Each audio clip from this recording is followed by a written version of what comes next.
Daddy's over there.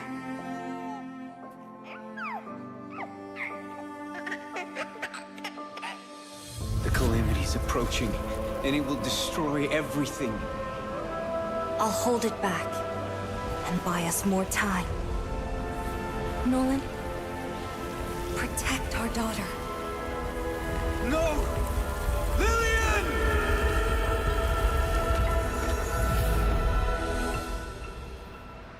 In 16 years, the calamity will return.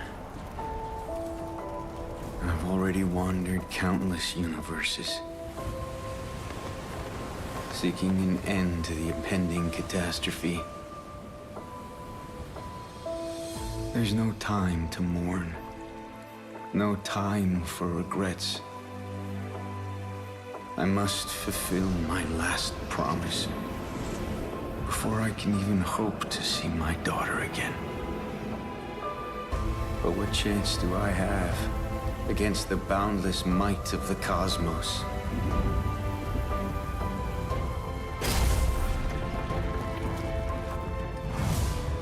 I'm sorry, my little star. I might not be able to return home anymore.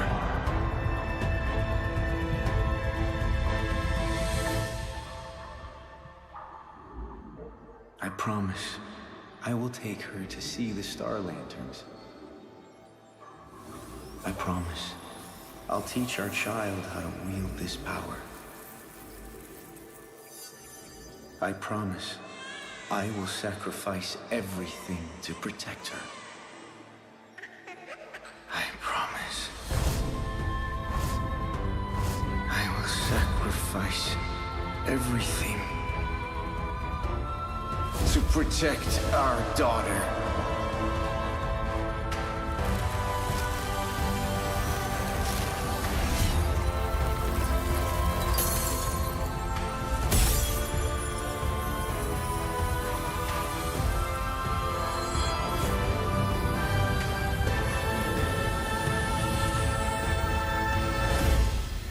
In every fragment of my soul, the calamity's end shall be witnessed. Dad? Are you out there?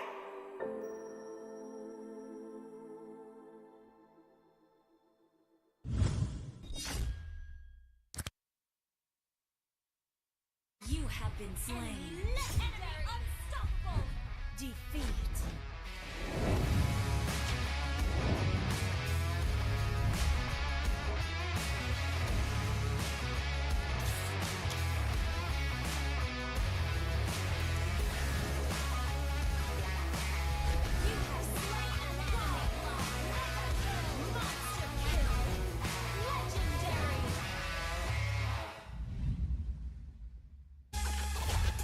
Tarian kepersada dunia.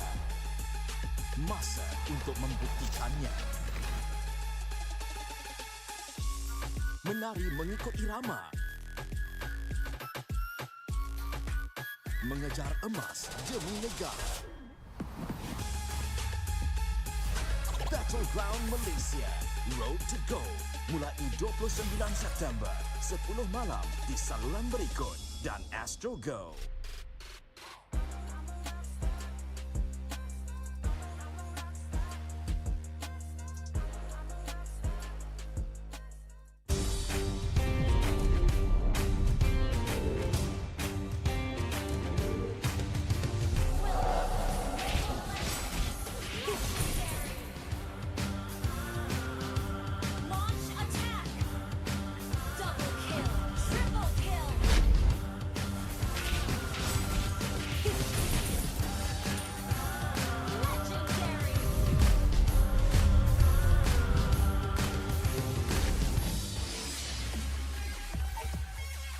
Hello guys, mari bermain rank bersama saya.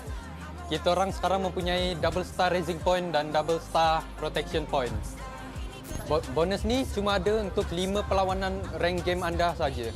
So korang jangan lupa untuk bermain rank bersama teman-teman anda dan takluki Land of Dawn. Ciao.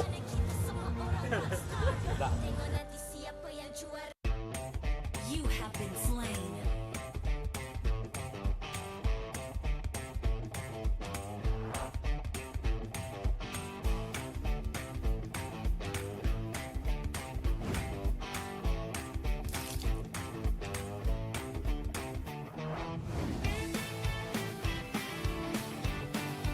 An enemy has been slain. Double kill. Legendary. Victory.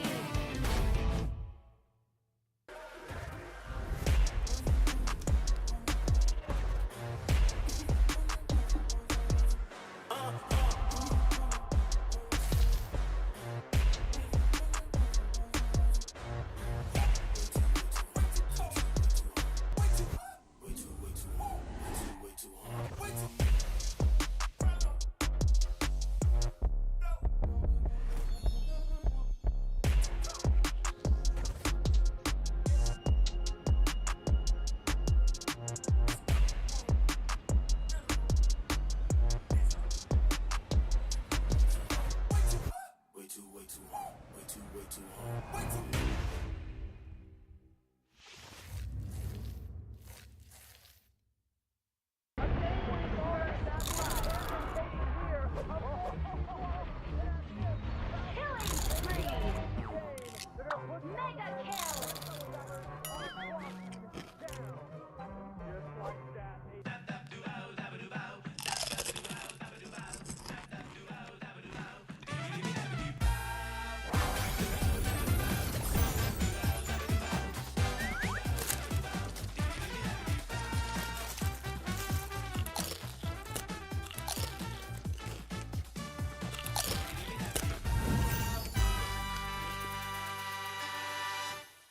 Nep, kau pilih lah hero betul-betul. Apa benda kau pilih ni, Nep? Main macam budak. Aduh, dah dapat 1,500. Dapat extra potensial lagi. Dapat pilih semua hero lagi.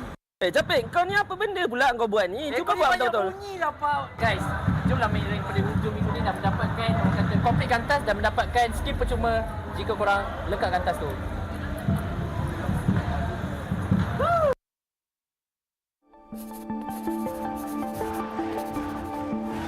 Kita selalu dengar ayat jangan kejut harimau yang sedang tidur, melambangkan jangan kacau Malaysia, nanti kita bantai kita orang. Tapi kan, harimau tu dah tidur lama sangat. Kita kena kejut dia. Kita kena bagi semangat dekat dia supaya dia boleh bangkit balik. MPL MY dah banyak kali dah kita tengok berubah-ubah daripada setiap musim ke musim. Pasukan Todak dah 3 kali dah champion.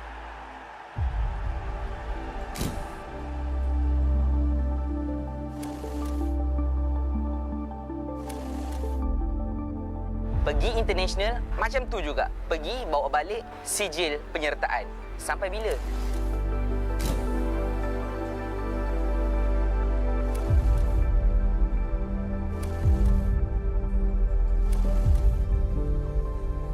Kenapa kita graf kita tidak menaik? Kenapa tak boleh nak implement benda tu dekat Malaysia Awak ataupun bermain Mobile Legends sebenarnya. Sana pun. Jauh saya pun.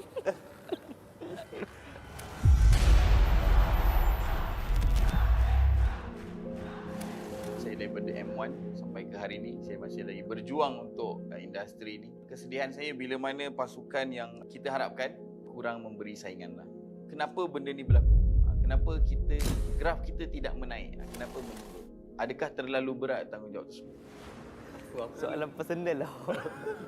Kenapa Todak macam tu dekat international? betul Itu tu. je. Dia macam target kat Todak. Kalau dari sudut pandang saya daripada M1 sampai ke M4, semua mutun punya tournament international saya start bulan lepas kot. Tapi kalau saya yang main lah, masa saya rasa. So, saya rasa dia sebenarnya kalah dekat mentality je kot. Bukan saya, maybe ada beberapa dari tim saya. Bila diorang main je, diorang rasa macam, oh ni tak boleh, ni tak boleh. Takut kalau kita buat macam ni kan, diorang buat macam ni, faham tak? Maksudnya, diorang nak buat something tu, diorang kena tunggu enemy buat. Bukan kita yang mula kan. Itu kalau dari sudut pandang saya. Kalau apa beza daripada M1 sampai sekarang, M1 tu masa tu memang main semua lepas je. Tak kisahlah enemy buat ke apa ke, kita orang main ikut cara kita orang.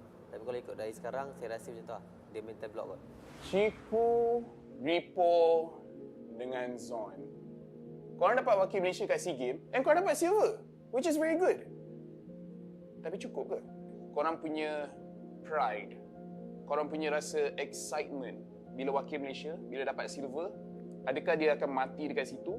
Ataupun korang rasa still terbakar, bukan setakat nak pergi M5, tapi nak menang? Where's the fire? Where's the passion? Is it still there? Ataupun korang dah reset sangat sampai fire tu dah hilang? Aku pula. Okay, Bo. Macam mana, Bo? Macam mana, Bo? Dia lepas dah habis SEA Games tu kan kita dapat nombor 2. Benda tu sebenarnya tak cukup lah. Dapat nombor 2. Kita kalah dengan Filipin kot. Takkan kita nak kalah dengan Filipin. Malaysia kuat kot. So dari situ tak berhenti lah. Bakar dia tak hilang lagi. Dia makin bertambah bakar dia. Walaupun dah dapat nombor 2, memang kita bangga. Tapi dekat situ... Tak, kita patut bangga. Ha? Kita patut bangga. Yelah, kita patut training bangga. seminggu. Tapi dekat situ tak membuatkan kita orang stop lah untuk terus berjuang untuk M5. Tapi jangan risau, kita orang 2 yang kat sini. Kita orang akan masuk M5 lah. Tak. Oh, 3. Ini. Salah satu pada kita tak dapat pergi M5 ya, Po. Tapi itulah, kalau kat M5 takkan kau nak jadi badut lagi kan? Betul? Tak apa, kali ni aku bawa betul. tak, dia senang cerita siapa yang menang lah, dia akan wakil lah.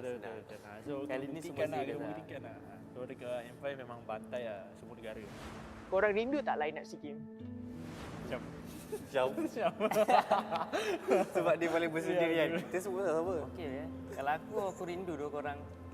Rindu line up SEA Games sebab rasanya itu line up paling solid tu dalam Malaysia. Jujur, tak tipu. Kalau dari aku tak rindu yang kita kat bootcamp. Aku rindu kita kat hotel. Sebab kat bootcamp semua bahas sendiri juga. Dekat hotel tu yang dia rapat sikit. Oh, kau nangis Syah. Nangis Syah. Mana ada nangis? Yang dia orang tengok bola kau macam ni. Itu tak nangis lah. Cuma kalau dari segi... Tahu, saya rasa macam kalau masuk final kan. Dia lebih baik daripada tak masuk final. Dia punya kalah tu rasa lain lah. Walaupun sebab kita dah masuk final, kita nak dapatkan emas. Jadi bila kalah, rasa macam kecewa. Jadi soalan ni untuk saya nak tanya dekat Ripo. Kalau kata dah pergi ke international bermain di Indonesia, dapat banyak sangat pengalaman. Kenapa tak boleh nak implement benda tu dekat Malaysia ataupun pasukan Malaysia yang tak boleh nak hit that kind of standard untuk bermain di taraf antarabangsa? Aduh, macam mana, Po? Apa dia cakap ni? Kau dah main kat Indo, kau tak boleh bagi tahu macam mana Indo main kita orang. Kau nak bagi tahu apa ilmu tu dekat kita orang. Dia punya standard tu, tak ada. Sebab kan, kan nak bagi tahu kan kita semua musuh. Takkan bukan kat SEA Games. Oh, kat SEA Games. Oh, kat SEA Games. Aku bagi tahulah macam bukan maksudnya macam selalu kat Indo ESP buat macam ni, Mid buat macam ni. Tak ada. Kau tak bagi tahu. Oh. Sebab kau kerang tak tanya. Lagi mana tolonglah kita orang, kita tak tanya. Aku tu tak nak tolong. Maksudnya sebab mungkin daripada cara korang main tu dengan bila aku main dengan Indonesia dah hampir sama, tapi mungkin ada sikit-sikit je lah, tapi benda tu tak terlalu mengimpact kan. So aku macam bila korang main macam tu aku rasa macam oh betul lah tu, dia dah sampai sikit sama lah. So macam mungkin kalau ada perubahan sikit nak buat, aku boleh cakap dah hampir sama, mungkin macam hampir lebih... sama ke kita orang bawah lagi? Apa beza dia? Beza dia dekat communication dengan ni semua. Mentality dia orang lah macam tu beza dia. Apa masalahnya bila kita pergi kat international, kita tercek induk? Memang tu. Level Malaysia lain tu. Kalau MPL Malaysia memang lain gila dengan international. Tapi aku rasa tu pun punca tu kita macam badut sikit kat international. Sebab kita punya saingan dekat Malaysia kurang kan. Tak, macam mana aku nak menang? Ni dah ada saingan. Aku rasa dari segi kompetitif MPL team kan tak cukup strong macam Indo-Filipin. Lepas tu itulah diorang lebih advance tu dari segi team play, strategi diorang. Tahu lah, dia tu macam sampai sekarang aku rasa Malaysia pun tak dapat lagi lah. Aku rasa Malaysia main untuk main je kot. Nak nama.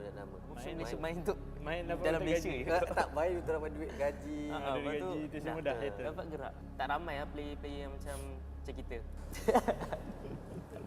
Harapan saya untuk komuniti Mobile Legends ni teruskan support kita orang. Jangan berhenti untuk support apa-apa yang event-event MPL kot, Muntun ke. Sebab daripada dulu sampai sekarang nampak macam sekarang kita dah start berkembang lah. Kira kalau contoh kalau pergi MPL tak ada orang. Macam season lepas ada tim yang bila kita lawan ni main tak ada orang. Kosong gila. Ada memang main tim apa Dia Lunatic, select tau. Dia Lunatic. beberapa team je yang Lunatic family dia je ada. tak best lah macam tu. Mungkin kalau untuk komuniti MLBB boleh jadi macam contoh lah, sebagai contoh Homebois lah. Ada Homebois kan. Diorang tu ada supporter diorang yang main drum tu semua. Tim-tim lain sebenarnya perlu ada juga sebenarnya.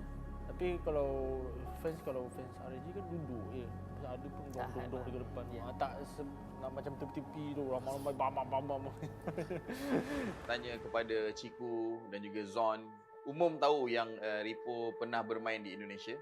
Kenapa Ciku dan Zon memilih untuk tidak keluar? Sedangkan ramai yang tahu ada offer dari luar ataupun ada macam Zon pun ada punya former team ataupun team lama dia, Geek Fam pun ada di Indonesia. Kenapa tidak memilih untuk bermain di luar dan lebih fokus bermain di Malaysia? Adakah takut? Tapi pasal offer tahu aku rasa aku reject offer Indo dulu sebab aku bocah lagi tu, aku takut tu. Tahu aku tak berani tu nak pergi tu. Walaupun time tu offer menarik lah daripada tim-tim besar kan. Kira kalau I'm a rock star. Yeah, rock star. I'm a rock star, baby. I'm a rock star. I'm a rock star. I'm a rock star. I'm a rock star. Panggil aku rock star. Ini kejohanan kita semua orang rock star.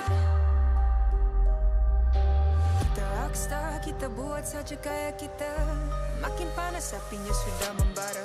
Macam mana pun kau menempuh segala demi negara, kau buat semua bangga. Step into my world, you know I'm always in my zone. You know I got my team, no I'm never alone. Bring out my best, buat yang terbaik. Jadi juara perlahan kita naik. Aku nak push, naik-naik jadi lebih bagus. Jadi hero, ku ada skill. Berapa banyak musuh aku dah kill. Ramai cuba mencabar, cause they envy me.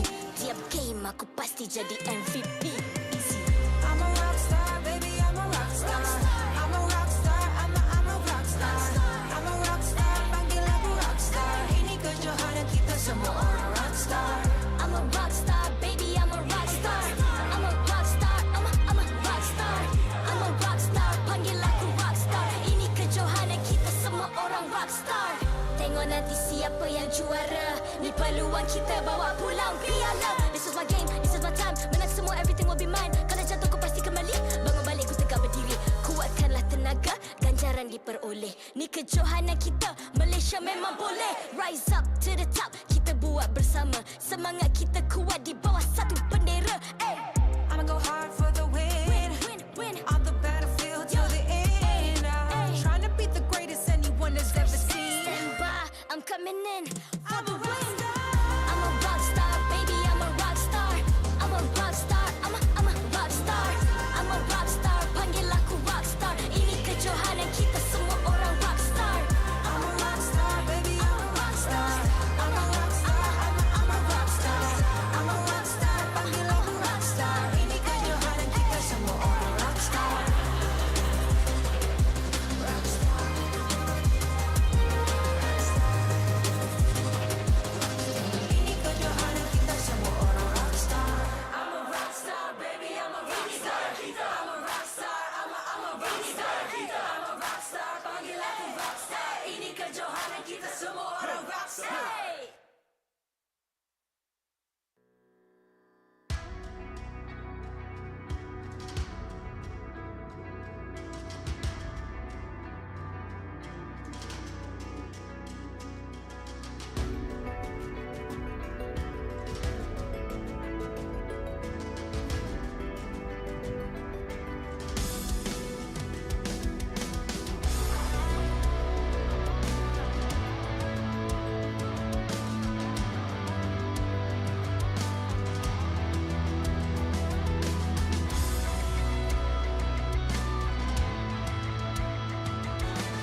Ay, ay. I'm a rock star. Yeah, rock star. Ay, ay, ay. I'm a rock star, baby. I'm a rock star. I'm a rock star. I'm a rock star. I'm a rock star. Panggil aku rock star.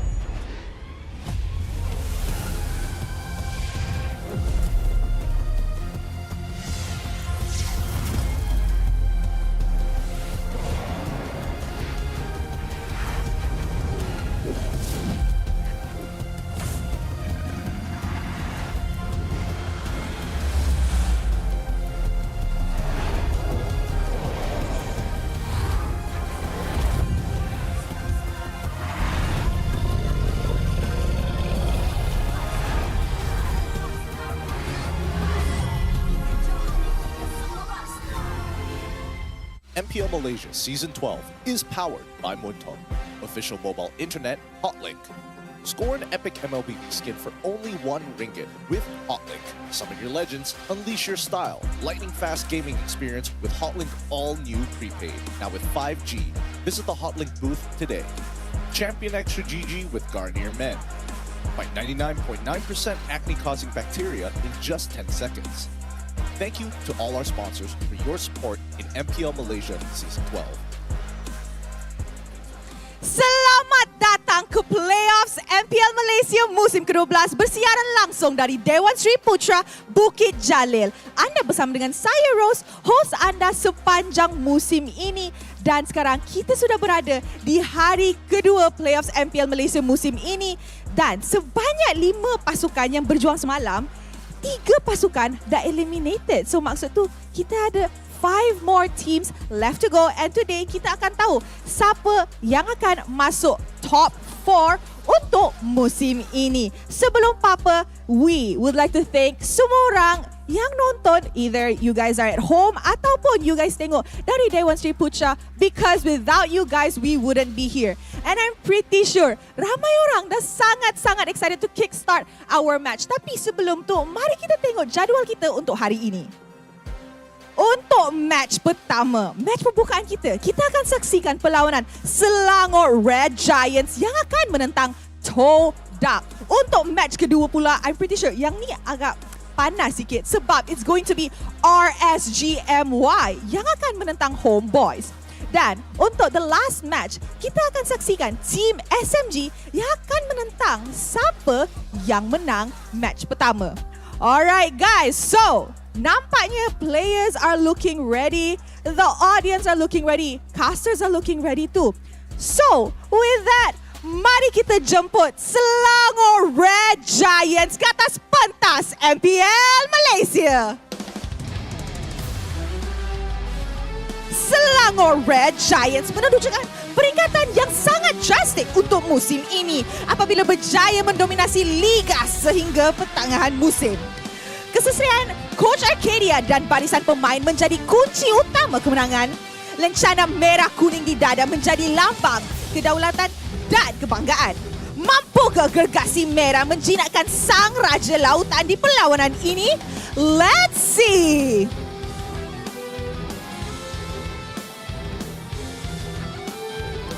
Patriots, give it up for Todak! Pasukan Todak berjaya menyingkirkan pasukan Lunatics dengan kemenangan bergaya semalam. Senjata rahsia menukar Ciku ke role jungler memberikan hasil yang sangat-sangat positif. Menjadi satu-satunya pasukan yang masih kekal dengan full local lineup di playoffs ini, mampukah Raja Lautan melemaskan gergasi merah dalam pertarungan ini? Get ready to cheer because this game is about to begin.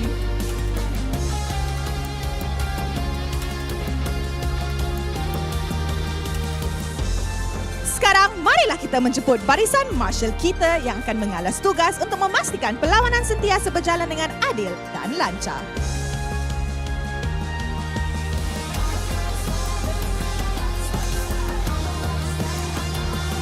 Mari kita teruskan dengan fist bump di antara pasukan sebagai tanda profesionalism. Inilah gaya kita. Inilah semangat kesukanan kita. Kawan di luar gelanggang, lawan di Land of Dawn. Alright guys, untuk semua orang yang tak tahu, match ni is still a match yang sangat-sangat penting untuk kedua-dua pasukan sebab it is still an elimination round. Maksud tu, pasukan yang kalah akan eliminated daripada playoffs ini. So, will the Red Giants continue their journey in MPL MY ataupun will Todak continue their Cinderella story this season? I'm pretty sure semua orang dah ready untuk saksikan perlawanan yang sangat-sangat panas ini. So, teams, this is your moment. Game on.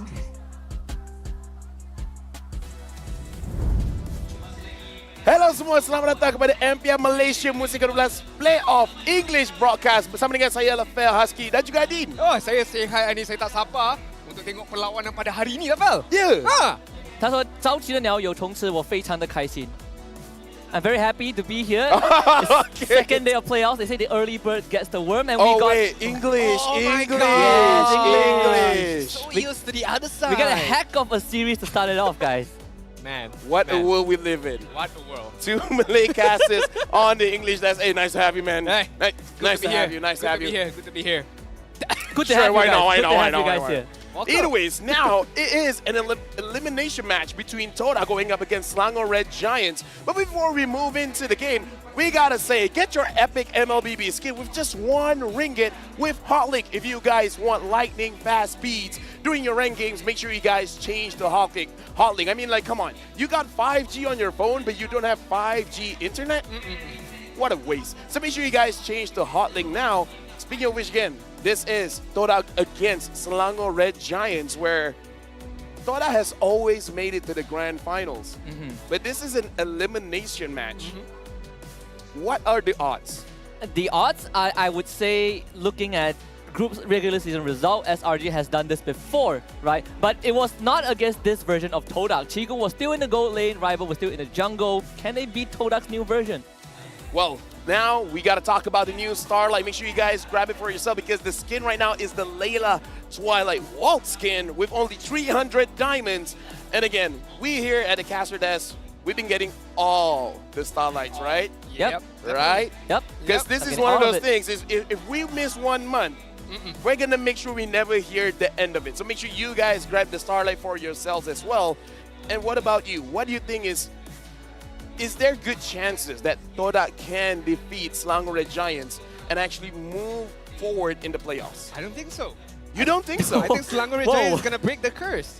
There's not going to be another grand finals for Todak for this season, and I believe Selangor Red Giants, although this is their first season as a name, but they have been stepping up so good. And the break that they had, I feel like it's good for them to re-energize back their strategy and be able to defeat Todak. If I'm not mistaken, only season 5 where Todak did not go to the grand finals. Yeah, it was like, what, 7 seasons ago, right? 7 seasons ago, and there's a good chance that they don't make it today. And I just want to add on to what Adin was saying, right? They say that if SRG beats Todak, they break the Todak grand finals curse. At the same time, they also break the season 11 curse because this was the same spot that they were last season. Yeah, right now we got to look at the brackets here to see what is going on. And a bit of a recap to what happened yesterday, just in case if you guys didn't catch it. Team Hawk going up against MPX and C, they won 2-0, so they moved forward to go up against Homebois. But before they went against Homebois, Todak was able to beat Team Lunatics in 2-1. Homebois defeated Team Hawk, so now MPX and C, Team Lunatics as well as Team Hawk has been eliminated. We're looking at Selangor Red Giants going up against Todak, where today this is going to be the only elimination match, where after this it's going to be RSG MY going up against Homebois. You have an extra life there, but still, it is very intense because Homebois is the only team that defeated RSG MY. Absolutely, and RSG MY right now on a 8-match win streak in the regular season, only dropping 4 games in the regular season. And with that being said, let's introduce the lineup for Selangor Red Giants. Super Zack, Super Red, Super Gorgeous, Pancake, and Super Skies, where Adin, Pancake is still playing even though they have Supernova in the lineup. That's why I'm a bit doubtful of Pancake's performance towards the end of the regular season. But then again, the break that they had, I'm pretty sure Ozara Veki as well as Arcadia have beefed up Pancake a bit for this playoffs round. And hence why, most likely, he's being chosen instead of Supernova. Yeah, here's the thing. If my memory serves me correctly, in the last weeks of regular season, they're still playing the pick-off hero. I want to see if they're going to change it up.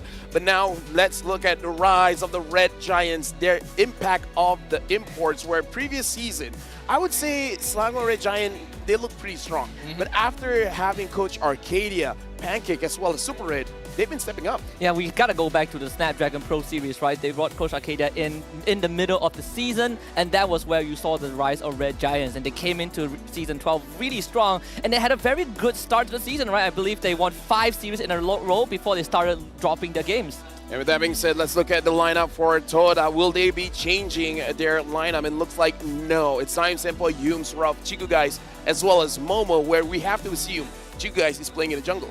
Chiku Guys at the jungle, Ralph is going to be at the gold lane.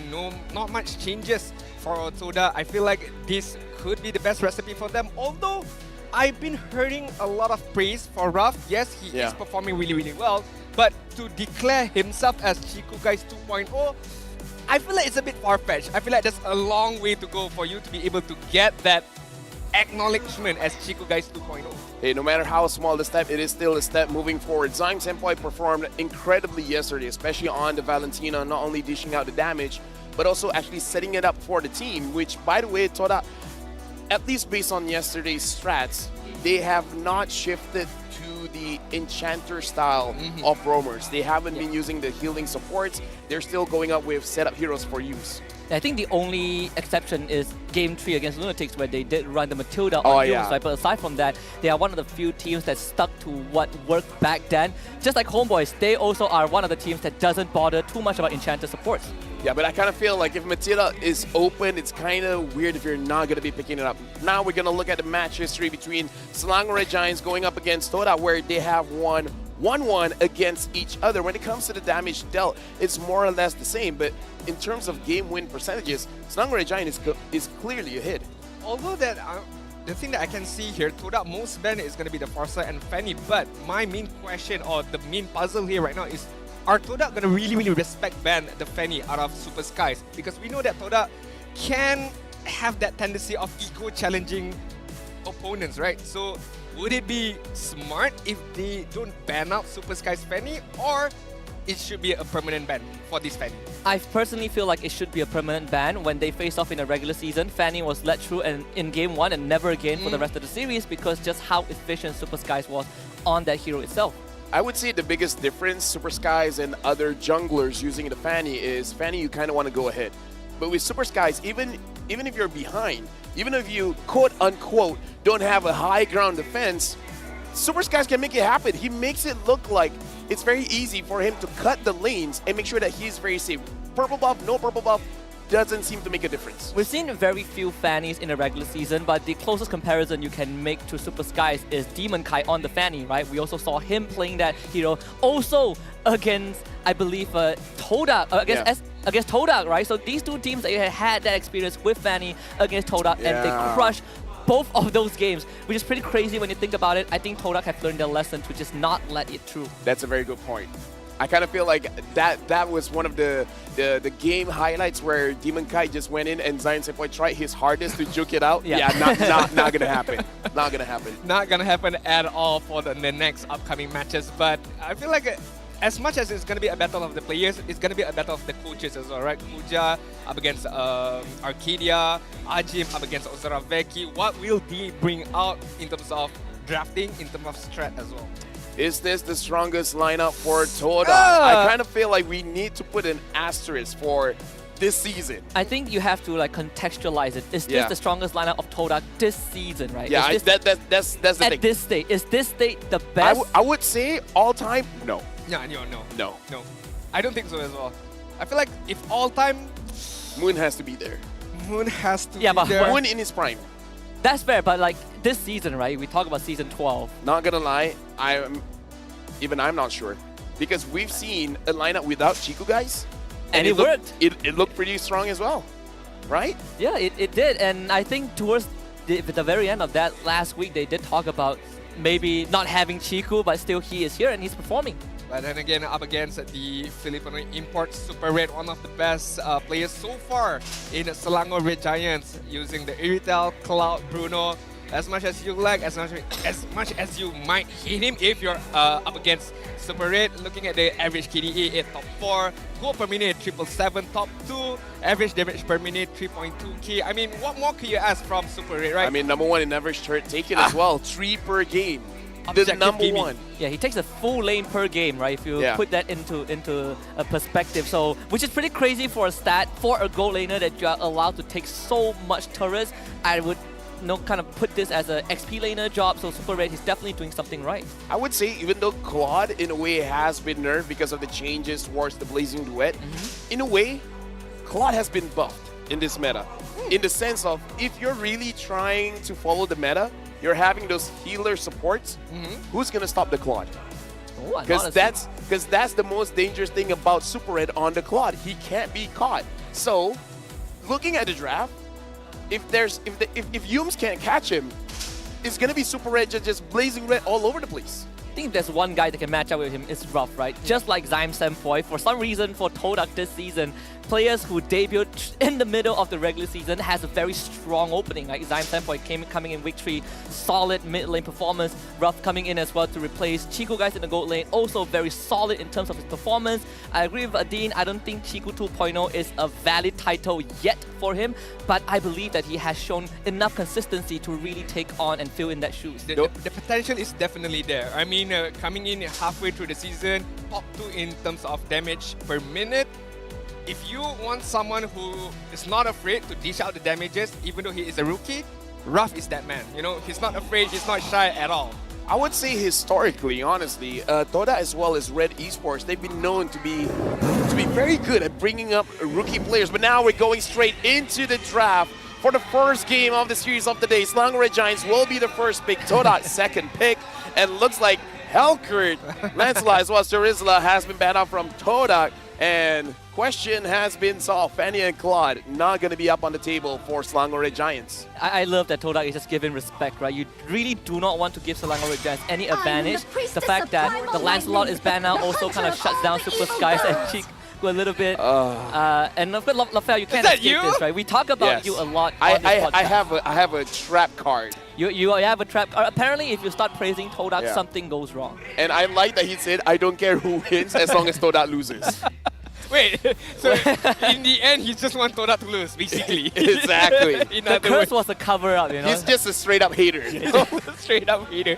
Trying to manipulate the statement right there. But okay, Selangor Red Giants right now do have the opportunity to pick up the Matilda, maybe the Angela as well. I would like to see they go for a very Enchantress kind of style. And it's going to be the Matilda pick up by Selangor Red Giants. I think I saw Super Gorgeous as well. He raised his hands like, oh, thank God we got the Matilda. Because at the same time, that was the only enchanted support that Todak showed yesterday, right? So now you're forcing Todak to kind of pivot. Do you want to go for the Angela, Rafaela, or do you want to go back to a tank support like you always do? I would say Matilda, the thing that is first pickable about her, she can pick someone off, she can heal, she can give a free flicker, she gives shields, and she does damage.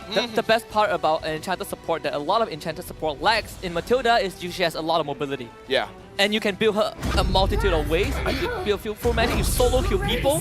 I mean, even yesterday we saw Matilda multiple times knocking up 3 people at the same time.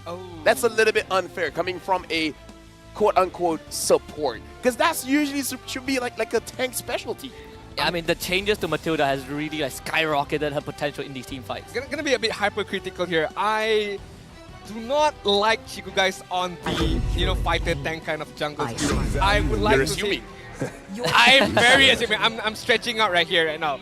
I'm guessing this is going to be a Baxia jungle for Chico guys. If that is the case, I really don't like it because I prefer him to be more of a assassin, that frontliner kind of a hero for Chico guys, because we know the capability of Chico guys going aggressive and getting those beneficial kills for Todak. We actually talked about this behind the scenes just now, right? When you see him on Assassin, he feels very comfortable. The only game that they lost yesterday against Lunatics was because he was on a Fredrin, right? That was the only game that Todak kind of dropped. But you do have this classic Angela to back him up. You can also kind of throw in a Yuzhong if you really want to. There's a lot of good combos that Todak can really kind of synergize together. But it really depends on what hero's Momo's hero pool is also. For me, it depends on what Zyme Senpai picks up here, or use. And the pickup is going to be Yuzhong, you called it.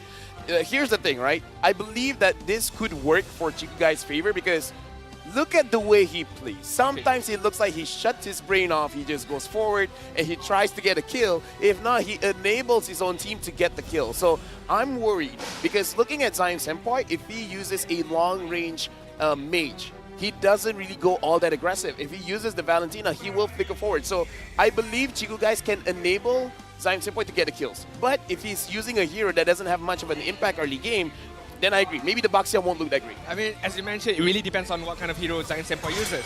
So if, let's say, it's a Lilia, then okay, it's very, very good. It enables Zion Senpai to go forward, dish out the damages if he uses the Lilia. But if he goes for more of a positional kind of hero, the Farsa, the I mean, honestly, Karita could be okay as well. I agree. But if he goes for something like a Farsa Yip, it's gonna be... Or Novaria. Or Novaria. Fair enough. I was thinking of Novaria. I mean, for SRG side, they probably will start banning out mid laners if possible. I think you want to keep the goal lane option open. I saw just now on the cam that Goja is having a big headache right now because Todak is starting to target his lane. They already... Terista was banned by SRG. No more X-Borg, no more Edith. Yuzhong taken by Todak. The pool is starting to dwindle for Super Gorgeous himself, right? We saw it on Benedetta once. That game did not go well at all. Yeah, right now, again, looking at the situation, Selangor Red Giants, they're actually targeting Ruff, showing a little bit of respect here for Ruff, but also we can kind of tell, betting out the Iritel here, I kind of feel like they're going to have a situation where they want to make sure they take out heroes that has a lot of mobility here, because I think even they're trying to figure out what hero will Gorgeous be using. And there could be a situation where you're just like, okay, you just use the Fredrin. I think that's the worst case scenario. Sakai's just use something else. That is the worst case scenario, honestly. I think Fredrin XP lane right now is just underwhelming, primarily after the nerfs to his ultimate, right? You don't deal as much damage. It's harder for you to stay in lane. Against an Angela Yuzhong, I think Todak, if they see this Fredrin XP lane, they're just going to bully Gorgeous out of the lane and just completely shut down this one side of the map. If that is not the case, then... not the most suitable, but you do have Lapu Lapu still. Could go to the back line, but so far we don't see any backline heroes yet out of Todak. You could go for the Benedetta and play more of a cut your lane and then rotate into team fights as well. So there are a few options left for Super Gorgeous, but it's not a favorable option. I know who should they pick up. Gorgeous. Esmeralda. Oh, because right, of the going Angela. up against the Angela, right? That is true. Especially if Ruff is using something that is low mobility, even if the Angela goes inside of it, it's like, it doesn't matter. There's a good chance we see the Brody for Todak again, because Ruff has had a very good performance on Brody as a hero. I mean, the Bruno is still up on the table if they want to consider that. I think both are fine. I personally would want to go for the Brody just so you have a bit of mobility. And SRG, they don't have a die potential right now, right? So that Brody does take away what SRG lacks and wants. What do you guys think about, for Selangor Red Giants, for Super Red, the clean pickup? Because we know that he can use it pretty well, but up against the lineup that Todak has shown as of now, what do you guys think?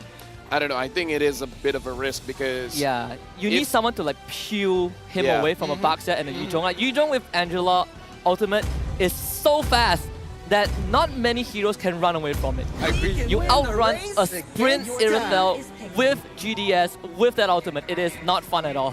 Yeah, Bruno picked up here, so looking like Todak, based on the draft that they're having, it looks like they want to ramp up the early to mid game, trying to give a little bit of advantage because talking with Chiku, according to him, one of the biggest tells of you winning the draft is you're able to secure a lot of the turtles. So I kind of feel like that is going to be the mindset here coming from Todak, looking at the draft right now, win the gold lane, and then maybe even giving a little bit of space for the EXP lane to rotate to make sure that you have a good time around the turtle fight, especially because Super Gorgeous, he kind of has that mindset as well. He's going to be zoning people away from the turtle and then letting Pancake actually disrupting the jungler to secure it. I've been waiting for too long. He's going to be the carry. Okay, very good pick up by Selangor Red Giants for Super Red. A very I would say good, but risky. I mean, a tank killer is what you need right now because Baxia himself, on his own, has a very good high defense. With the Angela shield as well, it's going to be quite unstoppable. So carry, it's an okay answer, but it really depends on how they control the early to the mid games phase. The only thing that I will say here, they need the Khalid to destroy all the shields first because true damage doesn't penetrate shield. And with the flash of the Oasis on the Angela, it's going to be a very fat shield. So you need to make sure the shield is out, then the carry will deal significant damage. I think the game plan for Todak is very obvious, right? We talked about the Novaria, it's going to get picked up, very straightforward. The main question is, how is SRG even going to get through that early to mid phase? If that falls apart, if Super 8 doesn't get a good game going, I think this game ends really fast. As we saw yesterday, man, you got to make sure that this Baxia does not do anything. If Super Skies has an amazing game, if Super Zack has an amazing game, making sure that Chico Guys takes unnecessary risks, dies with very negative trades, then it is going to be Selangor Red Giants' favor. As long as Todak doesn't mess up the early game, it should be Todak's game. The draft is favoriting on Todak's side because, as you guys mentioned, once Yuzong open up the Black Dragon form, nothing is going to be able to stop him, and he's going to find Super 8 on the back line, and he's going to eliminate him first before the team fight even begins. And now looking at the draft, Selangor Red Giants going up against Todak. Todak is really looking forward to having a very good early game, but we got to see, even Super Gorgeous can dictate the match by taking Momo out fairly early in the fight. A lot of skirmishes will be happening between both teams. Who will take game number 1 in this best of 3 elimination match? Let's go into the land of Nod. Selangor Red Giants going up against Todak. I have a lot of things to say about the draft for SRG, but I want to look at that early game first, right? The most important thing is that they get through it, like you say, Lafel, give Chico Guys an underwhelming game. Do not let Super 8 fall in the early stages. He is the pivotal guy to really bring SRG across the finishing line. Alright, we shall see what's going to happen in terms of the early stages. As of now, not much of a bizarre or weird rotation is going on, but on the plus side, we can take a look at Pancake. What? What if it was already caught? Okay, I think I know what happened. This is the traditional double EXP lane push, and Pancake just overextended. Yep, completely ate a petrified from Momo. I assume that Momo got level 2 first and was able to kind of close the gap against Pancake. So very, very unfortunate. This is going to allow you to start walking into the jungle because Pancake is under level and it puts Super Skies under threat. Chico Guy is going to show up, take that camp, hit level 4, Go just cannot do anything. Well, I mean, we did talk about Todak needs a good early game.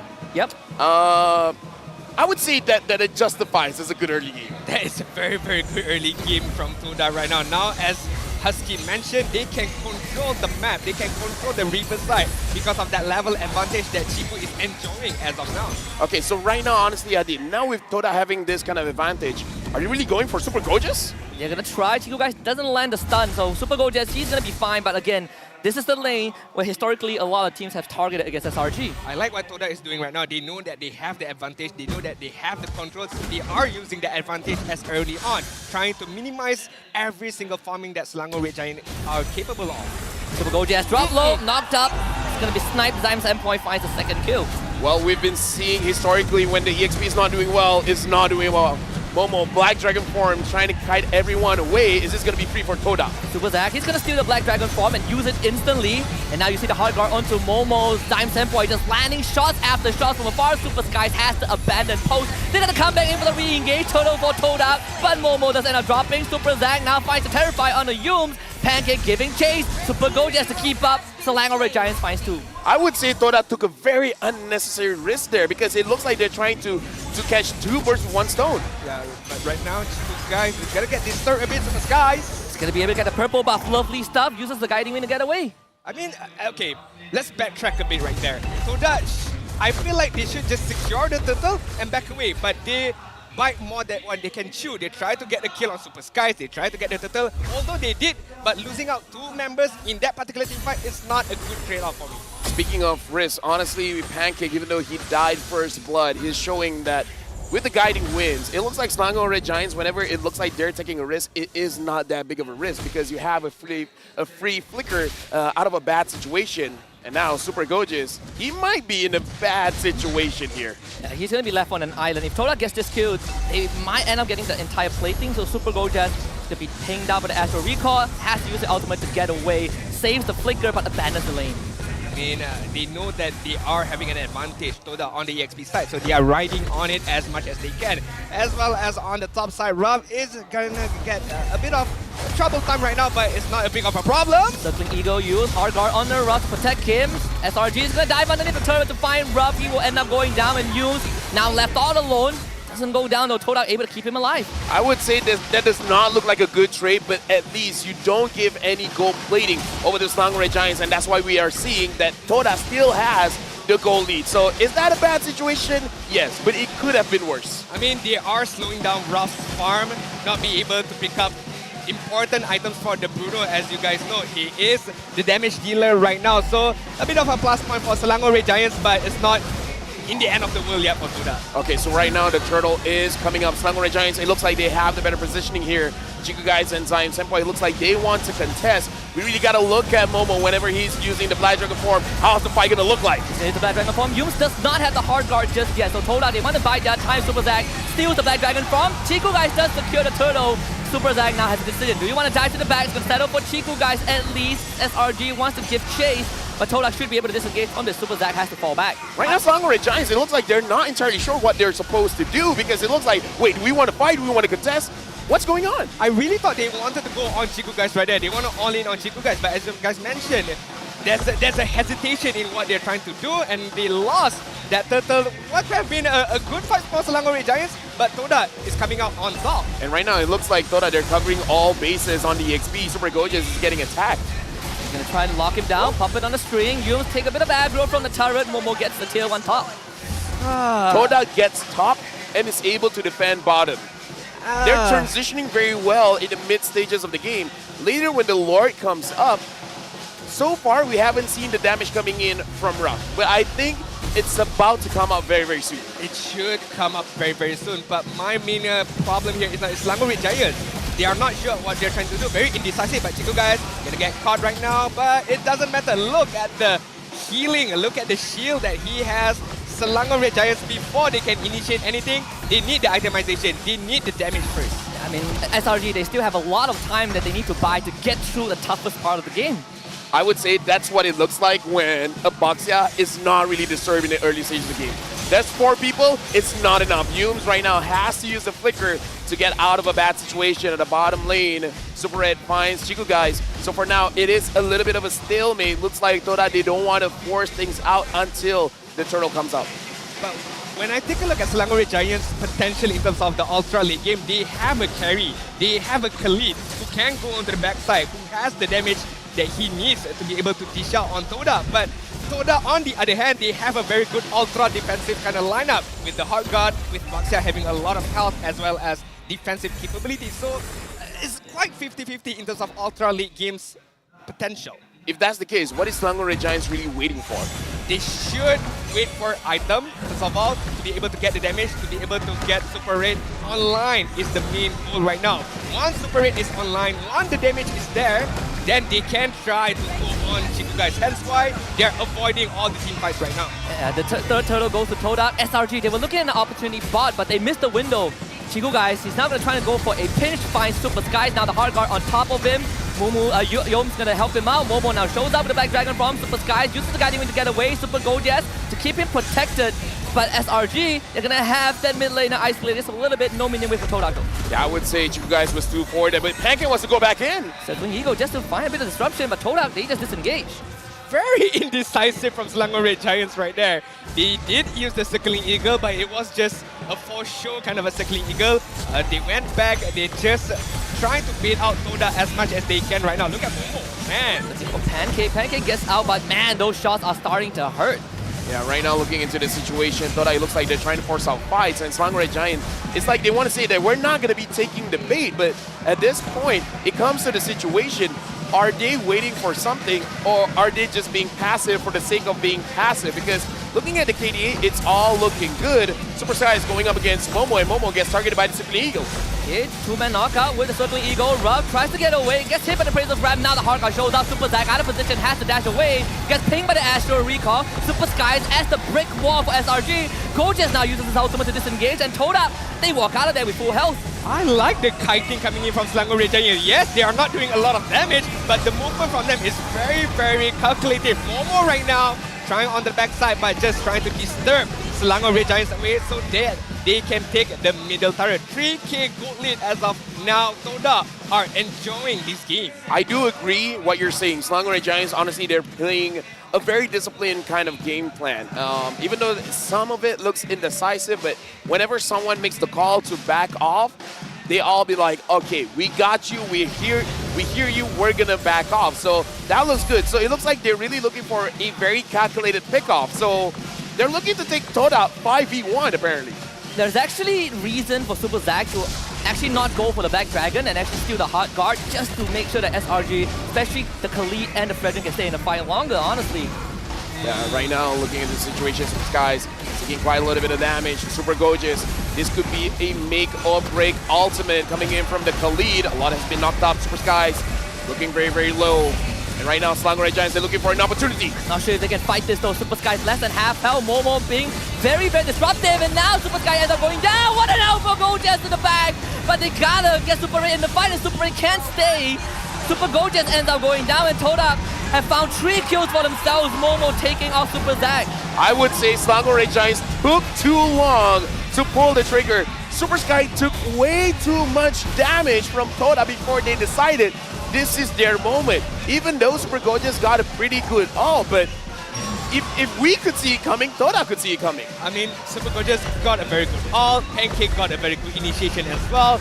All was perfect, but it lack of damage, it lack of sustainability. But right now, Jiku, Super Red, gotta get him out! Will survive with a sliver of health. The rest of SRG shows up to provide protection. Todak, they're fine with it. They take the mid tier too. Todak are just steamrolling Selangor Red Giants right now. They are having a humongous lead, 5 versus 3 in terms of kill, 6k gold lead, and Chico guys knows that, hey, Selangor Red Giants does not have enough damage to destroy me. So I'm gonna go ham, I'm gonna go aggressive so that I can enable Zaim Senpai, I can enable Momo, as Lafal mentioned in the pre-game just now. Right now, Selangor Red Giants, they're inside their own base.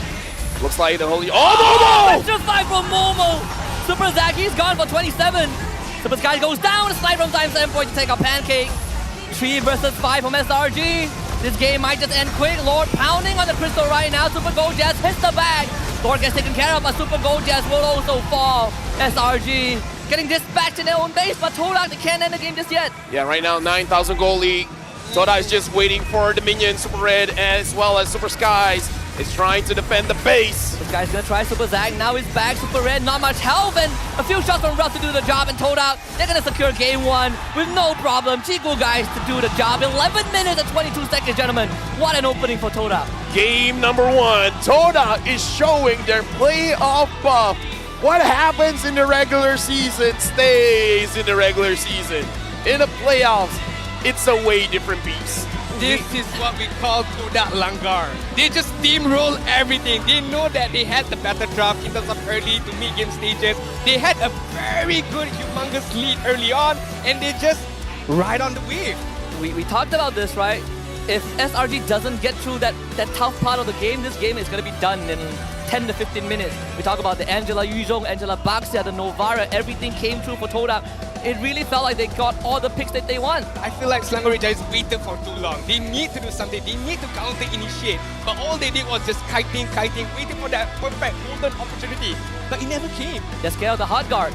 Not punishing a team that kind of wants to get a lot going for them in the early stages of the game does not look good. And this is the strength of not only Matilda, Angela, but the thing is, picking up carry against a team that has a lot of shield, that will not look good. By the way, did you eat breakfast? I did a bit. Yeah, I feel like we're going to be a little bit full because we're going to be eating our words. Because Todak showed up. They really did show up. You two be eating our words. To be very honest, I have my money on SRG, but this game 1 is a bit too overwhelming for me. With that being said, let's look at the MVP of the match here going up against Selangor Red Giants. The MVP is going over to Momo! Yeah, I mean, the thing, that I had this discussion with Sunfrost backstage, right? We were talking about, do you want Matilda or Angela first? And honestly, I feel like Matilda has a lot more value in certain aspects, but Angela enables so much of these picks, allows you to dive the backline, Yuzhong, Baxia, all you can think of. I would say, I would apologize to Pancake. I don't think it's the hero problem. I do not think it's the hero problem. Yeah. Think it's the draft? Well. I 100% think it's a draft. I mean, he died off screen. Right? Yeah. That was his fault. We're gonna talk a little bit more about that after this. For now, this is the MVP of the game. 2-1-6, 89% kill participation. Momo is one of the backbones for Todak. Whenever their team is not doing well, he will have to step up for the team. But when the team is doing well, he just be like, all right, now I'm going to have a fun game. Honestly, you were very spot on in terms of how Chiku enables his team, enable Momo, Zaim Senpo, Yuns, Ruff as well. Yes, Momo is the MVP, but I feel like Chiku guys is the hidden one. Yeah, and with that being said, we got to see how were they actually communicating with each other in the game. So let's listen to the mic check. Kau dah ada? Asal kau tak nak pakai bedak ni gila? Bedak murah. Apa beza dia siap? Bedak ni lembut lagi. Tak, nanti dia keras kat skrin. Beria babi. Nice one. Angela. No flick. Okay. Try backup me aja. Santai aja guys. Let's carry item guys. Ya. Dia pasal hasil. Nice guys. Lock guys. Nice. Alkohol. Mati kau. Nice. Nice guys. Guys. Dalam tu. Dapat. Tiga. Nice. Depan guys. Hakikat. Nice.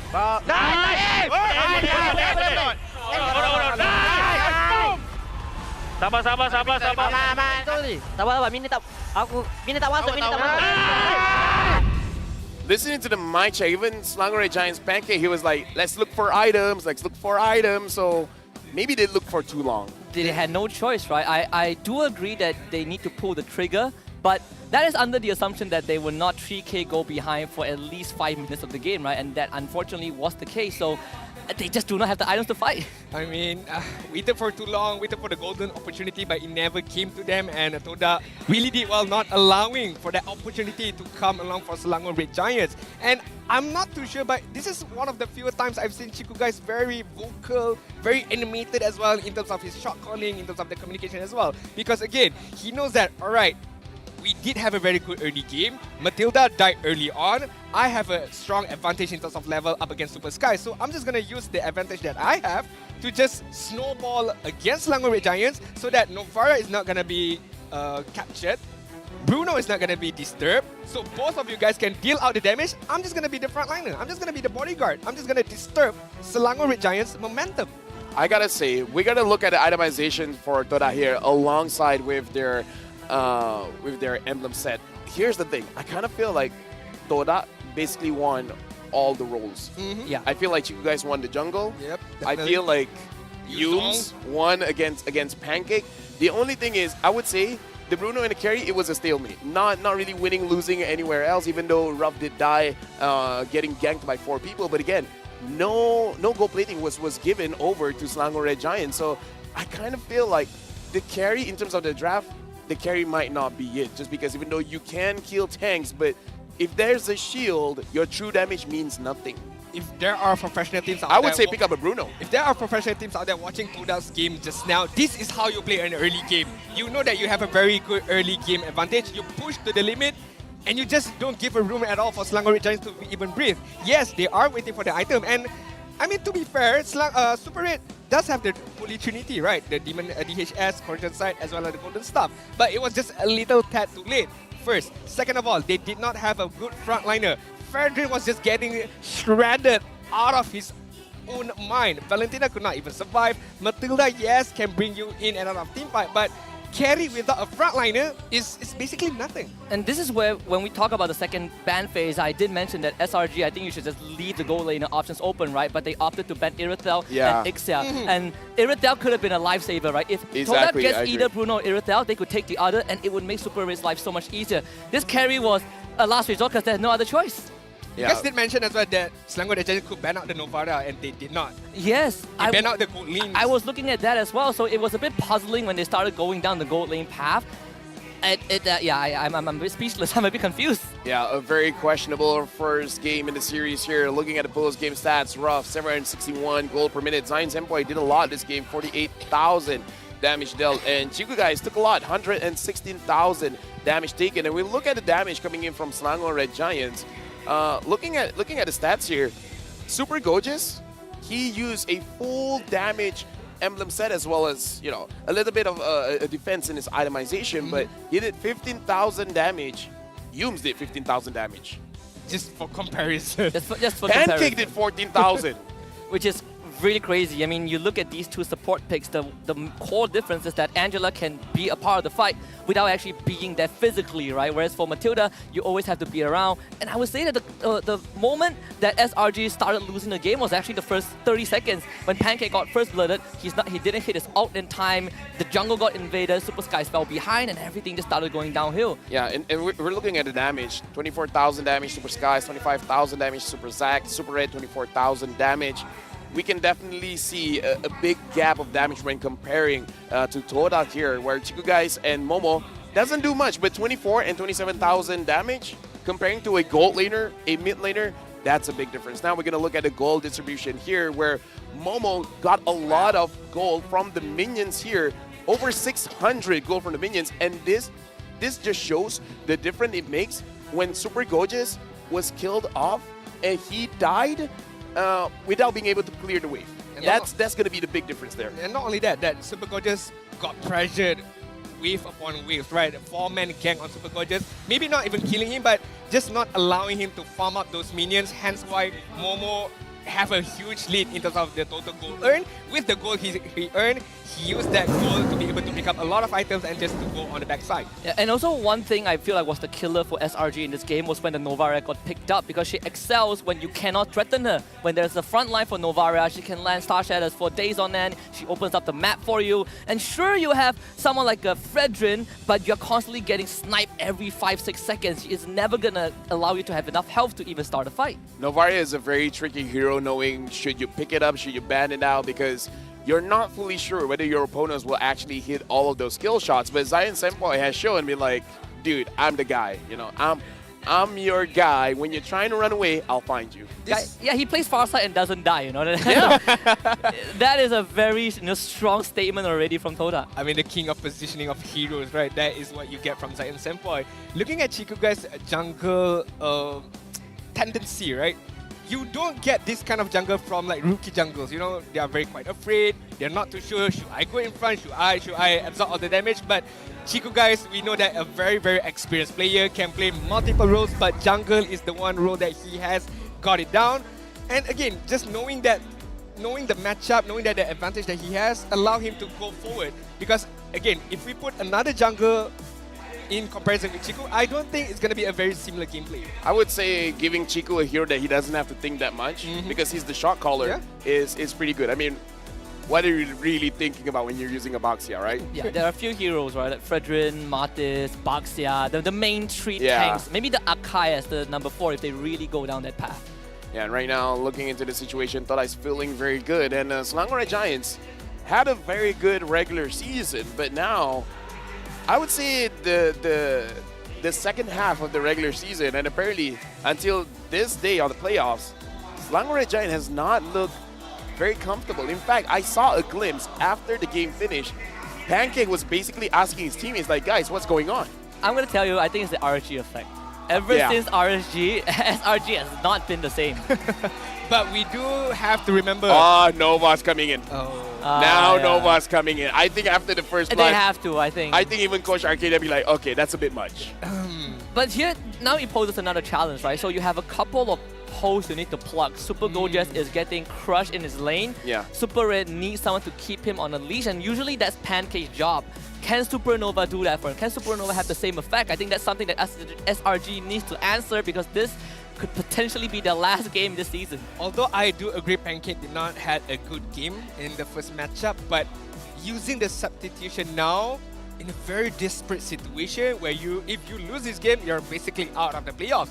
And Supernova did not make any appearance in the regular season. Yeah. Yes, he might have trained scrims with the team to build up the chemistry, so I'm afraid of that, the chemistry, first of all. Second of all, the communication as well, because having Pancake, you know, a Filipino with another Filipino gold laner, you tend to think that, okay, the communication is going to be well. But again, Supernova as a roamer, going to help out Super Red. I have a very bad feeling about this. I mean, that's the definition of a secret weapon, right? You don't pull it out until the very end. It's It's either a secret weapon, it's either a trump card, or it's either desperation. You know, we're gonna find out in a little bit. And I also want to circle back to a point I made earlier with the series, right? We say SRG, they beat Todak in the regular season, but this is not the same Todak. They beat Todak when Chico guys was still in the gold lane, but not anymore. After adding in Rough, Chico guys goes into the jungle, you have Zyme Senpai coming in on week number 3. Now, Todak is just not about Chico guys anymore. Rough is self-sustainable. Chico gets to play with the rest of his team. He has Zyme to support him. Momo gets to be a bit more free in the lane. You open up so much more agency for Todak as a team, and SRG, I don't think they're ready for this. So the question is Chico guys the better jungler or Rough the better gold laner?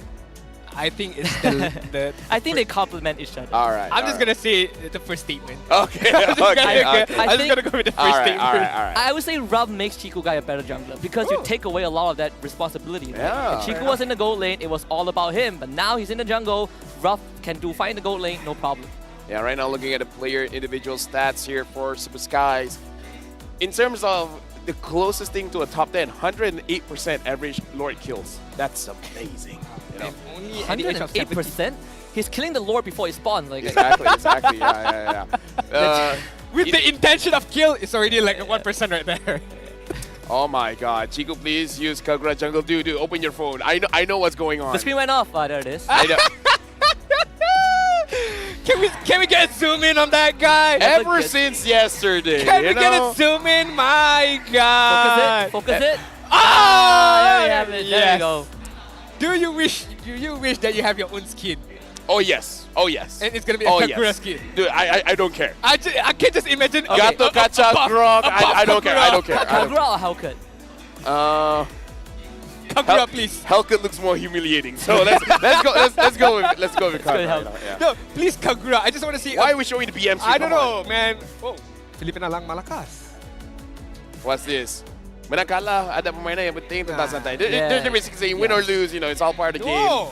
Winning is important. No, to be fair, like, SRG has probably one of the youngest roster in comparison to a lot of other teams we gotta have. fact check that, but I kind of agree. I mean, their jungler is only 17 years old. I don't know. I don't. Average age, like overall. Right? I mean, I don't know. I don't look at age. Age is just a number, Look at Sasa. Yeah, look at Sasa. Like. All right, we're done. Why are we looking at Sasa? Oh yeah, he's old. He's old. Okay. He's aged. Although Todak has a curse of the grand finals curse. Not curse, the blessing. The blessing. Okay, the blessing of always going to the grand finals. Selangor Red Giant has a curse as well. What's the curse? Always 2-1 in all of their matches. So this could be a 2-1 game. Yeah, they ended most of their series in regular season 2-1. If they lose this, right, they actually finished the same spot as they did last season. So is that an improvement? It's a curse. It's the 5-6 curse. Well, with that being said, we're going into the draft phase. Selangor Red Giants first pick again. Todak second pick. In terms of the draft, no changes so far. Alright, Nova, as I know him from previous season and working with him in the semi-pros scene, I rarely see him playing this Enchantress support style. He's more of a setup kind of a roamer. Your Chaos, your Lolitas, your Kufras as well. But I'm not saying that he cannot play. I'm just would like to see what kind of Enchantress support that will we see from Supernova. I mean, so much better. If the Matilda is open, Yeah, I think banning out the Angela is so much better, right? I was thinking you open a Terizla. If Terizla gets picked, you always have an export, Yuzhong as an option. You also open Matilda to yourself because you're first pick. This is such a more comfortable start for SRG.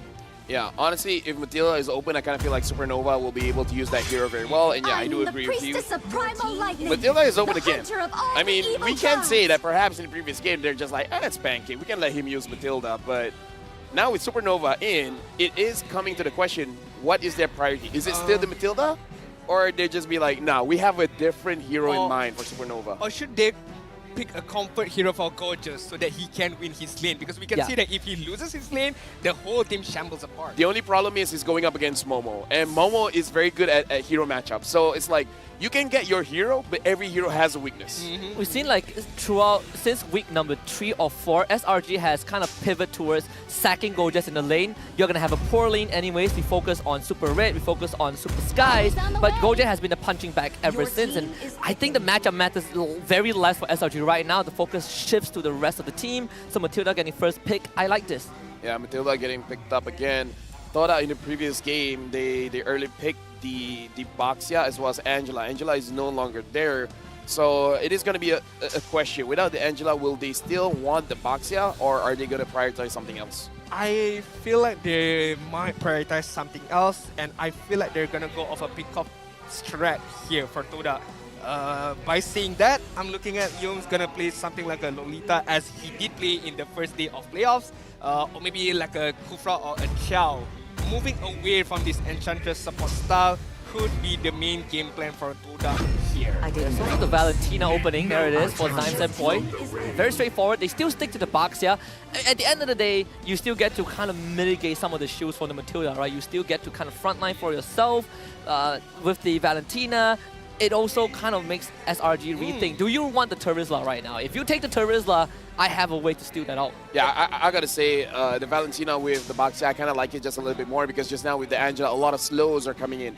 But with Valentina coming in, a lot of Terrifies will be coming in. So the more you're trying to attack Chiku guys, the more people will be clumping up together.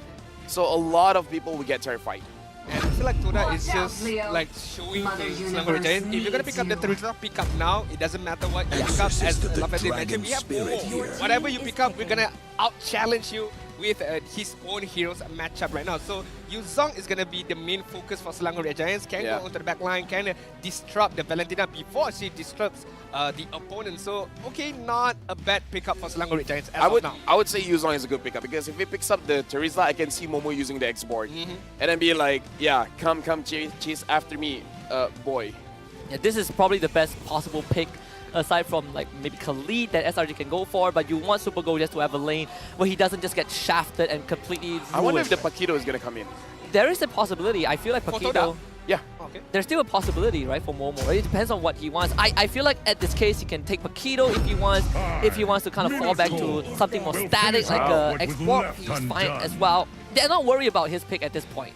A lot of AoE crowd control here coming in from Minotaur as well as the Valentina. So if I'm Chiku guys, I would feel very safe. Or I should be feeling very safe if my entire team is protecting me. Even if he's using a tank jungler, like people protect him. I feel like, again, this is going to be a similar identity as game number 1. Just shut off your brain, go forward, Langgar everyone from the Selangor Red Giants. With the Baxia, with the Minotaur as well. Two good frontliners to be able to enable Raf, Zaim Senpai, and Momo. It really depends on what Raf is going to use later on. I mean, sometimes using your brain is a little bit overrated, you know? Why? Why should you use... That's why Angela is a must ban. It allows you to shut off your brain in a lot of situations, right? Normally you don't get to just dive the enemy backline with the consequences. But in this case, I feel like what Todak did good in game 1 was that they're always moving faster, right? You have heroes that have the mobility. Baxia is probably the prime one. And SRG, they struggle with keeping up rotations. Matilda is probably the best bet they got. But I would give it the benefit of the doubt. I definitely feel like this draft that SRG has, this opening, can allow them to punish Todak a bit more efficiently. Yeah, with that being said, I feel like Baxia should have a hedgehog skin. Because when you use the Baxia, you gotta go fast, you know? Yeah. Agree? Hey, okay, make it happen. I have an idea. A bowling ball Baxia. Oh, that's good. That's good. Yeah. That's good. Turn into a bowling ball. You know what's really dangerous? A Baxia and Johnson in the same team. Oh boy. One of them is going on the bottom side, one is coming at top, and then they're in the middle. Oh, but if they crash into each other, they lose like 10% of their health. All right. You gotta counteract that somehow, you know. Welcome back. Supernova's last MPL match was exactly 6 months ago. Exactly, with Team Lunatics fighting Team SMG in the playoffs. That is crazy. Definitely a grand welcome back for Supernova. Can he be the difference maker for Selangor Red Giants to get a single point to even out the game? We shall see. Gord, Lila banned out by Todak. Selangor Red Giants, one more ban. I'm going to think of the Ixia here. I'm not sure why, because I feel like if Ixia falls onto the hands of Todak, with Minotaur, with Baxia, no one is going to disturb Ixia on the backline. Yes, Yuzong can go on the backside, but again, it's going to be quite difficult to get Raf later on. So they banned the glue. Funny enough, if SRG wins the series, Supernova is going to play against SMG again. Later today. Oh, yeah! 6 months later, you know, you can't escape. I'm back! I'm back! With a different team. All right, now Bruno has been picked up by Todak. So some changes, but not too much. Selangor Red Giants, now that they see the Bruno, should be doing okay. I would say a little bit more favored towards Bruno's side because I've seen multiple times the Bruno gets chased after by the Yuzong, but the sliding tackle just has too much reach. And even in lane, it comes down to a skill matchup, right? Like who lands the first shot first. Does Super Red reduces your armor first? If no, then you win the trade. So based off of game 1, I think Super Red is going to do fine in lane, but the concern is that how is SRG going to get to Rough this time? They have a robust front line that you can't cut through. I mean, Rough can just kite out the Black Dragon form because only Super Skies can go on the backside right now. He needs, only Super Gorgeous can go to the backside with the Black Dragon form. And the Kadita. And the Kadita as well that they have right now. So I feel like Rough should be okay knowing that, again, Baxia and Minotaur is his own frontliner. So I'm not too afraid, I'm not too scared for Rough to be able to get going on to this game. In terms of laning matchup, I'm gonna put my money on Super Red because I feel like he is a bit of a better player in terms of experience-wise. I would say, Todak, you need to practice a little bit of social distancing because looking at a lineup from Selangor Red Giants, a lot of them can dive forward. The Karita can catch multiple people, same with Yuzong, same with Fredrin here. So I kind of feel like if they're going to clump up, it's going to be equally as bad for Todak. Now Uranus has been picked up. So it looks like Todak, they're going for a plan B. Something goes wrong, Momo, kill all the minions. This is going to be somewhat of the protect the president kind of style. You have 3 frontliners. Three strong frontliners. Uranus, you have the Baxia, you have the Minotaur. So your main job is to absorb all the damage as you can, kite out as much as you can, and enable Zaim Senpoi and Rough. This also falls back to everything is on Super Red's shoulder, right? He's the only guy who can reliably just shred the Uranus, but that takes a lot of time for him to get his items. Yeah, and right now, honestly, looking at the drive and looking at the cosplayers. Wow, oh my what a God. lineup. Dude, we got a lot this time. This is amazing, but going back into the game, this looks like a very skirmish-heavy lineup for both teams. Selangor Red Giants as well as Todak. Whoever is the front line will not get away unpunished. So it looks like both teams, they understand the stakes. This is potentially the last game for Selangor Red Giants and for Todak. This is their ticket to move on to the playoffs. So let's go inside the lineup dawn to continue the game. Selangor Red Giants against Todak. Very exciting prospect. I mean, SRG, if they lose this, it's gonna end up the same as last season. But at least there's no threat to Supernova on this Matilda. Unlike game 1, right? You don't have a Yuzong running after you, so we can guarantee that Super Skies has a more decent early game. Alright, Todak is going to be on the red side, Selangor Red Giants on the blue side. Things are calm in the early stages. Both teams are farming up their levels as of now. As we take a look at the emblem setup, not much of a difference. Yes, Yums, not too sure. I don't think he's in a much danger right there, but hey, just to be safe, right? Yeah, he's worried about the Furious Die Petrifier. I mean, his teammates did that in game 1. Yeah, I think that's one of the things like, dude, this is what happened. I'm not going to be the same victim. You don't do the same thing, all right? All right? We made him into a pancake, you don't become a pancake. Alright, Rough right now is going to get found by Supernova, but it's just going to say hi and back away. A lot of teamfight is going to fall down onto this river side, onto the turtle side as well as the lord side, because in terms of team fights, right, I feel like Selangor Red Giants have the better utility spells, ultimate, in comparison to Todak. But then again, you have a Minotaur, you have a Baxia. You don't really care of these big ultimates, really. But at least they don't have an ability to heal themselves up, right? They don't have the Angela with Todak. So as SRG, they're less worried about all these abundance of shield, but with that being said, there's still massive crowd control from Todak. I would say healing can still come from Humes, especially if he goes for the class of the Oasis. Gonna be helping out his teammates to be very tanky, and I kind of feel like because you already have a Baxia as well as a Uranus, I kind of feel like Humes can get away without going full defense. He can have one class of the Oasis, so the healing will be very good, especially because now it does scale with magic damage. But looking at the bottom lane, it looks like Super Gojo is going to get targeted just a little bit, but it looks like Zaim Senpoi just wants the Black Dragon form, and now it looks like Super Skies is starting up the turtle. Yum just going to check the push, see Supernova, Super Zack is hidden. It's going to be very important for SRG. Super Gojo's Black Dragon form comes in, Zaim Senpoi also becomes a Black Dragon himself. SRG this time takes the turtle away with the rough waves coming in from Super Zack, but first but still goes over to Todak. A double for Time Semboy as SRG. They've lost all sorts of damage. Supernova circling Ego, trying to trade one back, finds Yumes, now wants to dash away. Flickers to safety, but Todak finds 2 kills. I would say that was very messy, but Todak likes messy, man. They like when a lot of things are going on because in that chaos, they were able to find Super Skies as well as Super Goges. And we saw Super Goges, if he doesn't have a good game, the entire team does not have a good game. I don't think it resembles the full potential team fight for both teams, right? Because Selangor Red Giants, Kadita Super Zack doesn't have the item that she needs. Todak have a very good frontliner. They know that they have a very good high defense capability. So overall, I would say quite 50-50 in terms of who won that particular team fight. But we can see the potential that Todak has in terms of their high defense lineup as of now. But very respectful of Todak, bringing up 2 Purifies from Ruff and Momo because they know they're going to get chased down by the Black Dragon Form or by Super Zack. Looking at the mid lane right now, looks like Super Skies looking for Yumes. Is Yumes going to get targeted and Yumes gets taken down? Yeah, easily punished by the rough waves against Super Zack. I believe he pull yourself together because his Petrify has lesser cooldown than a normal one.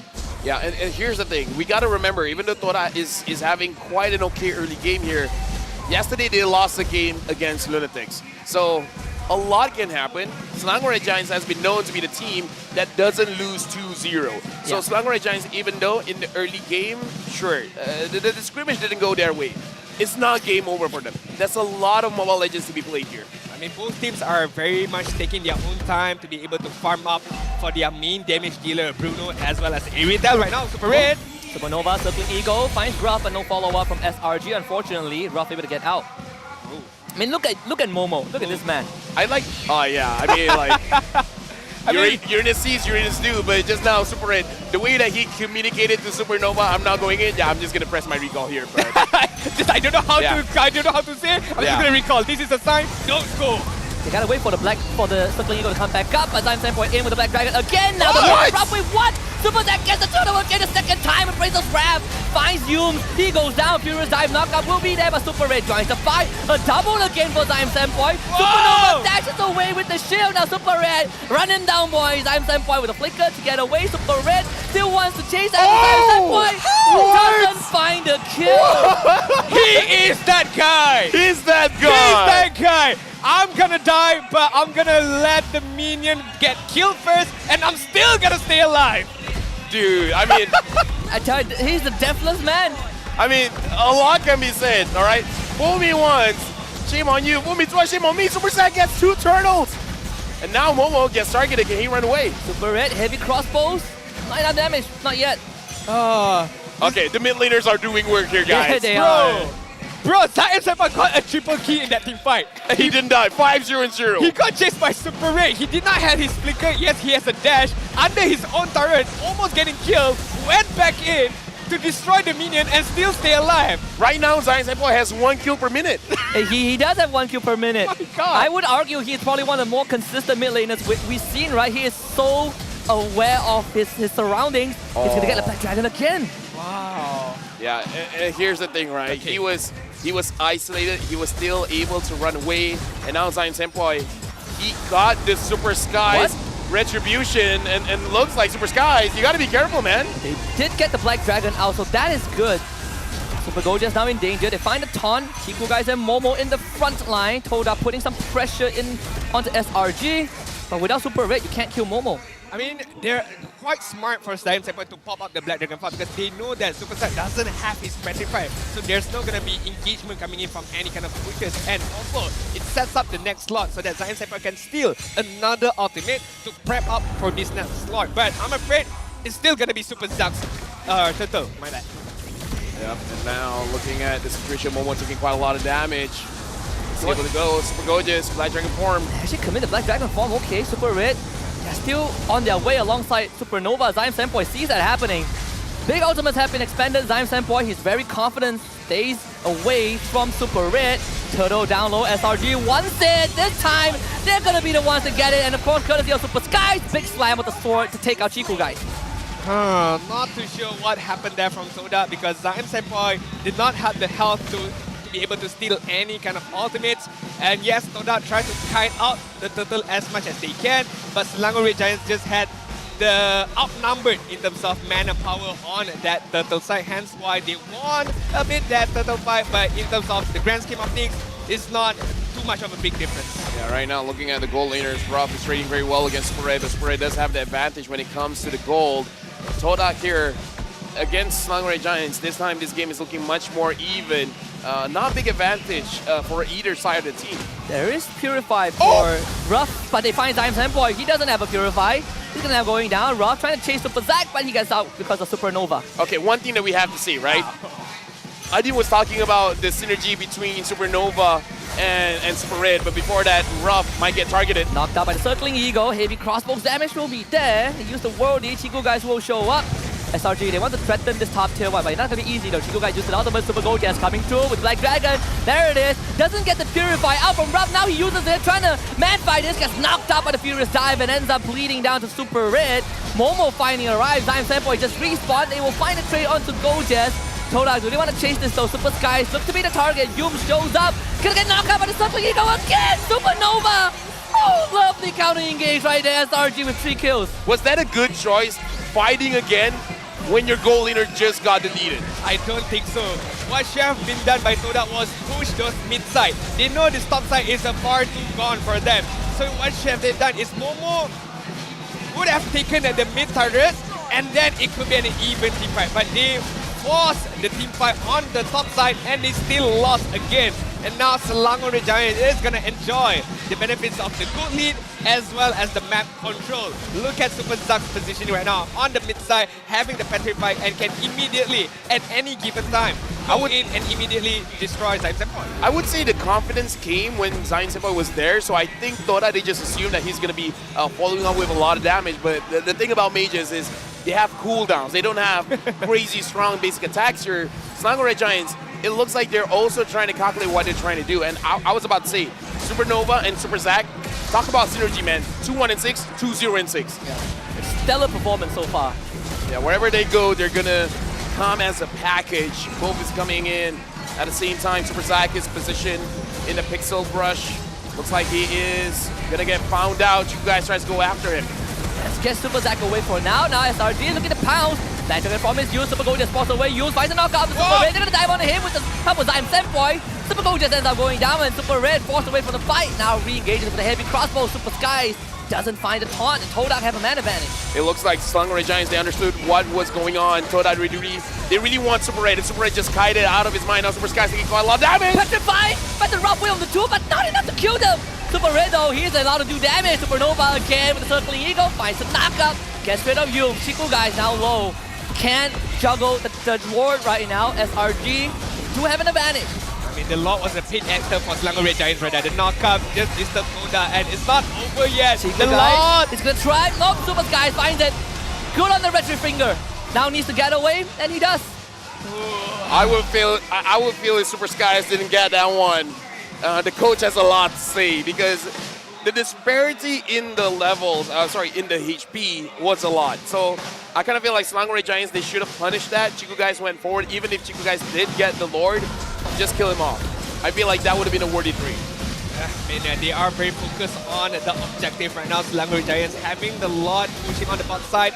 Selangor Giants can use the opportunity to get the mid turret and maybe the tier 2 as well and have a bigger control of map up against Todak. As of now, Todak, I feel like their engagement is quite good. It's just that Ruff is not able to be there long enough to dish out the damage that he has. I agree. If he wants to be the new guy replacing Chico guys, he really needs to step up, and stepping up against Selangor Giants is going to be fairly difficult. They don't have the same resources as game 1, right? It's all about the Angela ban. Now Todak can't just dive onto Super Red and expect to survive. SRG, they have controlled the entire top side of the map. All tier 2s are down. Yeah, Supernova as well as Super Zack making Ruff have a, pun intended, having a rough life here. Not being able to have any kind of positioning that is relatively safe for him, because the moment he oversteps his welcome, he's gonna get hit by Super Zack. And even if he uses Purify, there is still the Furious Dive, right? He has so many things he needs to be aware of. You look at the top lane fight just now, he purifies the Petrify of Super Zack, gets knocked out by Super Gorgeous and dies anyways. And one striker going up against 5 defenders, not easy. It's not easy at all, but having two frontliners, Momo and Chico guys, they can do only so much. They can absorb damage only so much, right? They need the help of Zaim Sempo as well as Ruff to be able to dish out the counter damage up against Selangor Red Giants. As we can see, the goal distribution right now between these two mid laners, both of them are performing really, really well. Yeah, but still, looking at the minions, Zaim Sempo has been clearing quite a lot more. Momo now, it looks like he's trying to cut the wave. He's trying to proxy the wave, but Selangor Red Giants, they got his number. 4 men, 5 men here. Momo's gonna get targeted. He has to survive this somehow. Able to use the Purify to get away, but not far enough. Shot down by the heavy crossbow. That looks like a mistake. And I feel like it's not a mistake that Todak did. It's just that Selangor Red Giants, they look into the future, they're trying to guess what's going to be their next move. Oh yeah, they're down? They're down? Okay, they want to proxy the wave. Not going to let that happen. I mean, it's still okay because once Momo revives, the lot is going to revive as well on the top side. As we can take a look at the in-game equipment. Super Red right now. Husklaw has the Berserker Fury, has the Malefic Rod. So the damage is definitely there in the hands of Super Red. I can say it's similar with Ruff, but the only difference is Super Red has the opportunity to dish out the damage, the heavy crossbow of tank. Meanwhile, Ruff, I mean, still, he needs that opportunity. He has DHS also. In 30 minutes, full build. Just saying that, Super Red farming very fast. 30 minutes, full build. Right now, the Lord is going to get pulled towards Selangor Red Giant side. Chico guys, right now looking at the levels, the junglers are the same. It's not just Ruff. Yumes need to step up in this engagement. SRG, they can do this dance all day. Look at Super Red, he's gonna show up. Shred half of Momo's health already. 4-0 so far on this Irithel. Chico guys needs to check a lot of this bush. They're gonna find Supernova of all people. Now Super Red, he's gonna start doing damage. They just instantly burst out. Yumes didn't even get to use his ultimate in that fight. That's a big loss for Todak right now. It gives up the green light for Selangor Red Giants to take this slot immediately. But Chico guys, still within this team fight, having the retribution, it's gonna be a bloodbath of a fight. This 4v5, Selangor Red Giants, it looks like Super Red, Supernova, and Super Gorgeous, they understand assignment. Chico guys needs to stay away. Momo is one come in. Ruff, can you have enough damage? Zaim Sempo comes from the back! Black Dragon flying right there. Momo is just getting run down by Supernova, but Super Red needs to go. Pop the Wisdom of Nature. Zaim Sempo can't keep him at bay. Chico guy goes down. Super Red finally collects the kill onto Zaim Sempo after 15 minutes. And this Lord is gone. SRG, they're in the lead. What a beast of a player Super Red is. 605. He's super angry. He's super angry, and the communication is there. The chemistry is there without any single doubt right now. Supernova and Super Red are like a match made in heaven as of now. Talk about the difference. In game number 2, Selangor Red Giants, they're super angry. Game number 1, they were super shy. Yeah, and I hate that I get that reference. I hate it so much. But yes, also the draft difference, right? It really helped SRG a lot. They're gonna siege mid. The Lord will get rid of that turret, that inhibitor. Top 1 also under siege. SRG, they have Todak in a chokehold right now, but question is, will they pull the trigger? All inhibitors down, Lord taken care of. Super Zai goes in, finds the knockout, big damage. Chico guys ran down, go just in the front. Zaim Sempo is trying to keep the hope of Todak alive. But like everyone say, as the prophecy foretell, SRG will never go down 2-0, which means we get a game 3. Supernova came in hot. He made sure that this game is not over for Selangor Red Giants. Yesterday, Todak made a best of 3 into a best of 1. Once again, they're in the same fate with a different opponent. It's not over until Supernova says it is so. What a performance from him. What a welcome back from Supernova. But man, Super Red is on fire as well with the Irithel, the farming rates, the item completion by 13 minutes. Just shred apart Todak right there. Could not do anything. Tried their best to kite out everything, but in the end, it doesn't even matter. They shouldn't have abandoned game number 1. They should have taken it for themselves. Exactly my thoughts. Like I said, right? Don't just open the goal lane. Super Red, give him something. He's gonna work well. Just not the carry. You know what? Supernova coming in, and again, like I said, being super angry, I feel like that's the way they gotta go. It's either a trump card or they desperation, right? And super shy. And it's yes. Super shy. No, I agree. Whenever you face Todak, you don't have to be shy. You don't match up with the aggression of Todak as well. Yeah, it's like if they're shy, they don't get a lot of money. I'm super broke. That is true. Hope don't choke. You know. Yes. Let's look at the MVP. Like I have more. Okay, trust me. I have more. But for now, let's look at the MVP of the game. I mean, it's Supernova! Look at him. What a homecoming. What a homecoming for this man. Secret weapon. It's a relax. It's a secret weapon. I'm here, boys. The job's not done just yet, right? Now they have one chance to make a couple of histories. Knock Todak from finals contention, be placed better than last season, and to play SMG again for Supernova. Magic items and did not die. Yeah. Did not die. The necklace in particular, right, made life really tough for Todak. Yeah. Well, is another beneficial of Supernova as well because he played with Super Zack before this in the last season. So the chemistry is there already. He knows when Super Zack is gonna go. He knows where Super Zack is gonna hide in the bushes using the Kadita. So this allows himself to be able to open up the map even wider for his own teammates, and the positioning and the decision making as well from Supernova is, you know, far to none. Welcome back, young man, coming in hot with an MVP performance for game number 1. If the next game they push Todak out of the playoffs, I think he's gonna be a mainstay. For now, we're gonna listen to their mic check to really see what's the difference with Supernova in the team. Nice pop. Boleh gaduh kan? Boleh. Nice guys. Boleh. Nice. Lagi. Tak payah tetap, tak apa. Boleh. Kita boleh. Lagi. Banding. Boleh. Kita menang guys. Boleh. Nice. Kau okey, Zaim? Ambil tower Roji. Mantap Roji. Hilang plating dia, Baik Zat, Zaim. Wow. Gila, Zaim 7 point ni. Jom try. Betul. Baca. Now. Nice. Okey, santai. Okey, nice. Santai. Nice one. Let's get top. No team, Mino.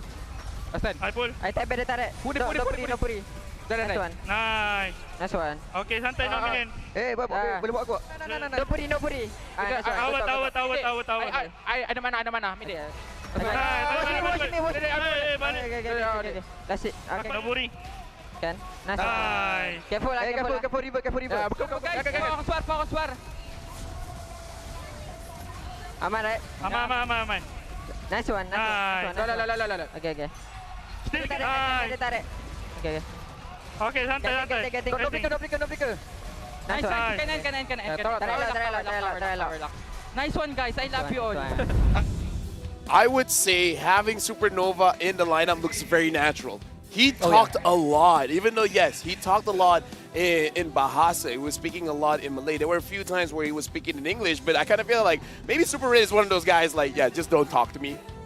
Let me do my thing. Yeah, let me just do my thing, and you guys handle the rest. Right? I know what I'm gonna do. I mean, to be fair, they were talking a lot of English as well, so trying to get Super Red the information as well. Although he did not talk much in terms of reply, but the information was given to Super Red, knowing that okay, there are heroes in here. Okay, we're gonna focus on team fight. Okay, we're gonna focus on Lord. So that is good enough for Super Red to just I got the information that I need. I'm just gonna do my own thing, and that is the result.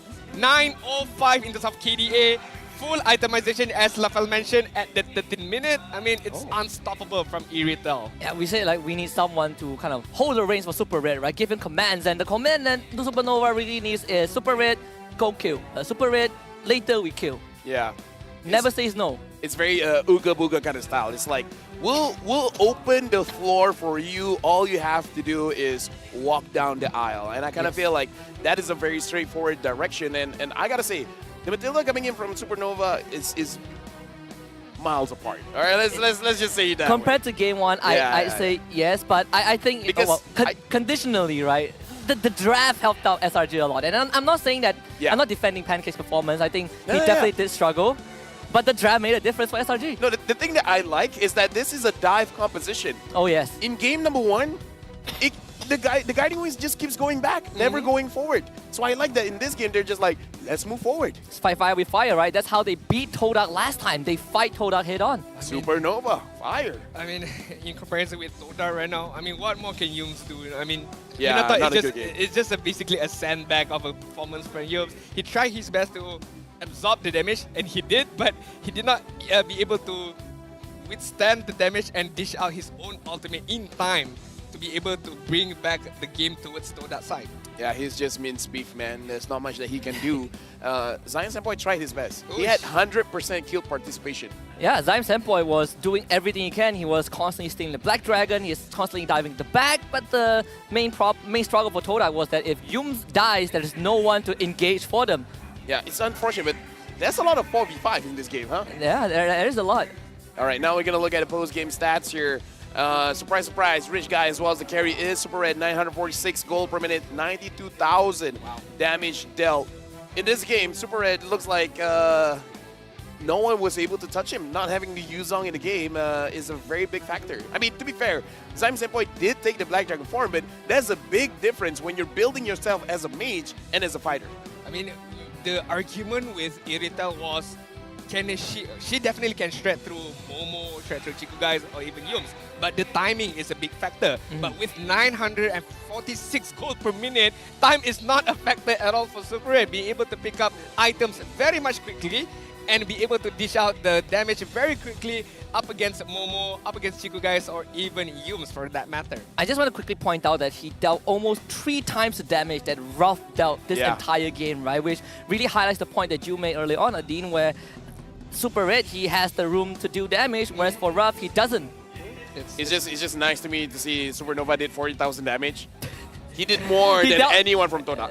That is true. That's pretty insane.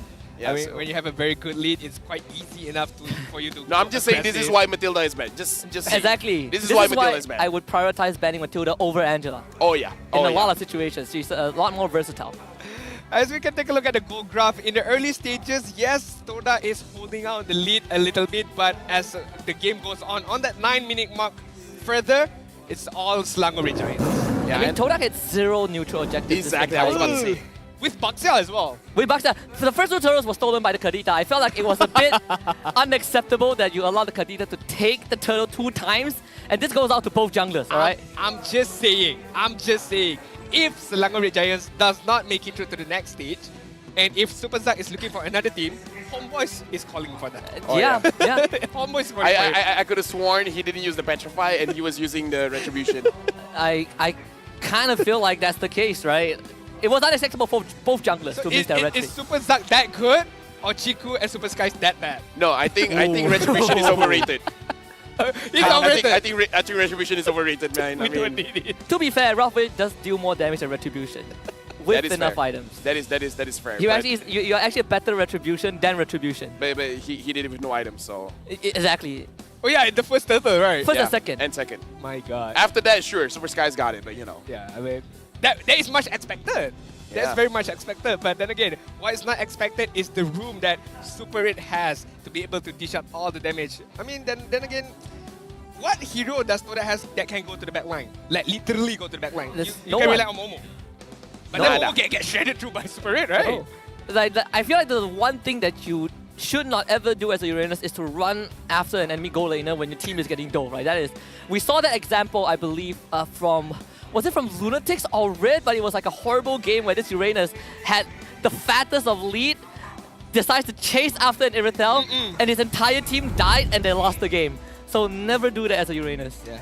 Well, the prophecy has been fulfilled. It's a 1-1.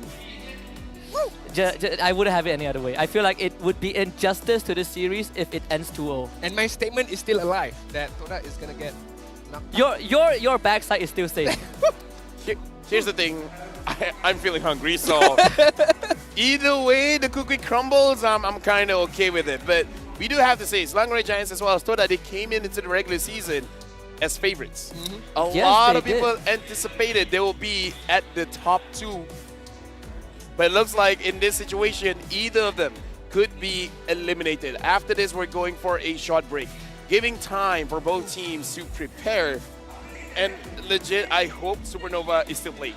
Definitely, he's definitely going to play. With that performance, it will be a fool to sub him out again. Yeah, Angela Matilda ban. That's what I'm looking for. Yeah, Matilda, you know what, just take it out of the game. With that being said, we're going for a short break. After this, we'll see the conclusion. Who'll make it to the playoffs, Todak or Selangor Giants?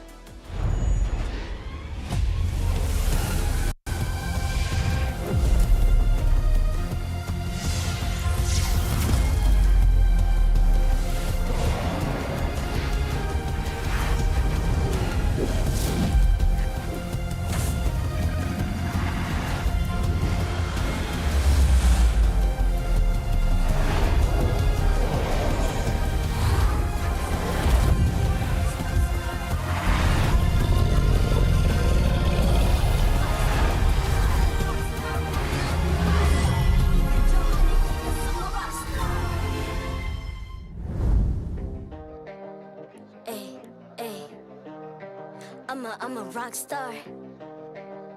Yeah, Rockstar? Ay, ay, ay. I'm a rock star, baby, I'm a rock star.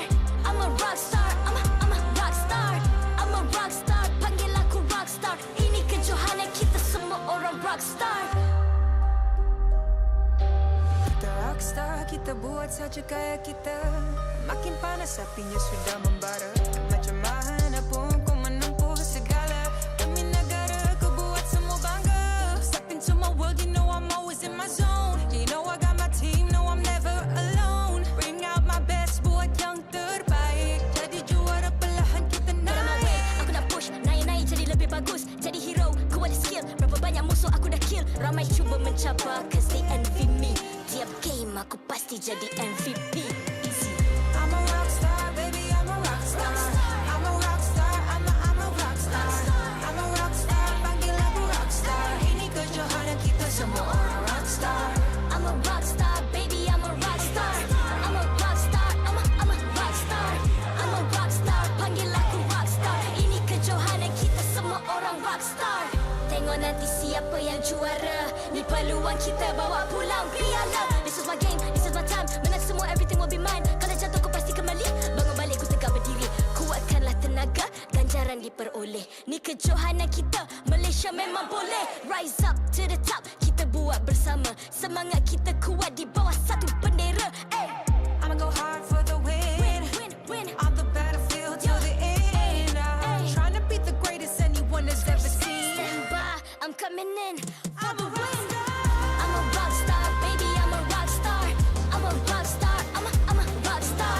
I'm a rock star, panggil aku rock star. Ini kejohanan kita semua orang rock star. I'm a rockstar, baby, I'm a rockstar. I'm a rockstar, I'm a rockstar. I'm a rockstar, panggil aku rockstar. Ini kejohanan kita semua orang rockstar.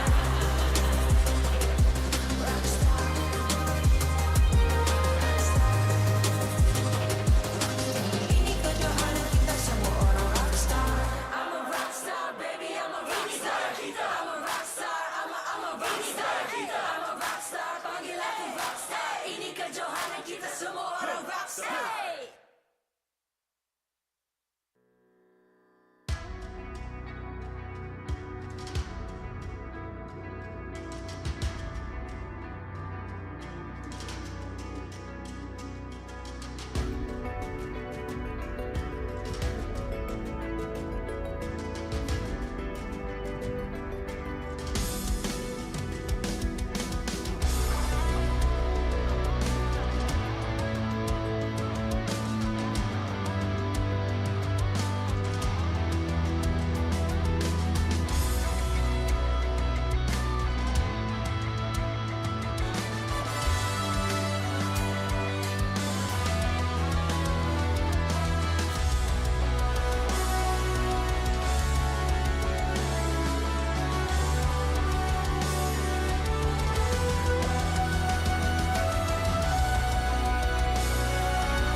I'm a rock star.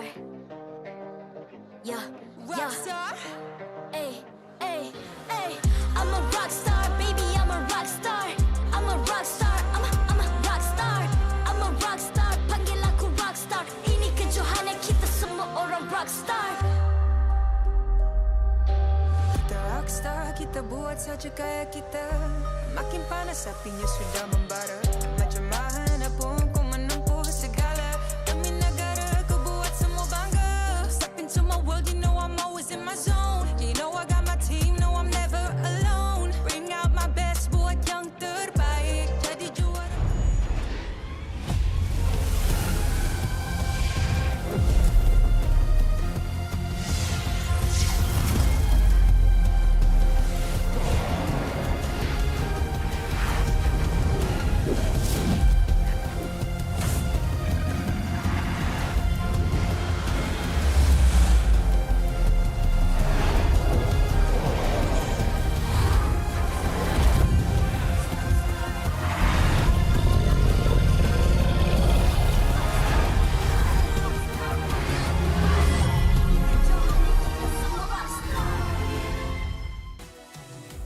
Welcome back to a match that fate has been said.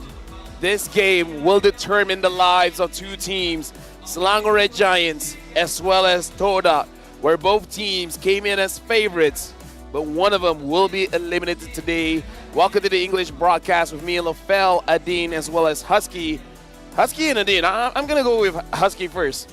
We anticipated it is going to be a 1-1 situation.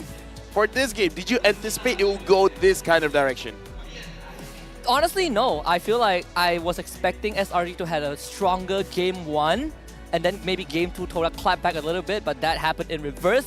And I didn't expect SRG to throw in Supernova in game 2, but that one worked out. What about you, Adin? Did you anticipate that Supernova was coming in? I did not anticipate Supernova was coming in, and I did not anticipate Pancake was gonna do quite poorly in game number 1. But hey, things happen, things change, and it's a good change for them. One of the playmakers for Selangor Red Giants, Gojes, EXP laner.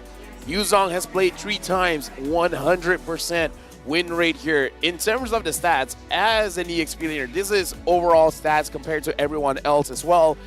I would say it's in the middle of the league. I would say he's just doing his job. For me, he had a good rookie season last season, right? And now he's in his sophomore year, and I feel like there is improvement in terms of his gameplay. But to take him to the next step, he has to learn from the likes of Smooth. He has to learn from the likes of Momo. Regardless of a losing matchup, you'll still be able to win your lane. That is what he needs to learn to become one of the best EXP laner. And to add on to that point, Super Gojes has, as his history has told us, if you bully him in the early game, he starts to struggle, right? And he's a laner. When he struggles, his whole team does fall apart. He does shut down a lot in these situations, especially against more experienced teams. We saw how RSG completely shut them down. We saw SMG did the same to them as well. Homebois also did them in. And even against Todak, you saw in game 1, Gojes did not have a good game and he was not able to recover. So that mental reset is something very important for this young player. But I'm glad that game 2 he stepped up. Do you think that in this current patch, the EXP role is far much more important, as Husky mentioned? Do you think that if an EXP laner crumbles, the whole team crumbles as well? Or do you think that all roles still matters a lot? No. I would say in this season in general, not just this patch, we've seen time and time again, whichever EXP laner has the advantage, it provides the entire team an advantage. One of the reasons why RSG looks so strong for this season, Repo being a standout player, making sure that even though stats-wise is not always the best, he always provides the best for his team. And that's also part of the reason why Selangor Red Giants has won for the first half of the regular season. Super Gojes has been straight up winning his lane. But after people finds out how he plays, everyone has his number. Now we're going into the drafting phase. This time, Todak will be first pick. Selangor Red Giants will be second pick. And Husky, you asked for it. Selangor Red Giants replies with both bands. If you're on the red side, there's no other option. You gotta get rid of those 2. But that means that the Lancelot, I believe, will be let through, and that could be an option that both teams can consider. A part of me kind of am thinking that maybe Todak would just give Chikugai an assassin for game 3. We've seen him perform on that. The Hellcut and Lancelot are both his cup of tea, and they're both available. I'm worried though because he's going up against Supernova. And Supernova has his eyes on these very flashy players, right? With the Cho, with the Kufra, with the Franco. I gotta say, man, I feel like you guys is looking at the situation and be like, okay, let's think about this. A very interesting pickup by Todak for the first phase here. 69% win rate. Nice. Yeah, they do realize that this Yuzhong has been a key player in both games, right? Game 1, Yuzhong wins the game. Game 2 for SRG, exactly the same for Gojes. No Terizla. I mean, you still have certain picks left for Gojes, but this could be one of those games where SRG pivots back to game 1. All right, Gojes, no Yuzhong for you, unfortunately. We got to sack you a little bit, but we will make sure the rest of the draft gets to support you. So the Valentina first pick is great. You know, if enemy logic applies, Kaido was defeated by Luffy. Spoilers, by the way. Okay. I don't watch it, so you can spoil it as much as you want. All right, well, spoilers. So I don't know. Maybe Badang will be picked there now. Of course, I'm just kidding. I just need to make that Kaido reference. But Selangor Red Giants, they're picking up both heroes that have proven to have a big impact in the series. You can become the Black Dragon and dive Todak, so you have a built-in Yuzhong. You can also run away from the Yuzhong. Okay, I like the pickup by Selangor Red Giants picking up the Irrital very early on, securing a very, very comfort hero for Super 8. We know how he performs in game number 2, but the way that he performed number 2 is because of the amount of space that he had. So right now, it falls down to the shoulders of Nova, of Super Skies as well, to give that enough comfort space for Super 8 to farm up and get the itemization. A way better roamer to engage. Just put the Minotaur aside, right? Kufa can dive the bait. I love it. A good deny as well, because now if you want to play catch, Cho as well as the Franco may not be the best because there's a lot of B3 frontliners. So Kufra was a very good pick. So I like that they took it away as well. It also kind of like denies the Lancelot pick by Super Skies. There is the Martis though. There is still the Martis for SRG. Yeah, if they want to consider this, right? Martis for the matchup. We've seen this a bazillion times. It's Martis favorite. So there's a fun fact, guys. So I checked some of the records of season 11. These two teams, they're locked in a cycle, right? Last season, Lunatics beat SRG 2-1 and then proceeded to lose against Todak 2-1. This season, Todak beat Lunatics 2-1 and now they're facing SRG. So these two teams have not faced off in the playoffs before. We're coming full circle. This story ends one way or the other. But the X-Borg is picked up instead. I gotta say, for now, Selangor Giants, they've been doing the draft dirty, man. Like, the X-Borg is strong against the Yuzong as well as the Fredrin. I would argue against even the Kufra, even the Kufra as well. We've seen Super Red on this Irrital, so I don't know. For now, even though the Yuzong has been proving to be quite a menace in both games, Selangor Giants has been looking good. So my question is, Ruff, is he still going to be using the Bruno?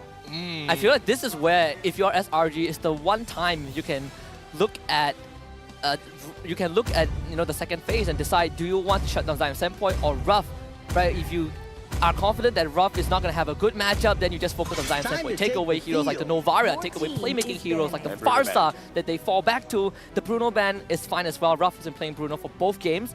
Now, if you want to play something like an Ixia, you're going to get into trouble. Yeah, if I were in the Selangor Red Giants camp, I would ban out Ruff's hero. You know, ban out the rookie's heroes pool, because Zion Sandpoint is a very well-experienced player.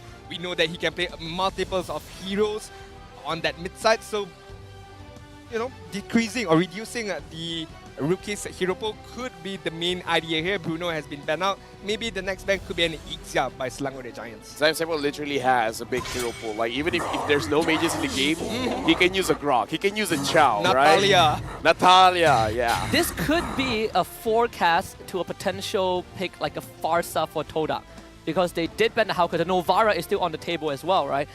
But for SRG, and no Yuzong. And no Yuzong. If you really want to flex this X-Borg, there is still an opportunity, right? The Martis is still very, very tasty for SRG. Okay, so Selangor Red Giants now, I do agree with Adin. It's like, if you try to ban on Zion Sandpoint, he'd just be like, dude, I got other things, right? So it's fine to ban out Ruff for now. Looking into the situation, I'm not entirely sure. What would be a good hero to ban out here? Ixia, Beatrix? Yeah, Ixia.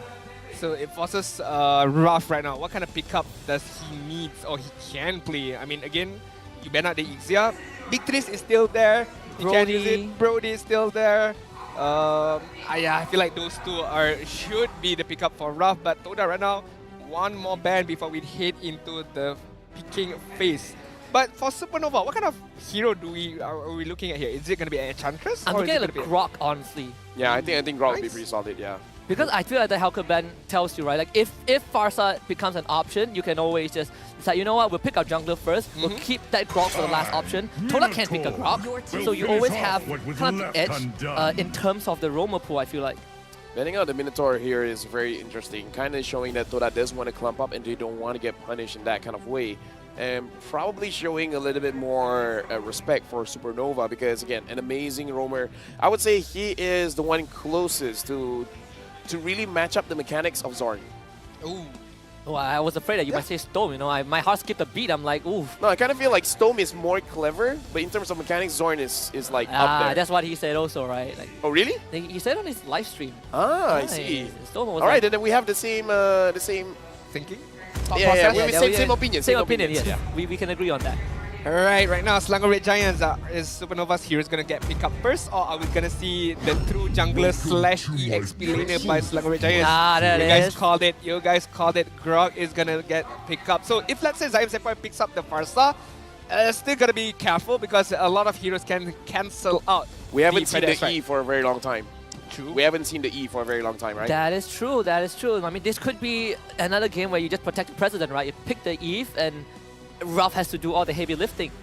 Because looking at this, there's a lot of control. The Eve is potentially dangerous because you might not have enough damage. That is my concern as well. Karita will be solid as well. It's good against the X-Borg if you can hit all of your skills, making sure that there's no Piraka armor in the fight. That is always the key. So they pick the Lilia just to be safe, so you have damage, you have escape, ability. It's not a favorable target for the Grok also. I like this a bit more, but it's more rough hero. What is he gonna go for? Brody. So they go for the Brody, alright. I mean, to be fair, there aren't many good options other than that. What can she... Okay, translate it. She's saying she wants to watch MPL with her love, but she doesn't have a love. Then love yourself. Yeah, love yourself. Wow, yes. Follow wow. Kyrie. Love yourself. That's a good thing about having you guys. That sounds like a backhanded compliment. Because a lot of time we can't translate. Yeah. We can't translate, the fan can, okay? My God.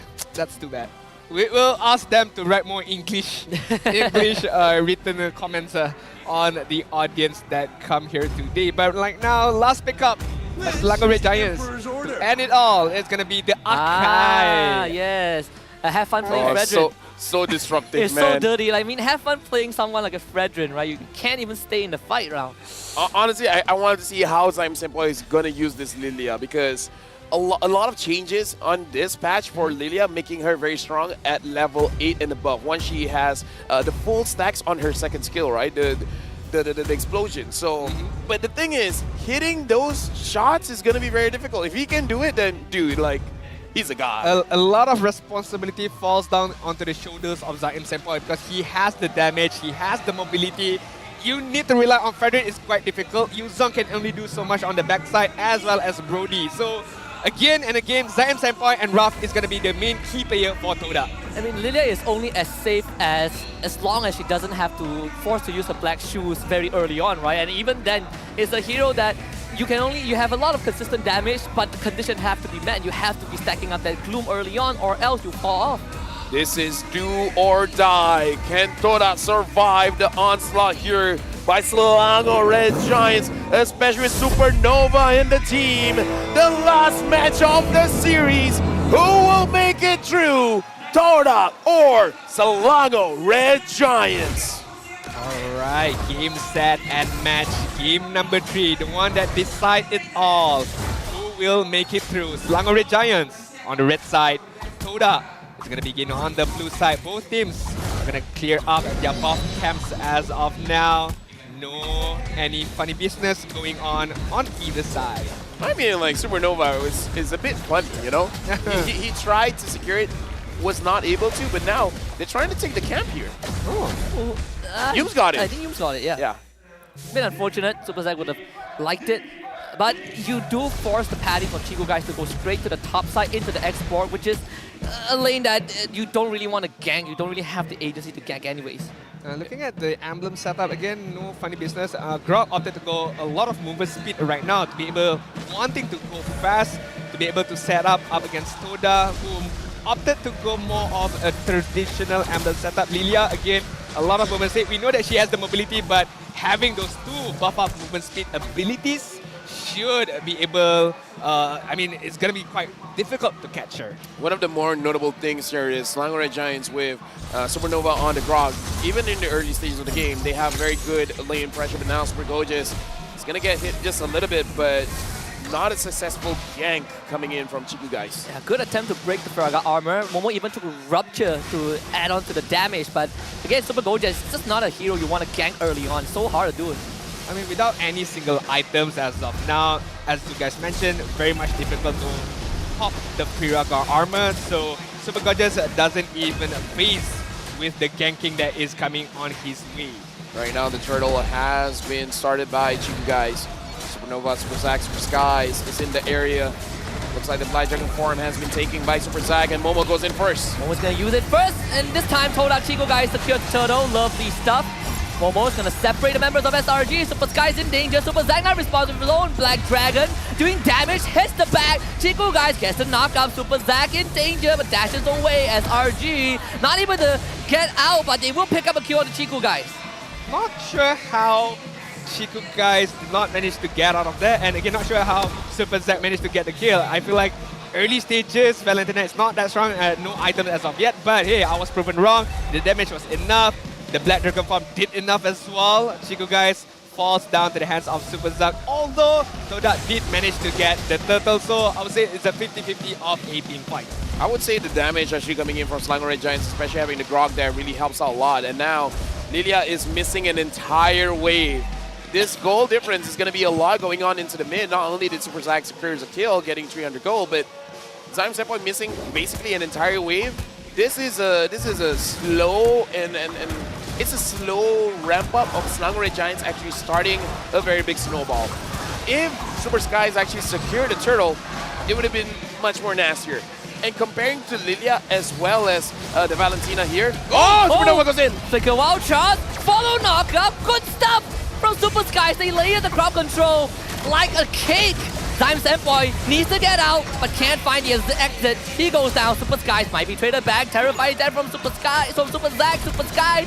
They don't tell me to get out of this. Finds a shield. Sidestep Leo finally drops, thankfully. Okay, a lot went down there, and I feel like Selangor Red Giants, they have eyes on Zyme Senpai, making sure that he loses either his own health or just don't get any farm in general. Supernova could have been the MVP rather if he laid out the Guardian Barrier perfectly, but it was super hard for him to do so. He might afraid to block out the pathway of Super Skies. In the end, he's just, okay bro, I'm sorry, I cannot lay down this Guardian's Barrier. I'm afraid I'm gonna block you away from your own safety right there. I gotta say, I think even his own team weren't ready. He flickered and then knocked happened, and they're like, wait, what?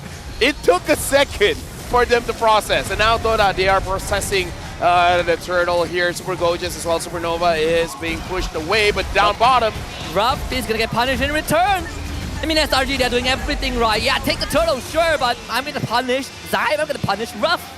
I mean, very, very good trade-off by Selangor Red Giants right there. They know that they cannot be able to, I would say, withstand or, you know, provide at least of a fight on the turtle side, so they go for the bot side. They go for Ruff's life and be able to ramp up even more Super Red. We know that he's a very, very good farmer, a potent farmer, but giving that space even more to Super Red, I mean, we're looking at a 15-minute full item build again for Super Red. Oh, Supernova, good IQ in trying to figure out where Yums is. Actually able to cancel out the first kill coming in from the Kufra. For now, Supernova is actually showing up against Yums. Yums, at least for the first 5 minutes of the game, definitely has lower impact compared to Supernova. And he takes away the hesitation that SRG had in game 1, and they're gonna do it again! Oh no, Ruff! He just got back into the lane and he dies once more.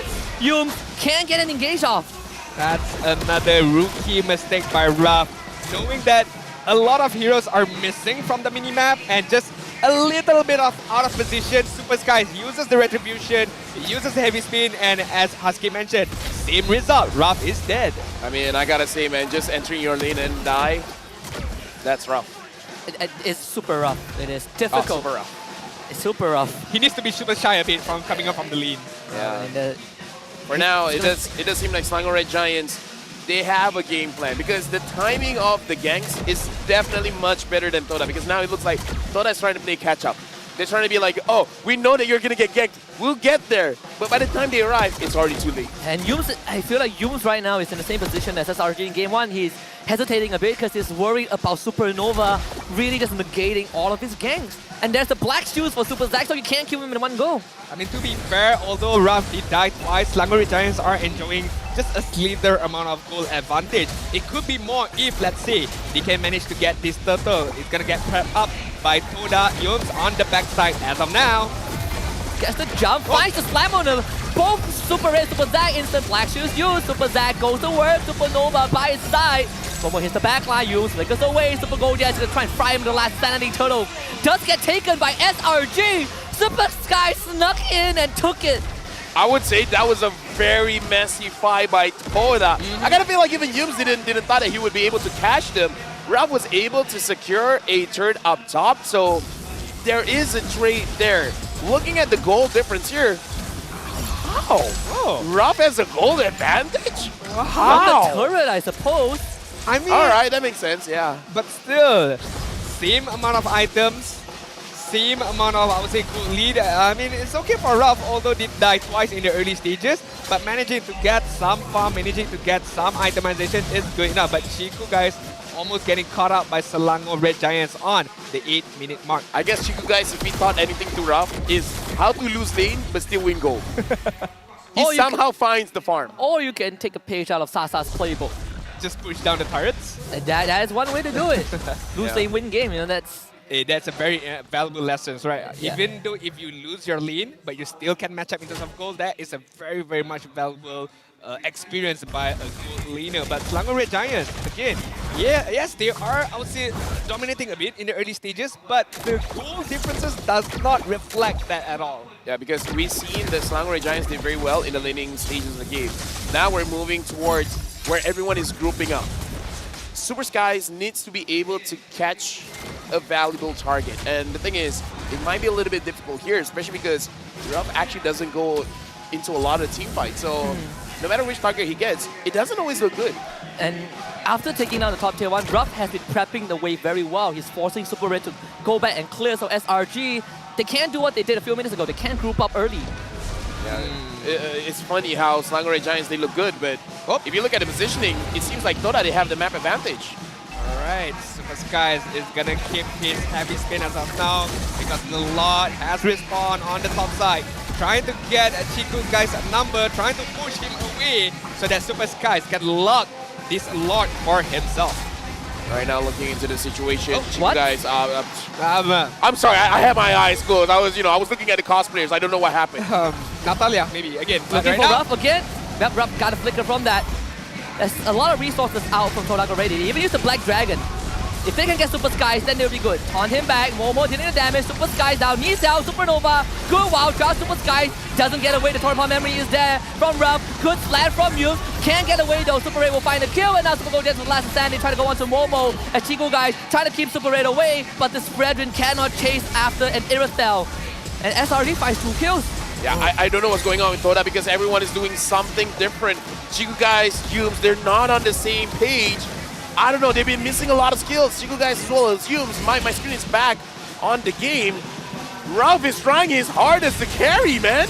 Super Zack does have the black shoes. Can they force it out? Taunt, slam, not enough. Super Zack now needs the dash, uses the Purify, gets away. No Todak memory means no kills. Ruff now pops the Winds of Nature as Super Red looks to run down Zyme. Senpoi can't find a kill. But while that was happening, the side lane tier 1s for Todak have dropped. I mean, a lot of kiting is being used on both teams, and I feel like the itemization is not there yet for both teams right now. Not being able to dish out, not able to get that kill off, that final blow off, either on Todak or either on Selangor Red Giants. It's a bit of push and pull for both of these teams. But Selangor Red Giants right now, Super Sky is returned back onto the battlefield, having the retribution. Chiku guys is just hovering around as well. So team fight 2.0 is gonna commence immediately. They will find Chiku guys at least. SRG can do this for days. Zyme Senpoi finally arriving at the scene, but will be spotted out by Super Zack. Of course, SRG, Super Skies is lower level than Chiku. Chiku is gonna be 2 levels ahead of Super Skies in just a little bit. So it's not the easiest retry fight for Super Skies, and Chiku guys can do this for days on end. Yeah, right now look at the positioning of Momo as well. Todak is trying to bait something out. Super Zack is taking quite a lot of damage. Zyme Senpai has to be very, very careful. Momo is just waiting. Selangor Red Giants, they have no idea where he is. Todak, all they have to do is to square off Selangor Red Giants in a very tight spot. That Super Zack, he doesn't find out! Gojets doesn't check the bush. Okay, Chiku guys, gets found out. Humes charging in. Looks like he's not going for it. Super Red is showing his face. Supernova, Chiku guys goes in alone. His HP's low. Momo gotta do it now, Chiku guys. Gotta find the ultimate. Super Red finally is gonna get ran over by Momo, but still survive. Chiku guys has already dropped. Petrified for Momo landing on a tree, but Super Red still is the prime target. Momo is gonna get fried. No! What? He misses ultimate flicker at the time when he needed the most. Hughes doesn't land it. SRG fights 3. This Lord is gone. What's going on with Todak? They're not synchronized. Everyone is on different pages in different books. It's a disaster for Todak right there. The timing from Momo was a tad bit too late. Chiku guys just tanked too much damage. He went too early.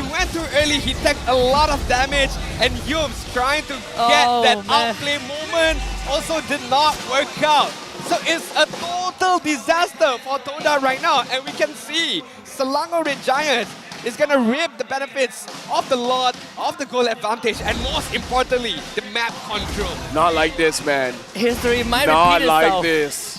This is the first big break for SRG, right? Adin didn't mention they were Guys. finding kills but not goal lead. Now they have it. If Todak loses here, it's gonna be the first M series.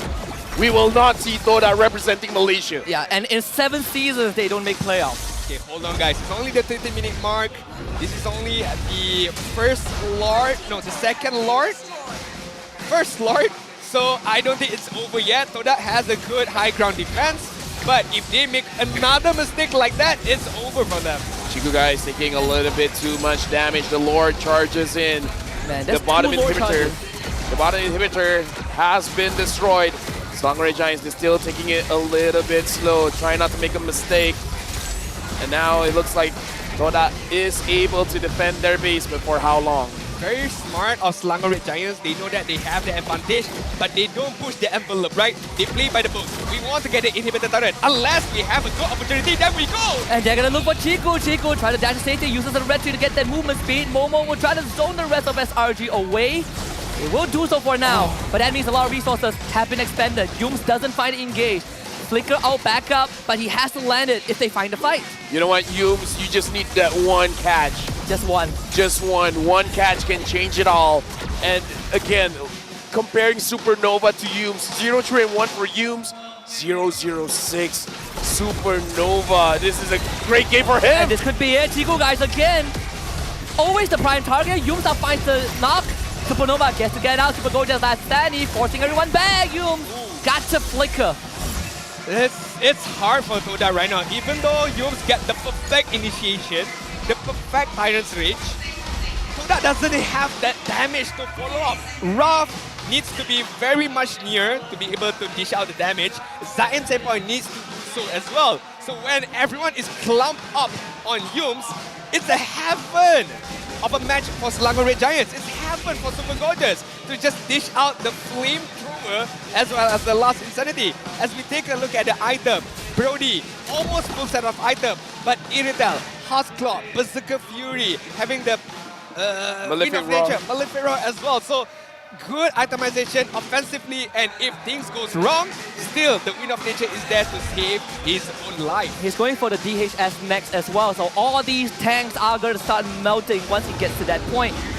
The next Lord is going to be spawning on that bottom side, and that's where you have a huge wave crashing in for SRG. Top side also needs attention as well. I told them their hands are tied. I'm predicting Yums will get the moment. I believe in Yums. I know he will get that moment. But my biggest question is, will that moment be capitalized well by Todak later on? I mean, he needs 40 seconds for the flicker. And that's a long time. And right now, the Lord has been started by Selangor Red Giants. Victory is in their grasp here. 28, 27, 26,000 HP left for the Lord. Todak, they got to make a decision.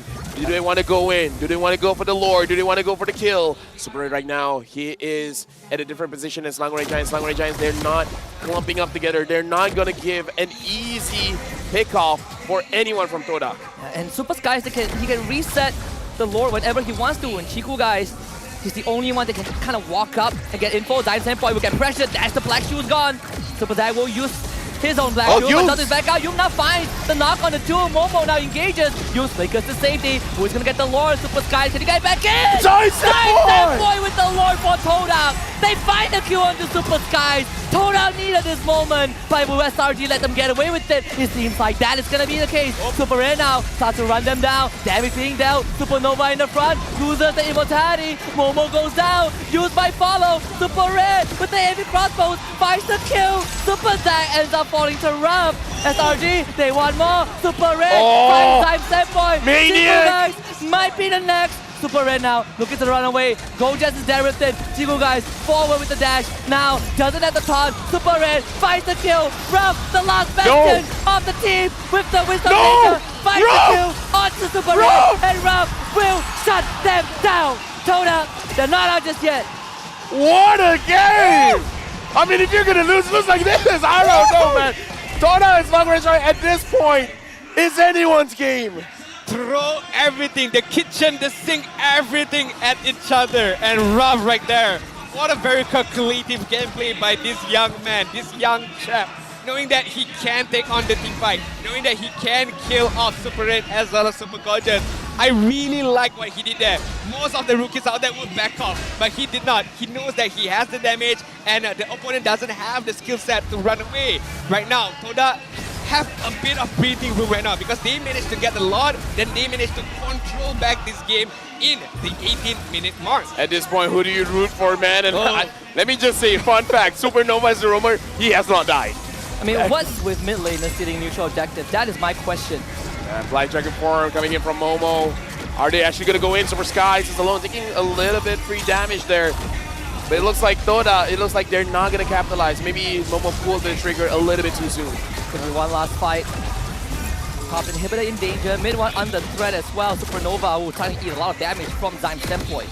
Almost getting a kill off onto Supernova, but managed to get away immediately. I'm not sure what is about this match series, but the mid laners right now, they are the Lord Slayer. They are definitely the Lord Slayers as of now, but Todak is just hovering around. They're not backing away.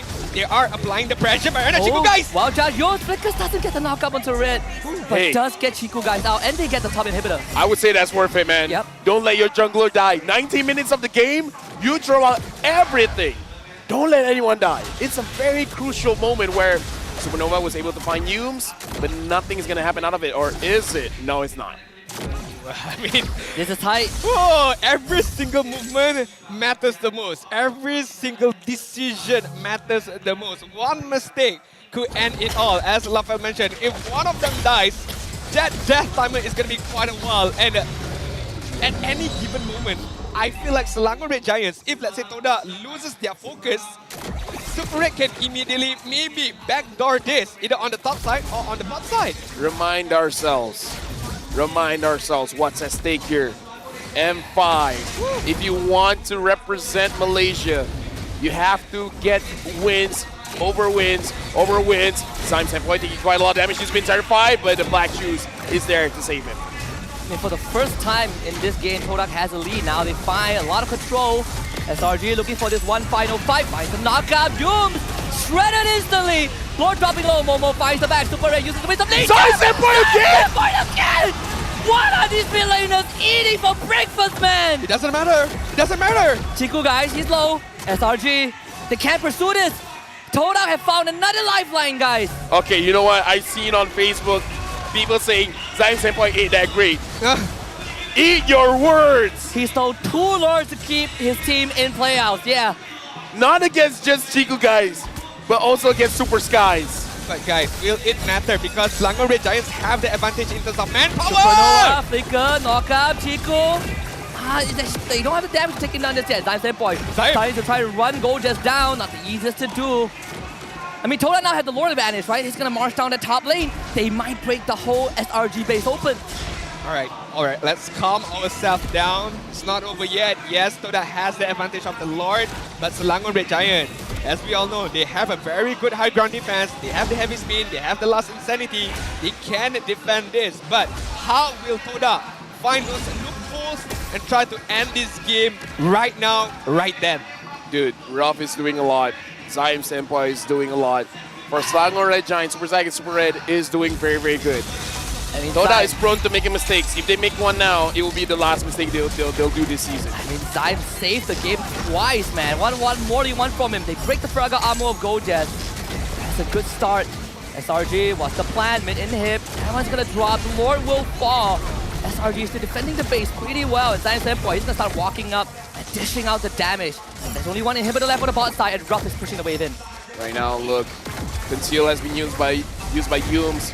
Has been discovered Super Skies. Catch Ruff! Heavy spin, runner Ruff! Yumes is the back! Super Red able to get away, but Ruff needs to go. Immortality has been popped. Now Momo in the Black Dragon form. The Prince of Crab's gonna be there. They do fine. Super Skies, but Super Red broke 2 Immortalities. Yumes, he's gonna fall. Ruff is dead. SRG, they're still alive. 1 minute. It takes 1 minute for them to get back into the game. That was incredible. That was incredible by both teams, to be fair. A very good initiation coming in from Todak, a very good defensive gameplay from Selangor Red Giants. Although they lost Super Skies, but they did not lose one more inhibitor turret on the bot side, as well as the Crystal is still alive for Selangor Red Giants. But right now, 4 up against the 3 members of Todak, Selangor Red Giants are looking at least to get that inhibitor turret on the mid side. Yums and Ruff. It is taking a while for them to recover. Team SMG. Oh my god. Making sure there's no mid-wave. You planted that ball one after another to just clear out the minion wave, and it worked to perfection. I feel like we need to see another Lord dance, another Lord team fight between these two teams, and then we can decide who's gonna be the winner. I swear to God, if Zyme steals this Lord again. How much damage does the Gloom really do? I don't think it should be that much. If he gets it again, I mean, SRG only have themselves to blame. No. After this, Super Zack will get it. I mean, by this point, Munton should just remove Retribution. Just remove it immediately. Remove the role of jungler. I'll tell you, like, the mid laners have more Lord to kill than the junglers themselves this series. Yeah, Lord Slayer, Lord Mania right now. I think even yesterday, Warlock got a few Lords as well. If the first week, I'm sure. Yesterday, I can't. Oh wait, no, never mind. Yesterday was a very clean game. Now Chico guys is fighting super gorgeous. Look at the positioning of Ruff and Yums. They're trying to get a flank. This could make a wait. Or. Oh, don't tell me they're going for a backdoor. Are they going for a backdoor? It's not enough, right? There's no minions, right? but No. They're preparing. If they have to consume, maybe they will find Red. That's the only place he'll be in. Yep. Here they come. Super Red. Look at Momo! Are you ready for this? Super Red's gonna run away. He's gonna split for his team. He's gonna run to Zyme SMG. They will try to chase him down with the Black Dragon. They can't find him though. But Chico guys. Super Red is safe. Now Yum is gonna try and slam Super Skies into the wall, but Super Skies is a tank. He can't go down. Look at Gojas. He's keeping Todak at bay. Last time he used Yum. He's gone. That's the Roma dead. Momo loses his immortality. Comes back. Super Red takes care of him. Super Zack by his side. The wingman of SRG have done it. 2 kills on Todak. To be fair, I compliment both teams. Very good idea coming in from Todak, trying to backstab Super Red, and it almost worked to perfection. But the timing, the IQ for Super Red. He runs into Zyme. He ran into Zyme SMG by using the heavy crossbow. That he knows that I do have the speed, I do have the mobility to get away from you guys. My question is, why wasn't Supernova brought in earlier, man? 0-0-11. My God. Secret weapon. I mean, they got him for a reason. Coach Arcadia kept him a secret for a very long time. I mean, Todak will prep for Pancake, but not Supernova.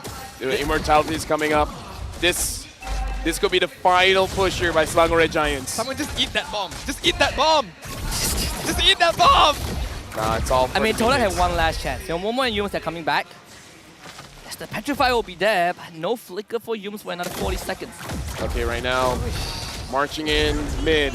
No inhibitors for Todak. The Lord is still marching from the top. Super Zack, lower than 50% HP. How can Todak defend this? Conceal has been used. Supernova, who you're gonna catch? You guys taking quite a lot of damage. Momo, Black Dragon form. Just gonna be a bit of zoning. They're gonna wait. Yums is gonna be back. Super Red pumping out the damage as he always does. Chico guys finds the taunt only on the Super Skies. Not the easiest one to go through. Chico guys doing more than half his health. Super Skies now knock them back. Yums misses the lead. This could be it. Super Red petrified. He's gonna gun down Momo. Crystal in danger. Todak, can you hold on? It might not be possible. You fight the knockback onto Red. Red is to go. But Todak is the one that wins.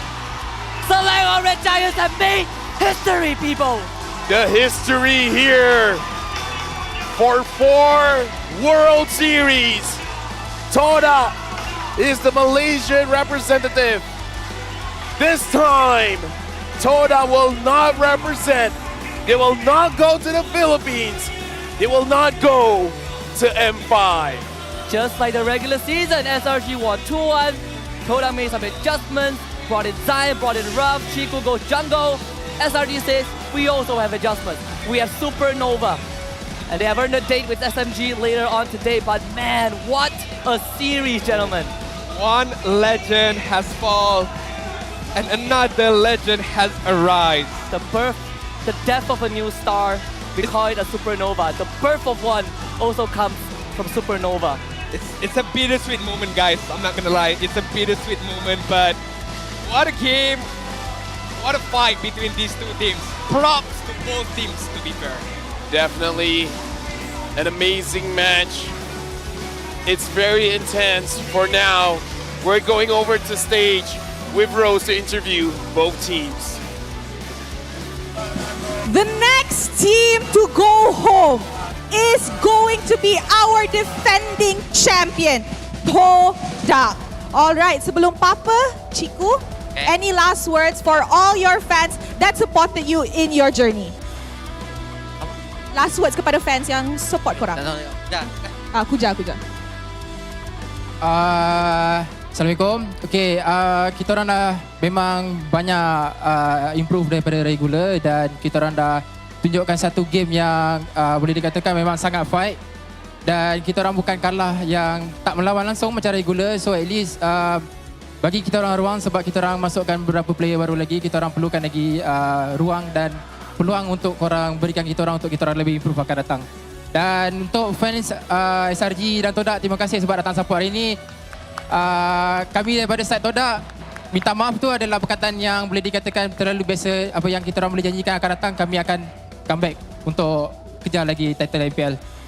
Thank you guys. Alright, thank you so much Kuja. Alright, for the final time untuk musim ini, I will give Todak their final bow in 3, 2, 1.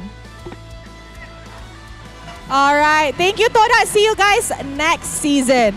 And with that, guys, give it up for the top 4 team, Selangor Red Giants. Alright guys, first of all, congratulations on securing top 4 untuk musim ini for this playoffs. Already secured dah. Okay, so first, I nak tanya Becky dulu. So, what happened in the first game? Apa berjadi dalam game pertama tadi? Belum panas ke? I think first game, Todak actually played very well. We make a bit of mistake early game. Early game, we very early then we die already. So the turtle gonna be hard. They played very well, but for today, I actually kind of touched because you guys know that this is the first time Todak won't be in the M series, right? I'm a very old player. I actually went into MPL same season as Ciku. So it's kind of touch to see Todak not in the M series anymore because really Todak was like the Malaysian team for us, and then since we beat them, we really gonna take their energy and hope we are the one who go to M5. Yeah. Alright. Okay, sebelum tu, I nak tanya Becky, what made you guys decide to sub in Supernova on the second game? For Nova, actually dia masukkan minggu ke-4 ke-5 kan. So so dia dah ada masa untuk training kot. Tapi dengan time tu dia dengan kita, dia actually bagi saingan yang banyak bagus untuk Pancake. So actually Pancake and Nova both improve a lot. And then we already planned that if we were to lose, we don't want to have regrets for Nova. Kalau Nova training kat SRG dah ada masa main tu kat stage, dah bagus kan. Kita tak nak bagi Nova regret lah. So kita memang all out dengan Nova. Alright, okay. Thank you Becky. So guys, sebelum anything, I nak tanya, untuk korang, siapa sepatutnya jadi MVP? Okay, so MVP kita ialah Supernova! Welcome back to the MPL stage, Nova. How are you feeling? Apa perasaan awak sekarang lepas 6 bulan main balik atas pentas? My feeling happy lah, but terkejut dapat main hari ni. Oh. But ready lah to play. Ready to play. Okay. I dengar cerita that actually dalam semi-pro scene, you dengan Raf main dalam pasukan sama. Betul. As a teammate of his kan? Apa you rasa performance, like how do you feel about his performance dekat atas pentas? Sebab dia, I think he's an exceptional player as a rookie. Bagi saya, Raf still the best marksman for me because kita orang kan pernah satu team kan. So, I think okay lah, still not bad lah. Alright, okay. Thank you. Okay, gorgeous. Last words Come here. Sini. Okay. Since korang menang perlawanan ni, nanti match ketiga korang akan jumpa SMG. Okay? Apa expectation Selangor Red Giants bila korang jumpa SMG nanti? So untuk jumpa SMG nanti, kita pun tahu yang kita sekarang dah ada 2 nyawa. So pressure tu dah kurang. So kita orang pun akan main pressure tu kurang sikit lah. So kita orang harap SMG pun main santai-santai sebab kita ada 2 nyawa kan. So kita main-main je lah. Nanti kalau masa 1 nyawa baru main serius. Alright. Thank you so much, The Gorgeous. Oh, one more. Good job. Nak ni. Naik sini. Oh.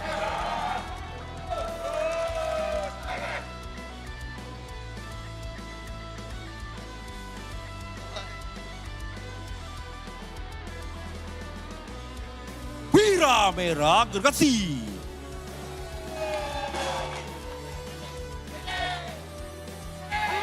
Wira merah bikin menjadi parah. Gergasi merah bikin menjadi marah. Pantang menyerah. Pantang bertemu. Pantang dijumpa. Pantang nak ditabak. Kecuali Selangor Red Giant Sport. Pantang nak ditabak. Come on, Legend. Come on, Legend. Come on, Legend.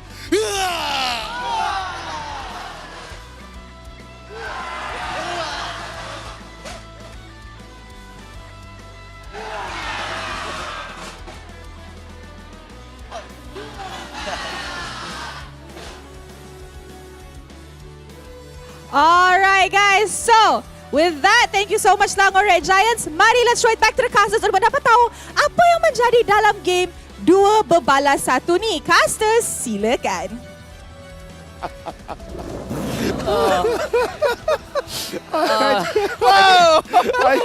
I didn't think Rose was ready. No, talk about hype, man. Oh, all right. MVP of the match, you did not die. What kind of roamer are you? Insane. I mean, I have no words for this, right?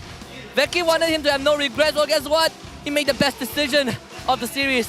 The man who debuted without wanting any regrets, won the damn series, knocked out Todak, and put SRG in a spot better than Season 11. A roamer with no depths. On his debut for Season 12, on the playoff stage, on a deciding game as well. Down 0-1. Down 0-1 and putting up one heck of a performance, man. This is your super sub supernova. Regardless of whatever it takes, he will always be ready to step up to the plate. What a Giga Chad.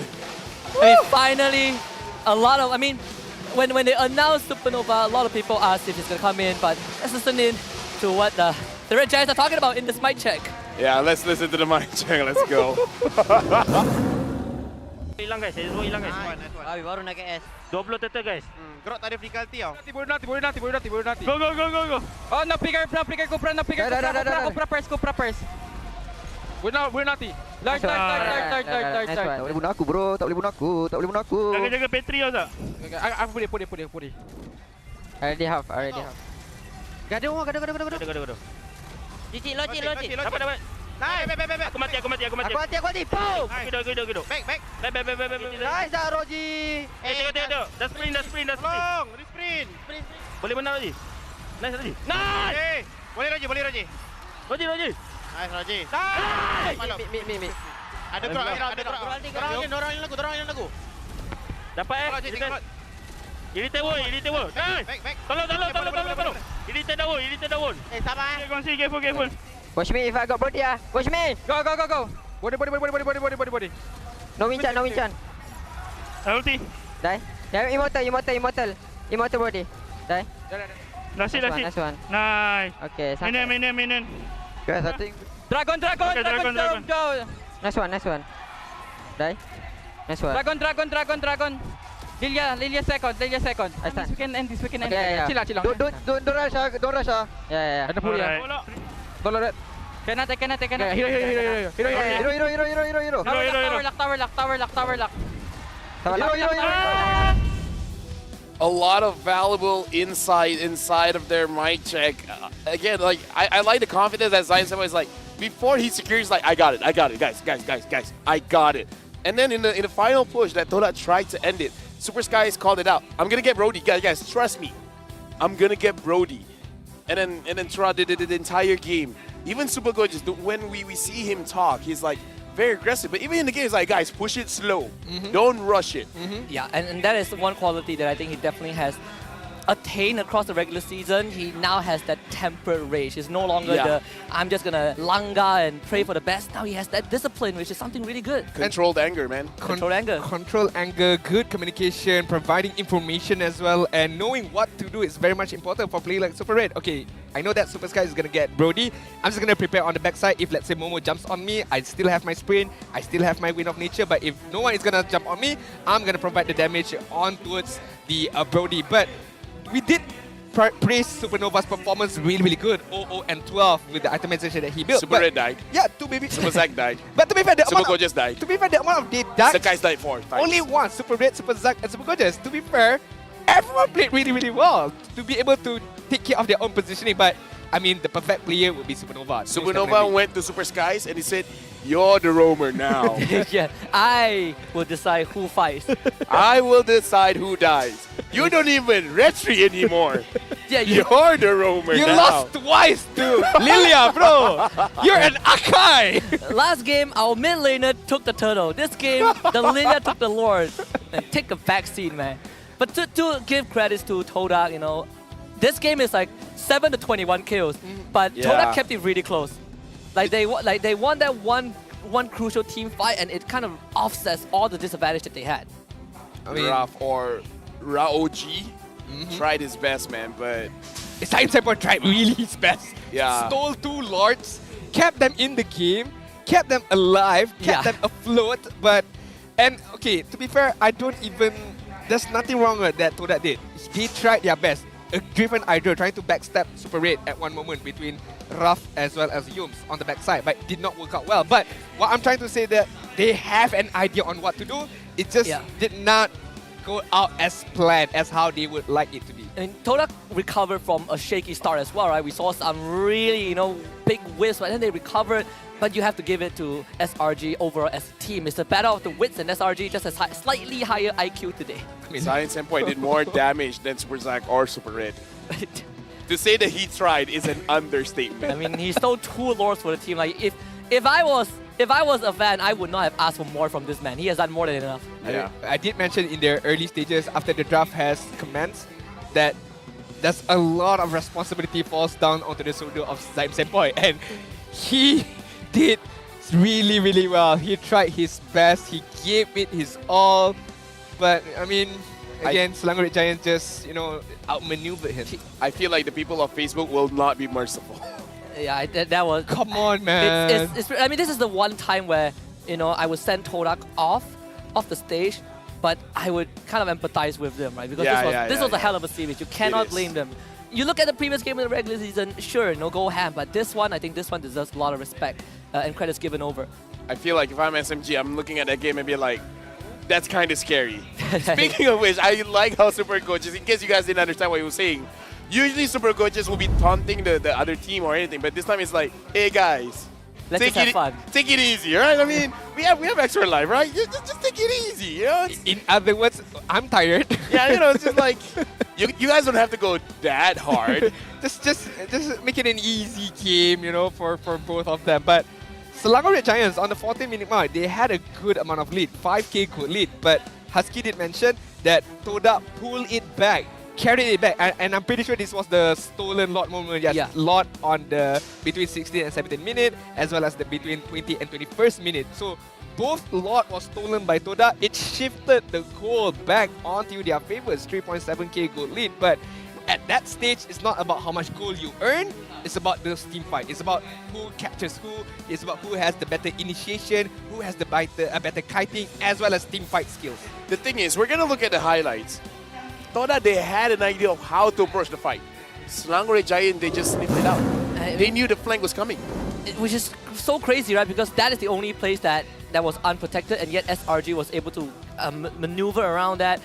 And they are so decisive this game. I think Supernova coming in as a sub definitely changed the dynamic a little bit. He's making the shot calls. Like Super Skies is making crazy engages that you normally wouldn't go for, and that's how SRG played the whole game. Let me just say, Supernova, this is his debut in the team, right? He got a 2-0. Yes. The team went 2-1, but technically with him on the team, 100% win rate. That is true. 2-0. That is true. With Grok as well, out of all heroes, this is not, I'm just gonna play this hero and I don't need to think. When you are a Grok player, you need to think to be able to put where is your Guardian's Barrier, how you're gonna initiate with your Wild Charge as well as Flicker. Honestly, it's a very, very clean gameplay from Supernova. Looks like he was well prepared for this match, and when his name was called up, he was ready from the get-go. Yeah, after this, I believe we'll be seeing the attempt. I believe this is the moment where they attempted for the backstab. Yeah, for the flank coming in from behind, but something about Selangor Red Giants, they know it's coming. Yeah. This was a good defense, and as you mentioned, Super Skies mentioned that I got Brody, man. Just be prepared. I know that Brody is going to get caught. Super Skies, not only did he get Brody, he protected Super Red. Yeah. He did two things at the same time. And he pushed Yums into where he doesn't want to be, right? Like, that is the one guy that doesn't want to show himself. And then Ruff gets caught. Yums had to commit and ends up dying. This was the moment. They want Super Red. Super Red just dies to Zion Sandpoint. And Zion Sandpoint gets forced out of the fight. They can't get him. No Black Dragon. SRG decides, you know what? We can fight this for days. And they get control of the Lord. Go just zones with 4 guys of Todak. Kills 2 of them. And then they get the Lord. Was there anyone to be blamed on the Todak side, Lafel? I don't think so, right? They did try their best to capture Super Red. But once Super Red pops up the sprint, it went havoc right there. I would say Super Red was more than prepared. Yeah. So it's more on Selangor Red Giants outplaying it. And with that being said, Todak is officially out of the playoffs. And now there's 4 teams left. Let me repeat myself. There's 4 teams left. RSG MY, Homebois, Team SMG, and Selangor Red Giants. For today, there will be no more elimination, but the teams that lose will go down to the lower bracket semifinals. And that, yes, you can get eliminated. I mean, if I was any of these teams, I would definitely want to win and go to the upper bracket finals. Definitely. I want to save myself one best of 5. Definitely, and I feel like this was my, I would say, top 4 prediction in terms of who's left in the playoff stage, and it's been proven. This is I would say, in this particular season, the best 4 teams are gonna battle it out, and only one will make it through. So it's very hard to predict from now on. For you guys at home, make sure you guys scan the QR code because we want to know what you guys think, all right? Answer the survey. Tell us how we can improve as a league to make sure that we bring out the best out of the players. And the thing is, this is historical. For the very first time, Todak is not representing. We can say, the kingdom has fallen. The era of Todak has finally ended after 7 seasons, which is more than 3 years. This is a drought for Todak. But they left a legacy. I think that's something that we all can agree on. Dude, I feel like M5 now is going to be a little bit more hype. Not just for Malaysia, but I feel like other countries watching Indonesia and Philippines, to be like, okay, Don't worry. What's the next threat? And BTK didn't make it. Mobile is not going M5. Yeah, That's interesting. After this, we'll be seeing RSG MY going up against Homebois, where RSG MY had almost a perfect regular season, but Homebois took their fun away in week number 1. And RSG MY, they want to prove that that win was a fluke. They were just lucky. And Homebois, they want to prove that they're the only teams that can take down RSG MY. Will it happen? We shall see later on. But later today at 5:30 p.m. is going to be SMG versus Selangor Red Giant. As God just mentioned, I don't think it's going to be a high game. It's just going to be a chill, relaxed game. Yeah, we have 2 lives, right? Why not? I kind of doubt it. I doubt it too. I mean, more so if you're SMG. Oh yeah, more so if you're SMG. But thoughts on the game, man? I mean, this is definitely, it went beyond my expectations, right? I came into this expecting SRG to win 2-1.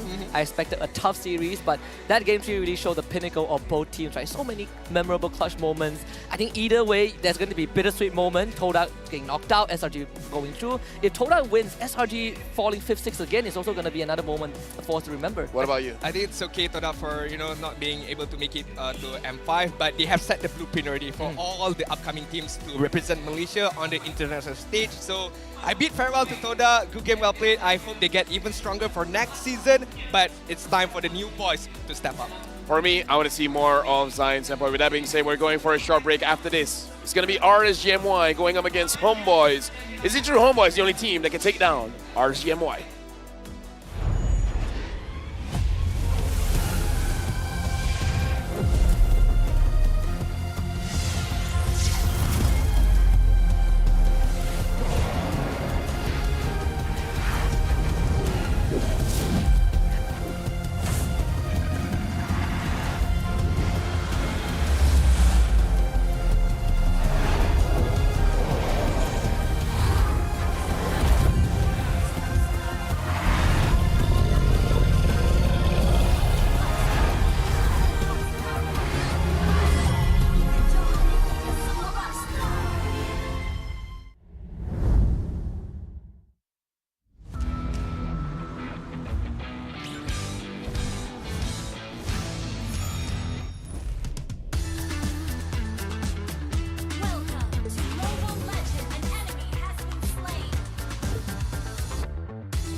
It's all right, my little star.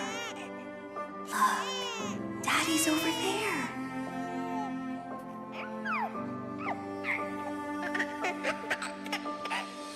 The calamity's approaching, and it will destroy everything. I'll hold it back and buy us more time. Nolan, protect our daughter. No! Lillian!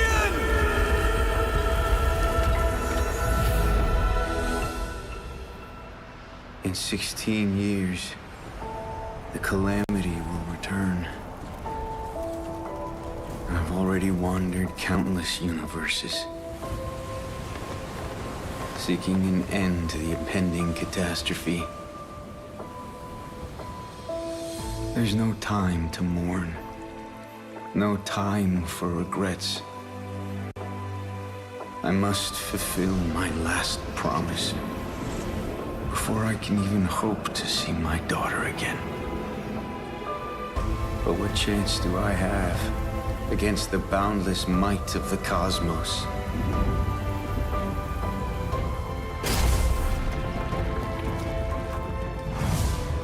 I'm sorry, my little star.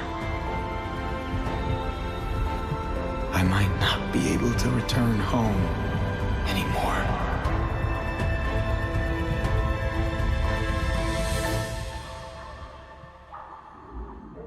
I promise I will take her to see the star lanterns.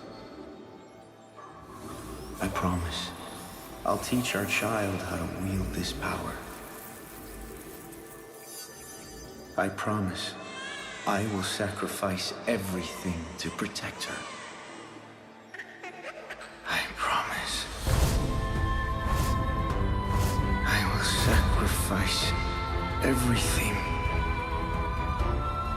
to protect our daughter.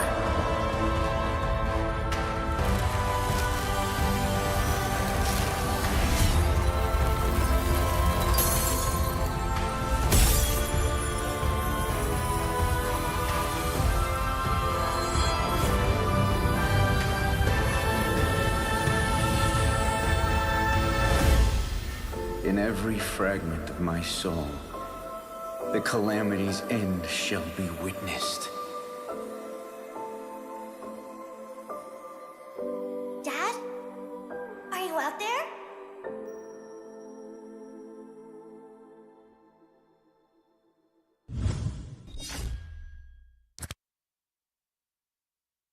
You have been slain. Unstoppable. Defeat.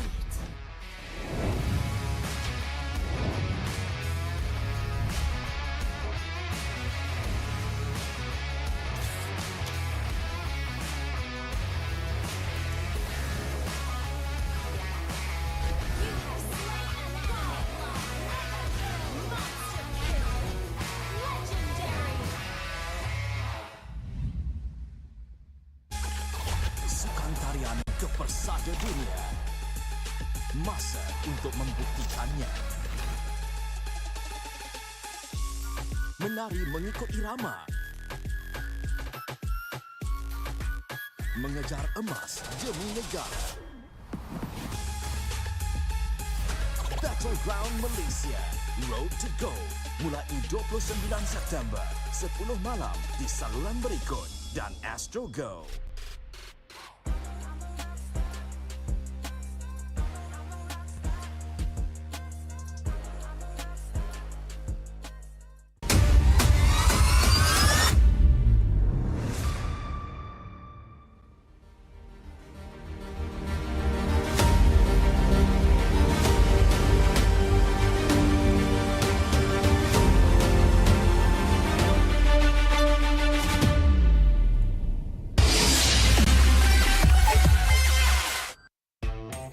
You have been slain.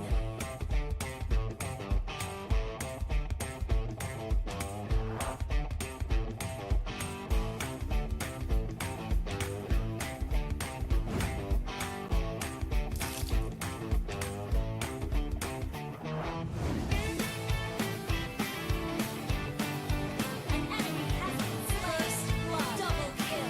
Legendary. Victory.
Nep, kau pilih lah hero betul-betul. Apa benda kau pilih ni, Nep? Main macam budak. Aduh, dah lah dapat 1,500. Dapat extra potensial lagi. Dapat pilih semua hero lagi.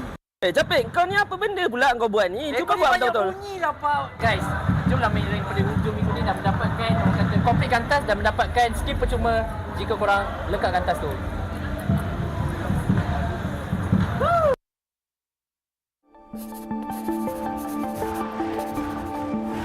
Kita selalu dengar ayat jangan kejut harimau yang sedang tidur, melambangkan jangan kacau Malaysia, nanti kita bantai kita orang.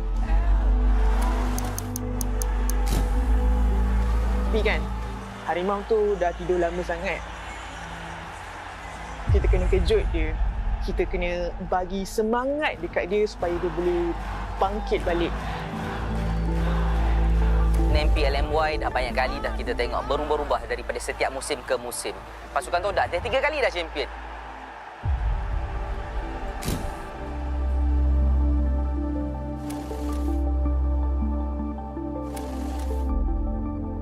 Pergi international macam tu juga. Pergi bawa balik sijil penyertaan.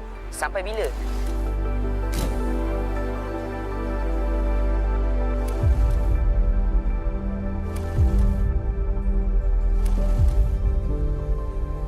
Kenapa kita graf kita tidak menaik? Kenapa tak boleh nak implement benda tu dekat Malaysia ataupun bermain Mobile Legends sebenarnya?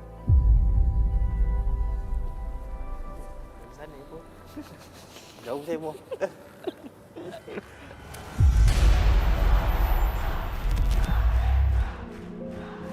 Saya daripada M1 sampai ke hari ini, saya masih lagi berjuang untuk industri ini. Kesedihan saya bila mana pasukan yang kita harapkan kurang memberi saingan lah.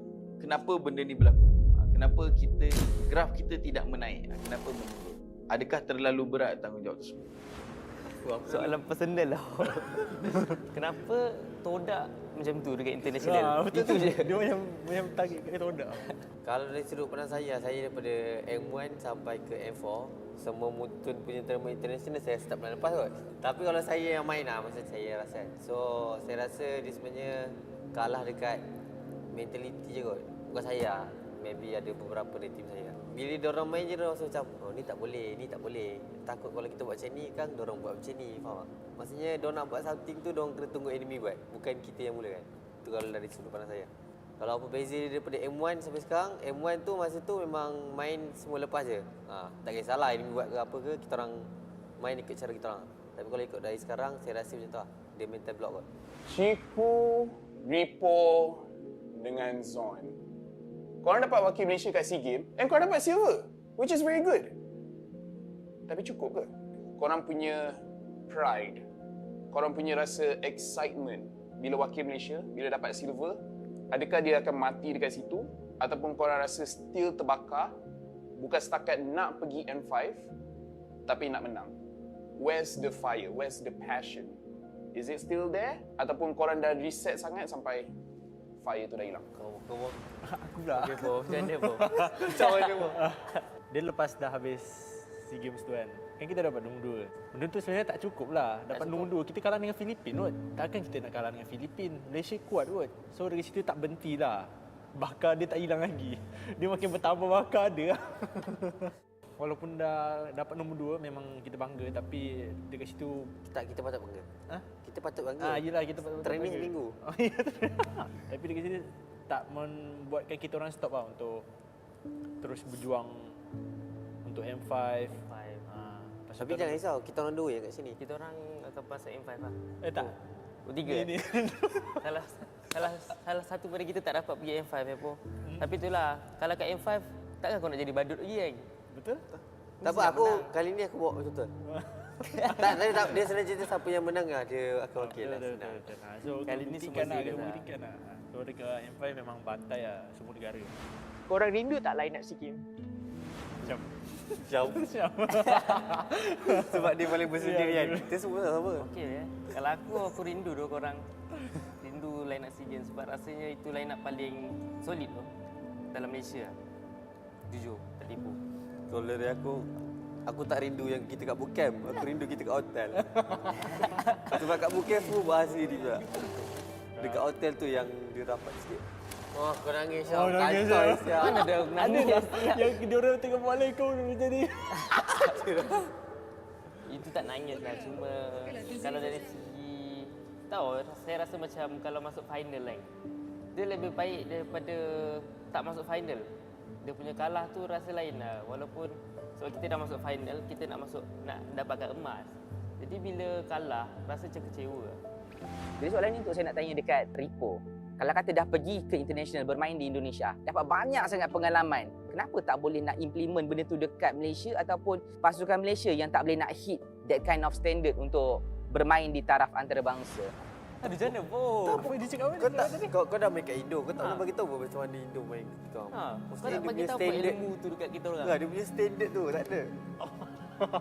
Sebab kan, kan nak bagi tahu kan kita semua musuh. Bukan kat SEA Games. Oh, kat SEA Games. Oh, kat SEA Games. Aku bagi tahulah macam bukan maksudnya macam selalu kat Indo ESP buat macam ni, Mid buat macam ni. Tak ada. Kau tak bagi tahu. Sebab kau kerana tak tanya. Boleh. Lagi mana tolonglah kita orang. Kita nak tanya. Aku tu tak nak tolong. Maksudnya sebab mungkin daripada cara korang main tu dengan bila aku main di Indonesia dah hampir sama, tapi mungkin ada sikit-sikit je lah, tapi benda tu tak terlalu mengimpact kan. So aku macam bila korang main macam tu aku rasa macam oh betul lah tu, dia dah sampai sikit sama lah. So macam mungkin kalau ada perubahan sikit nak buat, aku boleh cakap dah hampir sama, mungkin macam hampir sama ke kita orang bawah lagi? Apa beza dia? Beza dia dekat communication dengan ni semua. Mentality dia orang lah macam tu beza dia. Apa masalahnya bila kita pergi kat international, kita tercek induk? Memang tu. Level Malaysia lain tu. Kalau MPL Malaysia memang lain gila dengan international. Tapi aku rasa tu pun punca tu kita macam badut sikit kat international. Sebab kita punya saingan dekat Malaysia kurang kan. Tak, macam mana aku nak menang? Ni dah ada saingan Aku rasa dari segi kompetitif MPL team kan tak cukup strong macam Indo-Filipin. Lepas tu itulah diorang lebih advance dari segi team play, strategi diorang. Tahu lah, dia tu macam sampai sekarang aku rasa Malaysia pun tak dapat lagi lah. Aku rasa Malaysia main untuk main je kot. Nak nama. Malaysia main untuk main dalam Malaysia je. Tak main untuk dapat duit gaji. Duit gaji tu semua dah settle. Dapat gerak. Tak ramai lah player-player yang macam kita. Harapan saya untuk komuniti Mobile Legends ni teruskan support kita orang. Jangan berhenti untuk support apa-apa yang event-event MPL kot, Muntun ke. Sebab daripada dulu sampai sekarang nampak macam sekarang kita dah start berkembang lah. Kira kalau contoh kalau pergi MPL tak ada orang. Macam season lepas ada tim yang bila kita lawan ni main tak ada orang. Kosong gila. Ada memang main tim apa Dia select dia beberapa tim je yang Lunatic family dia je ada. Tak best saja tu. Mungkin kalau untuk komuniti MLBB boleh jadi macam contoh lah, sebagai contoh Homebois lah. Ada Homebois kan. Diorang tu ada supporter diorang yang main drum tu semua. Tim-tim lain sebenarnya perlu ada juga sebenarnya. Tapi kalau fans RSG kan duduk je. Ada pun dong-dong dekat depan. Tak nak macam tepi-tepi tu ramai-ramai bam. Tanya kepada Ciku dan juga Zon. Umum tahu yang Ripo pernah bermain di Indonesia. Kenapa Ciku dan Zon memilih untuk tidak keluar? Sedangkan ramai yang tahu ada offer dari luar ataupun ada macam Zon pun ada punya former team ataupun team lama dia, Geek Fam pun ada di Indonesia. Kenapa tidak memilih untuk bermain di luar dan lebih fokus bermain di Malaysia? Adakah takut? Tapi pasal offer tahu aku rasa aku reject offer Indo dulu sebab aku bocah lagi tu, aku takut tu. Tahu aku tak berani tu nak pergi tu. Walaupun time tu offer menarik lah daripada tim-tim besar kan. Kira kalau aku pergi tak tahu apa jadi. Cuma itulah takut lah dulu nak pergi. Kau pula cik? Aku sama juga jawab aku. Aku bukan. Tak, aku tak nak ni kalau dari diri aku lah. Better aku main kat tim Malaysia dan aku menang dengan tim Malaysia. Faham? Tak ada feeling kan nak main untuk orang lain? Tak ada. Kalau orang satu tim aku boleh ajar dia macam-macam. Apa benda yang aku tahu aku boleh ajar dia sebiji, tapi cara pemahaman dia je lah. Cuma sekarang ni memang aku rasa tak ada lagi kat orang yang kat Malaysia faham betul-betul pasal ML ni. So memang aku nak kena cari sampai jumpa dan buat yang terbaik lah untuk Malaysia ni. Lastly, I just nak cakap, as a talent punya point of view, I punya hopes and dreams, players, community Malaysia in general. Daripada players, of course, I nak you guys do your very best. Sebab even audience kat Malaysia, even kalau kalah pun, nampak korang try your best, very hard game, kita bangga. Dari segi saya rasa boleh kot season ni. Sebab kita orang pun dah macam semua dah try hard kan. Dah tak nak dah macam kena bantai, kena belasah semua tu. Rasa semua tim dalam Malaysia sekarang ni semua betul-betul tengah proof kot macam mana nak naikkan nama Malaysia ni. Memang semua tim dekat MPL tu betul-betul semua try hard gila. Sampai banyak import player tu semua sebab betul-betul target M5 lah. Memang diorang betul-betul target M5 season ni. Ni untuk teammate-teammate saya. Saya tahu kalau korang main kat Malaysia, korang punya mindset lain. Tapi bila kat international tu, apa yang saya rasa macam korang ni macam tak tahu main apa sebenarnya. Macam takut ke, apa ke saya tak tahu. Nampak beza lah permainan dekat Malaysia dengan kat luar. Season ni kalau betul-betul lepas lagi, kalau boleh orang-orang lama orang-orang lama tu macam Yum, Rival, Momo, ubahlah. Kita kena bagi kekuatan dekat dia, tak kisahlah kita sebagai public ke, sebagai team owner ke, organisasi ke, media ke, ataupun komuniti sendiri, kita kena bagi. Kita kena kejut harimau ni supaya dia bangkit semula, supaya dia lebih garang untuk tunjukkan yang hey, Malaysia pun boleh buat. Malaysia boleh buat benda ni sebab kita boleh buat sama-sama kasih jadi.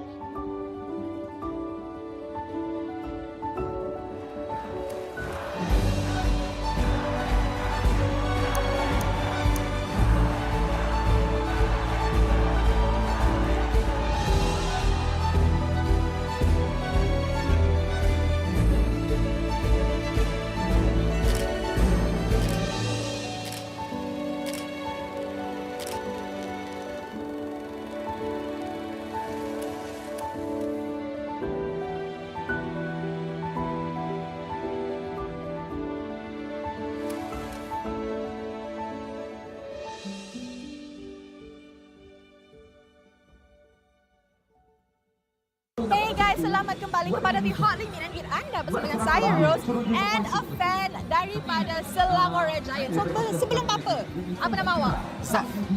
Which? Lebih kurang sama. Okay.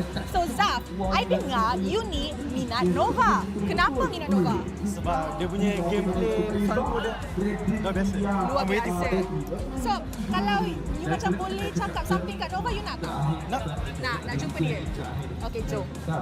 Knock. Hi guys. Hi. Okay, I nak pinjam Nova kejap. So Nova, kita ada satu fan, nama dia Zaf. Dia cakap dia suka Nova lah. So, cakap hi dulu. Hi. Okay, so you cakap tadi you nak tanya something dekat Nova kan? Tanyalah. Nova, so what you think? Adakah kau akan dapat guna Franco again at SRG? I think boleh dapat, tapi semuanya tergantung pada coaching staff lah. Weh, adakah kita akan nampak Nova Excopa kembali untuk musim ini? Ini menarik Okay, so ada ucapan tak dekat dia? Sebenarnya kita nak main. Ucapan is just, if you play against SMG, just don't make a mistake. Okay? Okay, nak cakap apa? Going to final. Amin. Thank you very much. Alright, so nampaknya Nova nak bagi something pada Zaf. Thank you. Tunjuk. Ada apa tu? Wow. Saja nak cakap, Rose pun ada satu. Alright guys, and with that, jangan lupa join the official fan club of Selangor Red Giants. We shall see you on the next one. Bye guys!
It's all right, my little star.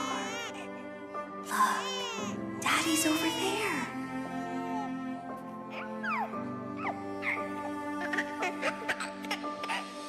The calamity's approaching, and it will destroy everything. I'll hold it back and buy us more time. Nolan, protect our daughter. No! Lillian!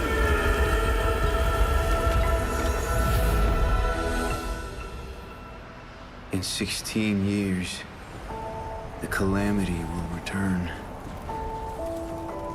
I've already wandered countless universes,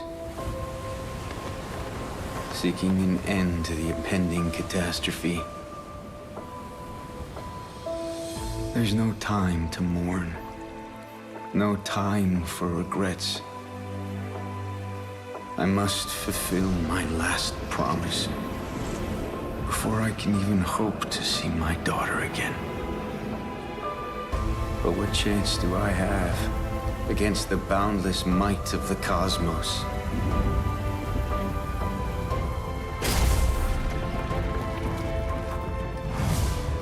I'm sorry, my little star. I might not be able to return home anymore.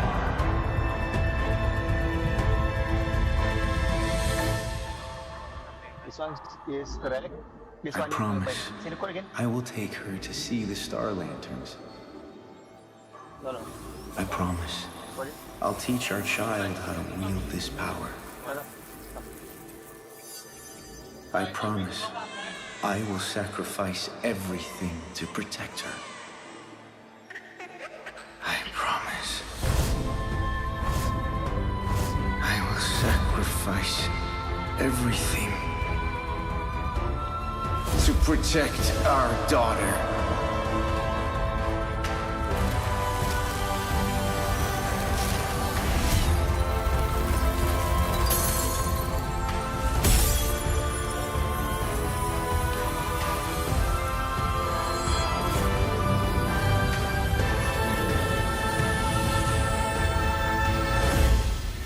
In every fragment of my soul, the calamity's end shall be witnessed. Dad? Are you out there?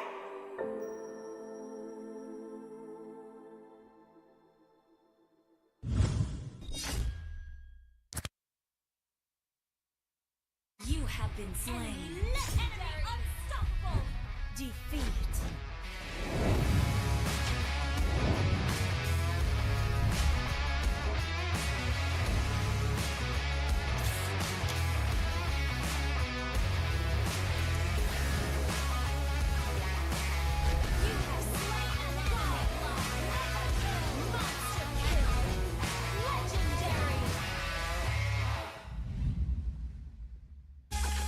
Sukan tarian ke persada dunia. Masa untuk membuktikannya. Menari mengikut irama. Mengejar emas demi negara. Battleground Malaysia, Road to Go. Mulai 29 September, 10 malam di saluran berikut dan Astro Go.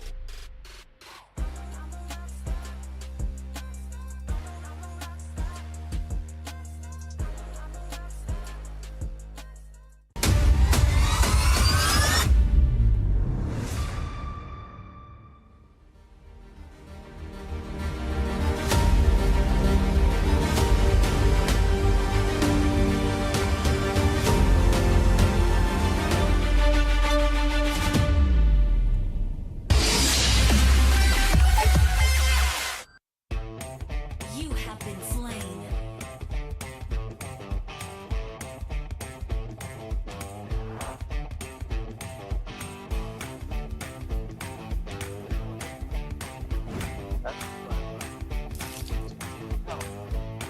One is still 1 PM. An enemy has been slain. Double kill. Legendary.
Nep, kau pilih lah hidup betul-betul. Apa benda kau pilih ni, Nep? Main macam budak. Aduh, dah dapat 1,500. Dapat extra potensial lagi. Dapat pilih semua hero lagi.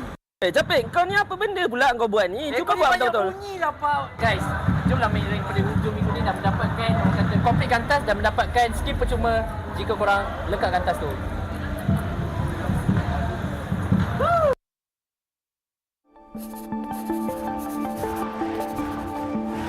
Kita selalu dengar ayat jangan kejut harimau yang sedang tidur, melambangkan jangan kacau Malaysia, nanti kita bantai kita orang.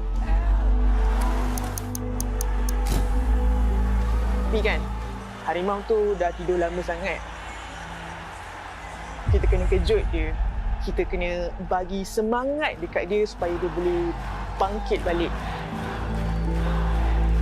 MPL MY dah banyak kali dah kita tengok berubah-ubah daripada setiap musim ke musim. Pasukan Todak dah 3 kali dah champion.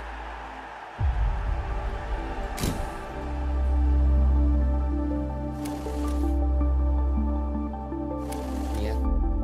Hello. Pergi international macam tu juga. Pergi bawa balik sijil penyertaan. Sampai bila?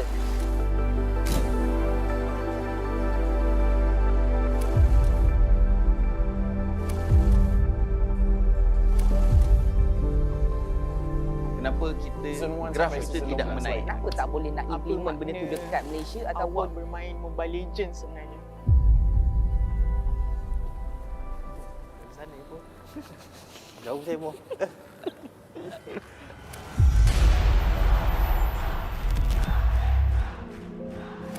Saya daripada M1 sampai ke hari ini saya masih lagi berjuang untuk industri ni. Kesedihan saya bila mana pasukan yang kita harapkan kurang memberi saingan lah. Kenapa benda ni berlaku? Kenapa graf kita tidak menaik? Kenapa menurun? Adakah terlalu berat tanggungjawab tersebut? Soalan personal lah. Kenapa Todak macam tu dekat international? Betul tu. Dia macam target kat Todak. Kalau dari sudut pandang saya daripada M1 sampai ke M4, semua mutun punya terma international saya start bulan lepas kot. Tapi kalau saya yang main lah, macam saya rasa. So, saya rasa dia sebenarnya kalah dekat mentality je kot. Bukan saya, maybe ada beberapa dari tim saya. Bila diorang main je, diorang rasa macam, oh ni tak boleh, ni tak boleh. Takut kalau kita buat macam ni kan, diorang buat macam ni, faham tak? Maksudnya, diorang nak buat something tu, diorang kena tunggu enemy buat. Bukan kita yang mula kan. Itu kalau dari sudut pandang saya. Kalau apa beza daripada M1 sampai sekarang, M1 tu masa tu memang main semua lepas je. Tak kisahlah enemy buat ke apa ke, kita orang main ikut cara kita orang. Tapi kalau ikut dari sekarang, saya rasa macam tu lah. Dia mental block kot. Chiku, Ripo dengan Zon. Oh ya. Korang dapat wakil Malaysia kat SEA Games and korang dapat silver, which is very good. Tapi cukup ke? Korang punya pride, korang punya rasa excitement bila wakil Malaysia, bila dapat silver, adakah dia akan mati dekat situ? Ataupun korang rasa still terbakar, bukan setakat nak pergi M5, tapi nak menang? Where's the fire? Where's the passion? Is it still there? Ataupun korang dah reset sangat sampai fire tu dah hilang? Kau Aku pula. Okay, Bo. Macam mana, Bo? Macam mana, Bo? Dia lepas dah habis SEA Games tu kan. Kan kita dapat nombor 2. Benda tu sebenarnya tak cukup lah. Dapat nombor 2. Kita kalah dengan Filipin kot. Takkan kita nak kalah dengan Filipin. Malaysia kuat kot. So dari situ tak berhenti lah. Bakar dia tak hilang lagi. Dia makin bertambah bakar dia. Ya. Walaupun dah dapat nombor 2, memang kita bangga. Tapi dekat situ... Tak, kita patut bangga.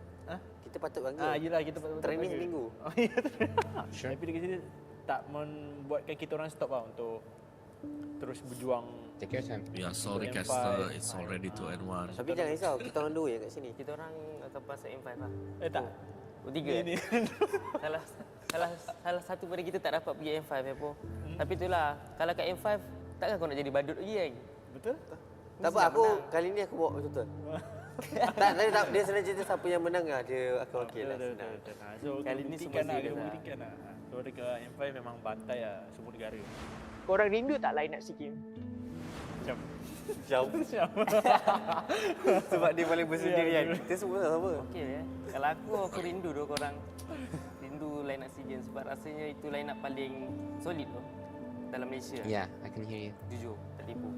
Kalau dari aku tak rindu yang kita kat bootcamp. Aku rindu kita kat hotel. Sebab kat bootcamp semua bahas sendiri juga. Dekat hotel tu yang dia rapat sikit. Oh, kau nangis Syam. Nangis Syam. Mana ada nangis? Yang dia orang tengah buat like kau macam ni. Let me try something.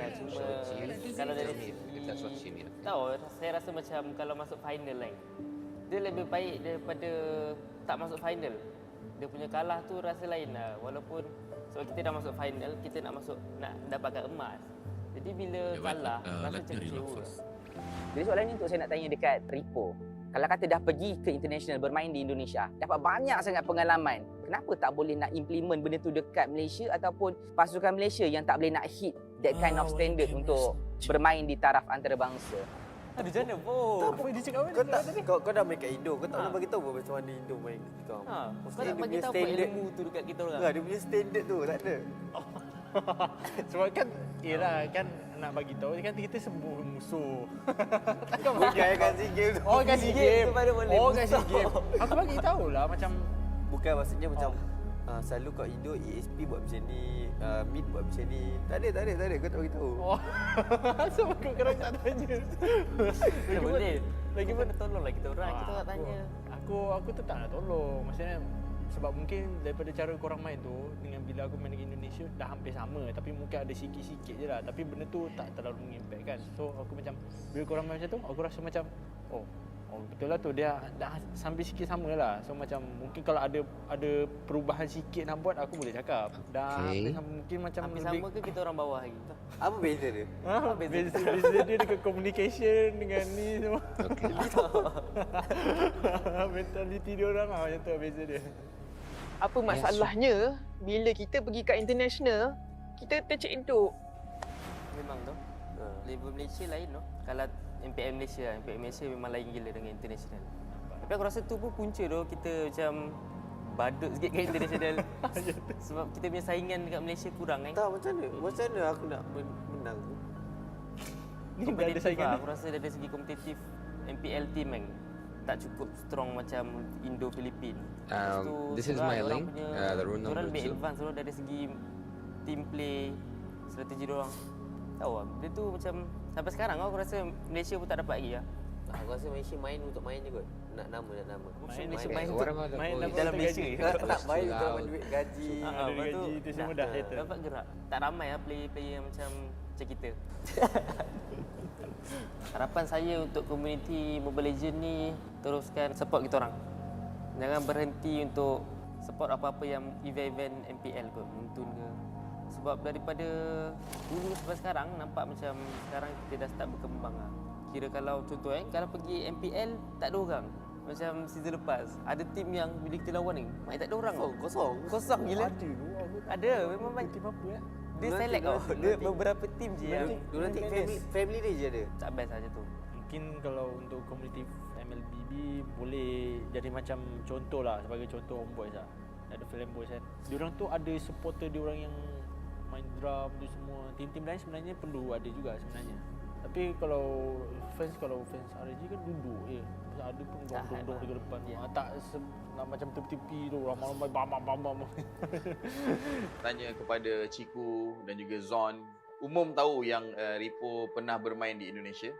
Kenapa Ciku dan Zon memilih untuk tidak keluar, sedangkan ramai yang tahu ada offer dari luar ataupun ada macam Zon pun ada punya former team ataupun team lama dia Geek Fam pun ada di Indonesia.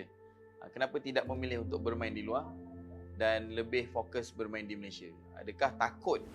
Tapi pasal offer tahu aku rasa aku reject offer Indo dulu sebab aku bocah lagi tu, aku takut tu. Tahu aku tak berani tu nak pergi tu. Walaupun tentu offer menarik lah daripada tim-tim besar kan. Kira kalau aku pergi Tak tahu apa jadi. Cuma itulah, takut lah dulu nak pergi. Kau pula cik? Aku sama juga jawapan kau. Aku bukan. Tak, aku tak nak ni kalau dari diri aku lah. Better aku main kat Team Malaysia dan aku menang dengan Team Malaysia. Faham? Tak ada feeling kan nak main untuk orang lain? Tak ada. Kalau orang satu tim aku boleh ajar dia macam-macam. Apa benda yang aku tahu aku boleh ajar dia sebiji, tapi cara pemahaman dia je lah. Cuma sekarang ni memang aku rasa tak ada lagi kat orang yang kat Malaysia faham betul-betul pasal ML ni. So memang aku nak kena cari sampai jumpa dan buat yang terbaik lah untuk Malaysia ni. Lastly, I just nak cakap, as a talent punya point of view, I punya hopes and dreams, players, community Malaysia in general. Daripada players, of course, I nak you guys do your very best. Sebab even audience kat Malaysia, even kalau kalah pun, nampak korang try your best, very hard game, kita bangga. Dari segi saya lah kan saya rasa boleh kot season ni. Sebab kita orang pun dah macam semua dah try hard kan. Dah tak nak dah macam kena bantai, kena belasah semua tu. Rasa semua tim dalam Malaysia sekarang ni semua betul-betul tengah proof kot. Macam mana nak naikkan nama Malaysia ni. Memang semua tim dekat MPL tu betul-betul semua try hard gila. Sampai banyak import player tu semua sebab betul-betul target M5 lah. Memang diorang betul-betul target M5 season ni. Ni untuk teammate-teammate saya. Saya tahu kalau korang main kat Malaysia, korang punya mindset lain. Tapi bila kat international tu, apa yang saya rasa macam korang ni macam tak tahu main apa sebenarnya. Macam takut ke, apa ke saya tak tahu. Nampak beza lah permainan dekat Malaysia dengan kat luar. Season ni kalau betul-betul lepas lagi, kalau boleh orang-orang lama tak, orang-orang lama tu macam you rival Momo, ubahlah. Kita kena bagi kekuatan dekat dia, tak kisahlah kita sebagai public ke, sebagai team owner ke, organisasi ke, media ke, ataupun komuniti sendiri, kita kena bagi. Kita kena kejut harimau ni supaya dia bangkit semula, supaya dia lebih garang untuk tunjukkan yang hey, Malaysia pun boleh buat. Malaysia boleh buat benda ni sebab kita boleh buat sama-sama kasih jadi.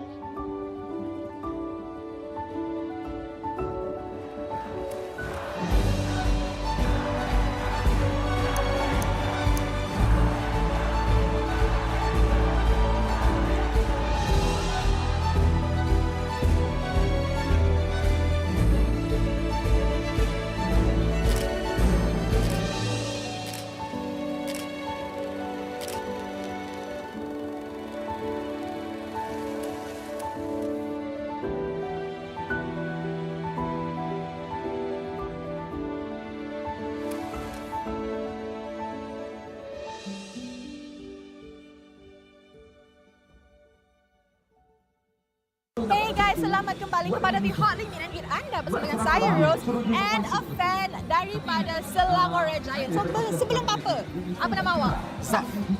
Which? Lebih kurang sama. Okay. So Zaf, I dengar you ni minat Nova. Kenapa minat Nova? Sebab dia punya gameplay selalu dia luar biasa. Luar biasa. So, kalau you macam boleh cakap something kat Nova, you nak tak? Nak jumpa dia. Okay, jom. Knock. Hi guys. Hi. Okay, I nak pinjam Nova kejap. So Nova, kita ada satu fan, nama dia Zaf. Dia cakap dia suka Nova lah. So, cakap hi dulu. Hi. Okay, so you cakap tadi you nak tanya something dekat Nova kan? Tanyalah. Nova, so what you think? Adakah kau akan dapat guna Franco again at SRG? Okay, I think boleh dapat. Tapi semuanya tergantung pada coaching staff lah. Weh, adakah kita akan nampak Nova Escobar kembali untuk musim ini? Ini menarik Okay, so ada ucapan tak dekat dia? Sebenarnya kita nak main. Ucapan is just if you play against SMG, just don't make a mistake. Okay? Okay, nak cakap apa? Going to final. Amin. Thank you very much. Alright, so nampaknya Nova nak bagi something pada Zaf. Thank you. Tunjuk. Ada apa tu? Wow. Saja nak cakap, Rose pun ada satu. Alright guys, and with that, jangan lupa join the official fan club of Selangor Red Giants. We shall see you on the next one. Bye guys.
It's all right, my little star.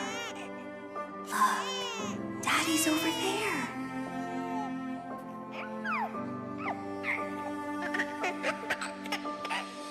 The calamity's approaching, and it will destroy everything.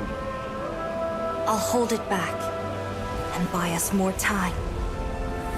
Nolan, protect our daughter. No! Lillian!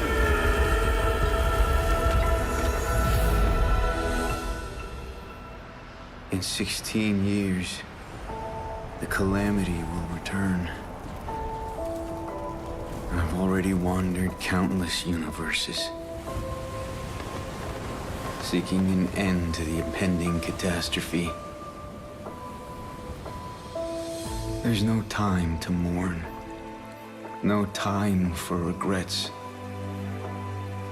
I must fulfill my last promise before I can even hope to see my daughter again. But what chance do I have against the boundless might of the cosmos?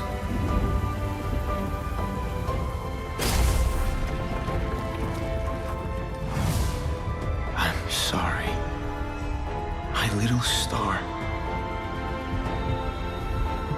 I might not be able to return home anymore.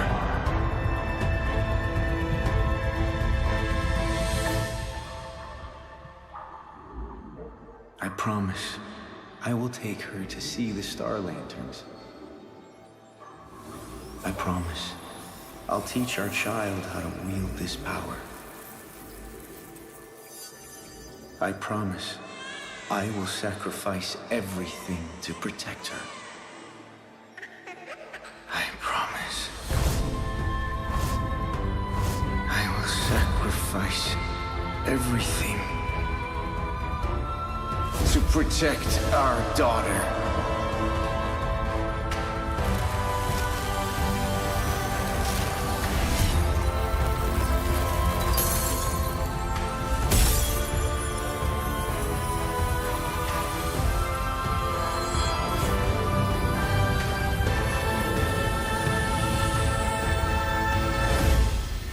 In every fragment of my soul, the calamity's end shall be witnessed.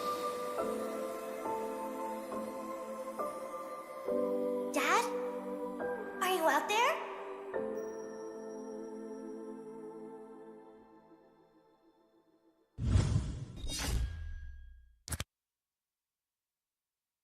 You have been slain.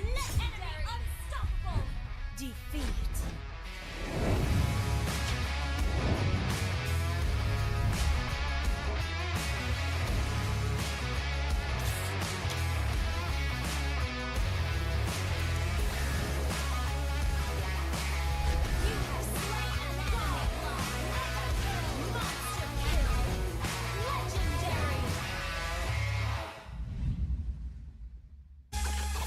Sukan tarian kepersada dunia.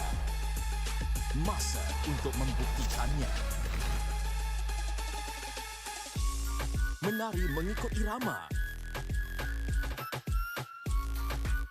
Mengejar emas demi negara. Battleground Malaysia, Road to Go, mulai 29 September, 10 malam di saluran berikut dan Astro Go.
Nep, kau pilih lah hero betul-betul. Apa benda kau pilih ni, Nep? Main macam budak. Aduh, dah dapat 1,500. Dapat extra potensi lagi. Dapat pilih semua hero lagi.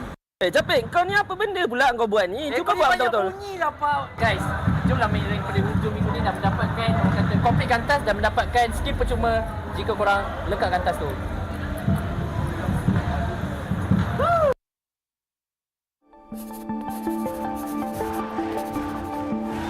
Kita selalu dengar ayat jangan kejut harimau yang sedang tidur, melambangkan jangan kacau Malaysia, nanti kita bantai kita orang.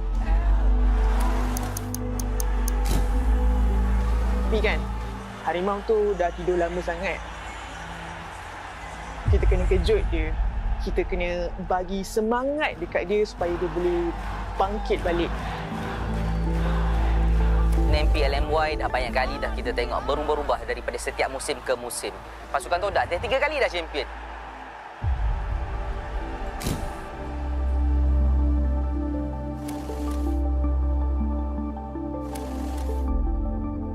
Pergi international macam tu juga. Pergi bawa balik sijil penyertaan. Sampai bila?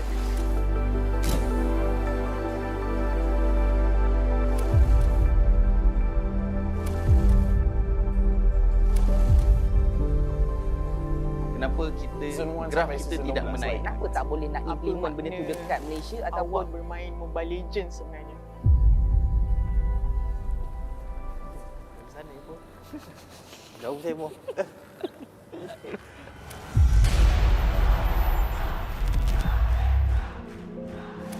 Saya daripada M1 sampai ke hari ini, saya masih lagi berjuang untuk industri ni. Kesedihan saya bila mana pasukan yang kita harapkan kurang memberi saingan lah.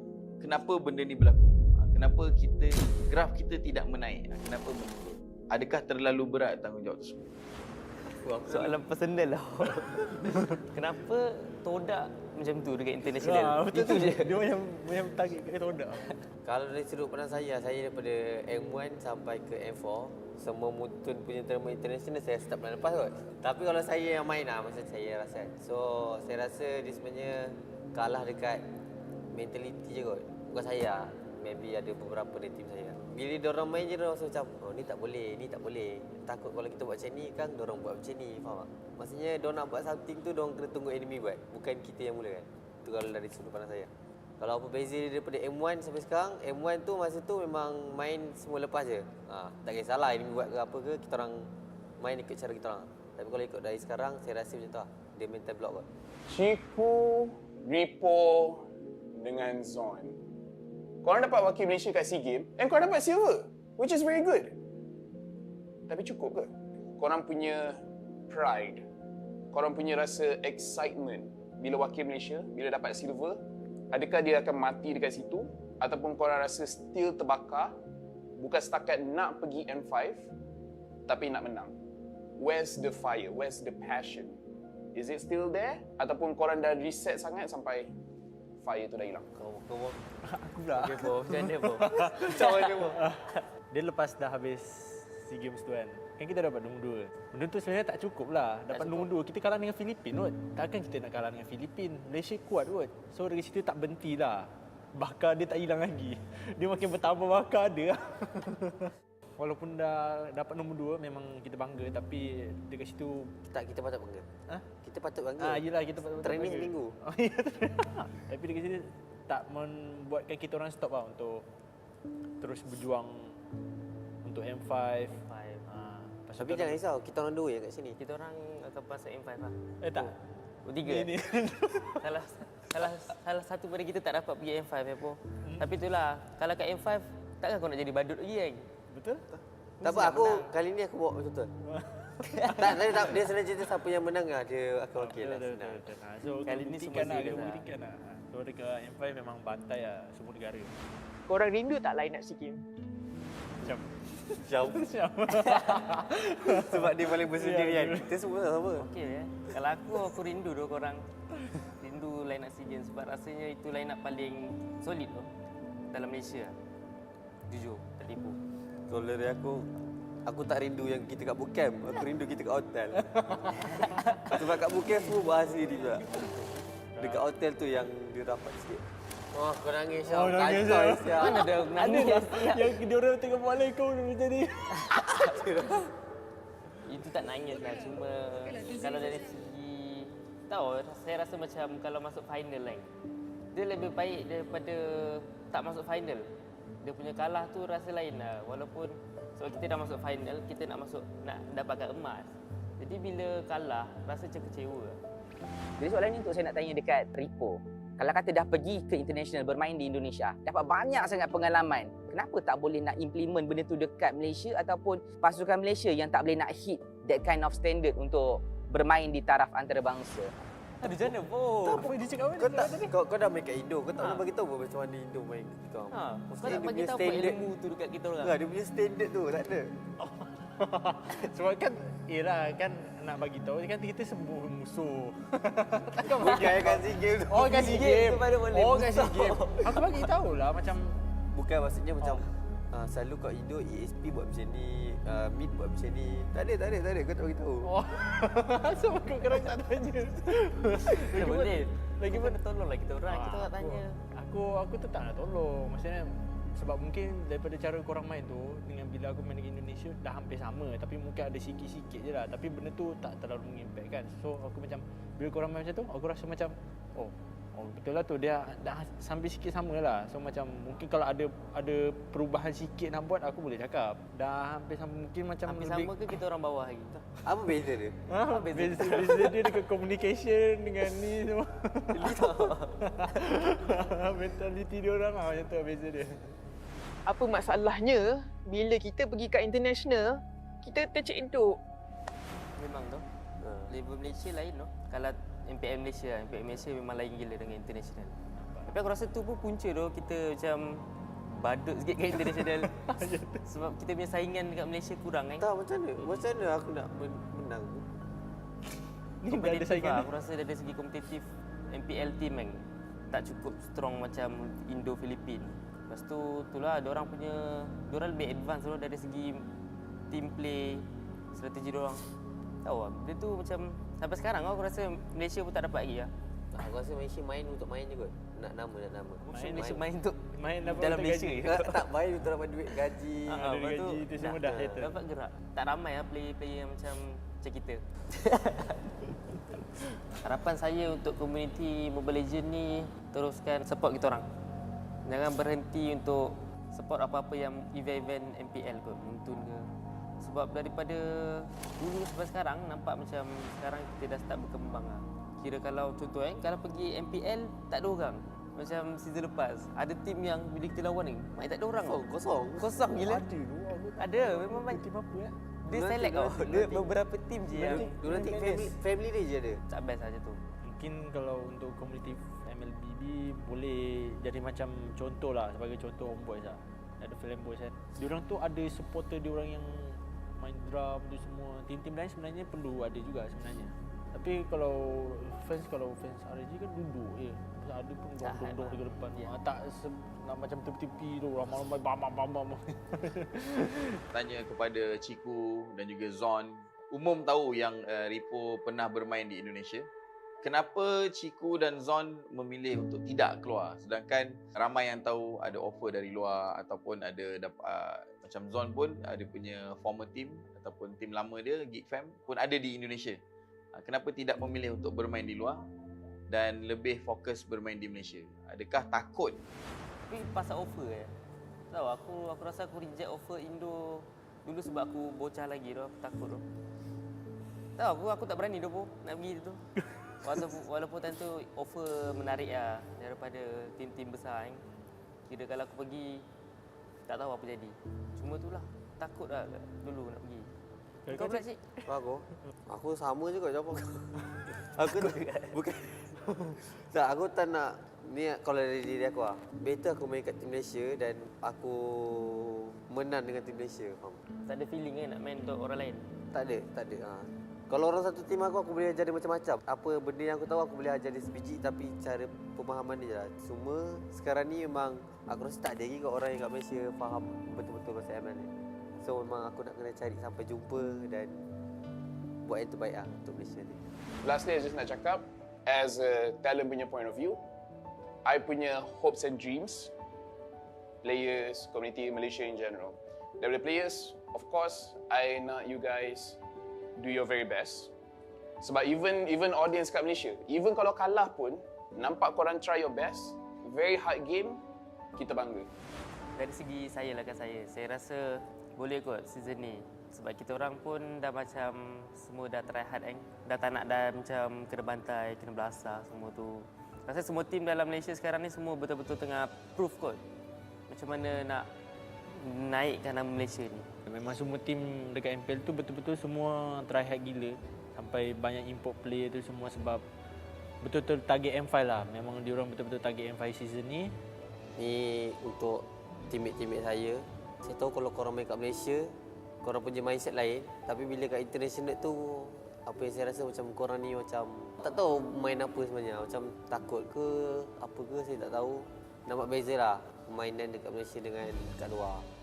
Season ni kalau betul-betul lepas lagi, kalau boleh, orang-orang lama tau. Orang-orang lama tu macam Yum, Rival, Momo, ubah lah. Kita kena bagi kekuatan dekat dia, tak kisahlah kita sebagai public ke, sebagai team owner ke, organisasi ke, media ke, ataupun komuniti sendiri, kita kena bagi. Kita kena kejut harimau ni supaya dia bangkit semula, supaya dia lebih garang untuk tunjukkan yang hey, Malaysia pun boleh buat. Malaysia boleh buat benda ni sebab kita boleh buat sama-sama kasih jadi.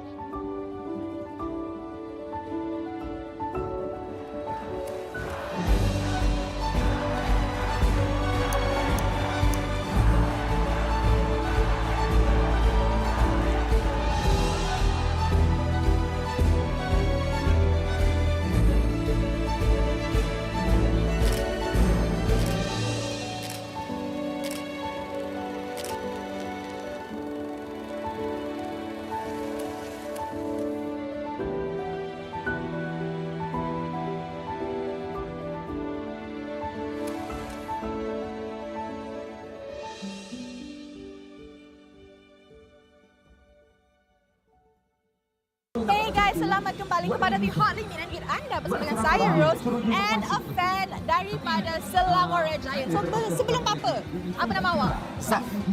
Wait. Lebih kurang sama. Okay. So Zaf, I dengar you ni minat Nova. Kenapa minat Nova? Sebab dia punya gameplay selalu dia luar biasa. Luar biasa. So kalau you macam boleh cakap something kat Nova, you nak tak? Nak jumpa dia. Okay, jom. Knock. Hi guys. Hi. Okay, I nak pinjam Nova kejap.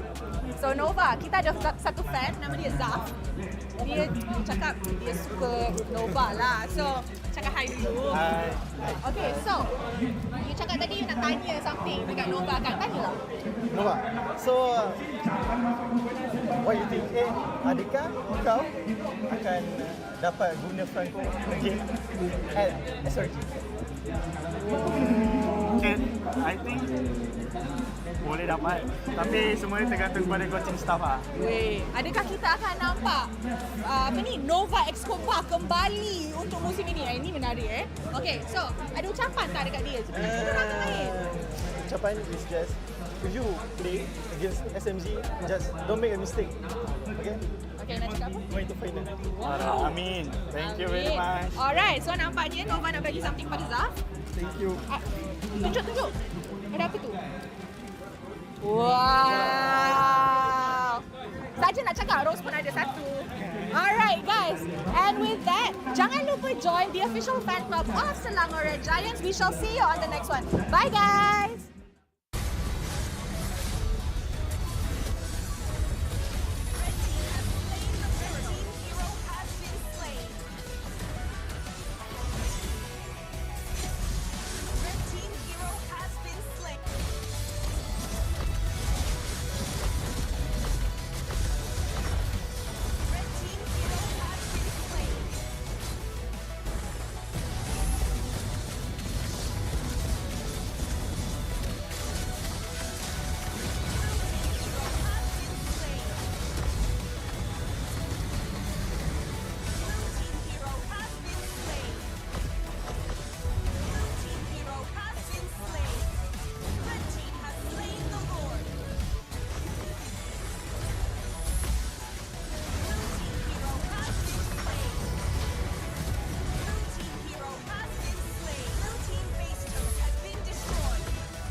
It's all right, my little star.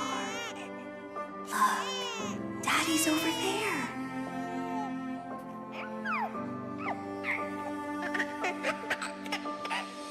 The calamity's approaching, and it will destroy everything. I'll hold it back and buy us more time. Nolan, protect our daughter. No! Lillian!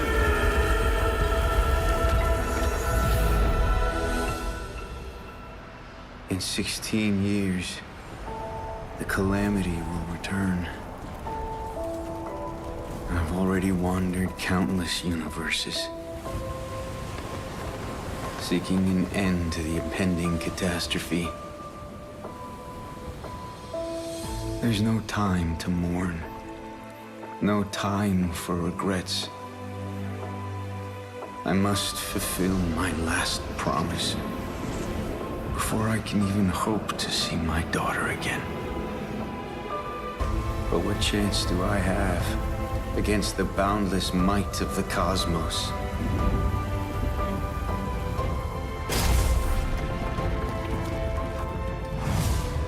I'm sorry, my little star. I might not be able to return home anymore.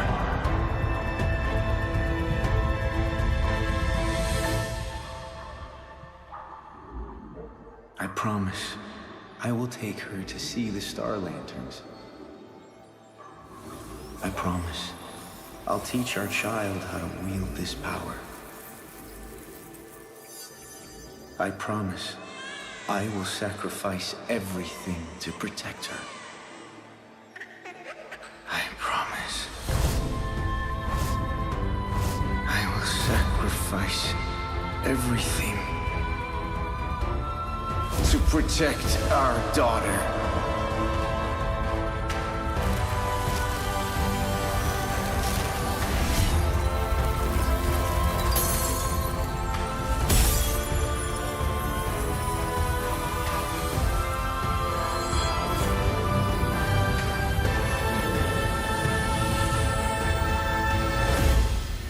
In every fragment of my soul, the calamity's end shall be witnessed. Dad? Are you out there?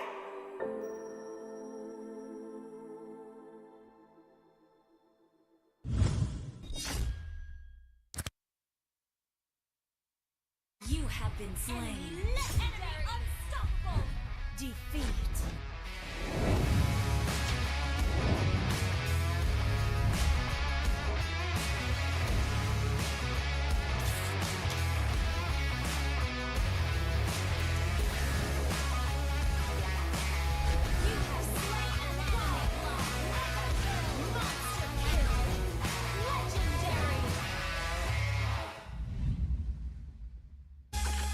Sukan tarian kepersada dunia. Masa untuk membuktikannya.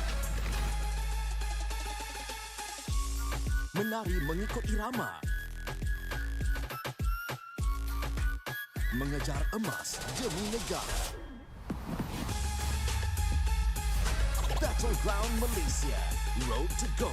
Mulai 29 September, 10 malam di saluran berikut dan Astro Go.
Nep, kau pilih lah hero betul-betul. Apa benda kau pilih ni, Nep? Main macam budak. Aduh, dah lah lepas 1,500 dapat extra position lagi. Dapat pilih semua hero lagi.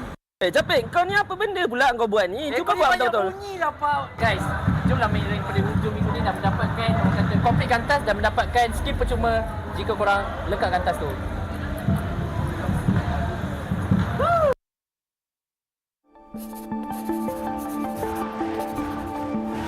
Kita selalu dengar ayat jangan kejut harimau yang sedang tidur, melambangkan jangan kacau Malaysia, nanti kita bantai kita orang. Tapi kan, harimau tu dah tidur lama sangat. Kita kena kejut dia. Kita kena bagi semangat dekat dia supaya dia boleh bangkit balik. MPL MY dah banyak kali dah kita tengok berubah-ubah daripada setiap musim ke musim. Pasukan Todak dah 3 kali dah champion.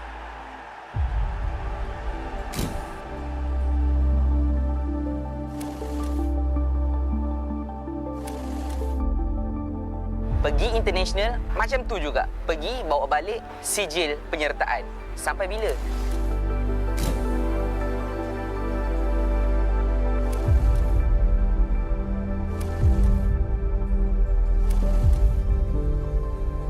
Kenapa kita graf kita tidak menaik? Kenapa tak boleh nak implement benda tu dekat Malaysia ataupun awak bermain Mobile Legends sebenarnya? Sana pun. Jauh saya pun.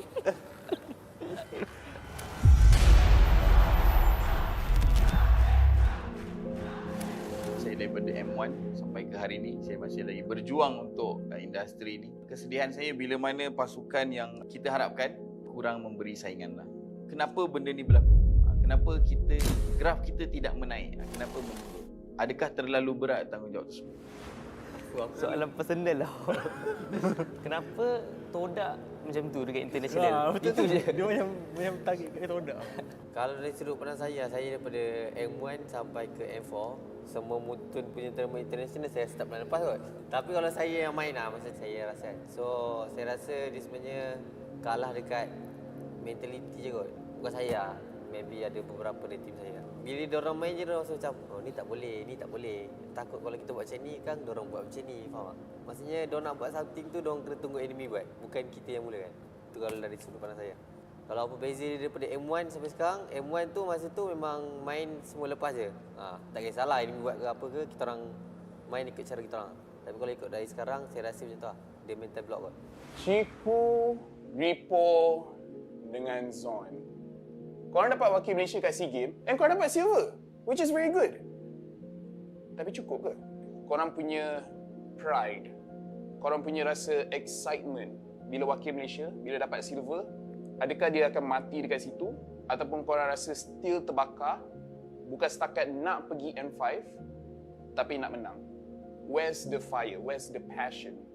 Is it still there? Ataupun korang dah reset sangat sampai fire tu dah hilang? Kau Aku pula. Okay, Bo. Macam mana, Bo? Macam mana, Bo? Dia lepas dah habis SEA Games tu kan, kita dapat nombor 2. Benda tu sebenarnya tak cukup lah. Dapat nombor 2, kita kalah dengan Filipin kot. Takkan kita nak kalah dengan Filipin? Malaysia kuat kot. So dari situ tak berhenti lah. Bakar dia tak hilang lagi. Dia makin bertambah bakar dia. Walaupun dah dapat nombor 2, memang kita bangga. Tapi dekat situ... kita patut bangga. Kita patut bangga. Yelah, kita patut bangga. Training seminggu. Tapi dekat situ tak membuatkan kita orang stop lah untuk terus berjuang untuk M5. Tapi jangan risau, kita orang 2 je kat sini. Kita orang akan pasal M5 lah. Tak. Bertiga. Salah satu pada kita tak dapat pergi M5 ya, Po. Tapi itulah, kalau kat M5 takkan kau nak jadi badut lagi kan? Betul? Tak apa, kali ni aku bawa betul-betul. tak, dia senang cerita siapa yang menang lah, dia akan wakil lah. So, kali ni semua serius buktikan lah. So, dekat M5 memang bantai lah semua negara. Korang rindu tak line up SEA Games? Jauh. Sebab dia paling bersendirian. Kita semua tak sama. Okey ya. Kalau aku rindu dua korang. Rindu line up SEA Games sebab rasanya itu line up paling solid tu dalam Malaysia. Jujur, tak tipu. Kalau dari aku tak rindu yang kita kat bootcamp. Aku rindu kita kat hotel. Sebab kat bootcamp semua bahas sendiri pula. Dekat hotel tu yang dia rapat sikit. Oh, kau nangis Oh, Syam. nangis Kacau, Syam. Syam. Mana ada nangis? Yang dia orang tengok bola kau dulu jadi. Itu tak nangis lah, cuma kalau dari segi tahu, saya rasa macam kalau masuk final kan, dia lebih baik daripada tak masuk final. Dia punya kalah tu rasa lain lah. Walaupun sebab kita dah masuk final, kita nak dapatkan emas. Jadi bila kalah, rasa macam kecewa lah. Jadi soalan ni untuk saya nak tanya dekat Ripo. Kalau kata dah pergi ke international bermain di Indonesia, dapat banyak sangat pengalaman. Kenapa tak boleh nak implement benda tu dekat Malaysia ataupun pasukan Malaysia yang tak boleh nak hit that kind of standard untuk bermain di taraf antarabangsa? Ada macam mana pun? Tak apa dia cakap apa? Kau dah main kat Indo, kau tak boleh bagi tahu pun macam mana Indo main kat kita orang. Kau nak bagi tahu apa ilmu tu dekat kita orang? Dia punya standard tu tak ada. Sebab kan kan nak bagi tahu kan kita semua musuh. Bukan kat SEA Games. Oh, kat SEA Games. Oh, kat SEA Games. Aku bagi tahulah macam bukan maksudnya macam selalu kat Indo ESP buat macam ni, Mid buat macam ni. Tak ada. Kau tak bagi tahu. Oh. Asal kau kerang tak tanya. Boleh. Lagi mana tolonglah kita orang. Kita tak tanya. Aku tetap nak tolong. Maksudnya sebab mungkin daripada cara korang main tu dengan bila aku main dengan Indonesia dah hampir sama, tapi mungkin ada sikit-sikit je lah, tapi benda tu tak terlalu mengimpact kan. So aku macam bila korang main macam tu aku rasa macam oh betul lah tu, dia dah sampai sikit sama lah. So macam mungkin kalau ada perubahan sikit nak buat, aku boleh cakap dah hampir sama, mungkin macam hampir sama ke kita orang bawah lagi? Apa beza dia? Beza dia dekat communication dengan ni semua. Mentality dia orang macam tu beza dia. Apa masalahnya bila kita pergi kat international, kita tercedok. Memang tu. Level Malaysia lain tu. Kalau MPL Malaysia memang lain gila dengan international. Tapi aku rasa tu pun punca tu kita macam badut sikit kat international. Sebab kita punya saingan dekat Malaysia kurang kan. Tak, macam mana aku nak menang tu? Ni dah ada saingan. Aku rasa dari segi kompetitif MPL team kan tak cukup strong macam Indo-Filipin. Lepas tu itulah diorang lebih advance dulu dari segi team play, strategi diorang. Tahu lah, dia tu macam sampai sekarang aku rasa Malaysia pun tak dapat lagi lah. Aku rasa Malaysia main untuk main je kot. Nak nama. Malaysia main untuk dapat dalam Malaysia je. Tak main untuk dapat duit gaji. Dari gaji tu semua dah settle. Dapat gerak. Tak ramai lah player-player yang macam kita. Harapan saya untuk komuniti Mobile Legends ni teruskan support kita orang. Jangan berhenti untuk support apa-apa yang event-event MPL kot, Muntun ke. Sebab daripada dulu sampai sekarang nampak macam sekarang kita dah start berkembang lah. Kira kalau contoh kalau pergi MPL tak ada orang. Macam season lepas, ada tim yang bila kita lawan ni, main tak ada orang. Kosong gila. Ada, memang main tim apa ya? Dia select dia beberapa tim je yang nanti family dia je ada. Tak best saja tu. Mungkin kalau untuk komuniti MLBB boleh jadi macam contoh lah, sebagai contoh Homebois lah. Ada Homebois kan. Diorang tu ada supporter diorang yang main drum tu semua. Tim-tim lain sebenarnya perlu ada juga sebenarnya. Tapi kalau fans RSG kan duduk je. Ada pun dong-dong dekat depan. Tak nak macam tepi-tepi tu ramai-ramai bam. Tanya kepada Ciku dan juga Zon. Umum tahu yang Ripo pernah bermain di Indonesia. Kenapa Ciku dan Zon memilih untuk tidak keluar, sedangkan ramai yang tahu ada offer dari luar ataupun ada macam Zon pun ada punya former team ataupun team lama dia Geek Fam pun ada di Indonesia. Kenapa tidak memilih untuk bermain di luar dan lebih fokus bermain di Malaysia? Adakah takut? Tapi pasal offer tahu aku rasa aku reject offer Indo dulu sebab aku bocah lagi tu, aku takut tu. Tahu aku tak berani tu nak pergi tu. Walaupun time tu offer menarik lah daripada tim-tim besar kan. Kira kalau aku pergi tak tahu apa jadi. Cuma itulah takut lah dulu nak pergi. Kau pula cik? Aku sama je kot jawab aku. Bukan. Tak, aku tak nak ni kalau dari diri aku lah. Better aku main kat tim Malaysia dan aku menang dengan tim Malaysia, faham? Tak ada feeling kan nak main untuk orang lain? Tak ada. Kalau orang satu tim aku boleh ajar dia macam-macam. Apa benda yang aku tahu aku boleh ajar dia sebiji, tapi cara pemahaman dia je lah. Cuma sekarang ni memang aku rasa tak ada lagi kat orang yang kat Malaysia faham betul-betul pasal ML ni. So memang aku nak kena cari sampai jumpa dan buat yang terbaik lah untuk Malaysia ni. Lastly, I just nak cakap, as a talent punya point of view, I punya hopes and dreams, players, community Malaysia in general. Daripada players, of course, I nak you guys do your very best. Sebab even audience kat Malaysia, even kalau kalah pun, nampak korang try your best, very hard game, kita bangga. Dari segi saya saya rasa boleh kot season ni.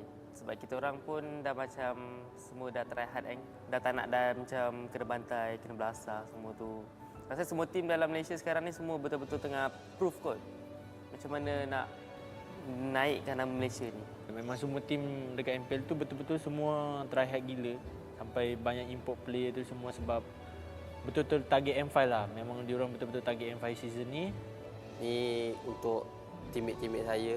Saya tahu kalau korang main kat Malaysia, korang punya mindset lain. Tapi bila kat international tu, apa yang saya rasa macam korang ni macam tak tahu main apa sebenarnya. Macam takut ke, apa ke saya tak tahu. Nampak beza lah permainan dekat Malaysia dengan dekat luar. Season ni kalau betul-betul lepas lagi, kalau boleh, orang-orang lama tau. Orang-orang lama tu macam you rival Momo, ubah lah. Kita kena bagi kekuatan dekat dia, tak kisahlah kita sebagai public ke, sebagai team owner ke, organisasi ke, media ke, ataupun komuniti sendiri, kita kena bagi. Kita kena kejut harimau ni supaya dia bangkit semula, supaya dia lebih garang untuk tunjukkan yang hey, Malaysia pun boleh buat. Malaysia boleh buat benda ni sebab kita boleh buat sama-sama kasih jadi.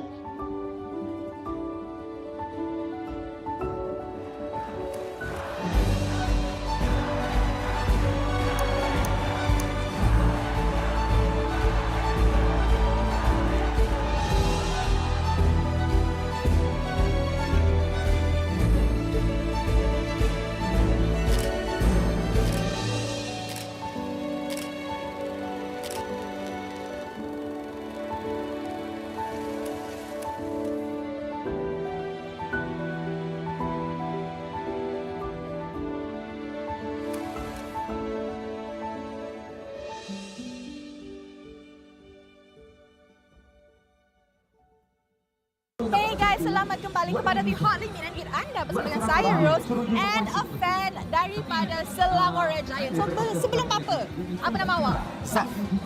Wish. Lebih kurang sama. Okay. So Zaf, I dengar you ni minat Nova. Kenapa minat Nova? Sebab dia punya gameplay frontal dia luar biasa. Luar biasa. So kalau you macam boleh cakap something kat Nova, you nak tak? Nak jumpa dia. Okay, jom. Knock. Hi guys. Hi. Okay, I nak pinjam Nova kejap. So Nova, kita ada satu fan, nama dia Zaf. Dia cakap dia suka Nova lah. So, cakap hi dulu. Hi. Okay, so you cakap tadi you nak tanya something dekat Nova kan? Tanyalah. Nova, so what you think? Adakah kau akan dapat guna Franco again at SRG? I think boleh dapat, tapi semuanya tergantung pada coaching staff lah. Weh, adakah kita akan nampak Nova X Compa kembali untuk musim ini? Ini menarik Okay, so ada ucapan tak dekat dia? Kita nak main.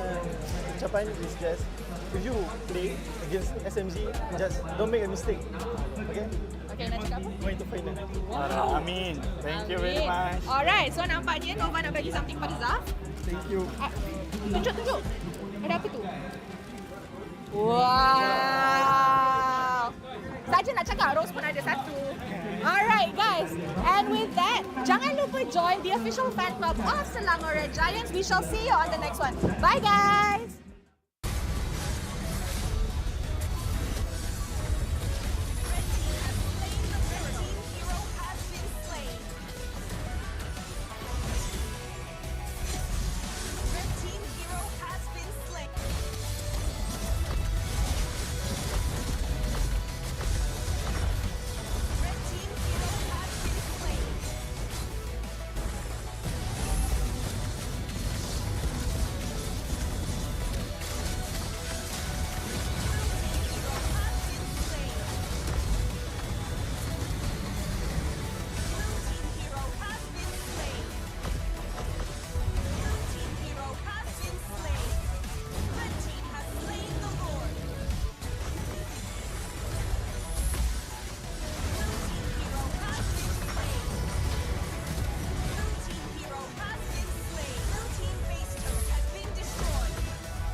It's all right, my little star. Look, Daddy's over there.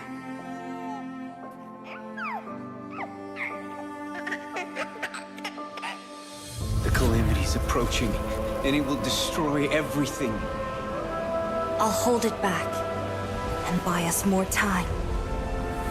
Nolan, protect our daughter. No! Lillian!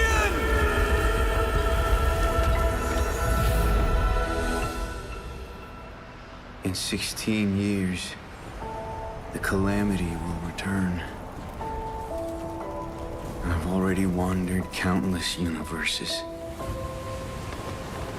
seeking an end to the impending catastrophe. There's no time to mourn, no time for regrets. I must fulfill my last promise before I can even hope to see my daughter again. But what chance do I have against the boundless might of the cosmos?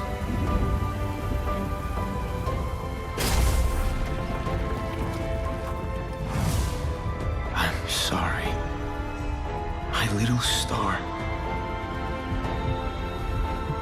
I might not be able to return home anymore.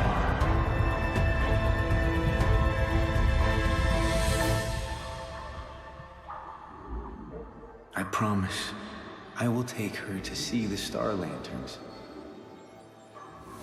I promise I'll teach our child how to wield this power. I promise I will sacrifice everything to protect her. I promise I will sacrifice everything to protect our daughter.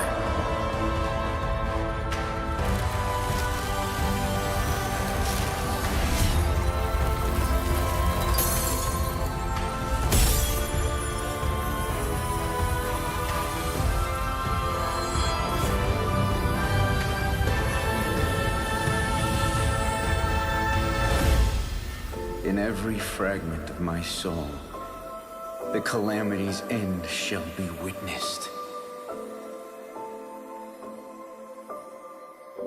Dad?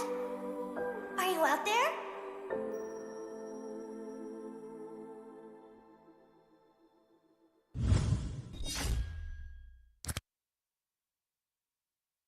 You have been slain.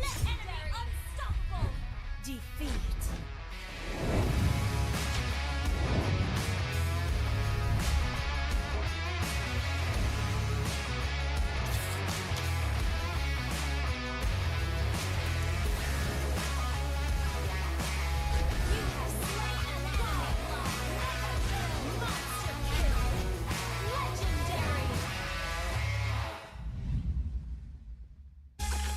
Sukan tarian kepersada dunia. Masa untuk membuktikannya. Menari mengikut irama. Mengejar emas demi negara. Battleground Malaysia, Road to Go. Mulai 29 September, 10 malam di saluran berikut dan Astro Go.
Nep, kau pilih lah hero betul-betul. Apa benda kau pilih ni, Nep? Main macam budak. Aduh, dah dapat 1,500. Dapat extra potensial lagi. Dapat pilih semua hero lagi. Capek, kau ni apa benda pula kau buat ni? Cuba buat betul-betul. Bunyi lah, Pak. Guys, jomlah main daripada hujung minggu ni dah mendapatkan orang kata komplit kantas dan mendapatkan skill percuma jika korang lekat kantas tu.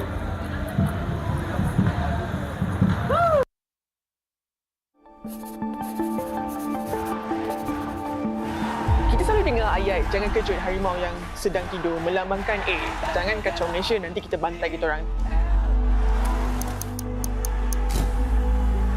Tapi kan, harimau tu dah tidur lama sangat. Kita kena kejut dia.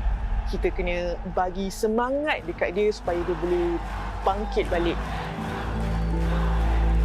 MPL MY dah banyak kali dah kita tengok berubah-ubah daripada setiap musim ke musim. Pasukan Todak dah 3 kali dah champion.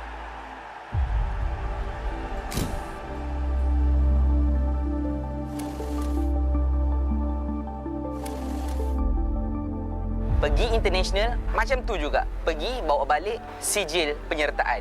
Sampai bila?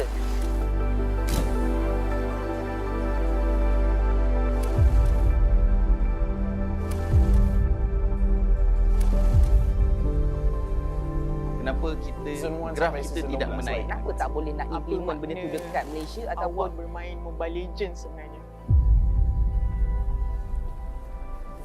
Sana pun. Jauh saya pun.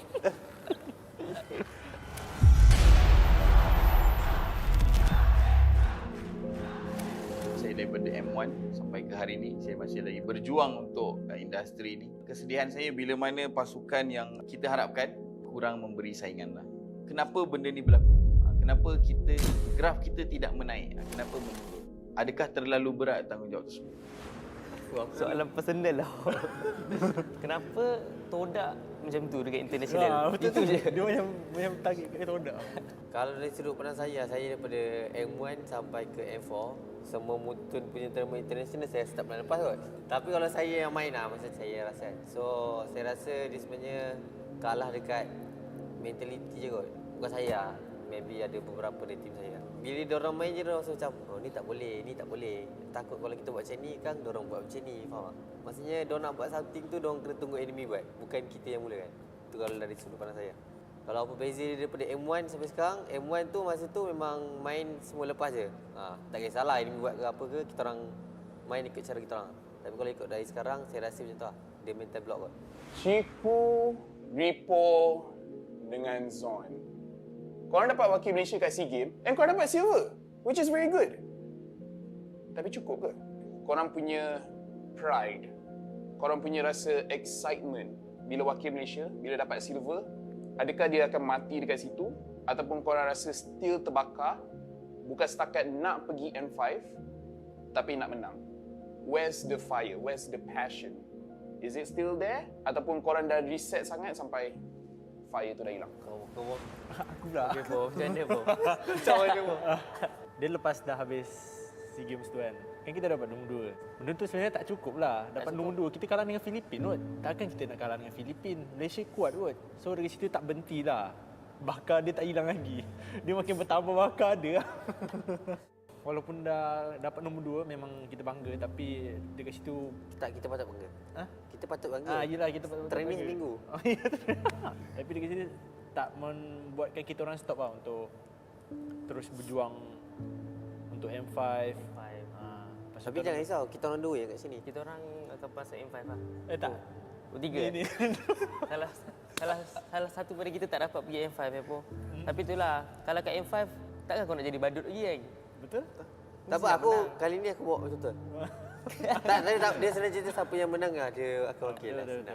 So, kali ni semua serius lah. So, dekat M5 memang bantai lah semua negara. Korang rindu tak line up SEA Games? Jauh. Sebab dia paling bersendirian. Kita semua sama. Okey Kalau aku rindu dua korang. Rindu line up SEA Games sebab rasanya itu line up paling solid tu dalam Malaysia. Jujur, tak tipu. Kalau dari aku tak rindu yang kita kat boot camp. Aku rindu kita kat hotel. Sebab kat boot camp semua bahas sendiri juga. Dekat hotel tu yang dia rapat sikit. Oh, kau nangis Oh, Syam. nangis Kacau, Syam. Syam. Mana ada nangis? Yang dia orang tengah buat lain kau dulu jadi. Itu tak nangis lah. Cuma kalau dari segi tahu, saya rasa macam kalau masuk final kan, dia lebih baik daripada tak masuk final. Dia punya kalah tu rasa lain lah. Walaupun sebab kita dah masuk final, kita nak dapatkan emas. Jadi bila kalah, rasa macam kecewa. Jadi soalan ni untuk saya nak tanya dekat Ripo. Kalau kata dah pergi ke international bermain di Indonesia, dapat banyak sangat pengalaman. Kenapa tak boleh nak implement benda tu dekat Malaysia ataupun pasukan Malaysia yang tak boleh nak hit that kind of standard untuk bermain di taraf antarabangsa? Ada jana pun. Apa dia cakap Kau dah main kat Indo, kau tak boleh bagi tahu pun macam mana Indo main kita. Kau nak bagi tahu ilmu tu dekat kita orang. Dia punya standard tu tak ada. Sebab kan, yelah kan nak bagi tahu kan kita sembuh. I'm a rock star. Yeah, rock star. Ay. I'm a rock star, baby. I'm a rock star. I'm a rock star. I'm a rock star. I'm a rock star. Panggil aku rock star. Ini kejohanan kita semua orang rock star. Kita rock star, kita buat saja gaya kita. Makin panas apinya sudah membara. Macam mana pun kau menempuh segala. Demi negara kau buat semua bangga. Step into my world, you know I'm always in my zone. You know I got my team, no I'm never alone. Bring out my best, buat yang terbaik. Jadi juara perlahan kita naik. Aku nak push, naik jadi lebih bagus. Jadi hero, ku ada skill. Berapa banyak musuh aku dah kill. Ramai cuba mencabar, cause they envy me. Tiap game aku pasti jadi MVP. I'm a rock star, baby, I'm a rock star. I'm a rock star, I'm a rock star. I'm a rock star, panggil aku rock star. Ini kejohanan kita semua orang rock star. I'm a rock star, baby, I'm a rock star. I'm a rock star, I'm a rock star. I'm a rock star, panggil aku rock star. Ini kejohanan kita semua orang rock star. Tengok nanti siapa yang juara. Ni peluang kita bawa pulang piala. This is my game, this is my time. Menang semua, everything will be mine. Kalau jatuh kau pasti kembali. Bangun balik ku tegak berdiri. Kuatkanlah tenaga, ganjaran diperoleh. Ni kejohanan kita, Malaysia memang boleh. Rise up to the top, kita buat bersama. Semangat kita kuat di bawah satu bendera. I'ma go hard for the win. Win. On the battlefield till the end. I'm trying to beat the greatest anyone has ever seen. Stand by, I'm coming in for the win. I'm a rock star, baby, I'm a rock star.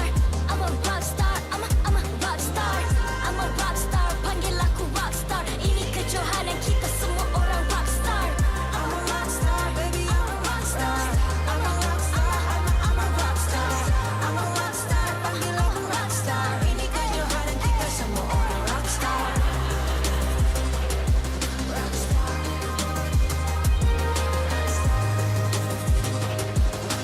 Ini kejohanan kita semua orang rock star. I'm a rock star, baby, I'm a rock star. I'm a rock star, I'm a rock star. I'm a rock star, panggil aku rock star. Ini kejohanan kita semua orang rock star.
I'm a rock star.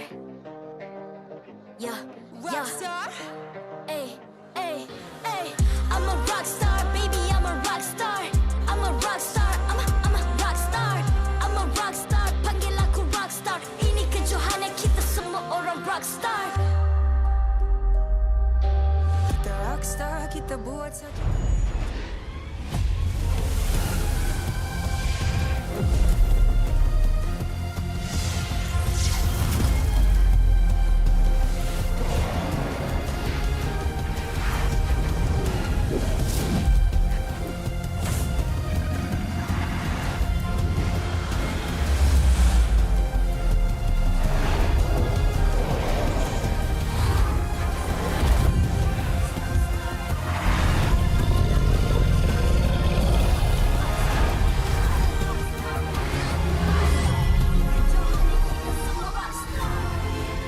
MPL Malaysia Season 12 is powered by Munton, official mobile internet Hotlink. Score an epic MLB skin for only RM1 with Hotlink. Summon your legends, unleash your style. Lightning-fast gaming experience with Hotlink all-new prepaid. Now with 5G. Visit the Hotlink booth today. Grind on. Confirm lah Nescafe. Never stop fighting. Grind on. Power up with only Nescafe. Thank you to all our sponsors for your support in MPL Malaysia Season 12. A match that's been anticipated, I've been waiting for ever since week 1. We've hyped it up. It is RSG going up against Homebois, where Homebois is the only team that's managed to beat RSG MY. Welcome to Mobile Legends, baby. MPL Season 12 playoffs. My name is Afel. This is Husky and this is Adin. Welcome to the English Desk. How are you feeling, Adin? I'm feeling excited, pumped as well, because before the match started, the fans that came down here, both sides, RSG and the Homebois, they are all pumped up with the air horns, with the drums and everything that is going down here. I am super stoked because we said that, sure, Homebois was the only team that beat RSG Malaysia, but that was week 1. RSG Malaysia, they didn't heat up just yet. And after week 1, they went on to win every single series, finishing regular season in first place, 8-1 record, and only dropping 4 games in total. That is crazy. The amount of energy here is thanks to Nescafe. Grind on, confirm la Nescafe. Make sure you guys get more energy, get some caffeine pumped into you guys for this game. Because again, looking at this game, Homebois, they want to prove that week 1, it was not a fluke. And RSG MY, throughout the entire regular season, only lost 4 games. 1 series, but 4 games. Most of their matches have been 2-0. If they win 2-0 here, it's gonna give a statement. To you guys at home, make sure you guys get the weekly pass as well. 455% diamond rebate. You guys will get so much diamonds. It doesn't matter what skin comes your way. You guys will be able to grab it for yourself. This game, is it more hype than the first series of the day? I have to say yes, it is. It is so much hype in comparison to first match series of, because what's on the line? Because RSG MY has been known as the champion slayers throughout this regular season, but Homebois beat the champion slayers. So, I mean, again, it's a rematch and everything is gonna boil down onto this best of 3. That's only who's gonna take it off. Only one time that RSG was not on stage for an interview. Exactly, right? And this series has come a long way. This storyline, both teams have gone at each other. A lot of people were saying that, Homebois were the ones stirring the pot, they were the one lighting the fire, and RSG MY, they took it with stride with a lot of grace. We've seen a lot of live streams with Demon Kite Storm, even with the analyst Rain. They were very graceful in how they take this. I just want to see how this plays out. Both teams, I would say, is filled with passion. It's filled with a lot of emotions. We prepared a special video for this special match. We're gonna see how the teams are feeling. Let's check out the video.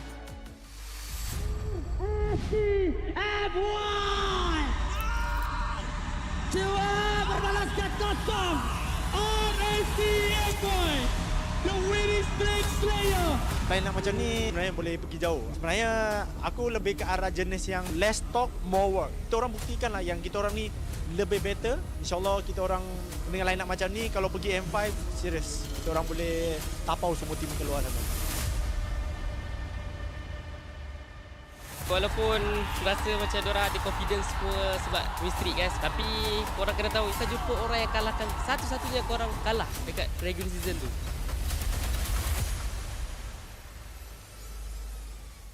Disebabkan dengan kemasukan Demon Knight dengan Storm tu betul-betul membantu kekuatan line up dan kekuatan roster. Tetapi kalau nak cakap pasal peak performance kita orang, saya rasa sekarang ni 7/10. Masih boleh diimprove, boleh lebih kuat dan lebih garang. Buat kau keren ya, korang boleh win streak sebab kau udah tengok TikTok aku. Tapi korang kena ingat, guru tuh selalu menyimpan hal yang tersembunyi. Untuk antagonis, untuk Daddyhood, untuk Homebois, saya tahu korang selalu berharap untuk RSG kalah. Kita boleh nampak buat podcast apa semua, rasa RSG hilang momentum. Tapi sayangnya kami sentiasa hancurkan harapan korang. Coach Ray ni dulu dia duduk kat kita orang punya akademi. So saya dah tahu lah dia punya loophole dia kat mana. Kan memanglah dia cerita kita berharapkan RSG kalah. Tak. Sebenarnya memang kita harap RSG menang. Jadi dah menang. Sekali kalah, bye-bye. Kalau base EXP lokal time tu mungkin yelah korang menang kan. Korang cakap aku dikira boleh orang katakan gelak lah sebenarnya. Sebab daripada situ korang bagi tamparan yang kuat sampai kita orang sedar kita win streak sampai sekarang non-stop win streak. InsyaAllah kalau jumpa Homebois sana memang kita orang patahkan win streak korang tu. Kalau kau kata kau nak bagi kita orang tamparan, mesti bagi lagi sekali. Kita bagi lagi sekali 2 kali tamparan, okey? Biar kau sedar betul-betul. Ni punya grip. Hormat sikit EXP lokal. Ni dia punya season sebelum ni. Tapi sekarang ni masih pada For Homebois and for Chibi, now you already know who I am. I am the top 1 jungler and I am the top 1 team here in Malaysia. Untuk Demon Knight cakap dia nombor 1 jungler Malaysia. So esok saya akan buktikan siapa nombor 1 jungler Malaysia sebenar. Kalau korang rasa korang nak borak pasal win streak korang dengan kita orang, kalahkan kita orang dulu, okey? All the best.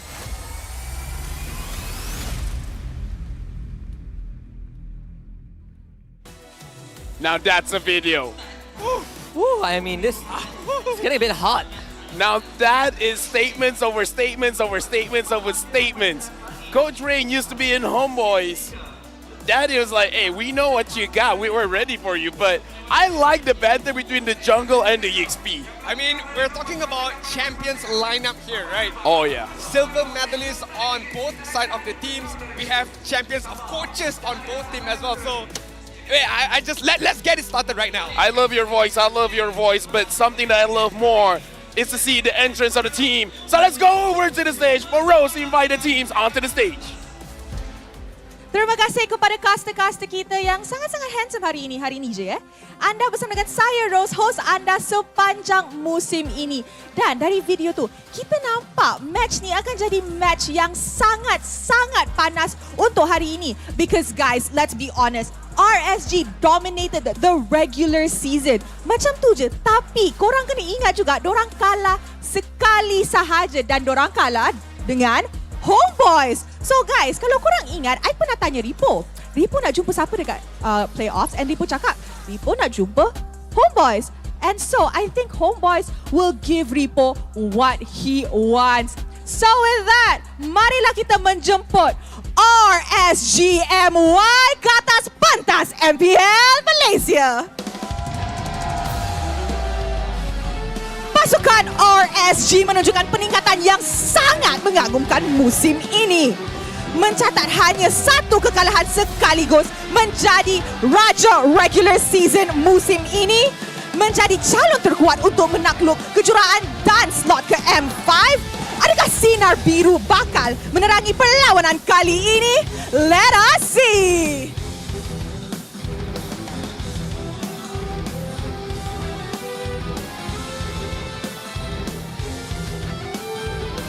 Flame Boys, give it up for Homebois! Berjaya menumpaskan Team Hawk dengan performance yang sangat hebat tempoh hari, pasukan Homebois menunjukkan mereka hadir untuk menakluk musim ini. Berbekalkan barisan pemain yang sangat lengkap dan 3 jurulatih bekerjasama untuk mencapai kejuaraan, mampukah pewaris legenda mengalahkan pasukan RSG MY sekali lagi? The stage is set, the players are ready. Let the games begin! Sekarang sekarang, marilah kita menjemput barisan marshal kita yang akan mengalas tugas untuk memastikan perlawanan sentiasa berjalan dengan adil dan lancar.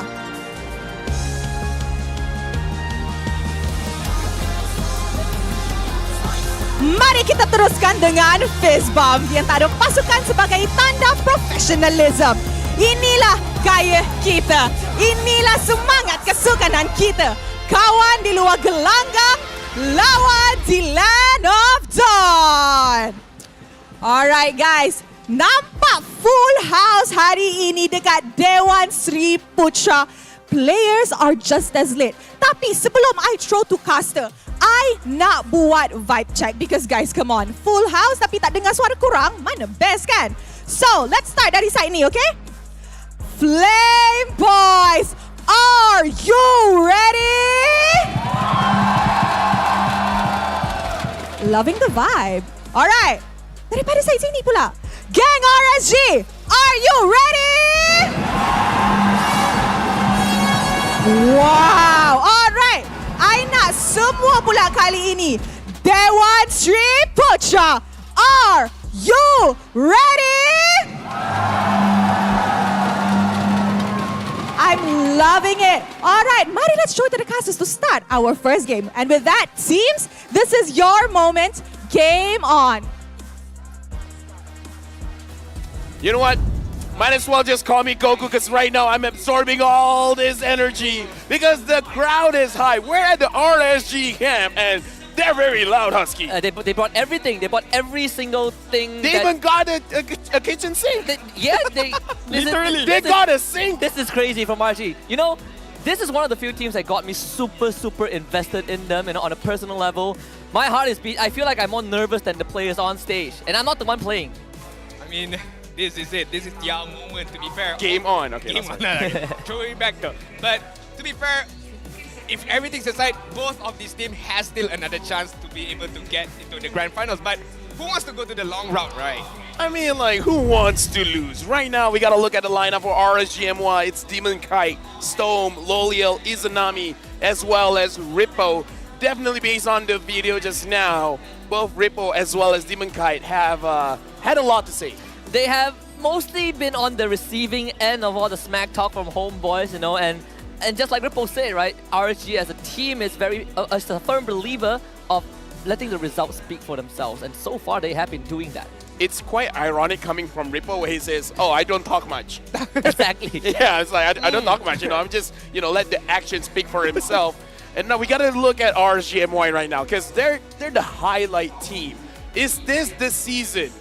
Is this RSG's season? It feels like for RSG as an organization, in all three regions, Malaysia, Singapore, Philippines, they have been finishing top 2 in the regular season. So yes, it could be. It could be, it should be with the imports that coming in and the stability of Izanami, of Rippo, and also Loliels. I mean, look at the stats as well. 8-match win streak Slayer, only dropped 4 games so far. MPL MY Season 7 champions and most improved team.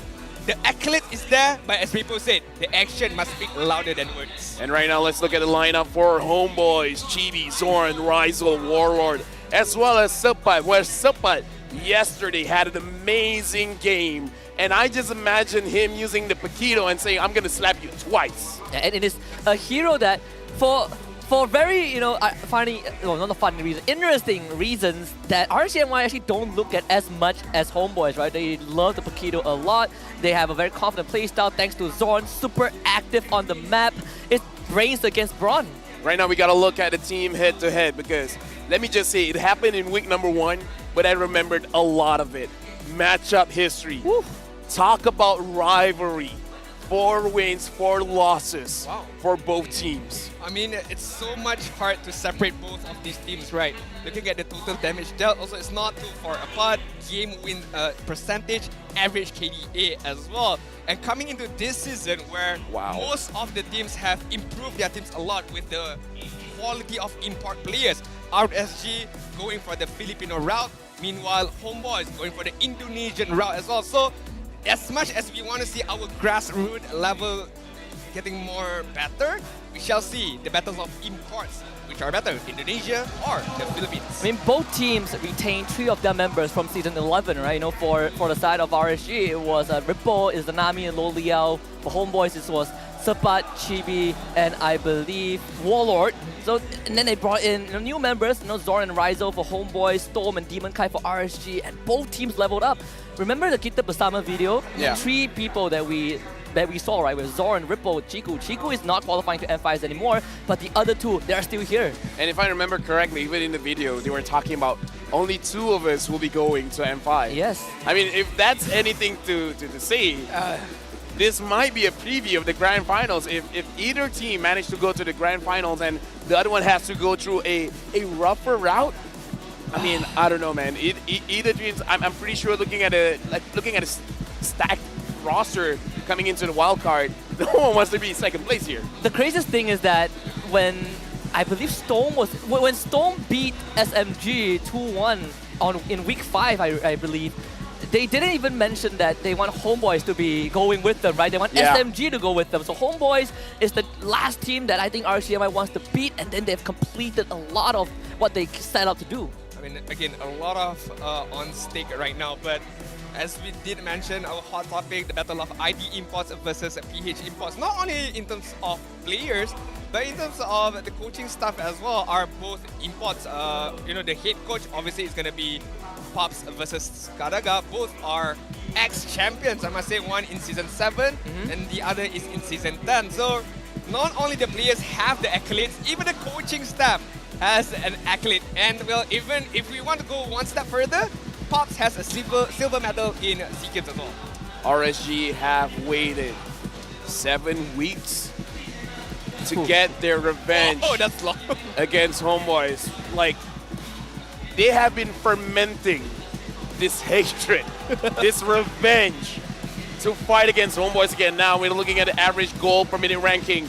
Even Rizal surprised. He's #1. He's like, wait, are you guys for real? I'm #1 in the goal per minute ranking. Yeah, he has one of the most impressive debut seasons also, right? His debut was against RSG MY, and he was the one who gave us one of the craziest comeback, one of the craziest solo plays, and of course none other than against RSG. But we also have Demon Kai 3rd on the list, average GPM as a jungler. You look at everyone else on the list, he is the only jungler. Yeah, I mean, what more to be brag about that? Yeah, you guys are #1, #2, but as a jungler, the sole jungler, I'm a #3 right now, the 3rd out of all. It's not even my job to get a lot of gold. Yeah, that's the thing. He's a money This makes machine. a lot as well. All right, now we got to look at the power distribution for the gold laners here, because Rizal's insane, but we cannot have a conversation about gold laners without bringing up Loliao. I would say he is top of the line for regular season MVP for now. Looking at the goal per minute, actually quite a big difference, 779, that's #1 for you. Lolia's not even in top 5, 7-1 and 719. Looking at the kill participation, Lolia has a little bit more. Average damage per gold is more for Loliao as well. And I kind of feel like the biggest difference is gold and damage. 3,900 going up against 3,200.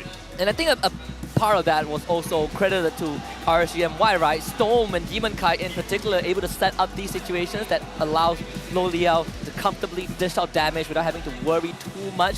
He himself also had great moments against team like SMG, against team like Todak, where he made individual decisions that won his team the series. I would say Loliao is the type of player, even if it's a bad idea, he'll flicker forward.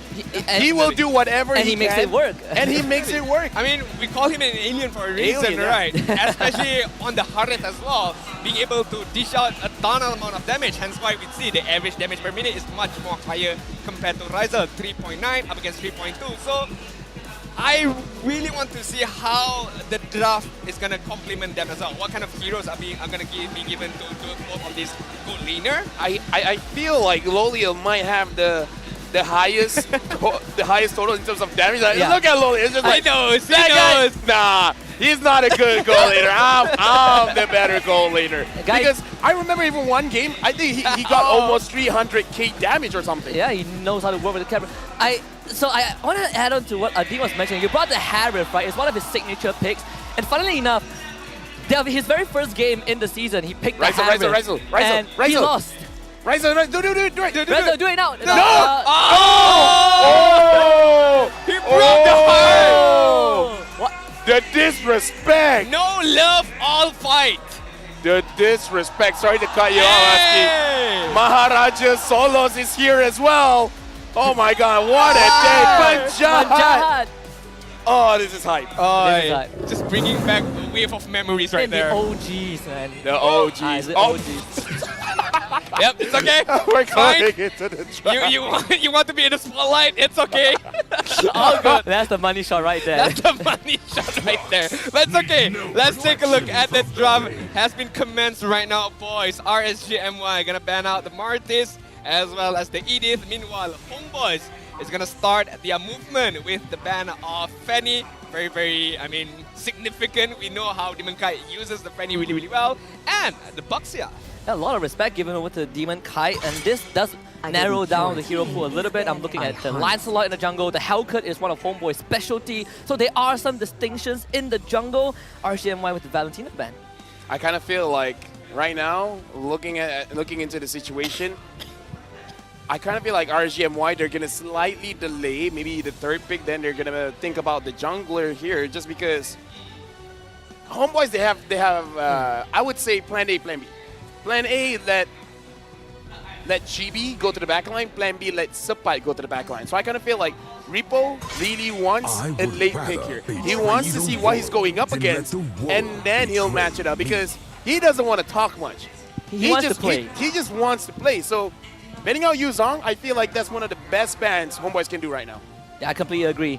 It does, it's a good read from Homeboys as well. And when you look at the winning formulas for the coach, both head coach had MPL Malaysia trophies under the belts, right? The only slight difference was that Skadaga did it with RSG MY, the same team, 5 seasons ago, whereas for Pops, he did it with Team Hawk in Season 10, so now he's trying to do it again with Homeboys. Yeah, again, we did talk about the accolades. We know it's stacked. The resume here is insane. Very stacked, to be fair. As an analyst or as a coach, it doesn't matter, but the achievement is definitely there. RCMY open up with Angela instead of the Matilda. Very interesting. Looking forward to what could be maybe a tank jungler, or it could be a Link pickup. Surprise. I kind of feel like the Link would be pretty good, but that would be kind of easily telegraphed from Homeboys here. So I kind of feel like Chibi will be using a control type of jungler, something like a Frederick or Martis here. Novaria picks up first, and Terizla. So now that RGMY, they've seen the Terizla, it's going to be very interesting to see how Reaper will respond. Yeah. It does kind of allude to a potential X-Borg pick, right? If you just want to go down a very straightforward route, it still does open up a Lancelot potential for Demon Kite alongside with this Angela. But I like Homeboys. They keep it very simple. They have 2 big ultimates that can easily work together. Something to keep in mind, RSGMY, in the very first game against Homeboys, they basically did the same thing. Once they have an Angela, they want a Harif. And this is the Harif, yeah. This is one of RSGMY's kind of like go-to. If they have the Angela, Harif is on the table. It's up in the conversation. If we do remember back then in week number 1, how RSG MY played early on, very aggressive. They had a very good early to mid-game lead, although they lost towards the end of the game. But it's not going to be the Link pickup, but it's going to be the Lancelot by Demon Kite. So far, I'm liking the pickup because there's nobody who can stop the puncture, the mobility of a Lancelot. So we shall see. Our Homeboy is going to pick up the Kufra to just at least, I wouldn't say stop Demon Kite, but slow him down a bit. Yeah, Zorn has primarily picked, I think, 3 different heroes, like the Kufra, the Cho, especially one of his favorite picks, and also the Grog towards the end of the group stage. I do want to lean into that Kufra idea. I think it's a great idea. But for RGMY, Lancelot is so much better than Ling, in my opinion. So much more flexible. You can build him both ways, and he still gets to do damage. We've seen Demon Kite. Some of his best plays are on the Lancelot. Right now, looking at the draft from Homeboys, what is the common theme here? Terizla can win his lane, Bruno can win his lane, and I kind of feel like out of those 3 roamers, the boyfriend said Repo is handsome. Cool. Out of those 3 roamers, I would almost rather let Zorn get the Kufra. And the reason being is, if you have a Chill, if you have a Grog, you can get inside the jungle very easily. Especially when you have a Bruno, especially when you have a Terizla, especially when you have a Novara, where you can dish out damage by being far away from your own team, making it very safe. So if they're able to shut down Demon Kite very early on. That's going to be very scary. But I'm pretty sure RSG MY read this already, right? The Kufra pickup by Zon. The mid is going to be very, very important. Yeah, I feel like RSG MY should ban out the Kufra here as one of their bans, but they're going to opt to go for Federin. Most likely just not allowing Chibi to use his, I would say, for this particular season, a signature hero of his. There's still always the Hellcurt in the conversation, right? Hellcurt Novara. We've seen Chibi, he was the first one to bring out the Hellcurt in the regular season, and it has worked so well against teams. They beat SRG with it. That was the first team that tasted the Hellcurt. So overall, I think RSGMY needs to consider that as well. Will that be a threat to them? Yeah, I kind of feel like with the Irritil there, I almost want to say Lolia will be fine. The only question in my head right now is where's this Angela going? Is it Storm's hero or is it Izanami's hero? That is a personal worry for me. Personally, I just would like to see Izanami on more of an aggressive hero. Someone like a Kadita, a Lilia is still viable right now. Or maybe just a high ground hero, although there is Terizla on Homeboy side, but Farsa could be not that bad here. Yeah. I would honestly go a different route. I feel like it's fine if you put Izanami on the Angela. They've done it before. Let Stone do the playmaking, right? But that was the game that they lost. That was the game that they lost. That is true, but I think the main asset for RG is also Stone's presence of mind to make these big engages, to make the calls, right? His Grog, one of his best performing heroes in the entire league. He also has a trump card, the Arlet, when they need it. Oh yeah, that's true, the Arlet. There's going to be so many dashing around if the Arlet does get picked up. Oh, she wanted to show something, but then... Go home, boys, it says. What do you guys, that's another one. Yeah. What do you guys think about Lolita here? I mean, for both teams. I think it's viable. I feel like it's more viable for Homeboys because they have a Terizla. Because the thing about a Lolita right now is tanky, but not the most tanky tank. So I kind of feel like as a secondary tank, it's fine. But the Kufra gets picked up here. I mean, it's a no-brainer for Homeboys. Good counter against Lancelot's mobility, and we know that Zon is super patient with the Kufra. He waits out a very good moment, the golden opportunity. Once it's arrived, he will jump, he will pounce, and hopefully Homeboys can follow up with the initiation coming in from Zon. But right now, RSG MY, the biggest puzzle right now is Angela roam or Angela mid? I like to believe it's an Angela mid still. I think you can leave the damage over to Lo Liao and Demon Kai. He's going to take the Impure Rage, most likely on this Lancelot like he always has done. Let Storm be in a role that can make these plays. Let Ripple be in a role where he can constantly just make these aggressive moves because Storm and Demon Kai are there with him. And right now the Minotaur and the Paquito has been picked up. We talked about the Paquito, and looks like it's going to be used by Ripple and not Supat. So Homeboys, a lot of initiation here. I wonder if Ripple is going to go for like an Iris route by putting pressure in the side lanes, or is he going to flank most of the time? That probably would have worked like 4 weeks ago when Homeboys were struggling with side lane. I think they fixed that problem. I just don't like the Minotaur seeing Todak's game 2 just now, so I'm not too sure how this Minotaur is gonna do well or not up against Homeboys, but as Ki did mention about the Hellcurt, and Hellcurt Nova combo is brought back onto playoff stage for Homeboys. It is so annoying to deal with, right? All your hitboxes are amplified by the Astro Echo, and all these skills on the side of Homeboys love having easy targets to hit. Honestly, looking at the lineup here, looking at the draft, I'm slightly flabbergasted. I'm not so sure what is RSG's game plan. Same, especially the Mino pickup. I feel like there's other other heroes that is more suitable, but hey, the coach knows better than we do. I feel like the Minotaur has a negative win rate. The only game I remember them winning was SRG using it against Todak. But perhaps RSG knows something that we don't, right? I spoke to some of them backstage and they say that, well, we still have something we haven't shown yet, and perhaps this is it. Honestly, looking at the draft, it is good. It's just that execution is going to be much more difficult. I want to see if Homeboys, can they stop Demon Kai? And can Demon Kai win up against Chibi? This battle is not just for their own honors, but to see who is the real #1 jungler in Malaysia. Game number 1, RSG MY going up against Homeboys. Alright, boys and girls, this is it. This is the moment right now. RSG MY on the blue side, Homeboys is going to begin on the red side as we take a look at the emblem setup right now. Minotaur opted to go for more of a tankier build. Meanwhile, Zorn having that beneficial of the movement speed, the mobility to be able to rotate as quickly as possible. Yeah, taking a quantum charge on the Kufra, and he's one of the few that does that. Ripple actually took the agility, so he's gonna be moving faster around the map. That's what they want to do, right? Pressure the side lane. Yeah, right now Zorn a little bit low HP, but the fact that he has the quantum charge, it should be fine. Looking at the positioning coming in from Islami as well as Tome, it looks like they're much more confident with this kind of setup. Wow. It looks like they feel like they're the aggressors. It does feel like it. Storm is already on the bot side. Rizos forced away, unfortunately, and he's losing out the trade pretty heavily. Gotta recall.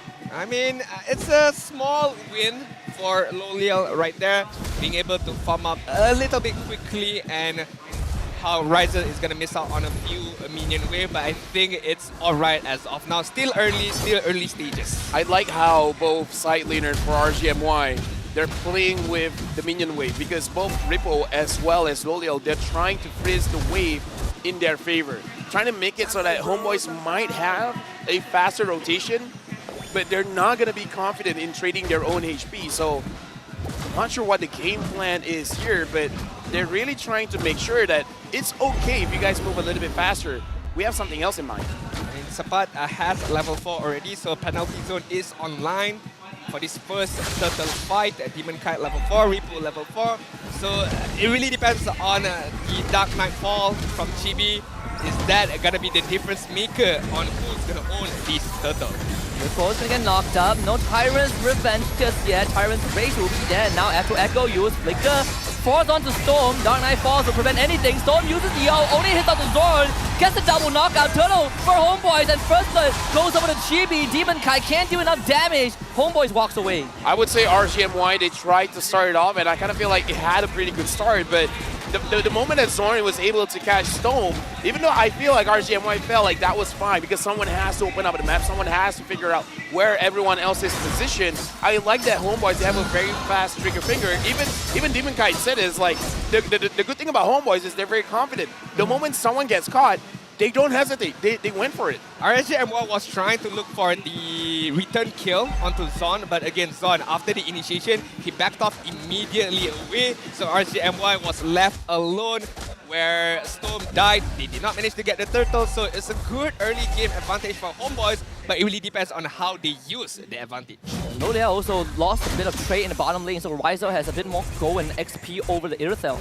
Yeah, right now looking into the situation, Homebois, they're not being overly aggressive, same as RSG MY, still trying to log the lanes here. Demon Kai, we do have to look at his rotation coming in as the jungler. I kind of feel like he wants to take advantage of the jungle of Homebois, but they're not really letting it through. And Stone still trying to find everyone's positioning. Zorn still wants Stone. To re-engage, knocks him into the wall. Demon Kai shows up. Enemy knowing Fury use. Storm just wants to get away. Penalty zone, locking him down. Subbat will ensure that Storm falls. Dark Knight falls again. Ensures that Homebois gets out cleanly. Exhibit A, why I do not really like the Minotaur pickup. I mean, yes, the ultimate, the minion speed was used, but everyone could run away immediately. It's because of the lack of mobility that Minotaur has is what is just triggering me a bit. Because if they change Minotaur to someone, I would say, let's say a Franco or maybe or even a Ruby for that matter, it's much more easier execution. So for now, the Minotaur pickup, I don't see it's working out as of now. I would say this is also giving props to Zorn. Zorn understands because, again, he is a roamer and he has been a roamer since, like, he's been playing since Season 1. So he understands the limits of the heroes and then he's like, guys, we can get this Minotaur. He is killable at this moment. Demon Kai, not going to be caught by the Tyrant's Revenge. Demon Kai now gets help from Izanami to push Homebois away. Getting control of the turtle. It does get reset though. Storm again, dropped low. Has to heal up. Ripple misses the jab, brings Subbat back into his team, but it's Charisma. Not the easiest to fall. Now Dark Knight falls straight to the back. We know if Fury gets used, the knockouts will be there. But Chibi once more gets the turtle. Demon Kite ends up dropping. Storm falls, and RSG MY only gets Subbat back. This is gonna get even more ugly for RSG MY. Although they did try their best to kite out the turtle right there, but once the Dark Nightfall was used, it's all over, right? Chibi managed to get the turtle, the team fight goes on to their favor, and right now, I feel like RSG MY have to rely on Loliel's in terms of damage, but it's still far away. Only Huskar is being built for both goal laners. This is an amazing start for Homebois. Capitalizing on every single time RSG MY wants to fight back.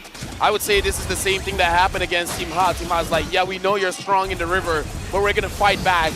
And then they're like, guys, don't you hear Sun-Tzu say, don't fight the strong fight? And now Loliel, he was caught a little bit, but it looks like Homebois, they won't move forward. It was going to be crossing that wave on that top side, and Sapa will do the same, so kind of equalize the equilibrium. Demon Kai onto a slower start than we're used to seeing, all thanks to Chibi's Helker. He's 2 levels ahead of Demon Kai. Yeah, and this is very dangerous. Zorn catches Stone. He's most likely to go down. We don't know if he gets used. Tries to get a trade back. Izanami shows up onto Loliel. Now Chibi can switch off the lights. Loliel tries to run away. Chibi looks to kill him off. Can't find a kill just yet. But Loliel is still thinking about it. I was like, Chibi over the wall. Loliel still wants to chase Izanami there. Chibi with the stingers. Finally ends up going down to Izanami as he cashes in that kill. But RSG MY, they're in no man's land. Zorn, can he find a catch on Loliel? Yes, he can. Underneath the tier 1, Zorn finds the kill. You know what? This is the good and bad thing about Loliel. He's the kind of guy, even though it's a bad idea, I'm still going for it. I mean, to be fair, it opens up the map a bit so that Akiro by Repo managed to get the top started, opens up the map for RSG MY, and releases a bit of the pressure. Yes, you would like to see your goal laner not die in that particular scenario, but I mean, what to do? RSG was in quote-unquote desperate matches right there. This is what happens when your love is not received well. Oh yeah. He offered it and was denied by Homebois. You gotta teach him a lesson, but it's not even the right target, right? He should be looking for Rizal. As for Echo, use again. Storm tries to tank it all up. You know what? Fury getting 2, but he's gonna get shredded.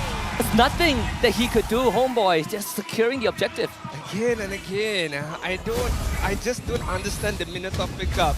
Yes, you have the minion Fury, but to what avail? Homebois is just gonna tank it up, swallow it up, and counter-initiate with Sword, with Warlord, and Rizal. Right now, nobody is gonna disturb the backside of Homebois. Rizal is just free hitting on the backside, Warlord free hitting on the backside, Astral Echo, Astral Recall is being used to like every single team fight. I feel like there's still a moment that Storm can do something. We have to wait for Rippo to get the initial start of a fight, and Loliel, he's really thinking about getting Rizal. That looks like a bad idea. Not a good idea at all. Zorn is gonna stop any sort of engage from RSG MY.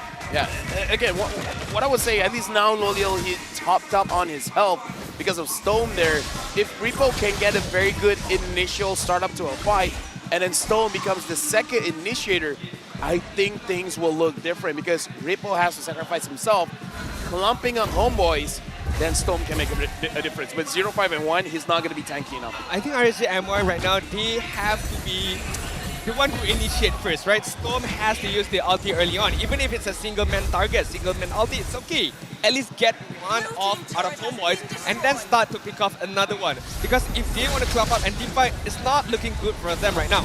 And Zorn with the engage, looking for Storm, knocks him into the wall, and Sapa hits the bag! Finds 3 members of RSG MY and they're gone. Nothing that RSG could do, Homebois now accelerate the lead. I'm just looking at the cam, man. Chibi is excited. He is like, did you guys see that? Did you guys just see what we did? The Sapa and rough. Chibi control, man. Sapa went in, clumped them up. Chibi with the damage. That was disgusting. That's not even the full potential of Homebois. That was Chipai. That was very quick, very clean as well. Like Chibi and Sapai. It means fast in Malay. It means fast. I mean, to be fair, Rizal is not even full item yet, so I can just imagine a full item Bruno with Chibi on top of that as well. It's really gonna be disgusting in the next team fight. So RSG MY, they have to look for a different route. They have to look for a different way to engage this team fight. Right now, the engagement just now, he was Chipai. Now I gotta say, Homeboy RSG MY is feeling sippy. Very shallow. No, get it? Sepat, Oh. sepi. It's a Malay word for being like a little bit sad. Yes. Very sad. Very. This Helker is causing so much problems for RSG. You can't fight when you're blind. And don't fight blind guys, man. It's wrong. Yeah, but Morally wrong. No, I mean like the situation is, again, it's just the same thing as what happens against Team Hot. RSG MY tried to fight the strength of Homebois, and Homebois like this. There is a reason why we're strong here. We've practiced this time and time again. Like, if we're good at one thing, it's definitely this one thing, right? Fighting in the river, and everyone else from RSG MY, they look uncoordinated. And like I didn't said, the Minotaur has not had an easy time setting things up. And okay, if we talk about the nature of Kufra, right, he is a very, very high-risk, high-reward hero because once he goes in with the Tyrant's Rage or Tyrant's Revenge, if it's a bad engagement, there's no other way for Kufra is gonna walk away. But Zon makes it look very, very easy for every engagement that he does. And he has the immortality, so he's gonna have a second life. You know, if Fury knocks him off, they can't even finish him off. Oh my goodness! Storm is the one who ends up dying. Slowly out, chased around by Subplot, and Subplot's gonna pick up the same thing. Ripple and Demon Kai can't do much because Ripple is dead. Demon Kai, he's gonna go down, almost eats it. But Homebois are looking to end this game as swift as possible. Not possible for now though. The Lord does end up falling, but they've done enough damage to the base of RSG. I mean, Adin has said about the Minotaur, as a fan of Izanami, I kind of don't like him using the support. And this is why, again, like, this is more or less the draft that they used and lost to Homebois, and now Homebois is making it look even easier than week 1.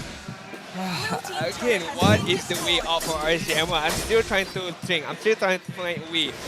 One thing that they can explore is, again, as I said, Storm needs to just try catch a single target from Homebois, right? I know that Minions Fury is an 8-3 skill, but right now you cannot rely on having everyone get caught by your Minions Fury. Just try to engage into one, focus down on that target, and then move to the next target because Homebois is super duper strong as a team. Yeah, looking at the goal distribution as well, Demon Kai has been trying very hard to find goal, even using the minion here, trying to accelerate his itemization. But at this point, the problem is Supply as well as Chibi. Like, the crowd control coming in from the Terizla is oppressive by itself. But when everyone is lined up perfectly for the Deadly Stinger, like, somebody's making this easy for Chibi. That's what I'm trying to say. Yeah, I mean, Storm is getting abused on this Minotaur. Like, what can you do? You don't get to play the game at all. Every time Zorn jumps in, Storm just ends up dying in an instant. Move by Subbot and Zorn. But Homebois, they're just going to easily secure the Lord. And Storm, he's going to sacrifice himself again. There's no way out of this. Dark Knight falls, GB switches off the lights, and Storm will end up falling. Ripple ran down as well. Lo Liao and Demon Kai, they just cannot do enough. Yeah, and Lo Liao tried to use his basic attack, but he had no vision. Yeah. He just moved back and forth, back and forth. He did not deal any damage. It's super sad to see this because RSG MY, they tried their best to defend. I've never seen RSG MY lose this bad. Yeah, that's the thing. They try to re-engage, but there's nothing that they can do. They're quite powerless right now. The last time RSG was in this position is Game 3 against Homebois. Exactly. I mean, history repeating itself. Inhibitor is going to be gone. Astro Echo again. Lo Liao taking the big shot from the Star Shatter. One inhibitor is going to go very soon. Chibi posturing, waiting for the ultimate to come back off cooldown, but RSG MY needs to take care of the Lord first. Conceal is going to be used, and there it is, penalty zone. Zorn re-engages, and that's it. This is most likely going to be done. Homebois taking game number 1 in a very straightforward fashion against RSG MY. RSG MY, no matter how strong you are in the regular season, this is playoffs. This is a different monster altogether. Look at the celebration on Homebois being like, we're the kryptonite. Because they know they're one step away for that grand final spot. I have not heard the RSG crowd so quiet before. It's dead silence behind us. Dude, I mean, that's with that kind of performance, again, when's the last time we see RSG MY struggling this hard? Oh, guess what? It was against Homebois. It's the start of the season. Losing 10k goal lead as well. Maybe Daddy does know how Rain thinks. Maybe that is the reason. I mean, the disciple is going up against the master. You have to really turn it up a notch. This warrants a mental reset for RSG for sure. It's an absolute beatdown. Dude, I mean, we have to wait for the second game. Oh yes. You want a 3-game series, right? I want a 3-game. You want a 3-game series. Definitely. Like, I want a 3-game series. But looking at the game just now, that was unfair. But let's put it here. Okay. Was it because of the draft? Definitely. Definitely. I feel like Angela as a pick isn't bad, but because of the hero pool, they do struggle a bit, right? Because Storm is not going to play Angela, so you lock Izanami in a spot where they got to draft around him a little bit. And now the MVP of the game, trying to prove himself as the #1 jungler, Chibi. Oh! That hit strong. That's the revenge arc right there from Chibi. Look at this. I gotta give it to Chibi. Chibi won that. Well, Chibi drank Nescafe. Yeah. and Demon Kai just take the traditional H2O. Hey, health is well. The Nescafe buff. Ripple should have copyrighted that because everyone else is using it. But man, this Hellcat, it's such a problem. It is such a problem in the hands of Chibi. Like, his ultimate itself gives so much value. He doesn't even have to necessarily be in the fight. As long as he switches off the lights, the enemy goes blind, you can do whatever you want. The thing is, we talk about how in match series #1, certain players or certain teams is gonna pick up those heroes that you don't even need to think. AKA this, just pop up as Husky mentioned, throw out the lights, go ham. Chibi talks very loud and very fast. I don't know if we can catch up, but let's listen to the mic check. Sayang, jaga hati ini. You should do like this also, Namin. Kuning pun aku tak nampak. Dua solos tau. Tu solis. RSG ada solis, kita ada solos. Solos tu. Dia dah. Terlebih. Kasih. Keluar, Mino dah. Aku tengok biar. Tembak dia. Pucu tu. Gas, okey gua. Mino tar kau tim. Mino gas, Mino. 24 Mino. Gas. Nice one. Mino. Ganyang. Return missing. Gas. Aku lepas. Mati. Dapat. Tahu. Angela. Okey, dia. Gas. Tak boleh kejar. Dia dah editor guys. Hey! Kacau bos. Aku arti. Aku dapat Mino. Aku ambil. Angela mati. Return. Nice one. Awal dulu. Lot. Nice Syam. Aman. Dapat. Woo! Nah, gini cok guys. Salah satu. Bunuh orang. Bisa encok. Go guys, can we go? Go first searching. Ay mata Rizal guys, Tower lock. Dia tahu lock. Ya, dia tahu lock. Oh, GG. Okay. It's such a nice thing to see. Even if Zorn botched the engage, somebody's there to be like, hey, it's okay, you did good. I got you. I mean, penalty zone already itself is a big AoE kind of skill. With the buff from Novaria as well, it's so much easy for Sapat to hit a 2-man penalty zone, 3-man penalty zone, and follow up by Zon's Kufra as well. The amount of Tyrant's Rage flicker as well, not allowing Iritel to move, to dish out the damage. I mean, it's icing on the cake. I would say that's not even a penalty zone anymore, it's a penalty crater. Yeah, sure. Zone is an understatement. He broke RSG MY. It was painful to watch. That game 1 was a complete beat down. But I also want to add on to Adin's point about Minotaur. The one thing I do hate about this hero is that there's no margin for error. You miss your skill rotation one time, it's over, it's done. And not only that, if your teams are very far behind, even if you land a good Minions Fury and no follow-up, it's just nothing. You're just throwing your enemies up into the air without any single follow-up damage. Okay, we were talking about RSG. Right now, let's talk about Homebois. Who doesn't get their comfort hero? No one, everyone. Honestly. Walla has been getting first pick Novaria for how long? Ryza has been using Bruno to the end of time. Zorn, his Kufra. Chibi, you were talking about the Hellcat even before the draft started, and then somebody he's shown his charisma. It's like, yeah, fight me. I am kind of surprised that RSG went for a Fredrin ban, I believe, in the second ban phase. They're the Hellcat, right? They banned the Fredrin and the Franco. I mean, you should have known. I'm sorry to say this, but I feel like if you watched enough of Homeboy games, you should know. Novaria, Terizla, one of the classics, and the Hellcat is always a third option for them because they're the one team that has made the Hellcat work every time, and yet teams don't respect it enough. I would say RSG MY, they're trying to brew something up. Rain is trying to be a cook here, you know? And he's asking his team, just trust me, right? Let me cook. Let me get this draft for you. Unfortunately, I would say compared to Homeboys where everyone got their signature heroes, The only signature hero here is Demon Kite. On the Lancelot, everyone else I kind of feel like is, you know, a bit hit and miss because I don't see a lot of Paquito on Rippo. Storm on the Minotaur, yeah, especially 091, yeah, not really.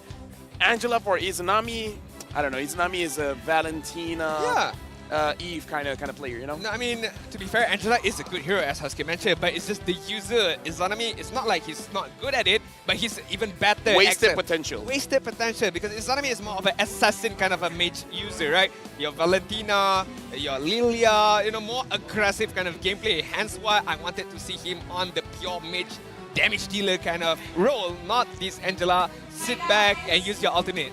And also a Storm is not able to be active as a Minotaur. Like, what are you going to do, right? The game goes, it's a game, you botch up the first 5 minutes, your game is done as a roamer. You're not an Arlott, you're not an Edith, you're not a Grok, you can't make big plays if you're on the Minotaur. And again, the Grok was on the table and they're not going for it. And Arlott as well, you did mention it. Arlott was used by Storm, and I would say it felt much more fluidity in the smooth of gameplay of Arlott in comparison to the Minotaur here. So again, I'm not too sure, is this an experiment game by RSG just to see that, okay, what is Homeboi's potential? If we give them this hero, what is the outcome?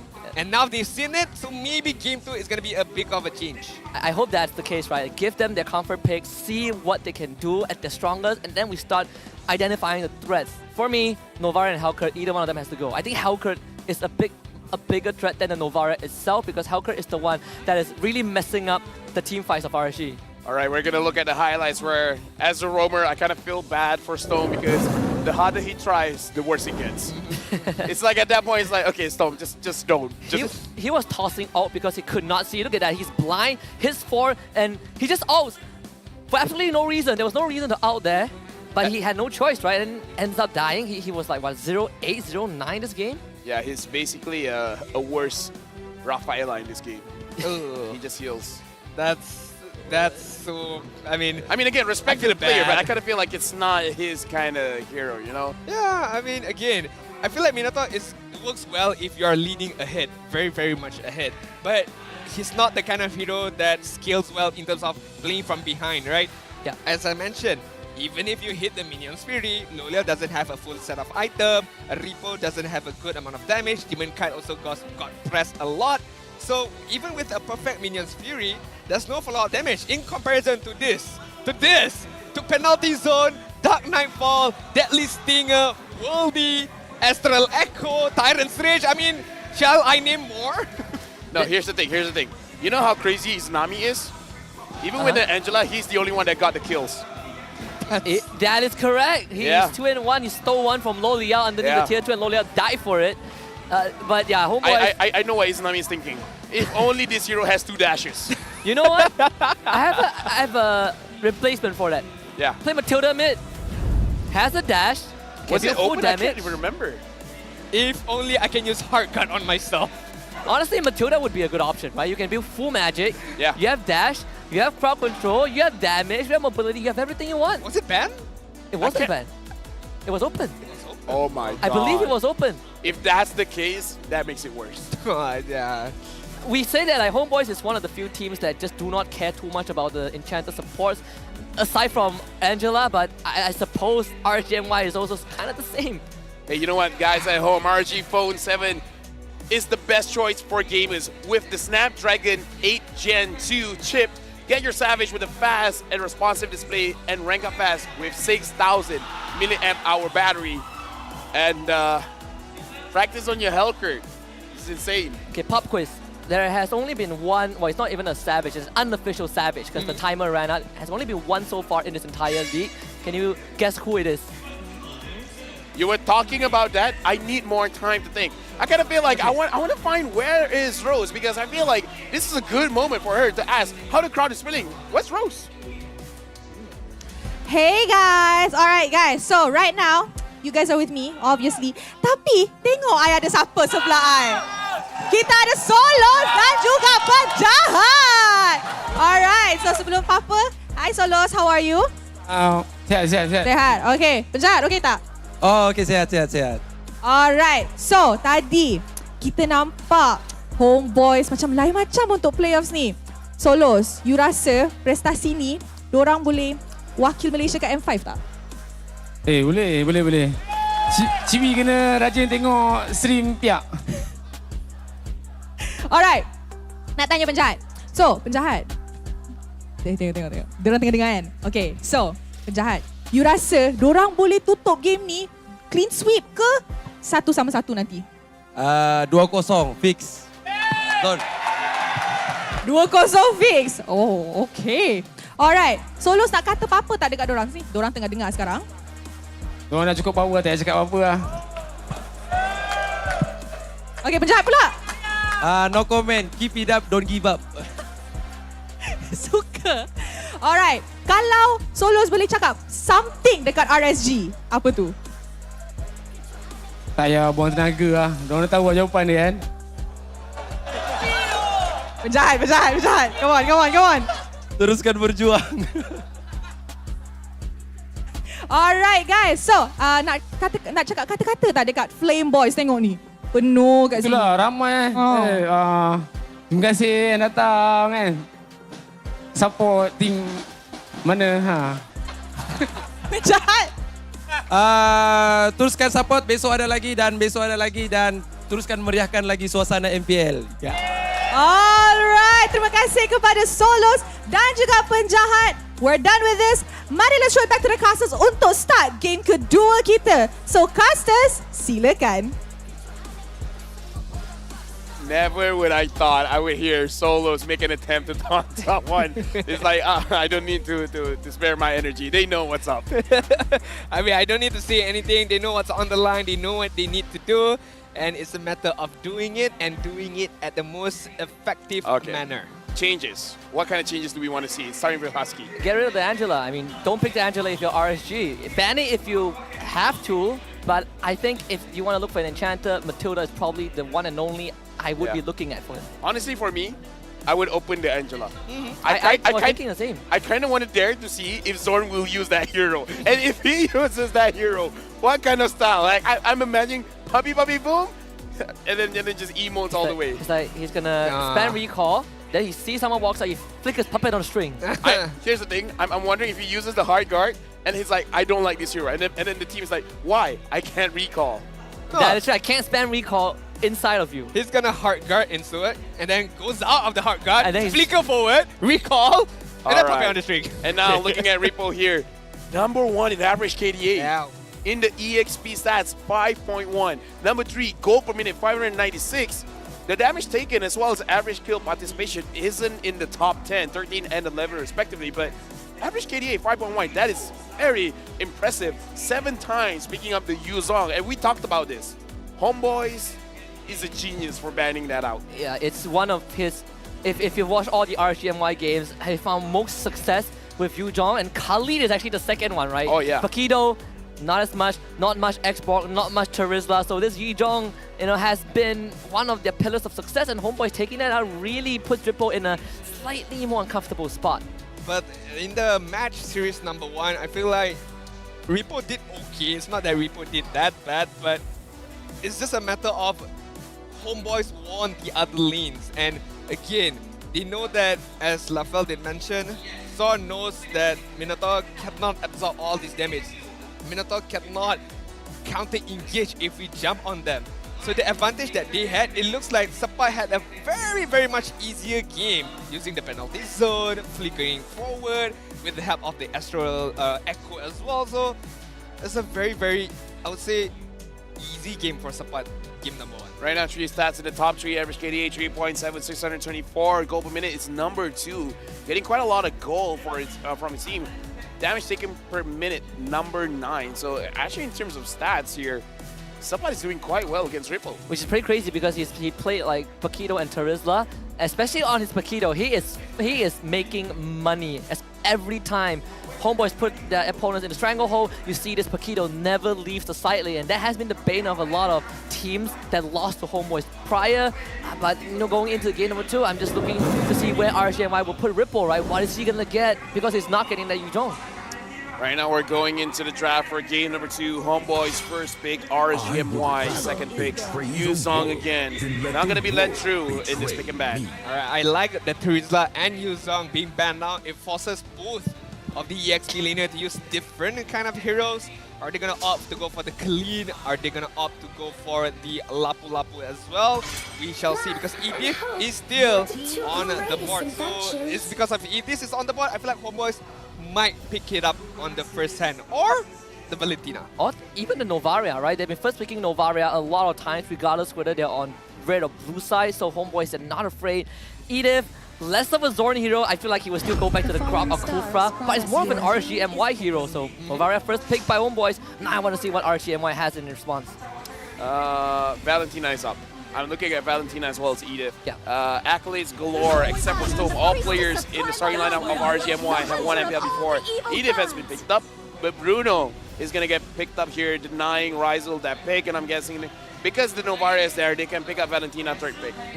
I feel like even though Cloud has been nerfed quite a bit, but on the hands of Rizal knowing how to play that hero really, really well, they could still opt to go for the Cloud here. And as you mentioned, okay, maybe not the Valentina because they already have the Novaria, so maybe a Fedrin could be the pickup by Chibi.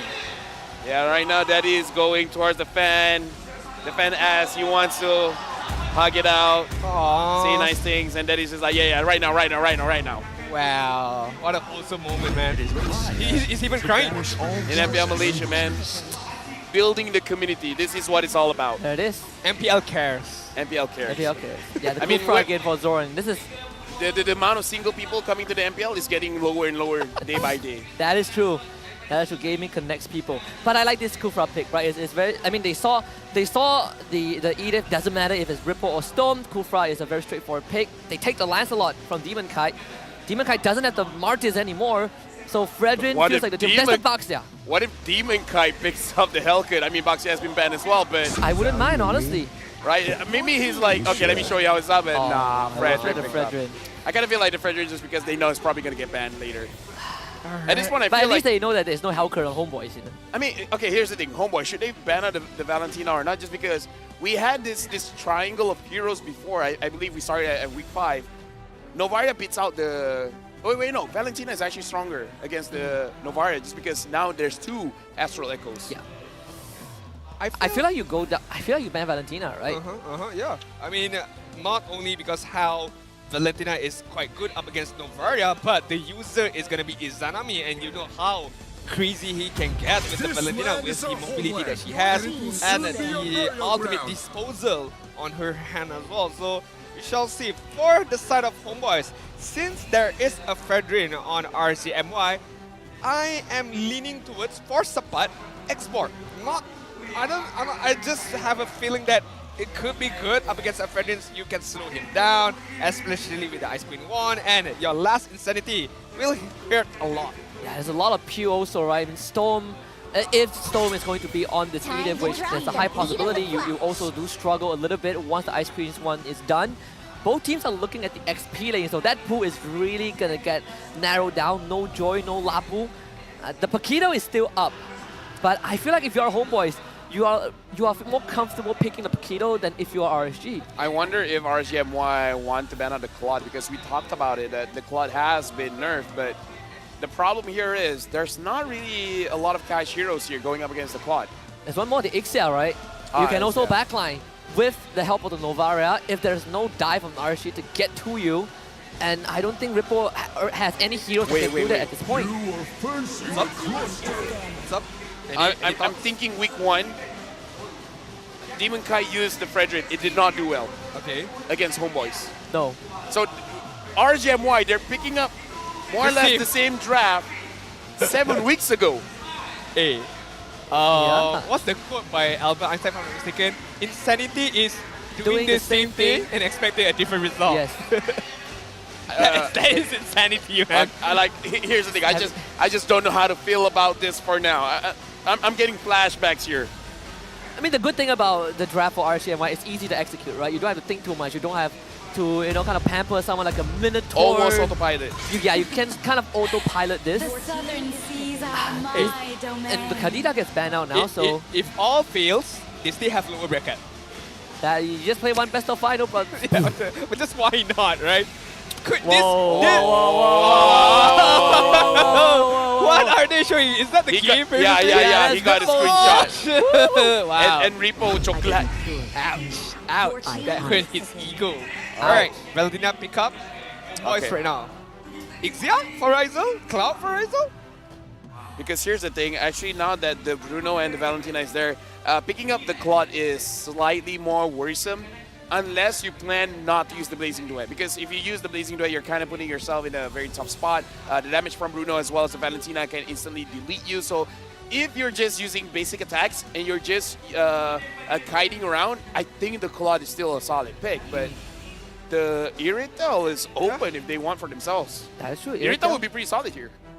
I'm leaning towards the Irrital. Irrital, Ixia, I think these two are more favorable picks. Like, We haven't seen a lot of Beatrix, huh? Even the Beatrix isn't too bad. I mean, with Irrital, you have a two backline heroes that is quite strong, and no one There it can is. catch you guys on the backside. But alright, Homebois brought out the Arlot. It's gonna be an Arlot EXP up against maybe an Edith. Which As is- of now, we're not too sure yet because this could be flexed onto Stone. It's such a smart pick, right? Because there's still a chance that Ripple takes Yeah. the Edith and they give Storm the Arlot on top. You know, I mean, Homeboys, Pop, Saifu, they've thought this through. Well, what if they're being too cute? I tell you the best thing about this is that in a perfect scenario, Ixia's ultimate is already very annoying to deal with. Zorn can put them, well not Zorn, but Subba can put them back into place. You try to run away, he's gonna sweep you back with his broom, I mean his spear. You eat more of the full barrage. Khalid is the last pick for Ripple, and it's probably the best choice he has.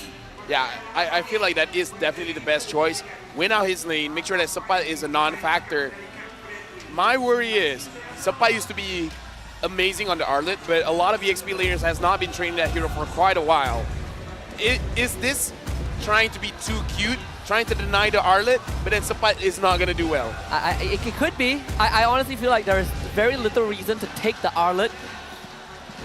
If this against any other team, I do not think they will take Arlet. I think it's fine. I think it's super fine because as you guys mentioned, it denies the pickup by Stower.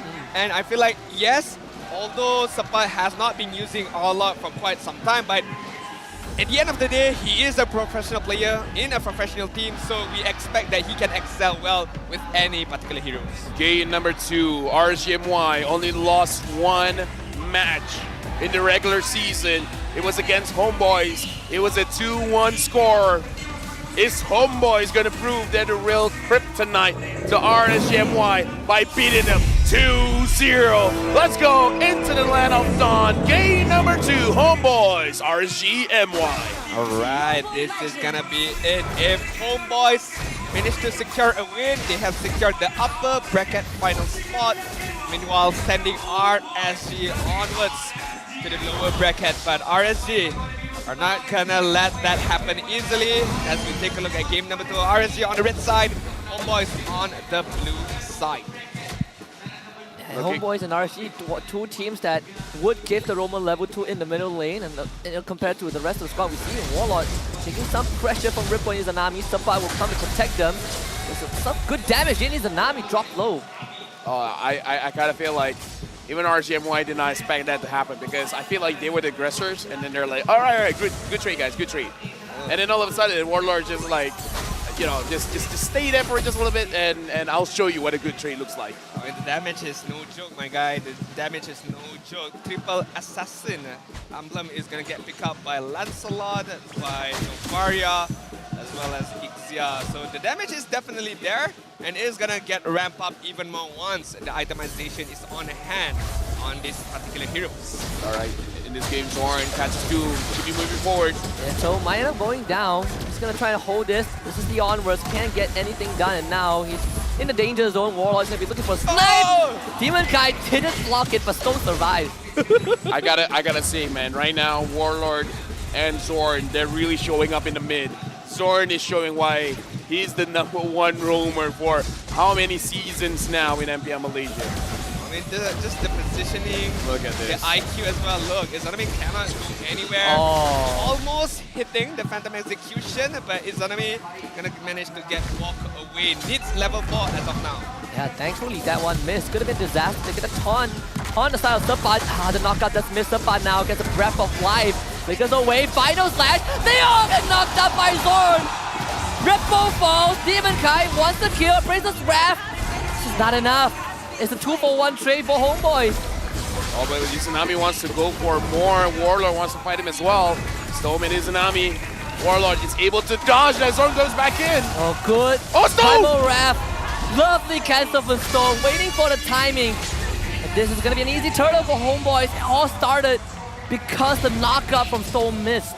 Hey, to be fair, that's a good outplay by Storm. He knows that he's gonna get caught by the Titan's Revenge, but popping up the ultimate immediately and re-engaging back on Zorn was a good move by RSG MY. Although they lost the turtle, but in terms of goal lead, it's not too much of a difference. Hey, I like this dual meat battle here. Loliel might be overstanding.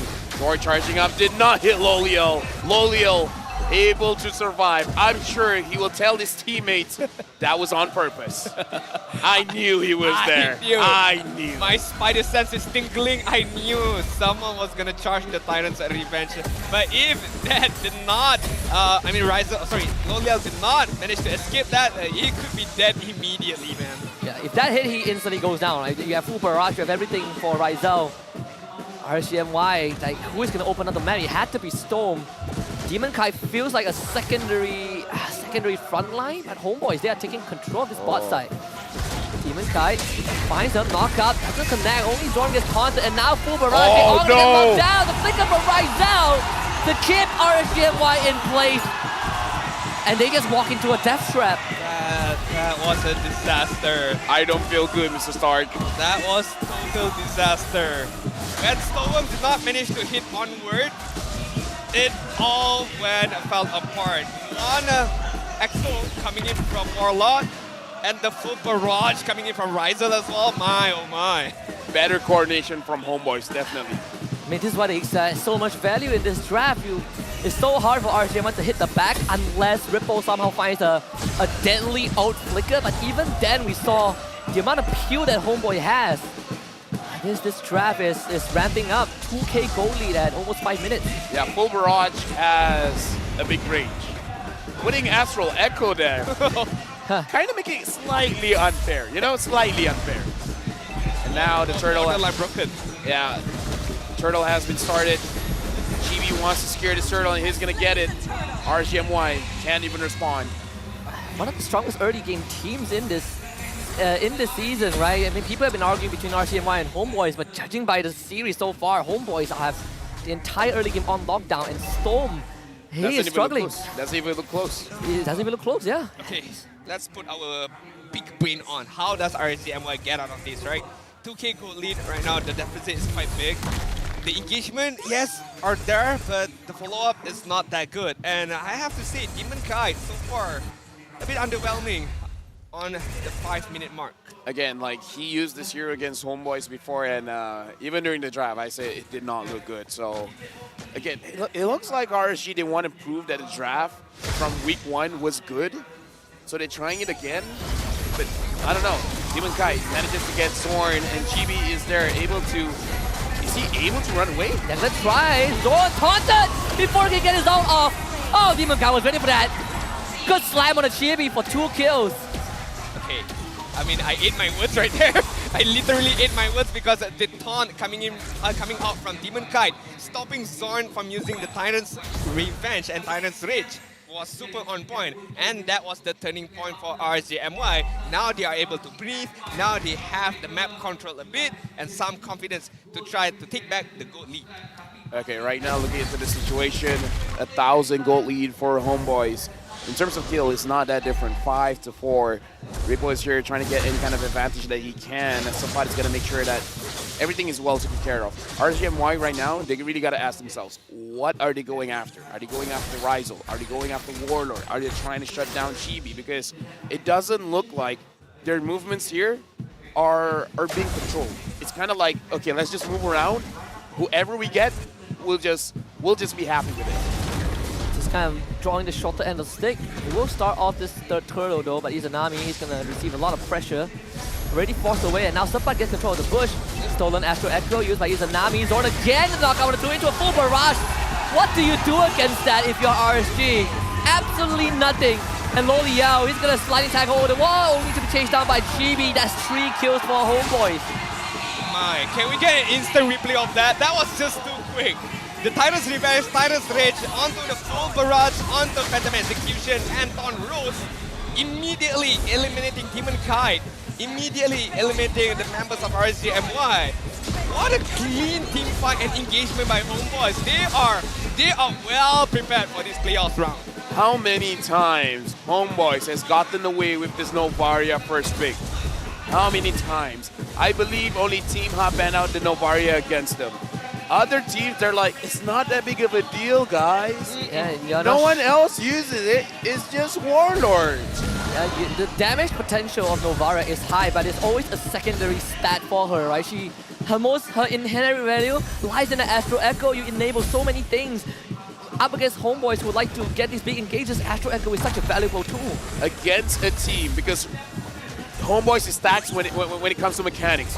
Zorn, GB, Rizel, absolutely amazing. They can already hit their skill shots. Warlord is just making it easier. Warlord is making it so that they're playing Mobile Legends in easy mode. Basically, I give you vision, I let you land your skills easier, enemies try to run, I snipe them. I mean, the fact that he is hitting his Astro Recall makes it even more worse right now, Warlord. The damage that he has and the utility that he has as well, just allowing Homebois to do what they're doing now. Same combo, Storm. Should've went for the ult, should've went for the ult. But he's gonna be given away a trade for RSG MY, but a small price to pay for Homebois. Looking for Chibi though, Demon Kai finds the knockup. Chibi, he is out. Again, similar combo, similar execution, similar result by Homebois. Although right there, Sampat just went too deep. He did not need to do that, but sacrificing his own life so that his team members can run away, it's okay, I suppose. Zorn has something against Stome here. Every single time, even from the first game, he sees Stome, he goes for Stome, he makes sure Stome goes down. Because Stome, in a recent video, did say that, Zorn might have the mechanics, but I have the brain. Right, you gotta step out right now, gotta put that brain in good use. And Zorn is showing, I don't need to think going up against you guys. I just need to shut you down. Too much brain power. Again, another engage. This time finds not good taunt to cancel the Tyrant's Revenge, but man, that full barrage damage out of this world. Ripper will find Warlord. Riser also ends up going down. That is the flank that you need to see, and now Loliao gets to do whatever he wants on a Chibi, followed by Subpat, who Rippo is going to keep at bay. Going with the re-engage, Rippo is going to happily take this fight, and he's a Nami. He's ready to go for more if they want to. RSG MY, they will finally find a fight, and they will find the Lord. What a beautiful flank. First of all, a good engagement from Homebois. They went forward, they tried to get a kill off Demon Kite, but the flank, as Rafael mentioned, by Lulials and Rippo was super on point. Riser could not even react fast enough to run away from the Raging Sandstorm, as well as the raw output damage coming in from Lulials. So, honestly, I understand what Homebois did. They went forward trying to get a kill, at the same time trying to get the Lord, but they forgot that Riser on the backside got found out. I had no flicker. Let me just say, we were talking about imports. Right now, the locals are stepping up, right? Demon Kite as well as Stome is not having a good game. The rest are picking up the slide. They're like, we got you. Homebois right now, Warlord stepping up big, you know, as an import as well. He's enabling the entire team. I like how the progression for both teams, all 5 members are a huge threat. That's what makes a good team, right? When someone is struggling, the rest gotta step up, and at least RSG MY will get a tier 2 top out of that. But they definitely need a bit more. Unfortunately, can't find any.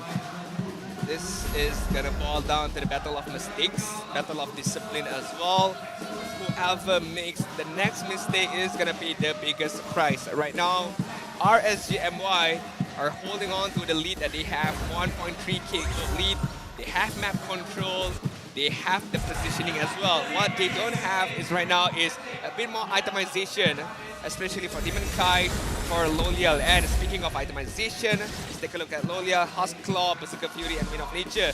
Good item, but still need a bit more. Meanwhile, Ixia by Rizel, the Holy Trinity is almost complete. They have the Courage Side, DHS, as well as BOD, but they both need even more than that to be able to dish out even more damage. And not only that, they need the positioning, they need the opportunity to be able to dish out the damages. Actually, I feel like Lolio should have enough now because, okay, let's look at the damage numbers here. Chibi's doing quite a lot, 32,000 damage, doing the most damage for now. Lolio, I feel like the reason why he can do enough damage now, because looking at Homebois itemization just now, there's not a lot of armors. The only armor there is Dominance Ice. So I kind of feel like the damage from Bruno should impact the game. I mean, there will always be a main struggle for any team up against a Novara is to taking map space. Right? You can take a map space and then she finds you with the Astro Echo and a couple of snipes and you lose your health and you gotta fall back. RSG MY, they're constantly kind of playing this tug of war against Homebois thanks to Warlord. But the good thing is that they're not conceding too much map presence, which is a hard thing to do against a Novara. Alright, I feel like both teams are trying to drag this out, to wait for the next Lord, trying to get the best positioning, but RSG MY, should they cross this river, they're gonna find out a couple of Homebois players are in that bush. Let me just say, I did not know it was 30 minutes. I thought this was longer. I thought we were already at the 20-minute mark.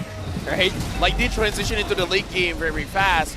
Right now, for RSG MY and Homebois, they're looking at this Lord and looking at the positioning from Rippo. They know where Rippo is. I kind of feel like Homebois can guess where Izanami is. The question is, RSG MY, do you know where everyone else from Homebois is? If Rippo can't find the backline, it does make it a bit hard for RSG MY and Zorn. I just want to make sure that they have vision of RSG, and again, they see Rippo there. It's going to be a long, long dance at the Lord pit. I mean, if Warlord pops up the Astro Echo, the Astro Recall, then maybe the team fight is going to commence. But until then, they're just going to hover around, they're just going to dance around this Lord. Rippo trying to proxy the mid wave, making sure it's pushed onwards to Homebois. Right now, the ultimate has been popped by Warlord. Conceal as well, but no movement at all! Flicker knockout, that's what you need to get the taunt. Jimmy falls! Loya doing a good job. Rippo finds the backline, right out! But the Winds of Nature cannot survive, and Supa falls! RSG MY again with the pincer, finds 3 and the second Lord of the game. That's I mean, we can only make noises out of that, man. The flicker Raging Sandstorm calculated that knowing that Ryzel is gonna flicker backwards, it still hit. It still stunned Ryzel on the spot. And what a two-man Earth Shatter coming in from Stormworm to begin it all. And the best part was that he buffered the Earth Shatter, he flickered, he caught GB after the Thorn Rolls. I just want a game 3, because looking at the action here, even though RSG MY, it looked like they were down. Now 5,000 gold lead. That kind of flip of a switch, oh dude, this is what we want to see from the Malaysian teams. 2 fights in a row, they have been able to find Ryzel. Even with the Winds of Nature, he ends up going down. Izanami committed a flicker just to kill him just now. One more inhibitor on the bottom lane for RSG to take care of. I mean, Homebois still have a good high ground defense. They're gonna clear out the lot on the top side, but housekeeping duties is not over yet. RSG MY still hovering the outskirts of the base of Homebois, and right now they're gonna move forward, try to get this inhibitor immediately as fast as they can. Okay, right now RSG MY, they managed to get a lead. Stowe has to be careful. He is quite far away from the rest of his team. Sapat missed his final slash. RSG MY in a good position. But we've seen teams botch this kind of push. Especially, we got to be careful having Sapat there with the final slash. He can potentially pull everyone into the base, and that can be very frightening. Alright, as much as we've seen a very godlike moment from Rippo and Stormworm, let's not forget Homebois, Zon, Kufra is the moment kind of hero. All he needs is that one golden opportunity to turn things around. One good Tyrant's Revenge, one good Tyrant's Rage can turn the game around immediately, or in fact, end the game for Homebois' side. So, especially right now, RSG MY having the lead, 6k gold lead, having the map control, they cannot be too complacent as of now. Yeah, 19% hit rate on the Star Shatter accuracy, but you know, in a game like this, it's considered not too bad. This next Lord though, might decide the fate of both teams, and RSG MY, they have a lot of control. Rippo is going to set up the bottom wave. Mid and top will always be pushing in towards Homebois. I mean, 19% is actually quite good if you consider the fact that he's been using it mostly to open the map, right? Yeah. Mostly using it to scout whether someone is there or not. Homebois right now, they're in a difficult spot. Rizal, the entire game, I would say, he felt like he has been in a very good position. No one has been able to catch him. The fact that RSG MY, they're moving in a pincer maneuver, Stone and Ripple will come from different directions. So while everyone is focusing on the Stone, Ripple will come out of nowhere, and he's gonna slam on top of Rizal. And we say that Ripple is the only guy that can, effectively find Rizal, and he has done it in two of the most crucial fights this game. Oh, Loliao. Oh, please do not walk up. Man, this guy is playing with fire, but look at Ripple again. This time he's quite far from his team though. I mean, he's prepping for the backstabbing. He's prepping for the backside right now. He's waiting it out, waiting for the information. RSG MY is going to reset the Lord, just trying to bait out someone to move out of the bush. They know that Ixia is on the top side, and looks like Arlod by Sapat is going to recall back. So RSG MY have a bit of advantage in terms of manpower, but they're still being very much patient, waiting for the next movement. For now, I kind of feel like Chibi will still have an advantage because I feel like he has more damage to take down the Lord, and he has an iframe to be able to exit out of getting knockups and stuff. So this Lord fight, I kind of feel like RSG MY, they don't want to force it out. They know Chibi has a better chance of winning this. There it is, concealed. Storm gets knocked up instead. Watch out though, Ripple looking for potential flank. Rizal forced out of position already, and the Sapat gets caught. Ripple, he's just going to show up. Sapat, his death most guaranteed. Loliao unstoppable, and RSG MY now on the Lord. The fact that the presence of Ripple was enough to force a flicker out of Rizal shows that Rizal is very much afraid of the raging sandstorm that can come out of this lead. So Lord is going to get won by RSG MY. Without Sapat, I mean, yes, Sapat is going to revive soon, but will it be enough to withstand the barrage coming out of RSG MY? You know, here's the thing, man. The way Ripple comes in is dead. The Chibi there trying to go away. Gets taunted. Can he leave? I think it's gonna terrify him also. The taunt does miss, but it's fine. It is totally fine. Okay, Chibi's out of the picture. Zorn, Warlord, Rizal, and Sapat now. Can they defend? RSG MY marching in with the Lord. Game 3 looking inbound, and then Khalid straight to the back. Rizal is gonna be gone. Game 3, baby. What is happening? It is happening, and RSG MY will give us that. Okay, I gotta say, this game feels personal. This game feels personal by both teams. And Ripple gave a high five to inside Nami's face. Bro, I mean, Ripple, yes, chocolate first game, but second game, look at that stare. Look at that death stare right there. I got your number, Rizal. I got your number immediately. I know where you're going to flicker. I can predict the movement. I would be lying if I said that I was a bit worried that I might not hear the air horns from RSG this series, but thank God for Ripple and Izanami, right? The two most important fights. They were able to make it work, found Rizal, and the third fight, Ripple didn't even need to use his ult. He shows up, and Rizal just ran. Local power. Local power. Local power. But I gotta say, that was a tough game for RSG. The early game went so wrong. Zorn keeps picking up Stove over and over again. The moment Zorn does not continue the pressure, Stove is like, wait, am I free now? Are you not targeting me? I'm coming onto you. They found an answer to that as well, right? They were like, okay, Zorn's gonna jump us. You know what? We're gonna save our abilities to break his combo. The Temple Breaker, Demon Kai play a huge role in that, right? The taunt energy eruption, so good. He stopped Zorn's engage like, what, 2-3 times in the mid game that allowed them to win the fight. Who says only Ripple taunts? Demon Kai taunts. Right now, we gotta look into the camp of RSG to see who is the MVP. And look at that face. It's Ripple. Where's your trademark? That is. A bit sauce right there, but it's fine. It's fine. Looks like both teams are having fun. Bro, is this a battle of who can do the best stun? That kind of stun? Okay. Hey, he give props. He give props. Okay, respect. Oh my god. But to be fair, that gameplay, that movement from Ripple deserved the MVP, right? I mean, flashy movement, calculative movement as well. Winning out his lane, matching up well up against Sapat. What more could you ask from Ripple? Step up really, really tremendously from game number 1, chocolate. Game number 2, a gold medal all the way. Hey, Johor represent, man.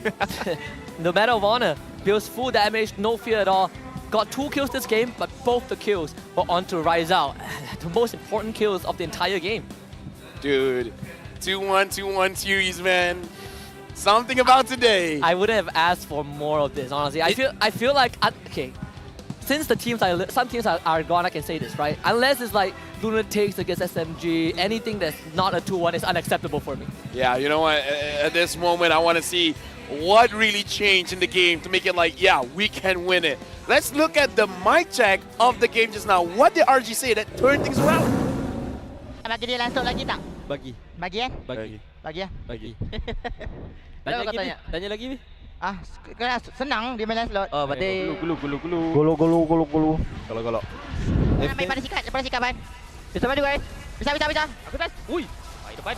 Nice. Pedi. Hati dia meledak guys, Dah meledak. Nice. Nice, umpan. Nice. Apa ni? Bisa guys. Menang ni. Menang awal.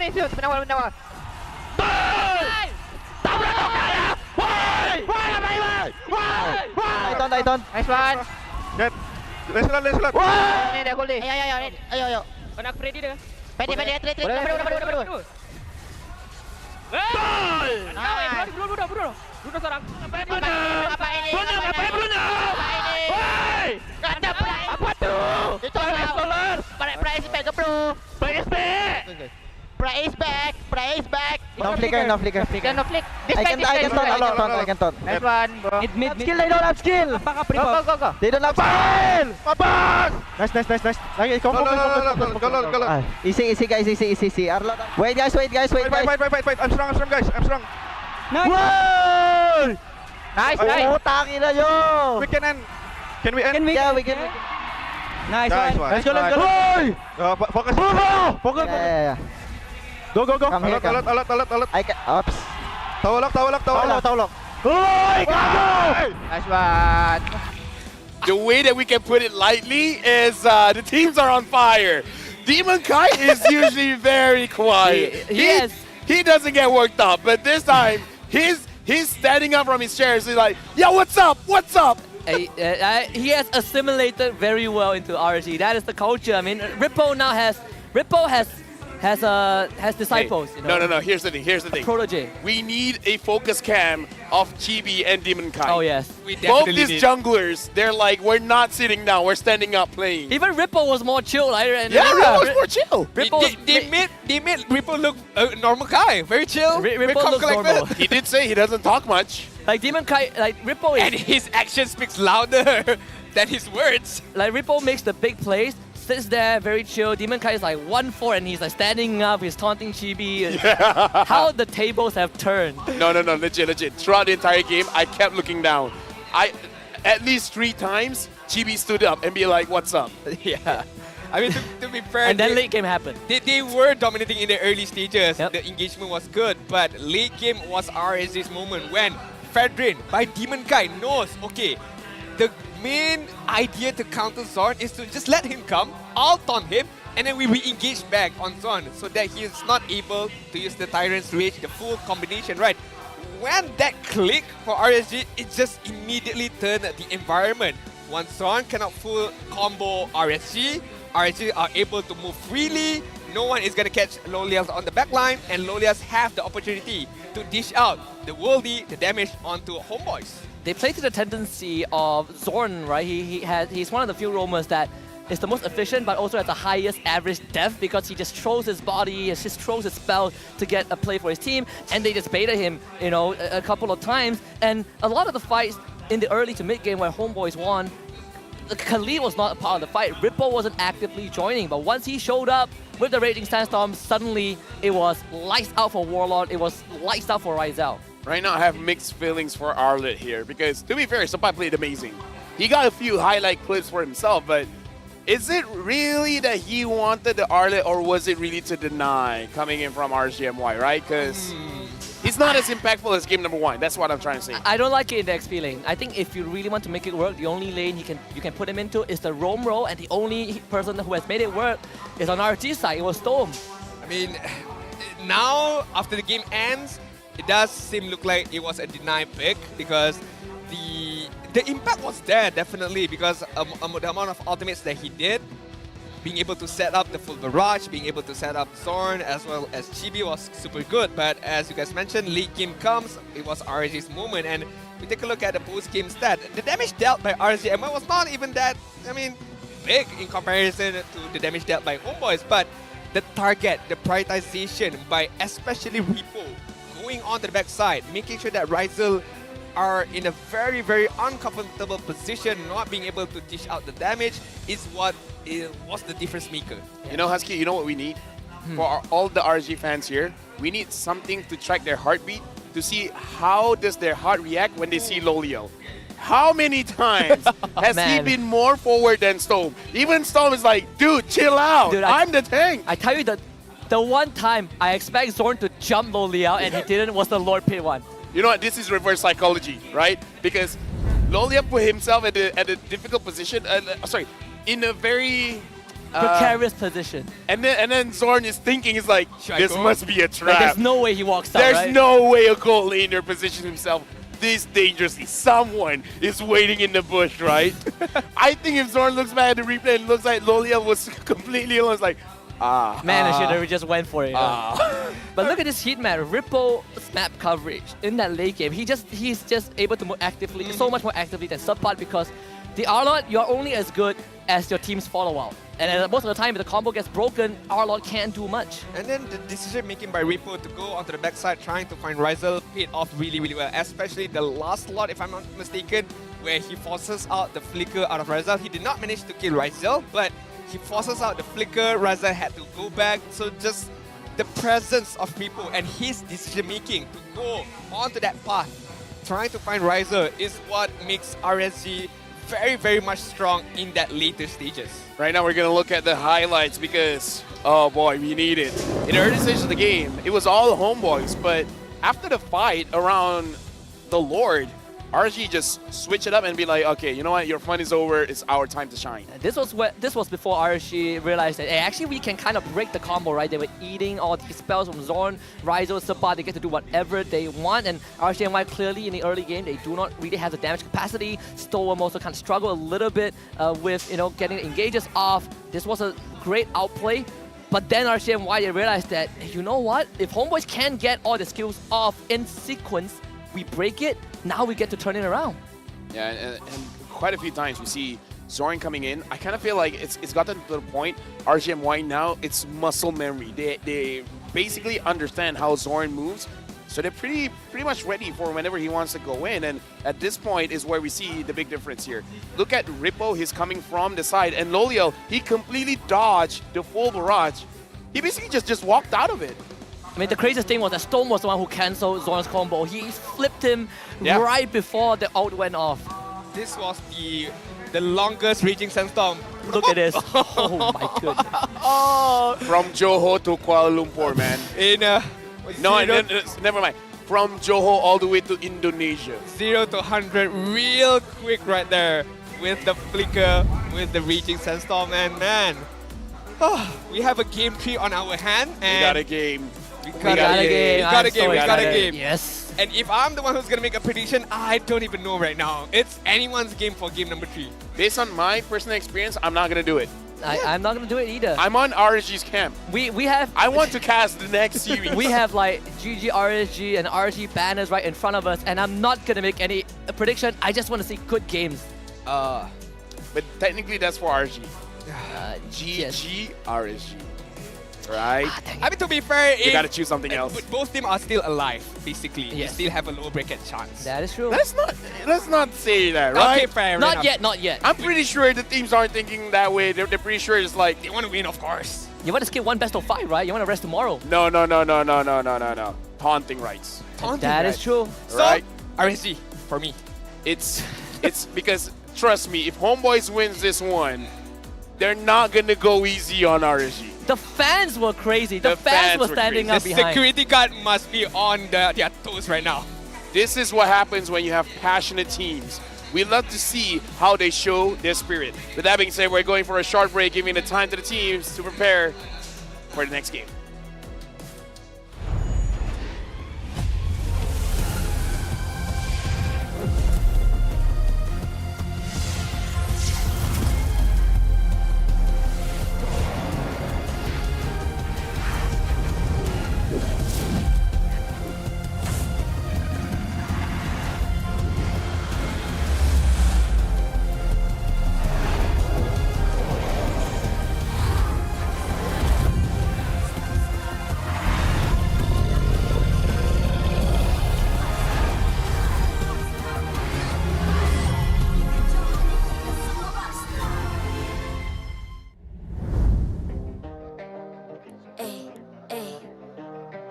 I'm a rock star.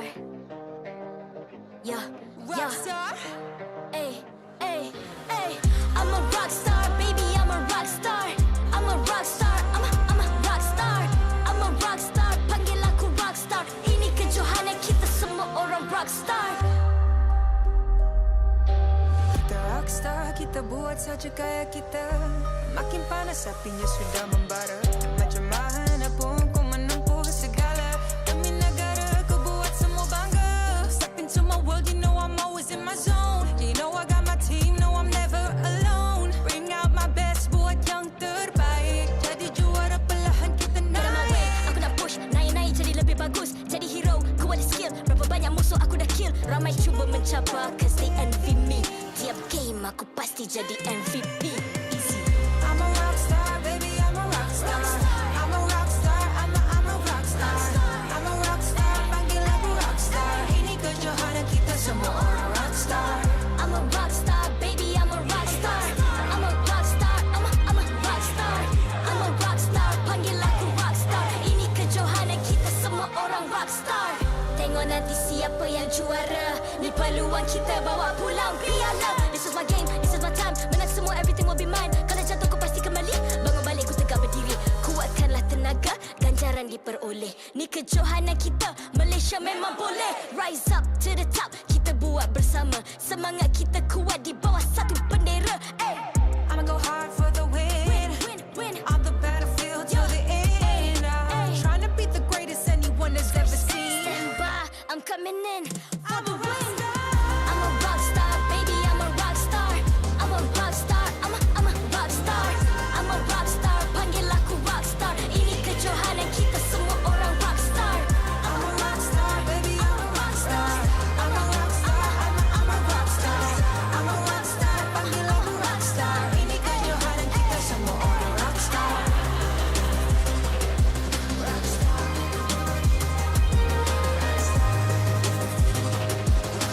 Ini kejohanan kita semua orang rockstar. I'm a rockstar, baby, I'm a rockstar. I'm a rockstar, I'm a rockstar. I'm a rockstar, panggil aku rockstar. Ini kejohanan kita semua orang rockstar.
I'm a rock star. Yeah, rock star. Ay, ay, ay. I'm a rock star, baby. I'm a rock star. I'm a rock star. I'm a rock star. I'm a rock star. Panggil aku rock star. Ini kejohanan kita semua orang rock star. Kita rockstar, kita buat saja gaya kita. Makin panas apinya sudah membara. Macam mana pun kau menempuh segala.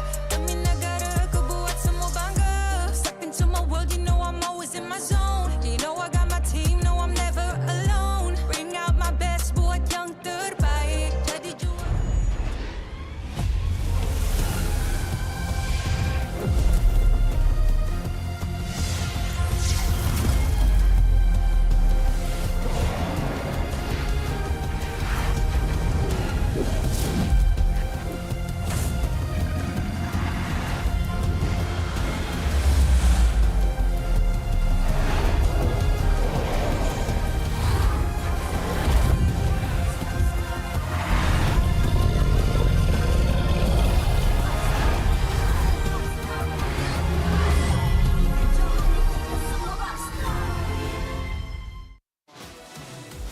The game is so intense.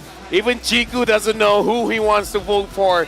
Even SMG is here cheering on as well. Welcome back to MPL Malaysia Season 12 playoffs. You guys are watching RSG going up against Homebois. My name is Lafel. Alongside with me is Husky as well as Adine. This is going to be an intense match. Well, I'm hoping it's going to be an intense match. Well, we hope so that the last match for this series is going to live up to the expectation, right?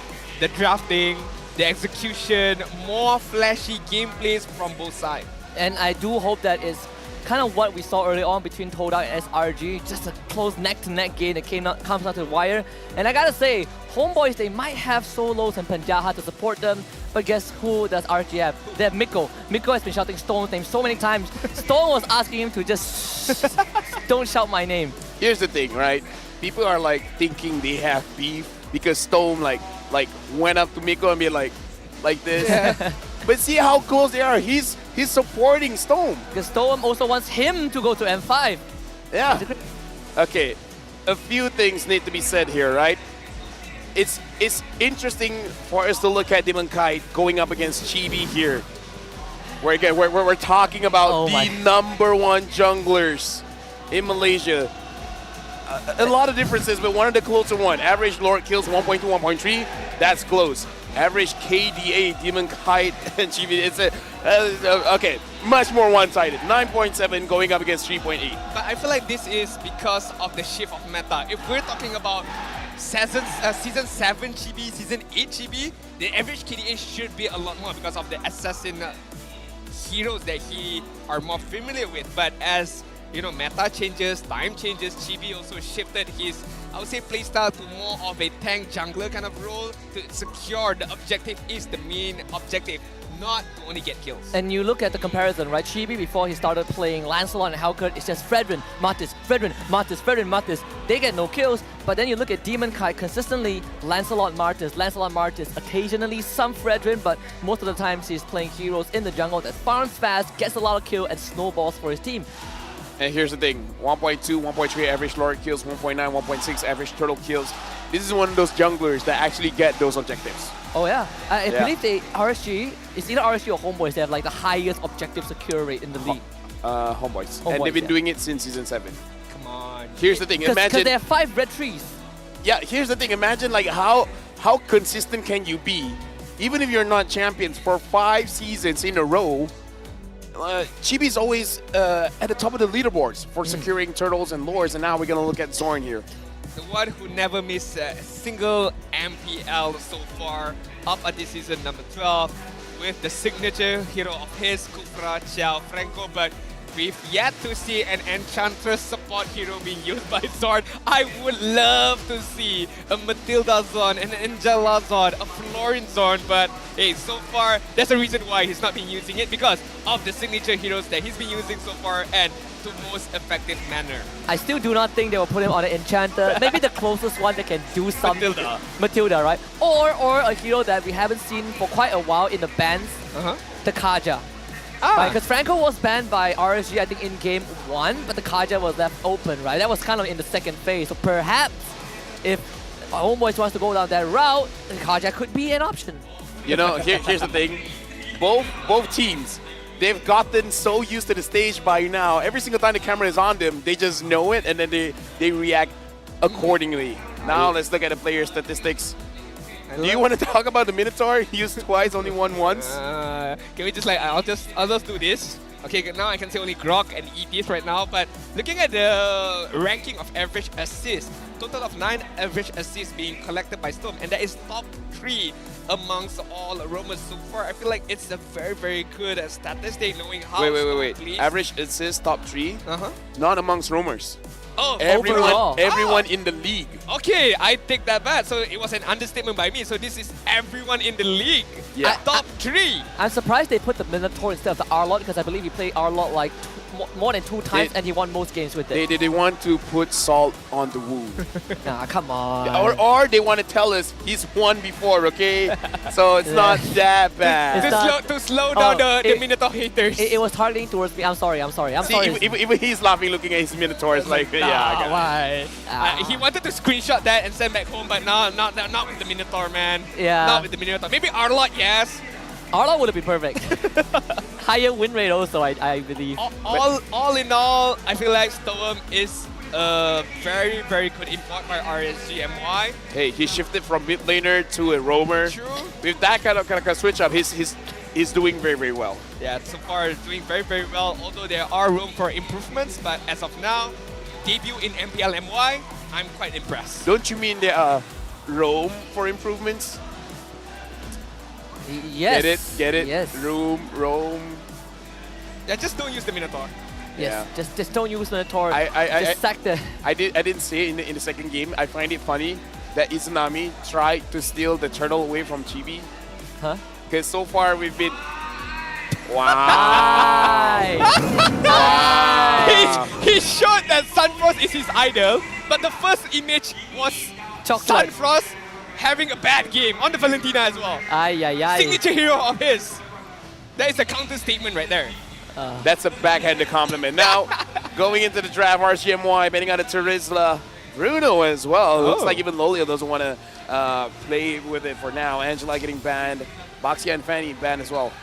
If it's not going to be banned out, the Yuzong, it should be the main pickup by RSG MY. Oh yeah, definitely. Giving up to Rippo. But if it's banned out, there are Valentina to be picked up by RSG MY to be given to Izanami. So it's still a win-win situation for RSG MY. Do you... I wanted to say they can take the Novaria, but knowing RSG MY, probably they'll stick with the Valentina. I think Izanami that would be interesting. It would be interesting.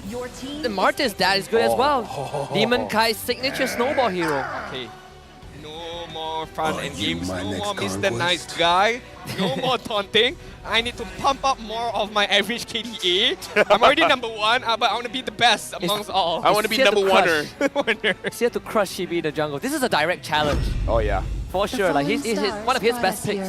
So is he gonna pick up a Fredrin to have that normal match of Fredrin Martis?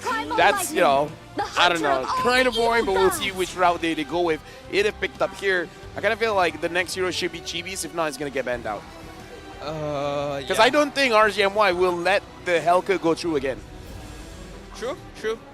I agree. I definitely agree. Right now, what is playing in my mind, are they gonna go for an Enchanter kind of support for Storm, or no. Valentina Grok, please. Yeah, I was thinking about the Grok. Yeah, I feel like Valentina Grok. I think you just go for the Grok now. If not the Grok, Valentina, right? Like it's either or, but I think Valentina has slightly higher value in this phase.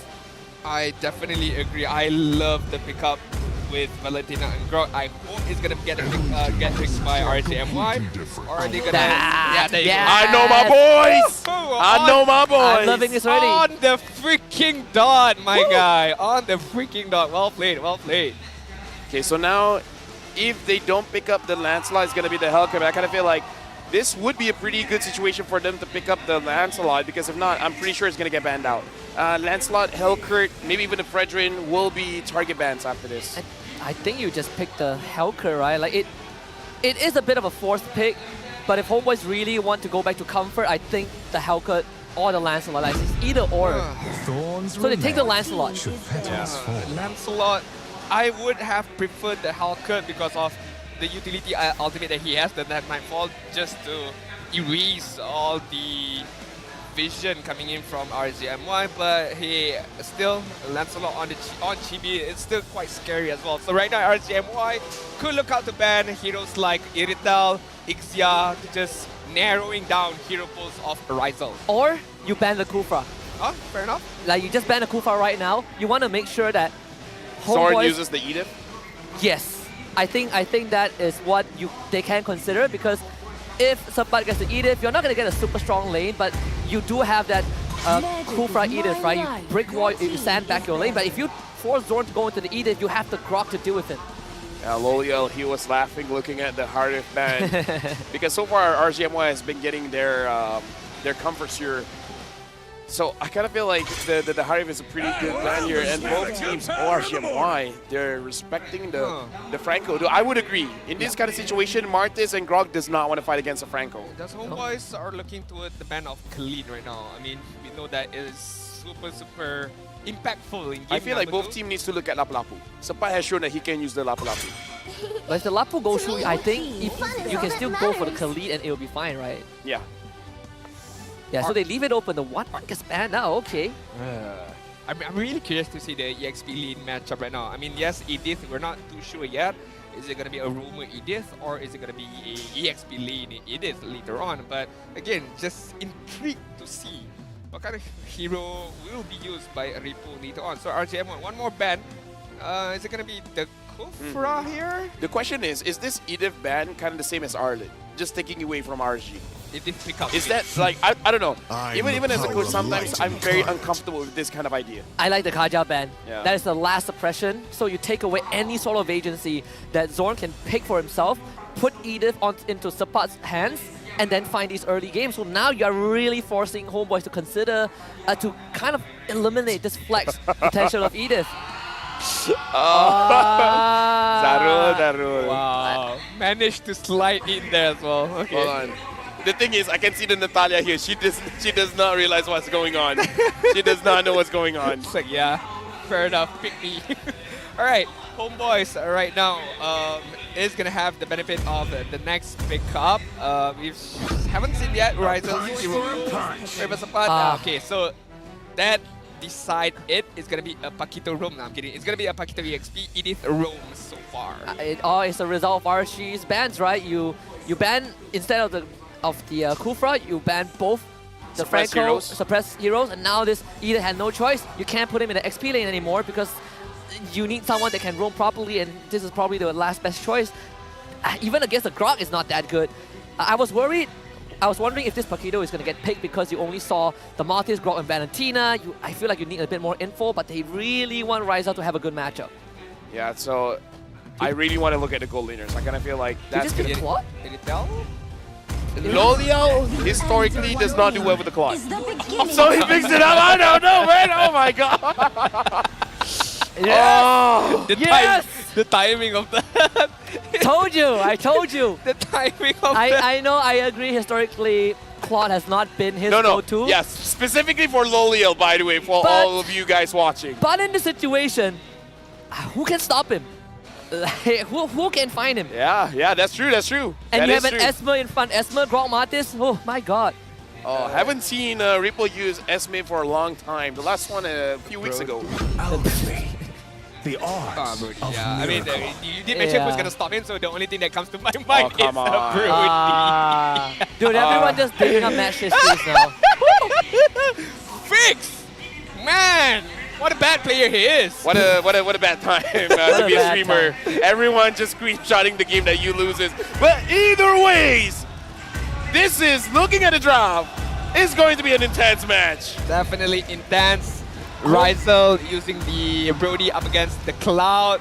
Is Cloud gonna have a free time using the Blazing Duet, or is he gonna stop by the stun and the Torn Apart memory coming out from the Brody? Alright, this is where Homebois gotta play fast, gotta get the lead. The game goes late, is lights out. RSG MY wins late game, I feel like. Hey, you know what? I kind of feel like Loliel, he's the kind of guy that flickers forward, but in this situation, maybe don't use the Blazing Duet. You know, maybe you can just basic attack once the Brody has used the second skill. Sure, you can go in. And the best part is that you get to flicker backwards with the BMI. You get to safety. You can do it both ways, front and back, but RSGMY going up against Homebois.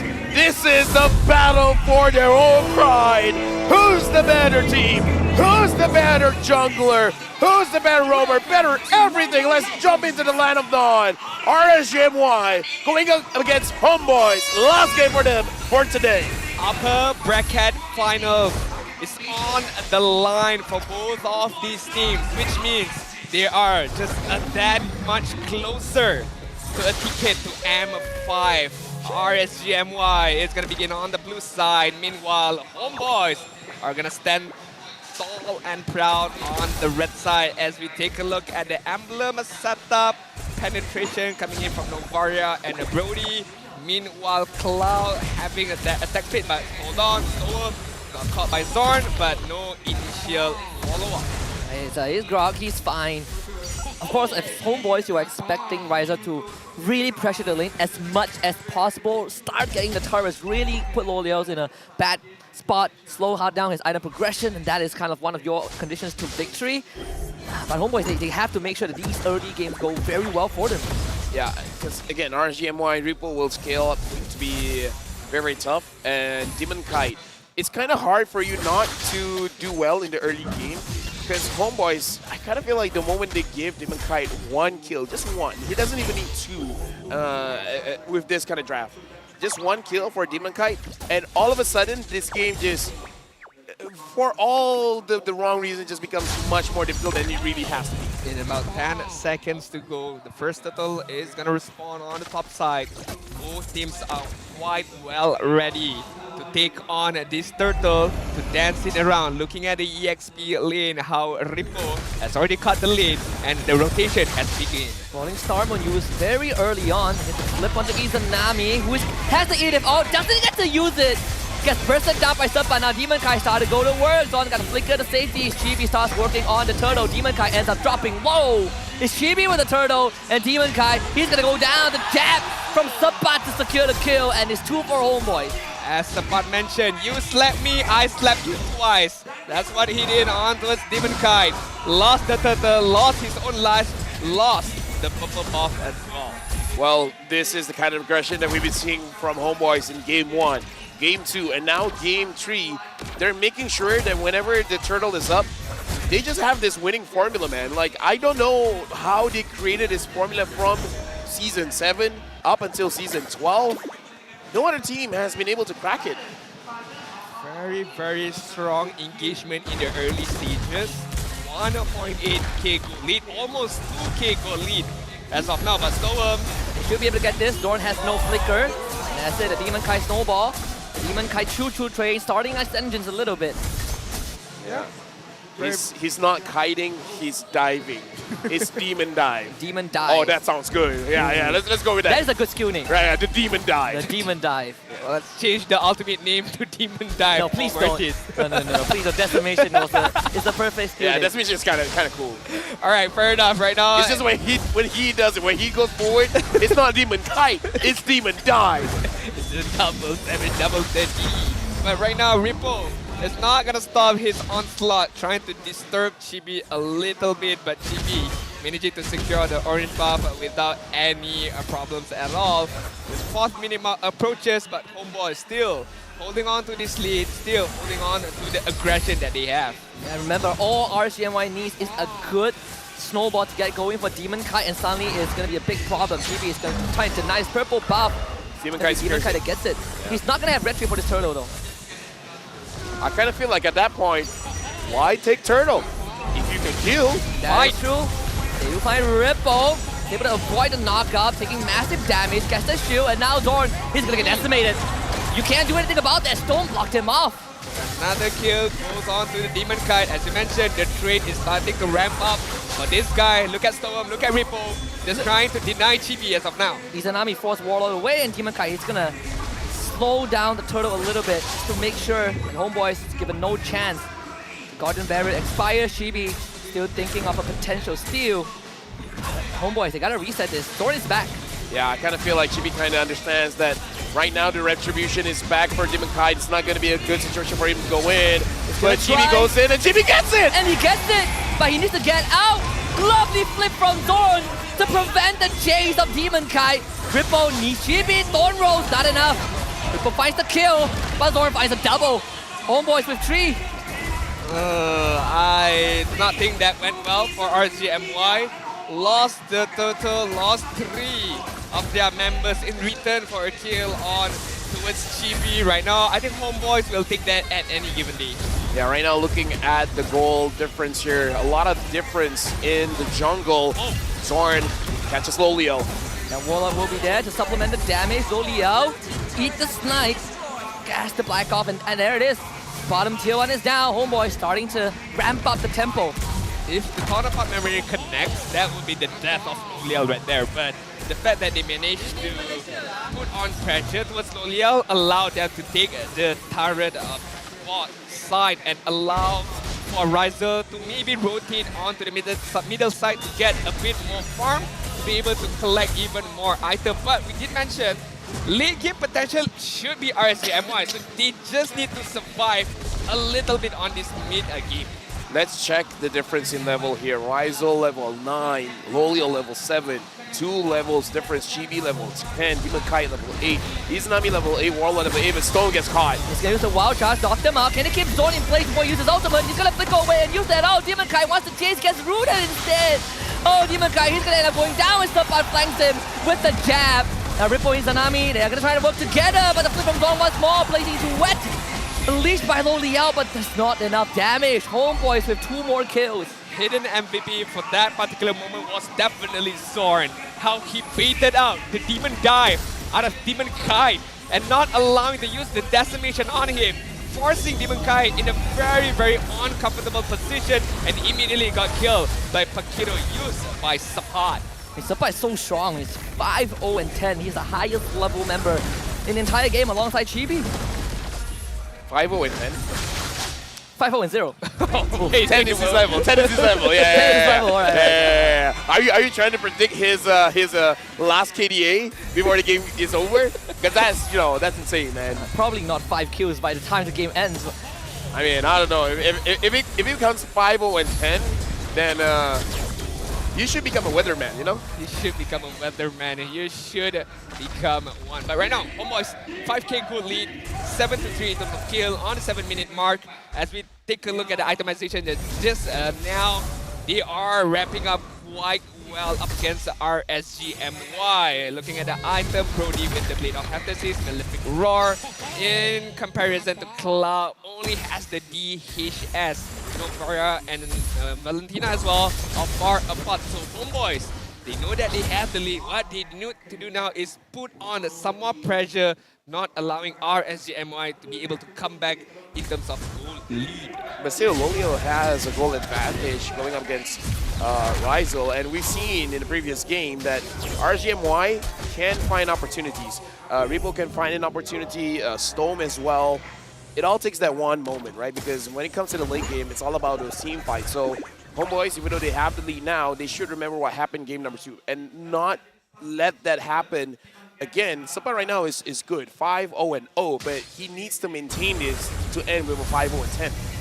And RSG MY, they're looking to slow this down a little bit, right? You can surrender some space to Homebois. I mean, not by choice, but as long as Homebois doesn't keep snowballing, you're not in a super rough spot. Lolial, despite being behind in experience compared to Rizal, he's keeping up in his net worth. And I think that itself is very valuable if you're RSG. Yeah, friendly agreement. Be like, I will let you get some of my stuff, but don't take all of my stuff, all right? Oh, the damage, man. The damage coming in from that Novara is starting to hurt, is starting to scale up. Only level 10, not even full item as of yet. And speaking of the mid lane battle, Izanami as well, not showcasing the best of gameplay so far. Still, a lot of improvements to be done by RSG MY. Warlord open up the ultimate to just allow the information whereabouts is RSG MY. I don't think they can even contest this floor, yeah? They're going to give it away to Homebois. RSG MY, they're going to play the long game. Right now, it's becoming the question in my head. In the late game, Lolial accidentally taking a little bit of a turret shot there. Right now, it looks like RSG MY, they're trying to scrape whatever they can get. Any kind of objectives is going to be good. It will help them in terms of the gold department. In the late game, if Lolial can pop off, I think that will show him up as legit one of the best gold laters here in Malaysia, because he's proven, even on his worst heroes, he can do well. It's super hard to do so, especially you're playing from behind. Although Cloud is a good hero to play from behind, the fact that he can farm up really, really quickly, although the Blazing Duet doesn't deal the same amount of damage as it used to, but give enough room, give enough time, you can see the Cloud will start to pop off in terms of damage, but he needs help from his team members, especially Stone, to get a good wild charge off. Homebois were looking for potential pincer, so they will force RSG MY to give away the mid-tier 1. They're going to be looking for more. Lord needs to be dealt with, and that's where Demon Kite and Rippo, they're going to step up to the occasion. Sabat, he's just annoying. He's keeping everyone at bay. The Lord needs attention. Astral Echo pinging onto 4 members. If the knockup wants to stow him, Lord will be taken care of. Great juggling from RSG. But the mid side, tier 2 is gonna get taken down. So RSG MY are all left with their inhibitor turret. That's up on the bot side. There is still one more tier 2, which should be able to be taken care of by Chibi as well as Sapat.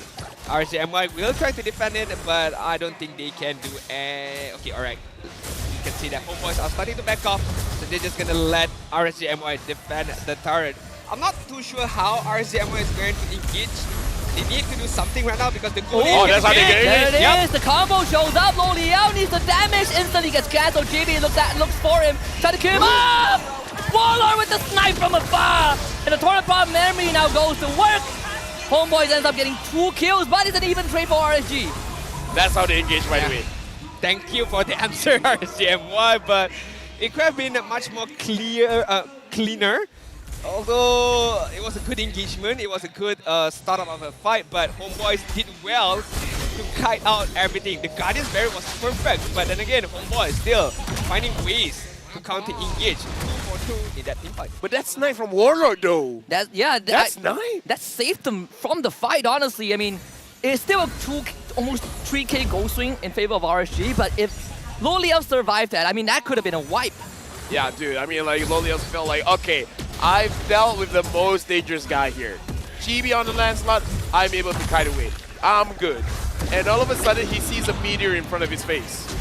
And at that moment, his whole life flashed before his eyes. That's a Novara experience, man. I mean, without BMI... Don't go towards the light. Don't go towards the light. Run away from the light if you can. No BMI, no way to escape that beam of light coming out from Warlord. But right now, the Lord then is going to commence on the 13-minute mark. Looking at both EXP laners, housekeeping duties are going to be taken care of, cutting the wave as much as they can. Look at the support immediately in the base of RSG MY. It's a wild charge. Chibi instantly goes for Lo Liao.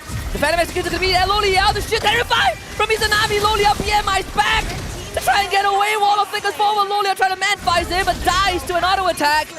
They're going to trade even for now, but Izanami is going to end up falling. Sapat shows up. Rippo now forced on the run. Doesn't have the ultimate. Sapat, the knockout punch to keep him in place. And that's going to be it. Double for Sapat. Homebois breaks the game open. I mean, this is why we say Lo Liao does not seem comfortable on the Claude. He tried to run away, but arguably he put himself in a more difficult situation. Directly in front of Warlord, and he just dealt 3 damage. Not only that, I mean, the flank coming in from Rippo was good. It's just that the hero that he's using is an Esmeralda. You can't deal enough damage. Yes, you have the Falling Star Moon to lock people up, but there's no follow-up damage. And up against a Brody, a very high penetration kind of hero, is just gonna melt away your shield.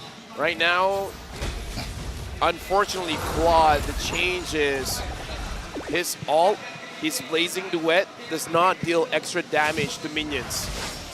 It's gonna be a difficult defend here for RSG MY and Homebois.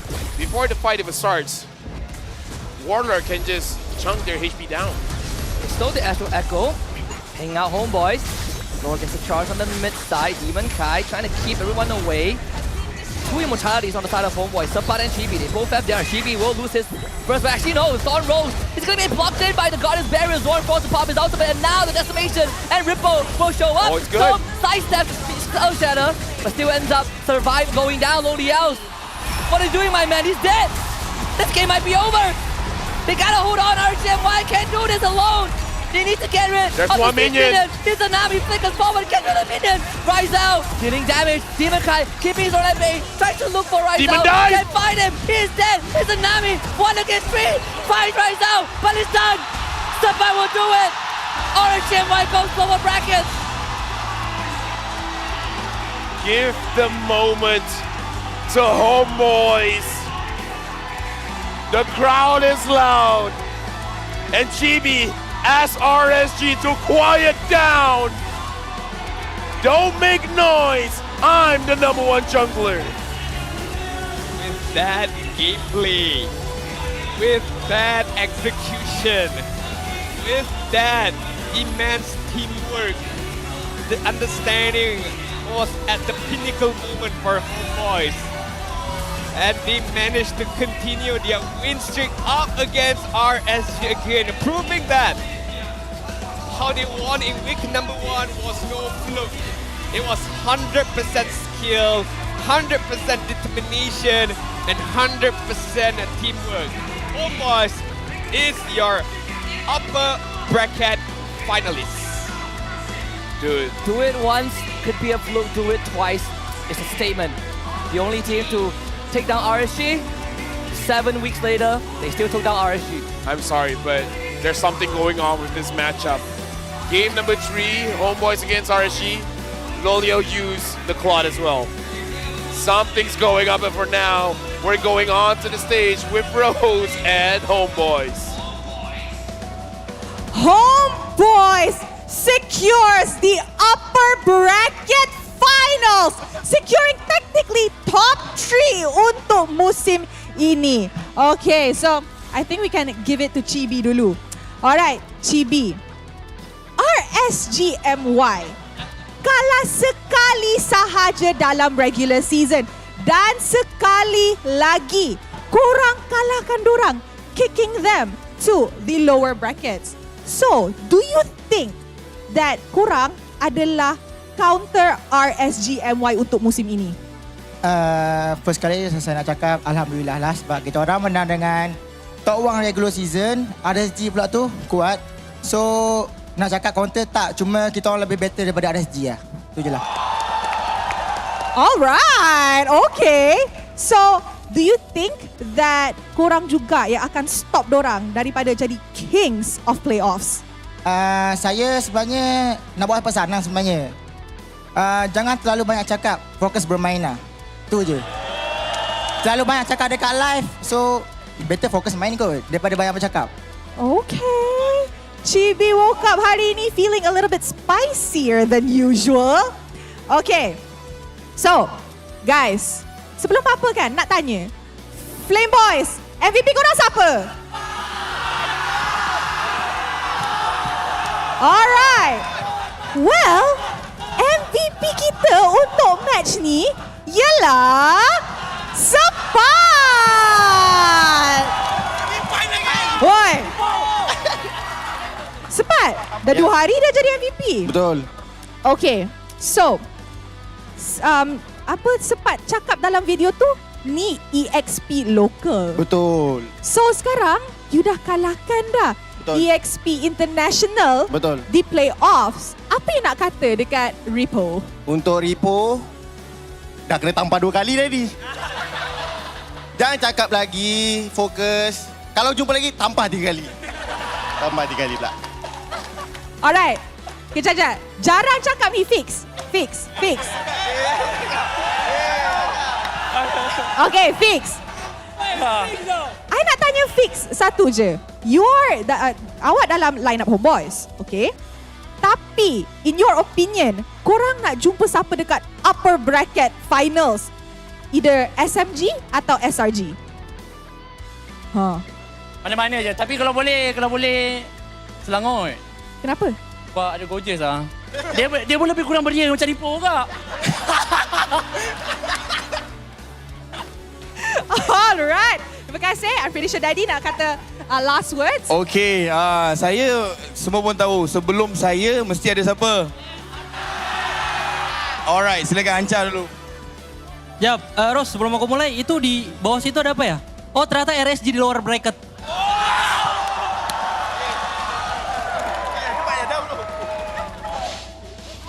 Pada sekali tadi ada yang cakap tanya trash talk. So, bro, trash talk tuh karena kau confidence tim kau akan menang. So, kenapa aku berani trash talk? Cause we are Homebois. Dah. Anca, sudah. Tahu geram. Okey, bismillahirrahmanirrahim. Assalamualaikum warahmatullahi taala wabarakatuh. Terima kasih fans RSG, terima kasih Flame Boys, my lovely Flame Boys, sahabat-sahabat saya, budak-budak Bungo, Homebois Singapore. Terima kasih semua. Ini adalah kali kedua kami ke final upper bracket. InsyaAllah kita akan buat yang terbaik. Kita tak akan ulang kesilapan lalu. Untuk Coach Rain, kalau nak datang podcast boleh. No problem. Sebab saya tengah cuti. Tapi dia sebut kan, Daddy Hood asyik puji diri sendiri kat podcast tak. Saya tak pernah puji diri saya sendiri. Yang puji saya, Abang Lord je yang puji. Alright, so thank you semua. Assalamualaikum warahmatullahi wabarakatuh. Alright, terima kasih kepada Homebois. Guys, once again, 2 berbalas 1 game. So with that, mari let's throw it back to the casters untuk mendapat tahu apa yang menjadi dalam game yang sangat-sangat panas ni. Casters, silakan.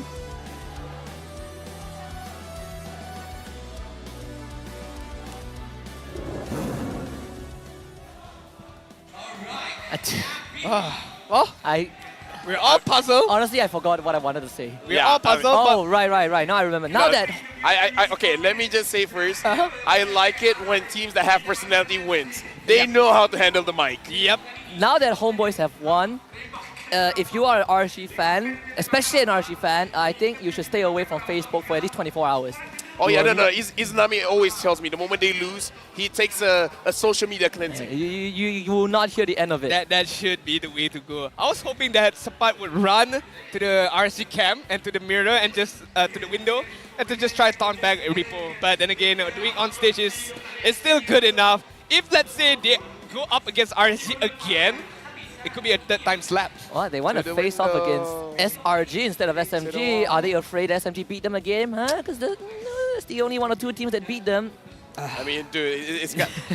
Okay, there's so many things. Like, again, if I can have a screenshot of week 1 and today's playoffs, there's so many similarities that make me feel like, did you not learn your lesson?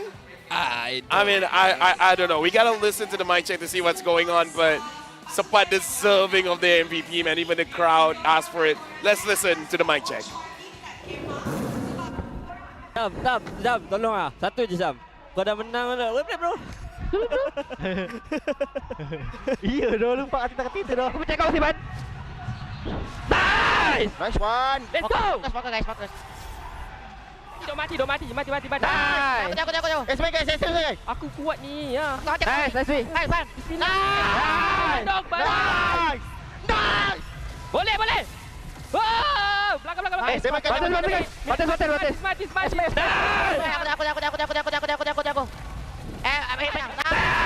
Wajib bisa datang. On the way bang. Kita jangan way. Gua mati ya. Kau mati. Kita orang boleh. Mati. Santai, Brody kita mati juga ya. Sorry dong. Kau mati guys. Nice pun. Itu dia juga. SP guys. Boleh. Hai bang, aku tak. Nice pun. Dah, soin guys, soin dying. Sini. Wait. Boleh. Orang. Nice. Go. Aku angkat kan? Nice. Woo! Let's go! Man, the game's not ended yet and TV was already like, okay. And I hope those headphones are doing fine. Oh my god. The only comment I heard was nice. Yes. That's the comms. What are you gonna get out of it? Nothing. It's just nice. Dude, what a time to live in. And you called out the Claude, but this is why I was very iffy with the Claude. I mean, it's understandable, right? I mean, there are choices like the Irithel. Yeah. On paper, the Claude is not too bad, but I guess history does repeat itself. Not in Loliao's hands. First of all, Lolia. First of all, under the hands of Lolias, it was a bit iffy. Second of all, oh man, the nerf against Cloud is so visible. The blazing duet, he used it. It felt nothing. It felt nothing at all. The fact that Homebois can just eat up the blazing duet. They're not even running away from it. At the same time, let's look at the item defense, by the way. Yeah, and for Homebois, right? If they get a hit, it becomes a bit of a problem for RSG MY because they need time, and Homebois did exactly that. They got a hit. They shut down Demon Kite. Ripple can't do much because he's an Esmeralda. Claude was suffering the bottom lane, and everything just went downhill. There's not many defense items for armor. I mean, Dominance Eyes, even the Immortality. I mean, looking at Stormblade Armor, still focusing on the damage as well from Sepat, the Bloodlust X, Chibi having the War X. So not much of a defensive item, knowing that the Blazing Blood doesn't hurt that a lot. So it allows them to focus fully on, I would say, more of a utility slash damaging item. For Edith, right? Extra defense equals damage, right? Thanks to the HP. ultimate. Yeah, it scales with the HP, but this is the one that I want to talk about. Repo did not have a good game, all right? Claw did not have a good game. Demon Kite has, I mean, I don't know.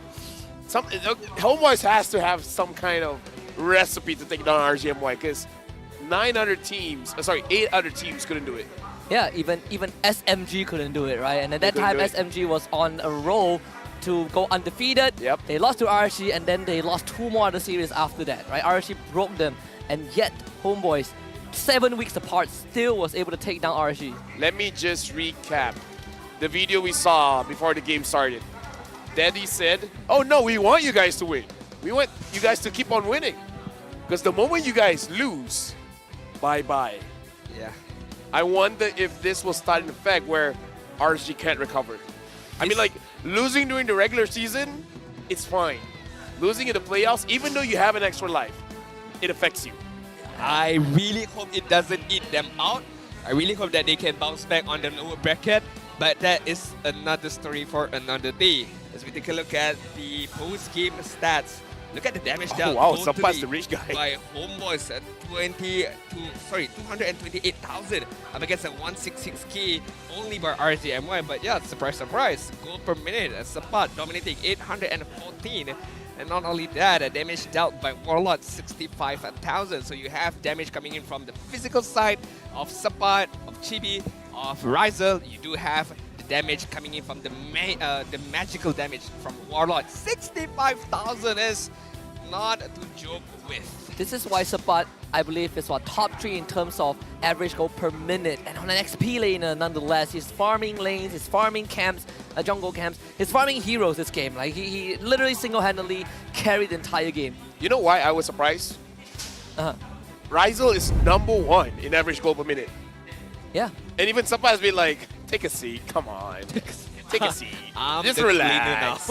I'm the gold leader now. Sapat got 4 kills within 5 minutes onto Demon Kai and Izanami, and then twice on both of them. This allowed him to snowball out of proportion up against Repo, right? I mean, hence why Repo did not want to face off Support on a 1v1 situation. Repo, what he did was just to cut the lanes and try to participate in teamfight, knowing that Support had a humongous lead in the early stages between minute number 2 and minute number 7. 4 kills, the amount of gold that he has as well, the amount of damage or the amount of defensive item that he has allow him to scale off really, really well, and a one-man snowball, I would say, by this Sapakito. No Yuzong, no party for Repo, apparently. Khalid, I guess, that's kind of the second choice for Ripple, but yeah, this game, I feel like the draft, there's no problem with the draft, but there is one condition, right? Early to mid, we're not as strong, we gotta go late, and they just never reached that point, thanks to Sapat.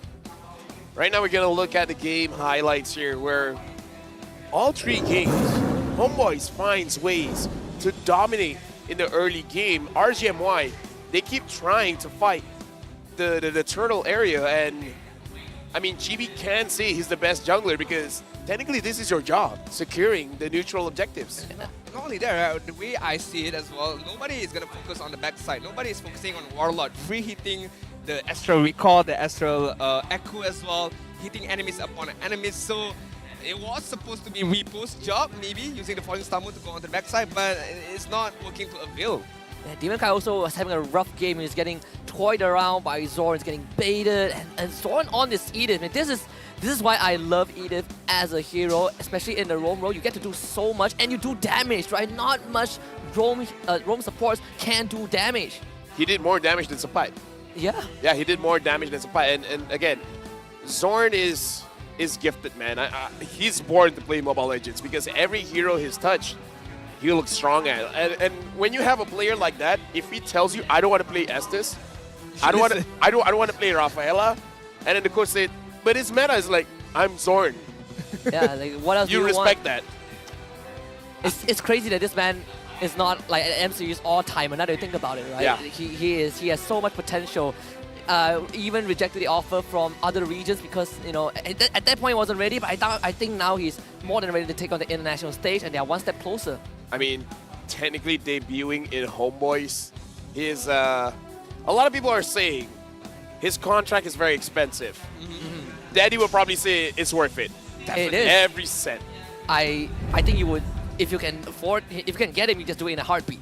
Like, he's such a valuable player. But RSG MY, I mean, they still have a second chance tomorrow. No, I mean, with this kind of performance and Homebois securing top 3, definitely a worthy investment right now. Upper bracket finalists, you got your Homebois just waiting for the finalists' second one. Is it going to be SMG or Selangor Red Giants? If Homebois wins one more series, dude, I mean, you guarantee wildcards. Yeah, that's the thing, because Daddy has been trying to go for the World Series for 5 seasons now. Yep. Always short, always short. They're in good hands. Pops has won a trophy 2 seasons ago. Yeah. And he's one step closer to repeating that SEA Games dream. as well. And SEA Games, silver medalist. I mean, he's definitely made to lead a team. And we say that Skadaga, if RSG wins, he wins with the same team 5 seasons apart. But Pops, if he wins with Homebois, he does it for 2 different teams. I think that is so much more impressive. I mean, Daddy Hood has an expensive team, but you know what? It's worth it, every single penny. Make sure you guys scan the QR code. Tell us what you guys think about the league. Let us know how we can improve so that you guys will have a better experience. Especially for you guys that is planning to come here to the venue, please let us know. I have a suggestion for you guys out there. Why don't you guys put on the survey for improvement playoffs at different states?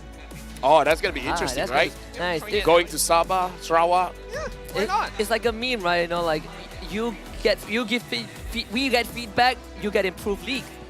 It's a win-win. Just don't ask for better matchmaking. There's limits.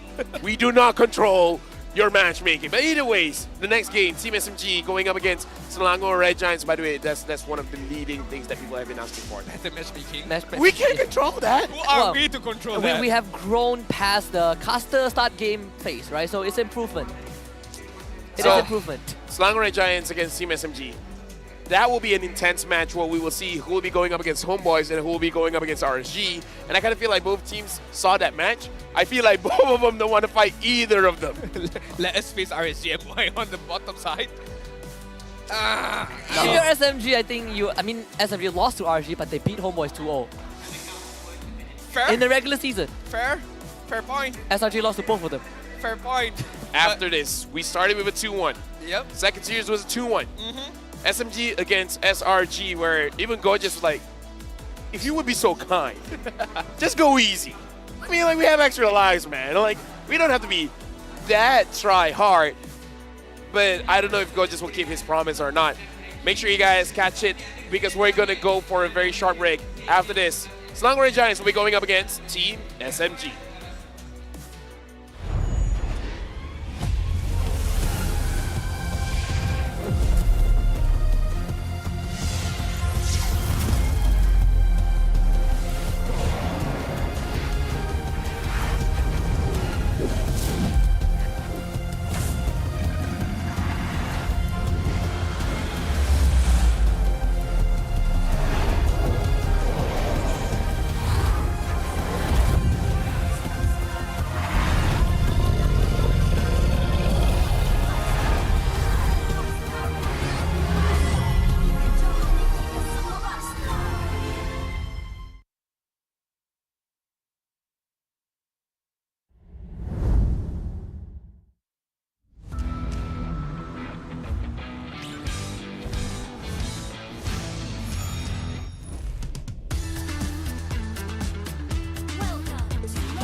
It's all right, my little star.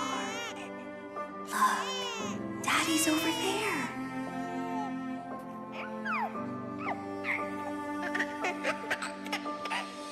The calamity's approaching, and it will destroy everything. I'll hold it back and buy us more time. Nolan, protect our daughter. No! Lillian!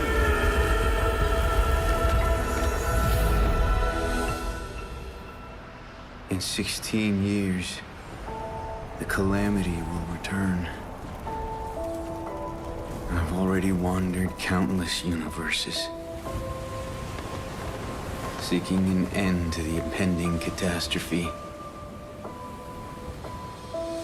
There's no time to mourn, no time for regrets.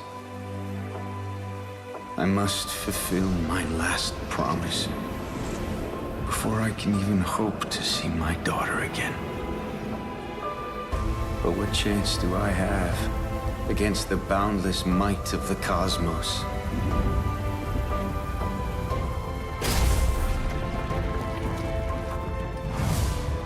I'm sorry, my little star.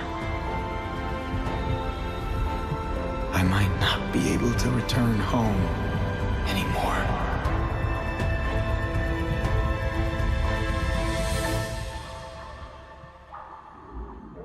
I promise I will take her to see the star lanterns. I promise I'll teach our child how to wield this power.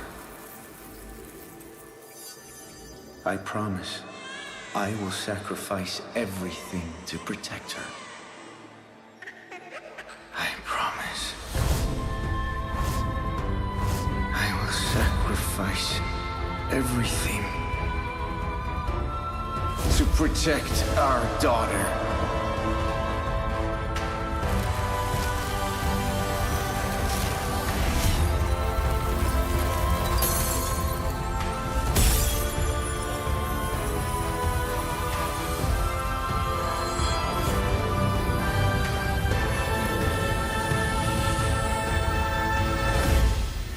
In every fragment of my soul, the calamity's end shall be witnessed.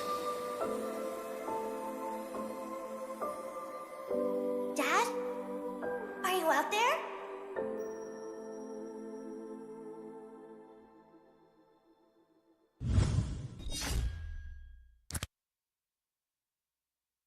You have been slain. Unstoppable. Defeat.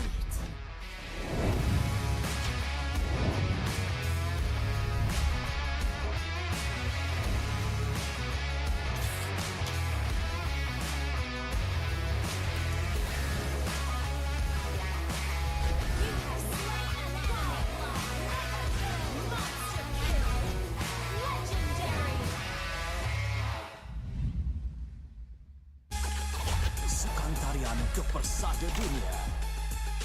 Masa untuk membuktikannya. Menari mengikut irama. Mengejar emas demi negara. Battleground Malaysia. Road to Gold. Mulai 29 September. 10 malam di saluran berikut dan Astro Go.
Nep, kau pilih lah hero betul-betul. Apa benda kau pilih ni, Nep? Main macam budak. Aduh, dah dapat 1,005. Dapat extra potensial lagi. Dapat pilih semua hero lagi. Capek, kau ni apa benda pula kau buat ni? Cuba buat betul-betul. Bunyi lah, Pak. Guys, jomlah main rank pada hujung minggu ni dah mendapatkan orang kata completekan task dan mendapatkan skill percuma jika korang lekatkan task tu.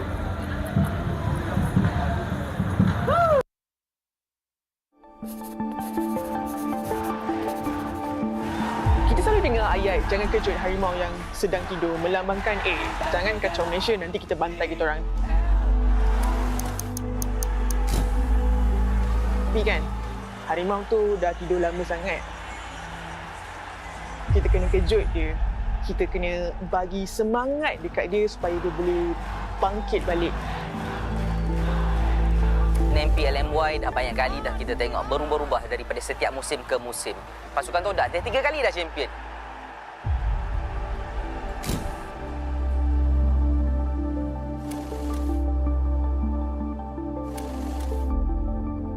Pergi international macam tu juga. Pergi bawa balik sijil penyertaan. Sampai bila?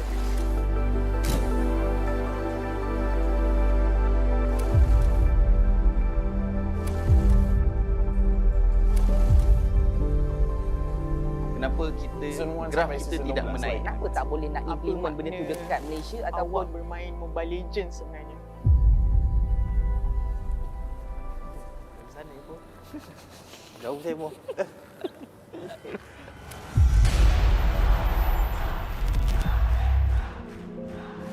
Saya daripada M1 sampai ke hari ini, saya masih lagi berjuang untuk industri ini. Kesedihan saya bila mana pasukan yang kita harapkan kurang memberi saingan lah.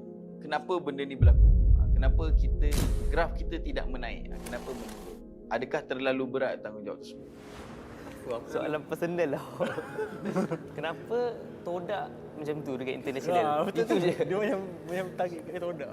Kalau dari sudut pandang saya daripada M1 sampai ke M4, semua mutun punya terma international saya start bulan lepas kot. Tapi kalau saya yang main macam saya rasa. So, saya rasa dia sebenarnya kalah dekat mentality je kot. Bukan saya.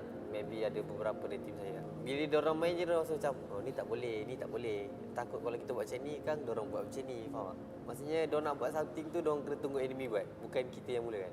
Itu kalau dari sudut pandang saya. Kalau apa beza daripada M1 sampai sekarang, M1 tu masa tu memang main semua lepas je. Tak kisahlah enemy buat ke apa ke, kita orang main ikut cara kita orang. Tapi kalau ikut dari sekarang, saya rasa macam tu lah. Dia mental block kot. Chiku, Repo dengan Zon. Korang dapat wakil Malaysia kat SEA Games and korang dapat silver, which is very good. Tapi cukup ke? Korang punya pride, korang punya rasa excitement bila wakil Malaysia, bila dapat silver, adakah dia akan mati dekat situ? Ataupun korang rasa still terbakar, bukan setakat nak pergi M5, tapi nak menang? Where's the fire? Where's the passion? Is it still there? Ataupun korang dah reset sangat sampai fire tu dah hilang? Aku pula. Okay, Bo. Macam mana, Bo? Macam mana, Bo? Dia lepas dah habis SEA Games tu kan. Kan kita dapat nombor 2. Benda tu sebenarnya tak cukup lah. Dapat nombor 2. Kita kalah dengan Filipin kot. Takkan kita nak kalah dengan Filipin. Malaysia kuat kot. So dari situ tak berhenti lah. Bakar dia tak hilang lagi. Dia makin bertambah bakar dia. Walaupun dah dapat nombor 2, memang kita bangga. Tapi dekat situ... Kita patut bangga. Kita patut bangga. Yelah, kita patut training bangga. seminggu. Tapi dekat situ tak membuatkan kita orang stop lah untuk terus berjuang untuk M5. Tapi jangan risau, kita orang 2 yang kat sini. Kita orang akan pasal M5 lah. Tak. Tiga. Salah satu pada kita tak dapat pergi M5 Epo. Tapi itulah, kalau kat M5 takkan kau nak jadi badut lagi kan? Betul. Tak apa, kali ni aku bawa betul-betul. tak, dia senang cerita siapa yang menang lah, dia akan wakil lah. So, kali ni semua serius lah. So, dekat M5 memang bantai lah semua negara. Korang rindu tak line up SEA Games? Jauh. Sebab dia paling bersendirian. Kita semua sama. Okey Kalau aku rindu dua korang. Rindu line up SEA Games sebab rasanya itu line up paling solid tu dalam Malaysia. Jujur, tak tipu. Kalau dari aku tak rindu yang kita kat bootcamp. Aku rindu kita kat hotel. Sebab kat bootcamp semua bahas sendiri juga. Dekat hotel tu yang dia rapat sikit.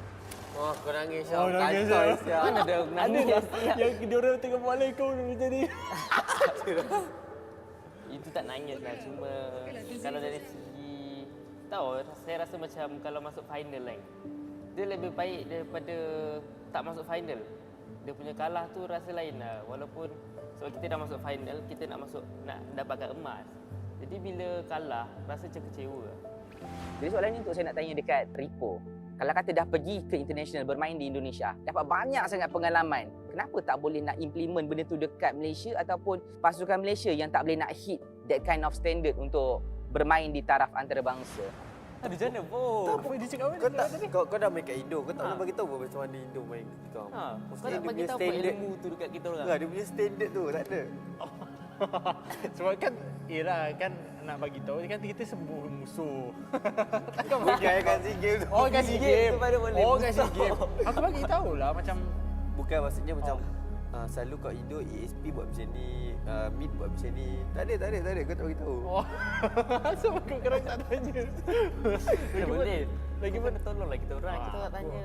Aku tu tak nak tolong. Maksudnya sebab mungkin daripada cara korang main tu dengan bila aku main dengan Indonesia dah hampir sama, tapi mungkin ada sikit-sikit je lah, tapi benda tu tak terlalu mengimpact kan. So aku macam bila korang main macam tu aku rasa macam oh betul lah tu, dia dah sampai sikit sama lah. So macam mungkin kalau ada perubahan sikit nak buat, aku boleh cakap dah hampir sama, mungkin macam hampir lebih sama ke kita orang bawah lagi? Apa beza dia? Beza dia dekat communication dengan ni semua. Mentality dia orang lah macam tu beza dia. Apa masalahnya bila kita pergi kat international, kita tercedok. Memang tu. Level Malaysia lain tu. Kalau MPL Malaysia memang lain gila dengan international. Tapi aku rasa tu pun punca tu kita macam badut sikit kat international.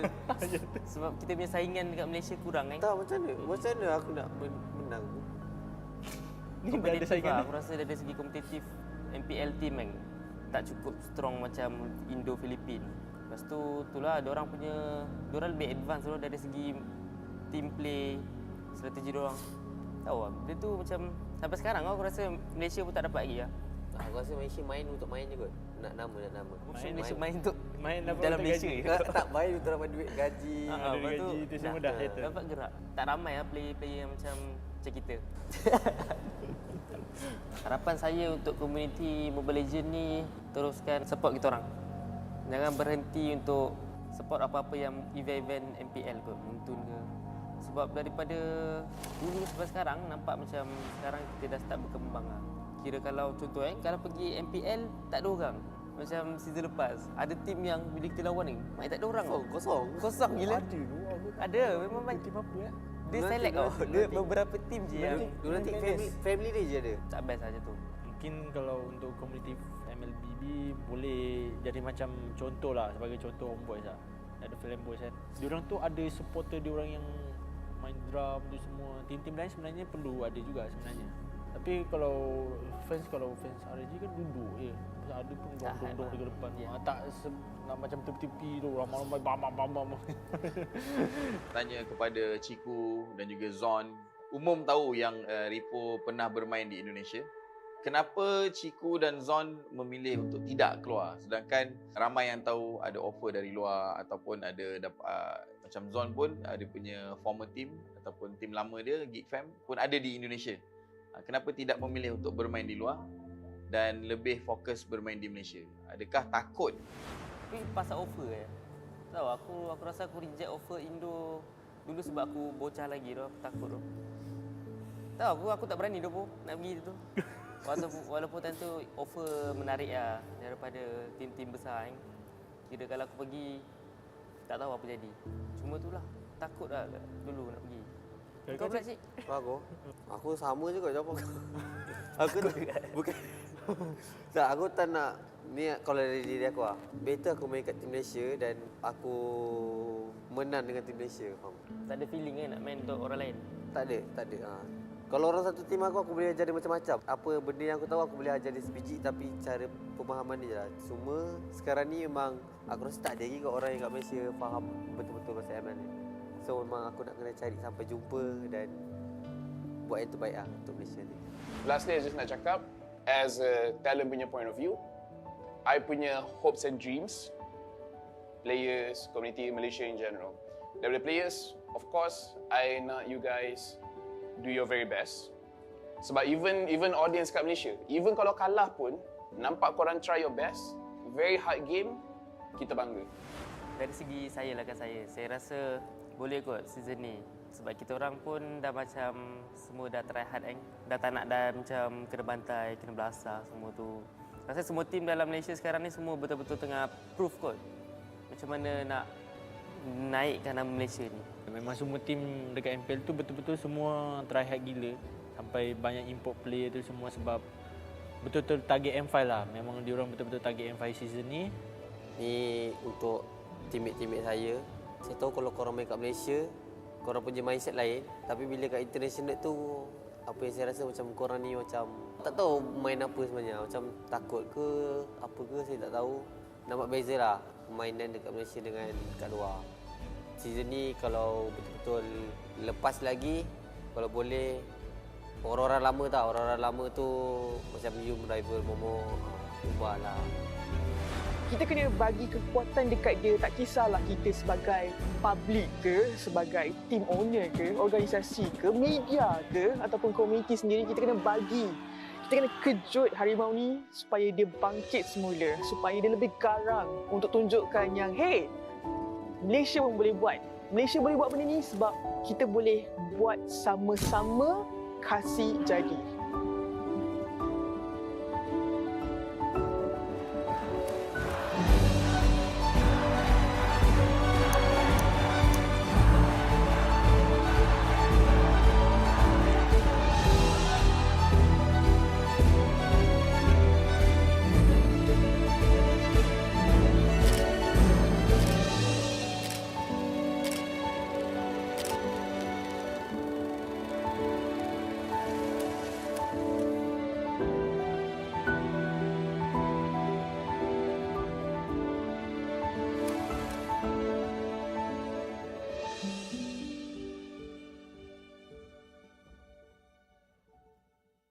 Hey guys, selamat kembali kepada The Hot Limit and Hit anda bersama dengan saya Rose and a fan daripada Selangor Red Giants. So sebelum apa nama awak? Zaf.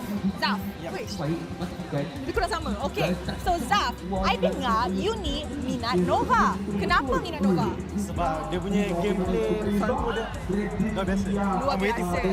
So kalau you macam boleh cakap something kat Nova, you nak tak? Nak jumpa dia. Okay, jom. Knock. Hi guys.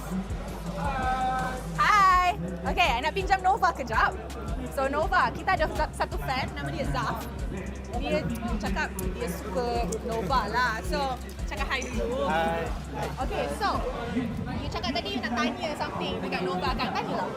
Nova, so what you think? Adakah kau akan dapat guna franco again at SRG? I think boleh dapat, tapi semuanya tergantung pada coaching staff lah. Weh, adakah kita akan nampak Nova X Compa kembali untuk musim ini? Ini menarik Okay, so ada ucapan tak dekat dia? Kita orang main. Ucapan is just if you play against SMG, just don't make a mistake. Okay, nak cakap apa? Going to final. Wow. Amin. Thank you very much. Alright, so nampaknya Nova nak bagi something pada Zaf. Thank you. Tunjuk. Ada apa tu? Wow.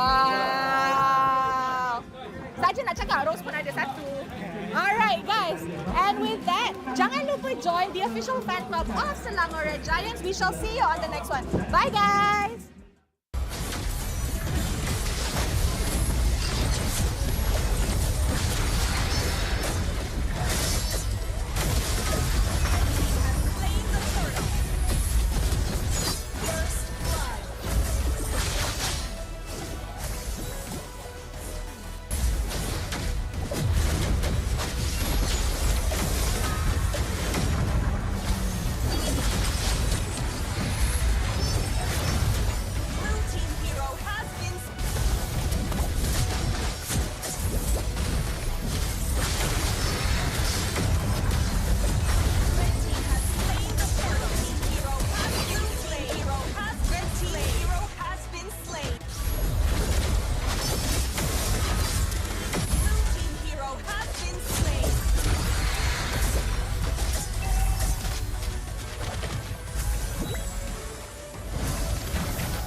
It's all right, my little star. Look, Daddy's over there.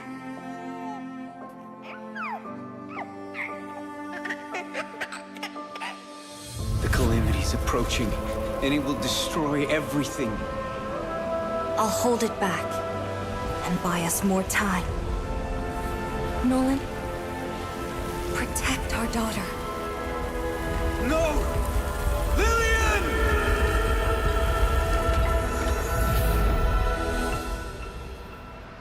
In 16 years, the calamity will return. I've already wandered countless universes, seeking an end to the impending catastrophe. There's no time to mourn, no time for regrets. I must fulfill my last promise before I can even hope to see my daughter again. But what chance do I have against the boundless might of the cosmos?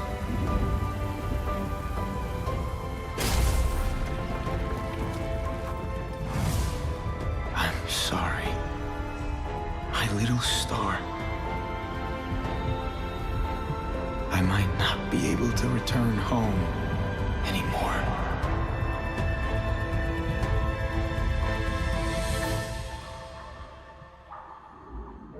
I promise I will take her to see the star lanterns. I promise I'll teach our child how to wield this power. I promise I will sacrifice everything to protect her. I promise I will sacrifice everything to protect our daughter.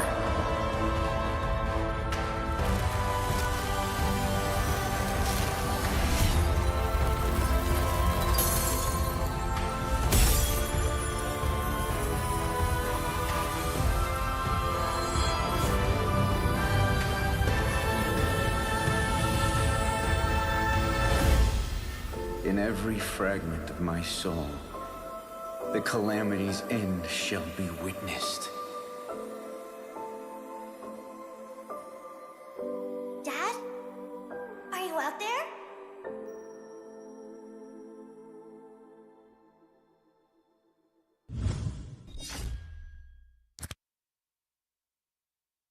You have been slain. Unstoppable. Defeat.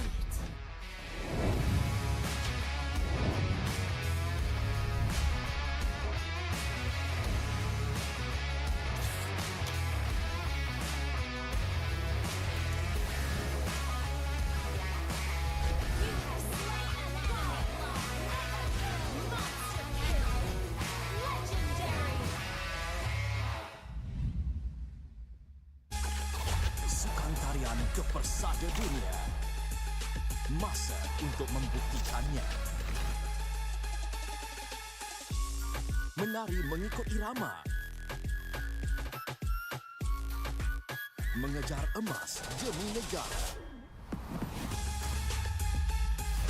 Battleground Malaysia. Road to Go. Mulai 29 September. 10 malam di saluran berikut. Dan Astro Go.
I'm a rock star.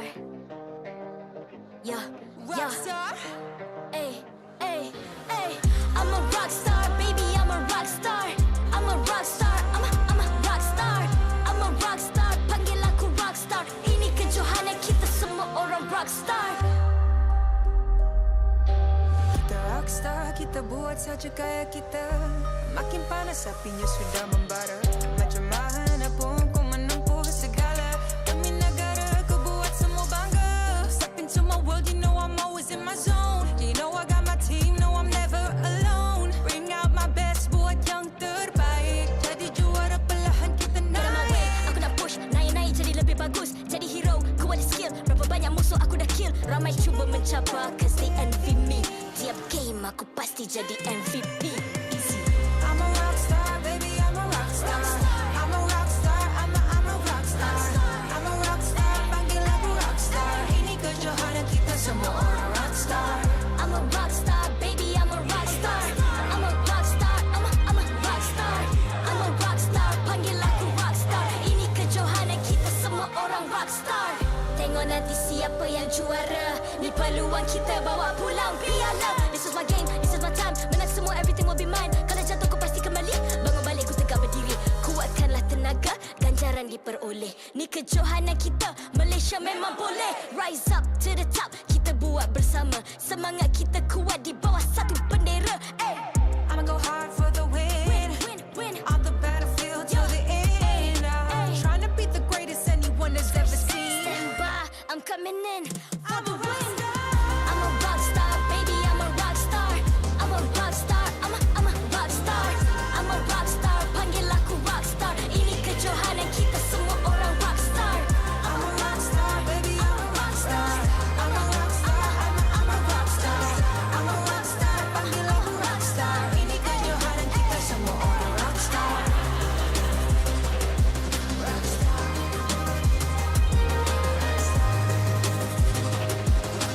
Ini kejohanan kita semua orang rock star.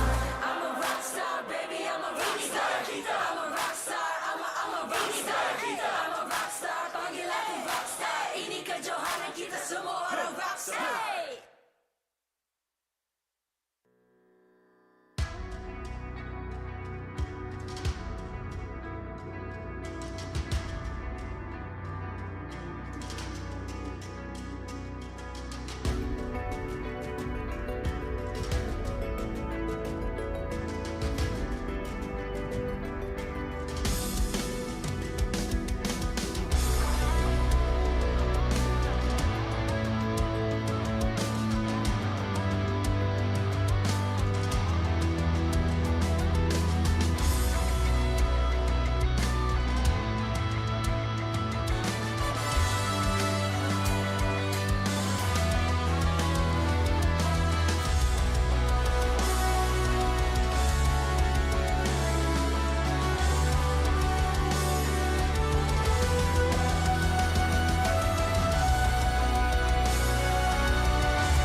I'm a rock star.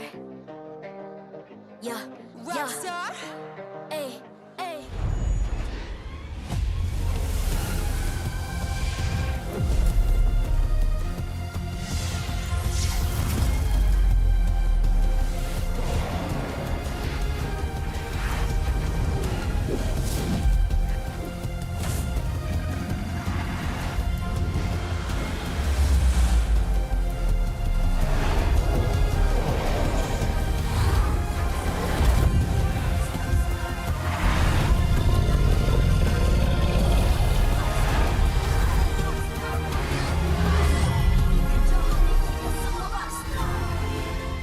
MPL Malaysia Season 12 is powered by Muntong, official mobile internet hotlink. Score an epic MLB skin for only RM1 with Hotlink. Summon your legends, unleash your style. Lightning-fast gaming experience with Hotlink all-new prepaid. Now with 5G. Visit the Hotlink booth today. Play like a pro with ROG Phone 7. The Republic of Gamers is the #1 gaming brand in Malaysia. Thank you to all our sponsors for your support in MPL Malaysia Season 12. Selamat kembali ke playoffs MPL Malaysia musim ke-12. Anda bersama dengan saya Rose, host anda sepanjang musim ini. Dan sekarang kita sudah berada di match terakhir untuk hari ini, manakala kita akan saksikan perlawanan Team SMG yang akan menentang Selangor Red Giants. Now, korang kena ingat, pemenang perlawanan ini akan terusnya ke upper bracket finals, manakala pasukan yang akan kalah akan turun ke lower bracket semi-finals. So, tim mana akan teruskan journey dorang in the upper bracket, making it easy, ataupun will drop to the lower bracket dan akan jumpa RSG MY esok. Alright, nampaknya players semua dah ready. Kita punya casters dah ready. And with that, mari kita jemput Team SMG ke atas pentas MPL Malaysia. Team SMG kembali hari ini dengan nafas baharu untuk mencabar slot ke M5. Mengekalkan konsistensi untuk mendominasi pasukan-pasukan lain. Keselesian Coach Pau dan barisan pemain menjadi ramuan utama kemenangan. Adakah Sasa bakal membawa Team SMG mewakili Malaysia ke M-Series sekali lagi? Mari kita saksikan.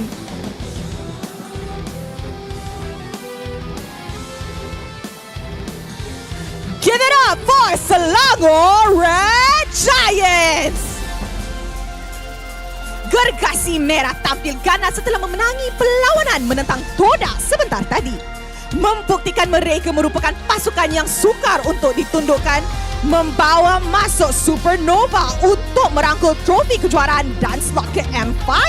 Adakah gergasi merah mampu menghentikan perjalanan Team SMG untuk meneruskan perjalanan ke peringkat seterusnya? We are about to witness greatness. Game on! Sekarang, marilah kita menjemput barisan marshal kita yang akan mengalas tugas untuk memastikan perlawanan sentiasa berjalan dengan adil dan lancar.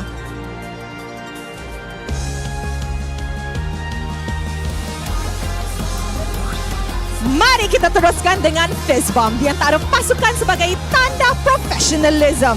Inilah gaya kita. Inilah semangat kesukanan kita.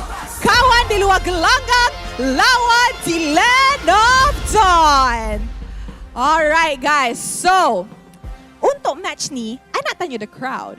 Who do you guys think will be advancing to the upper bracket finals? Is it going to be SMG? Or will it be Selangor Red Giants?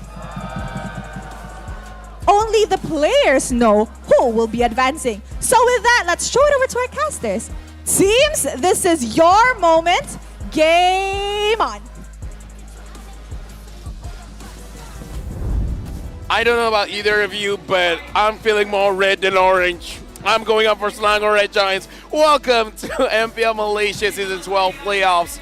This is the final series of the day. My name is Afel. Alongside with me is Husky as well as Adine. How are you feeling? I am feeling great, still energized, although... That's a lie. How are you feeling? I'm feeling absolutely ecstatic. I'm more concerned slightly about SRG because they did have to play a tough series early on. They had a break in between, sure, but SMG, they got to see what Supernova was capable of before this. You sure you're energized? I need Mr. Potato. There you go. Thanks, man. There you go. Guys, make sure you get Mr. Potato, official snacking legend. It's ridiculously tasty as he will demonstrate for us now. Seeing Adine struggle to open the packet. Oh yeah, he has no energy. Oh, that's ASMR. Oh, that's crisp, that crunch. Man. Sell it to us, sell it to us. Although it's sotong, I cannot eat sotong, so. Yeah, it's squid flavor. It's quite spicy, to be fair. He's not even studying it. For you guys, we also want to say happy birthday to Mobile Legends. This is the 7th birthday for Mobile Legends. I dropped by into Saba and everyone there was great. Make sure you guys log into the game because we got free emotes, recall, avatar border, and all the heroes are free. So make sure you guys log in now and secure all of those for yourself. Happy 7th birthday, Mobile Legends. And now going back into the game, feeling a little bit more energetic? Definitely. Why? Feeling more red? Hold on. Why do you have a piece of the chip on the table? I mean, I don't want to disturb you guys. I wanted to eat it some more. No. I feel like it's funnier if you do it that way. Okay, fine. I'll eat it now. Keep on talking. Okay, so talking about the meta here, right? It's super gorgeous. He looks pretty strong, but going up against, who's he going up against? Smooth. Smooth is a legend. Yeah, last season. It's not loud enough. Never mind, continue on. Season 11 regular season MVP, had the most MVP titles in the regular season overall, MVP of the season. I mean, Smooth is everything, right? Gorgeous is the rookie. The rookie of the season, right? So, a lot of things are going on for both teams. Let's look at SMG here. Saksa, Miko, Sasa, Stormy, and Smooth. Let me just say, Miko seems very energetic. He seems fired up. You want to tell what happened? What happened? No, you want to tell. You want to say what happened just now, your interaction with Miko? No, I just saw Miko, and then Miko was like, hey, who are you supporting? And I'm like, oh, Red Giants. And it was like, yo! Because he knows that. High 10! Yeah, he knows what's up, you know. He's putting your abilities to good use. And to be fair, I mean, Miko... I don't know how to feel about it, though. Miko was cheering like for his best friend, and unfortunately they lost to Homebois early on. He was cheering for Storm. If anything, perhaps that's the few that they need to win the series. Third time's the charm. One more M series for the duo. Sasa and Smooth, they made it to the grand final appearance twice. And one of them, they actually won and went to M3. However, it did not end well. I mean, today, this series, this season 12 could be a different story for SMG. Look at how young Sasa used to look. I did not realize. Yeah, Sasa used to look so young. I mean, he didn't change, let's be honest, he didn't change too much, okay? Hairstyle-wise. Yeah. Age is catching up. They could. They can do it. The answer to that question, they can do it. But to be able to do that, they have to beat the Selangor Red Giants with their lineup Super Zack, Super Red, Super Gorgeous, Super Nova, and Super Skies. This is why the synergy is good. Everyone has a super. Pancake didn't have a super. And Pancake was the issue all along. Yeah. They keep telling him to change, and then he's like, it's not him. Fam, nah, fam. It's just the IGN. It's not the player. Yeah, the IGN. The IGN. Speaking of which, Sasa and Smooth, this is a simple one. Okay. Samu. It's like the coach. Another one, Samosa. That's a food. I'll stick with some moves. That's a food, basically, the second one. Alright, let's dive onto the head-to-head between both of these teams. Matchup history, obviously, Selangor Giant becoming the newcomer in MPL MY. Back in season 11 and 12, looks like SMG had the better upper hand, I believe in Selangor Red Giants. They can even it out? I believe, no, they can get one win, because then, 2-0, it'll be a 2-1 if they win. I believe. Oh, it really depends on the draft. It really depends on the execution. No, I just believe. You believe that Selangor Red Giants can win? Yes, draft is overrated. I mean, Retribution is overrated. I mean, they went like 2-1 in the regular season, right? SMG won the regular season, but it was 2-1 in true SRG fashion. Okay. This is a fair argument or discussion, I would say. Selangor Red Giants, they played today, earlier today in the morning, right? So they had the, I would say, momentum starter. Their teams are well energized to face off SMG. SMG had no games as of yet, so they're at a disadvantage. Who has the advantage? Yeah, that's the question here. Selangor Red Giant, obviously. Come on. Sure, I mean, they both have like their own perks, right? Again, SMG got to saw Supernova, right? That was the quote-unquote trump card for SRG, and in SMG they got to see the 2 games that Supernova played. You say that there's some move for SMG. I'll do one better. Right? So they have Coach Pao and Coach Long. In Chinese, we call it Xiao Long Pao. Okay. The Chinese dim sum. Oh! Xiao Long Pao. Xiao Long Pao. Oh! Why do we have to say foods right now? I mean, you're the one eating, okay? So you don't get to complain. Fair enough. Araka Vicky? You're pushing it right there. That one is a bit hard, I'm not gonna lie. Okay, hold on. Ozara Vicky and Arcadia. There must be something right there, right? Areki. I mean, look at Miko, the staring also. Staring contest. Oh my god. Oh, He lost. No, it's like I didn't lose. I looked away. No, the sass in the eyes. But right now, our hot pick will dominate the river. Which team will dominate the river? SRG, come on. 100%. I'm biased for Selangor Giants. You Man, know? SMG is the more well-drilled, well-disciplined team, to be fair. Actually, yeah, Supernova is going to be a big game changer because here's the thing. I've heard from players, they're like, we don't have to worry about him. He probably can't play those supports. After the Matilda game, I think people will respect him a little bit more. And also he's a voice for SRG. Right? Not to say that SRG doesn't have like a main leader, but he definitely is a good addition.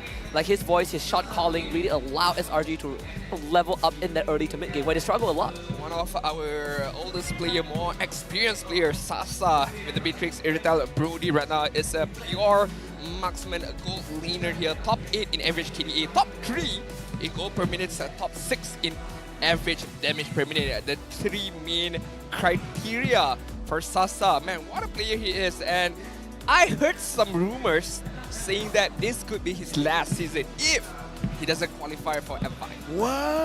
Yeah, okay, go on. I feel like I've heard that somewhere, right? Like this could be his swan song. Yeah. But I it's heard probably it in the toilet. It's Pretty a sure weird. you It was heard a weird something place for people to gossip, but you know, it's very echoey in there. Yeah, I mean, if you are chilling in the toilet stall, sure, right? Everyone who is waiting outside, they're gonna be gossiping, and you get to. Oh no, they were talking inside. Inside the stall. Inside the stall. You know what's crazier? You know how our toilets is? They're very far apart. Yes. Yeah, they're telling each other from that far apart. Oh. He's like, hey, have you heard?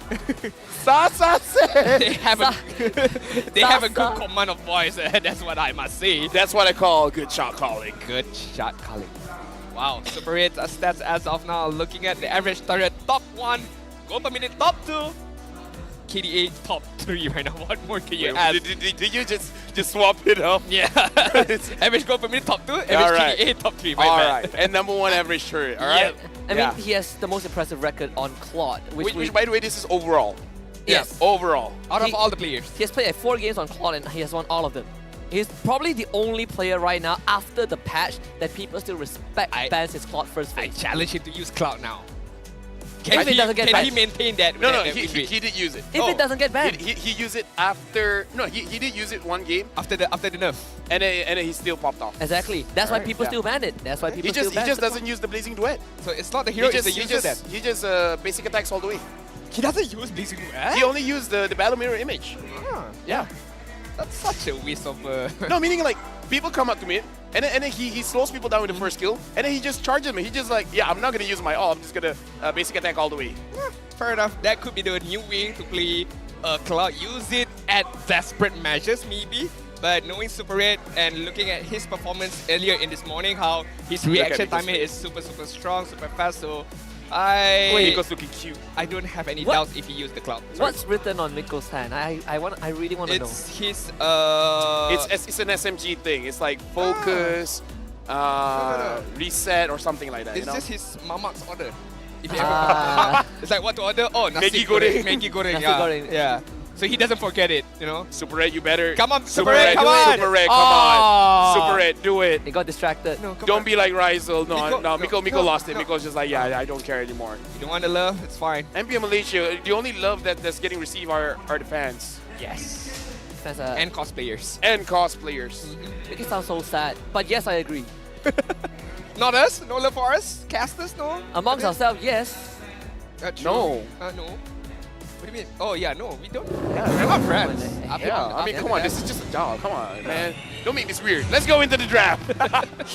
Going into the drafting phase. First pick, Selangor Giants. Second pick is Team SMG. Benedetta, wow. Respect them? That's a lot of respect for Smooth. Yeah. I mean, well deserved. Well deserved. And Rafaela instead of the... I was going to say Rafaela instead of the Matilda, but Matilda is going to get banned out by SMG for the last ban in the first phase. Interesting, huh? The Rafaela getting banned here. It's so much different. Rafaela, I think the new patch, the first Rafaela pick I saw was actually from MPL Singapore. It was played by Jay. I think we've played it here in MPL Malaysia, but lost. But lost, yeah. But the one I saw was a Rafaela mid, which I honestly feel like is not that good. But the fact that they're banning out Rafaela means that Team SM, do they know something we don't? They always know something we don't. A part of me feels like There's quite a few things that I don't know. Miko Rafaela? The Krabby Patty formula? No idea. Yeah, Coca-Cola recipe, no idea. Yeah. Either ways, right now, Edith first pick here. Selangor Red Giants picking up the Edith. Okay, so here's the thing. Let's try to think about it logically, right? What's different about Rafaela now? Anti-slow. The moment you use your holy healing, everyone else has this immunity to slow effect. So maybe they want a lot of slows coming on. Maybe either Super Zack wants the Valentina or wants the E. There could also be the export with the Ice Queen Export one, right? as well, yeah, because this it's still an open flex pick in the name of this Edith. I mean, SMG, they have a couple of choices. Valentina, you have Novaria opening if you want to go for it. Yeah, I like the Valentina pickup if we ever decide to do so. Terizla is going to be the main idea. We're going to go on with the EXP side. And Baxia is going to be the main priority jungler for Saksa. You know what? Export looks good now. Yeah. Right? Against the Terizla, against the Baxia. Yeah, it looks pretty nice. It looks fantastic. And then picking out the Valentina as well. Valentina taking away the penalty zone. Penalty zone, yeah. Export Valentina actually is not too bad of an idea, right? Every time you open with a Terizla and the Valentina is available, that could always be a threat. The export as well. At first I thought that maybe SMG will go for Terizla Novaria opening, right? That is under the assumption that Novaria doesn't get banned out or taken away, but in this case, I think you just go Valentina if you're SRG. Give Super Zack the Valentina. Yeah, actually, yeah, the Novaria is a pretty solid pick as well, but yeah, I don't know. Xborg is feeling pretty good. Or is it going to be that? Or Valentina is going to be the main pickup, and Xborg, knowing that they have a very, very least mobility heroes on the SMG side, so why not counter it with the flamethrower with the last insanity coming in from Xborg. Well, we really know about the game, huh? I mean, just make it simple in the draft, right? Don't overcomplicate it. You see a direct matchup, you just go for it. So Irritel responds. I was about to say that, by the way. You know, just say it. Yeah. Me too. Me too. Right. Yeah. Cool. How does SMG, you know, in terms of ban out gameplay, Super Red? Not ban out. I mean, in terms of gameplay-wise, how do they maneuver around this lineup coming in from Selangor Red Giants? Right? They have good. They need the burst damage. They need some kind of Time to take the field. to basically burst down the export. Yeah. Novaria. Honestly, even Karita might still be Novaria, okay. Karita, yeah, it's still two good picks. But Karita, you are a bit more selective than who you want to go on to, right? Export is kind of like, it's a bit iffy if you pick the Wait, this is armor. Stormy. What is Stormy kind of hero? Yeah, that's why I think Farsa? Gore? Yeah, we haven't seen that for a while, honestly. Because we got to think about this as Stormy's kind of hero. Because Stormy is a very carry-oriented player. And the thing is, Stormy, I know that he he's good at the Karita, but he prefers something else.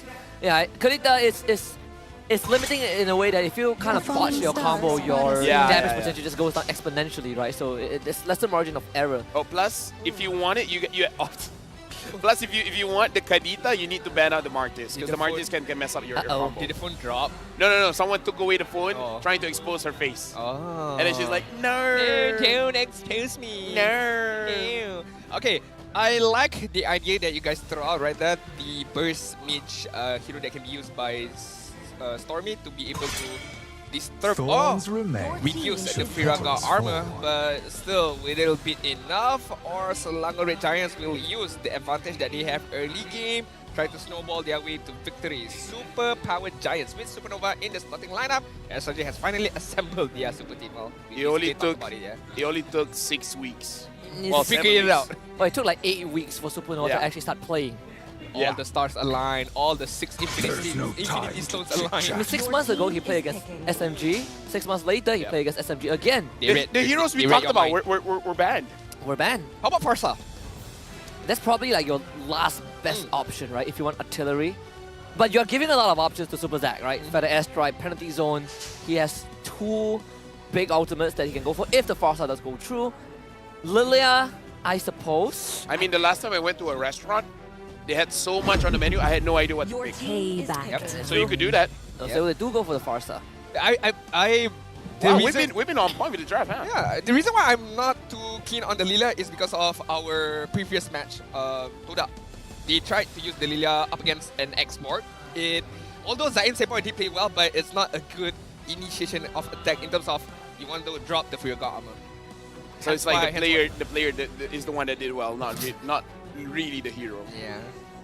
All right, now a marksman as well. I mean, Dexmore could be a jungler, for all we know. Yes, there are like 2 potential flex pick for SRG. Let's go Cloud!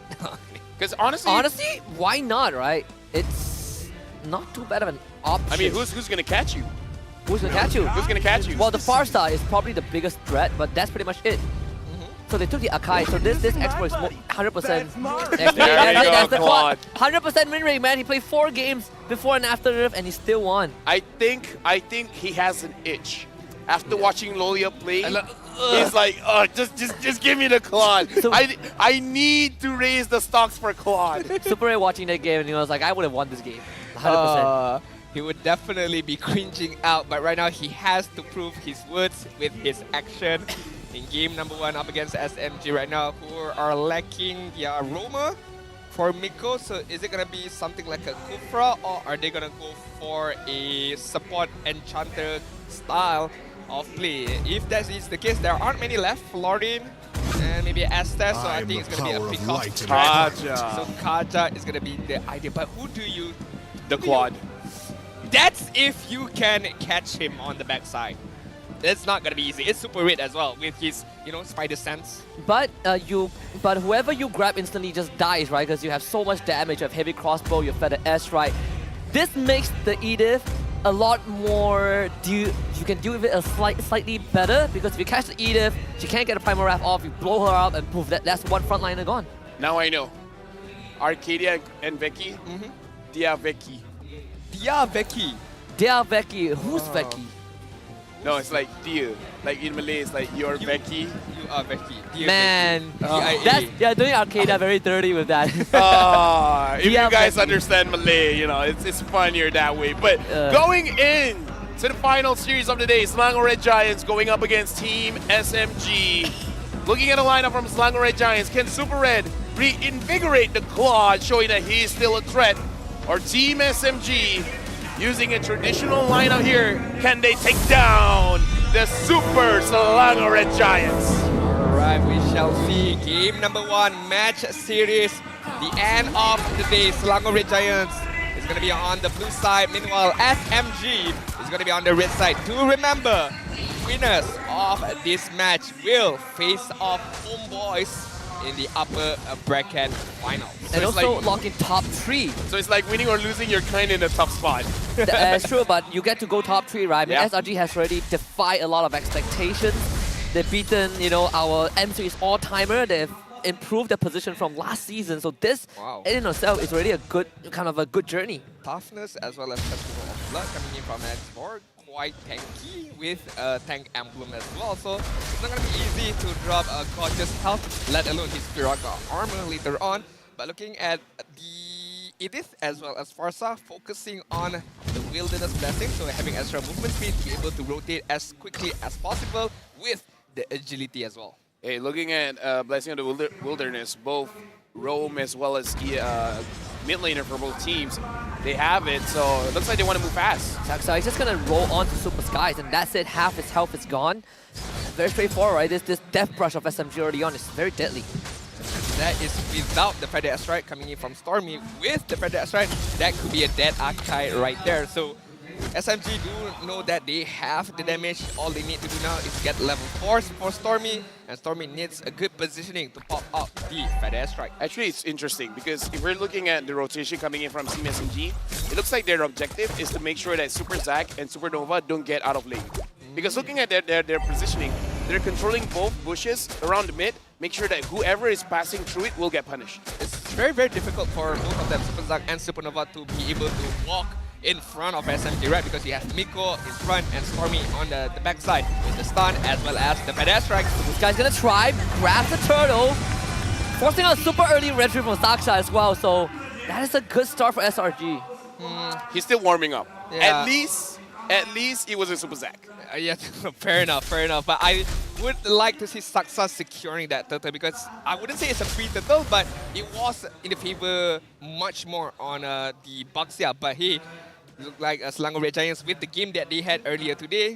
They have warm up. They are acclimatized to the situation right now. Super Zack now has the Divine Judgment from Miko. Team SMG so far, their rotation is not about getting to a certain spot first. It's more about trying to prevent rotations coming in, and Supernova catches Miko. Miko losing a lot of that health. Super Zack does have the Divine Judgment, but not going to get to be able to use it. Miko drags him back. And that will be first blood going over to Stormy. You guys, especially Husky, mentioned about the potential power that SMG has with the Divine Judgment and a Feather Airstrike. Whoever Miko catches with the Divine Judgment is gonna immediately get taken out with the raw power of Feather Airstrike. Oh, and the first pause of the day. Trying to look who is the one calling for it, and it looks like Miko. It's Miko. I mean, Miko has called the most pauses, I think, in the regular season. And it looks like he has issues with his hand, his grip. He wants more powder. Or his hand has issues. We have a medic team, right? So oh yeah, we do. We need to get the medic. This is like a. I'm afraid that maybe he poured too much powder on the screen that it becomes insensitive. Oh yeah, that happened. It becomes very irresponsive. So it's like or it moves by itself. It moves by itself. That's like ghost touch. That's quite ghost touch. Yeah. That's quite troublesome. But it's okay. We let the Marshall and our back end team solve the issue. He's just putting powder. Yep. This powder just got problem. Yeah, he prefers that one. All right. He prefers that one. He even gave 2 options. Like, okay, we have this and we have this. We have one pink color, one blue. Which one do you want? Thank God it's a Type 1 pause. I like how he's wiping it off. Not the official marshals. Like, so he put on too much. Yeah, see? Kids, don't push the mash powder on your phone. It's asking Stormy to check as well. It's like, is this too much? Okay, is it okay? Okay. Has he not been using powder beforehand? You think okay? I don't know. Sasa is like, okay, to be fair, it could be a situation where it might not be responsive, and he's trying to figure out, is it because of the powder, is it because of something else? Let me wipe it. Because here's the thing, right? The powder itself is not that big of an issue, but our hands have this oil, so yeah, it's like, okay, I cleaned it up and it's fine. It's nice that both Sasa and Stormy are just like, yeah, we'll help you out. No, Sasa is just staring at him like... No, Sasa touched his screen as well. Looks good to me, Look. Just imagine Sasa, I don't know, my phone is I don't know, your problem. It's a you problem. It's a you problem. It's a you problem, but looks like it's all settled. Hopefully we can see Lukman wave his hand later on to immediately restart the game. Yes! There it is. Let's go, Lukman! My favorite part. Lukman! 3, 2, 1, go! Ay! Come on, Lukman. Ding, ding, ding. We need some energy right there, Lukman. I like that we have the DJ now that actually does the wrestling bell. Oh yeah. Ding ding ding ding ding. I mean that DJ is dope. Hey, if you guys want some more improvements, make sure you guys fill up the survey form so that we can make more improvement for our MPL. But right now, we jump back into the game. 4th minute mark. Not much of a lead by SMG. Things are, I would say, starting to slow down a bit. Both teams are not, doing all this crazy engagement between one and another. I mean, Super Red now has Demon Hunter Sword, so there's something, right? Demon Hunter Sword right now, and we see for now, Super Red is doing quite okay. Miko, okay, Team SMG, legitimately, I feel like they need some time because it looks like I don't know, they need a warm-up because the kill that they got was messy. It was, right? And it was a very straightforward one. Divine Judgment into Feather Airstrike. The turning point could be when Go just gets the Ice Queen 1. If the penalty zone, hitting on the tree, and there it is. Feather Airstrike used, Divine Judgment used again on the Super Zack to prevent any sort of disruption. Super Sky still gets the turtle with the Retribution, but they will lose Super Zack and Super Sky. Super gets run down. There's nothing that he can do. Team SMG a bit too overwhelming in this early game. The Super Gojazz, it's time to run, but the Eye of Cyclone on SMG, they're gonna stick on him. And that's gonna be a double kill going over this move. Just one beautiful moment coming in from SMG, the penalty zone as well as the Feather Airstrike. Oh my goodness. Look, no blazing duet, blazing duet. Just basic attack, that's what I'm saying. That's smart. That's how you play Claude now. Maybe he doesn't have his blazing I mean, that's the result. But okay, I get what you mean. It's like, that's how Super Red plays it at least. I get what you mean. It feels like the basic attack is much more stronger yeah, than it the is. blazing duet, right? It is. Okay, looking at the itemization right now, you did mention about the DHS pick up by Cloud. Meanwhile, Sasa has the Husk Claw ready right now, so he doesn't care if he takes on a little bit of damage because he can lifesteal back up his health. But right now, The main problem is Stormy. Oh, Miko catches one. Kidnap Supernova, can't get his ult off. And is blasted by Sasa. Super Zag, he has the Divine Judgment, but the flicker from Stormy allows him to land a feather airstrike for 2, and SMG on a roll. This is the problem for Selangor Red Giants because nobody can stop Stormy as of now. To use the feather airstrike at the full duration is a big issue for Selangor Red Giants. Although, let's say if you don't even die to the feather airstrike, he zone you out immediately. You cannot do any single thing. For example, if SMG uses that utility ultimate to push any singular turrets. Are you for real, Husky? SMG is on the roll. SMG is on the roll. Yeah, it's 6-0. I mean, what can I say? With the Baxia there. I didn't think of that, but yes, he's gonna roll into Supernova. This guy is 3 levels ahead. My God, Supernova can't get anything done.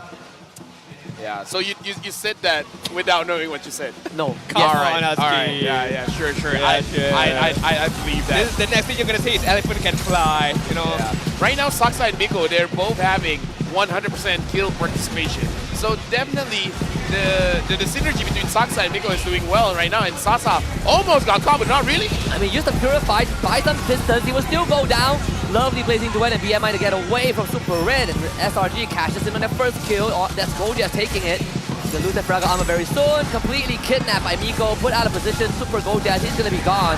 Sacrifice to SMG, killing spree for Smooth. I mean, it could have been a good moment if somebody was there. It could have been cool. It could have been super cool by Smooth, but nobody was there in that push. Although SMG, I would say, wins out that trade a little bit because they can get the turret on the bot side, although sacrificing Sasa's life. Okay, to be fair, Smooth got the orange buff. So, you know, it's like, I mean, ults come back very, very fast. You know, like, it doesn't matter. He needs the extra mobility in that situation. So it makes sense. Alright, look at top side. Selangor Red Giants are not stopping. They are trying to engage on Satsa, but Satsa is there to stop it. And Super Red taking so much damage. Super Zack and kidnapped again. Tries to dash to safety, eats the feather airstrike. He's gonna try and buy time, but he ends up going down. Supernova can't even use his ult again. SMG just not giving them space. Okay, again, from the rotation, they're making sure Zack as well as Supernova is not playing. This is not them in the first series of days. Super Zack, 0-4-0. His Valentina has no space at all. Miko is sticking onto him like glue.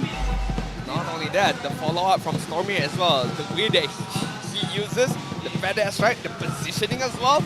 If it's not enough to kill you, it's okay. I'll zone you out and push you to where I want you to be so that you will be taken care of. So again, like I said, Selangor Red Giants, they cannot catch a break right now. The amount of pressure by SMG is just too much.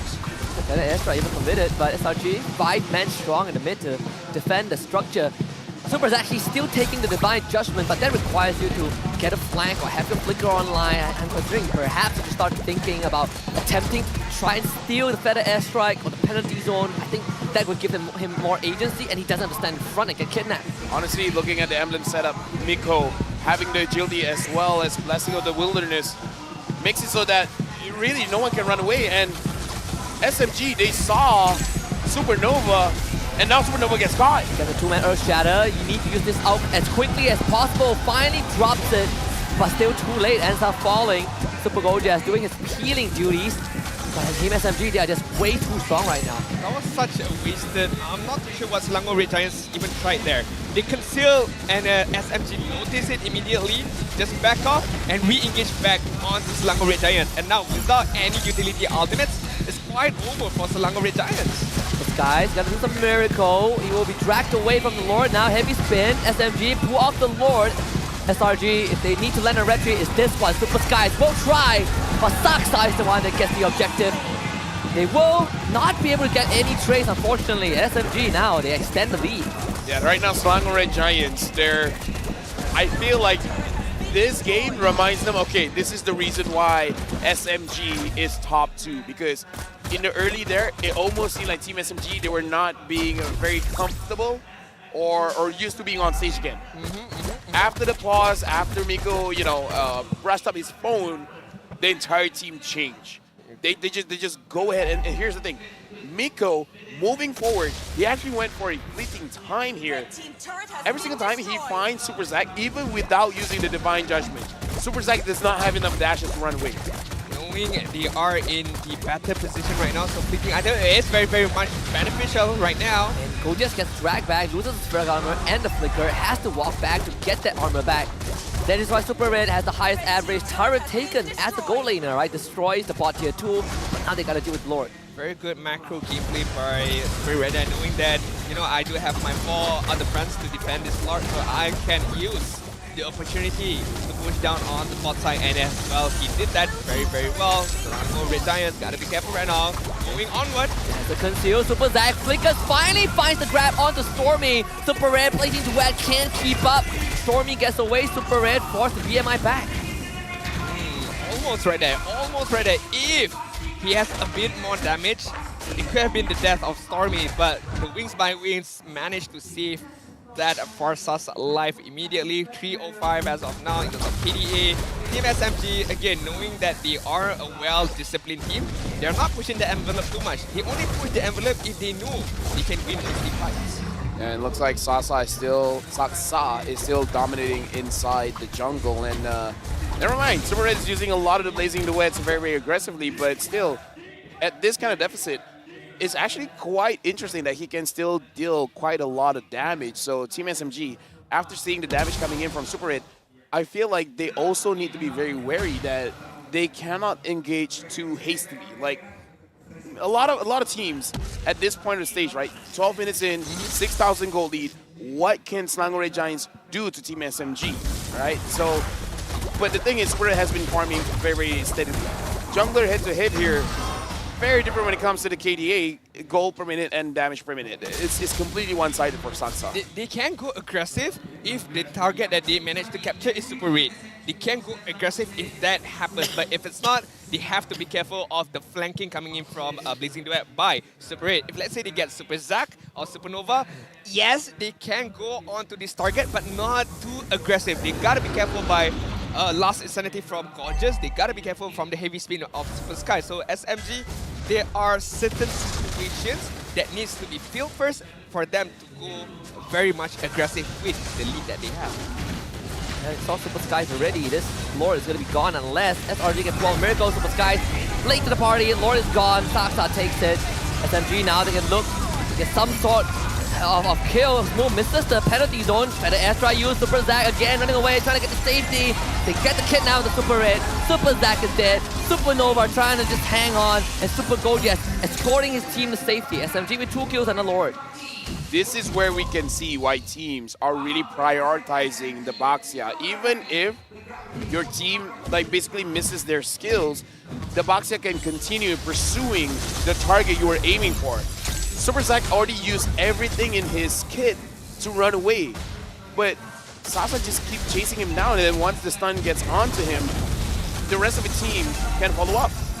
Now they're going to attempt to break the Faraga armor on Super Gorgeous, and they'll be successful in doing so. Smooth into the back with penalty zone. Now getting knocked through the wall. Back towards the fountain. Smooth is terrified. He's going to end up going down, but he has immortality to come right back out. Super Gorgeous with the last sanity to buy some space. Smooth trying to run away. Supernova finds the Earth Shadow, and Super Red finds the kill.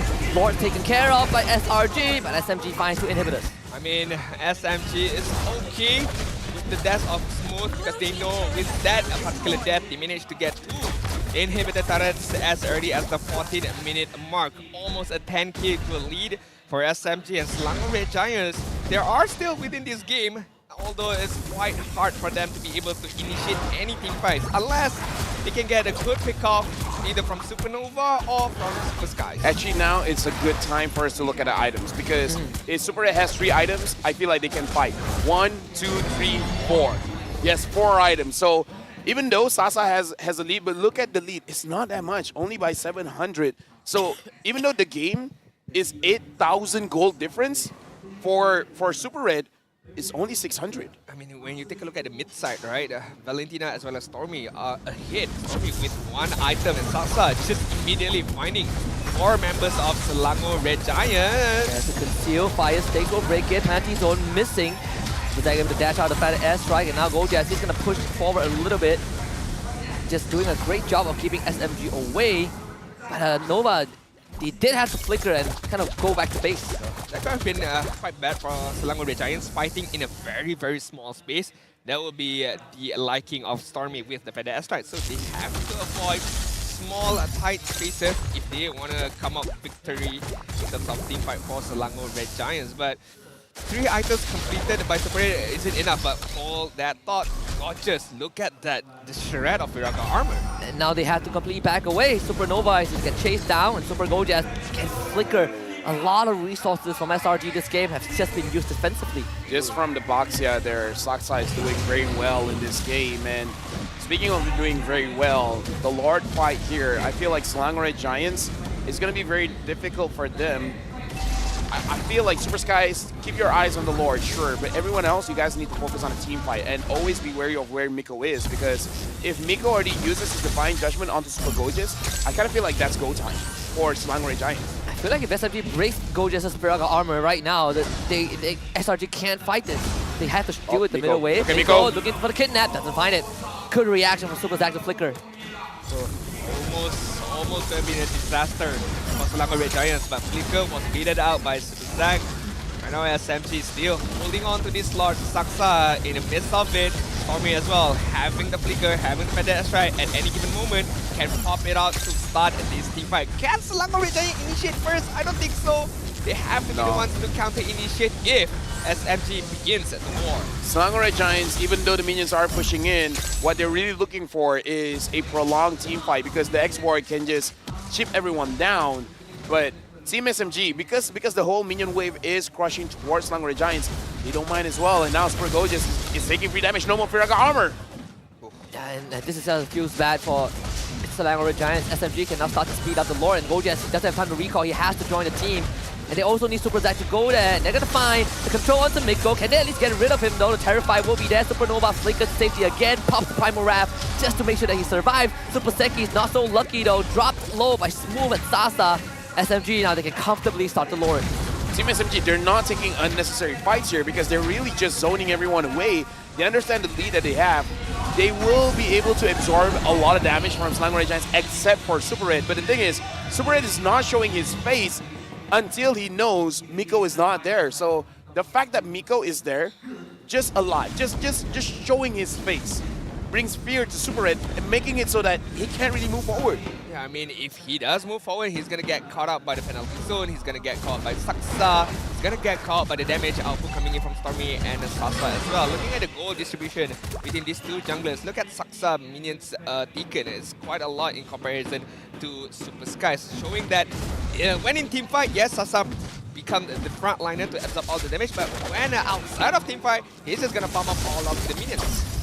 Yeah, SMG, one last concealed. Movement penalty zone, Super Sekis. Can he get the heavy spin to push the rest of them away? Yes, he can. Miko flickers forward, finds the grab. Supernova will come back with the immortality. Needs to use the ultimate to get away. Barely gets out. SMG breaks all the inhibitors of SRG, but now SRG gotta hold on for as long as possible. Super Red still holding on to the Blazing Duet. Has the sprint available if he really needs it. SRG barely hanging on by the thread, but he will be able to mount this defense for now. Right now, the minions are pushing in mid. Saksa is thinking about it. It finds Super Skies, taking quite a lot of damage. Found the flip onto Saksa. That's his immortality. Super Zack steals the Feather Airstrike. Super Gorgeous into the backline with the last stand. He blows up Saksa. But Team SMG, they're going to turn on a hit. The heavy crossbow doesn't get rid of Super Gorgeous. So Selangor Red Giants still has the full team around. And SMG, they're going to retreat for now. Selangor Red Giants are stubborn people right now. Are very, very stubborn children right now because they just don't want to die. It's very, very hard for SMG to get that final blow off. I mean, it's the immortality, it's the Viragar armor, it's the dashes off to back away. So SMG might need to wait for another lot, take that lot and use that lot again to try to push up against Selangor Red Giants. But Selangor Red Giants, if let's say SMG does make a few mistakes here and there, the game is still back on the line.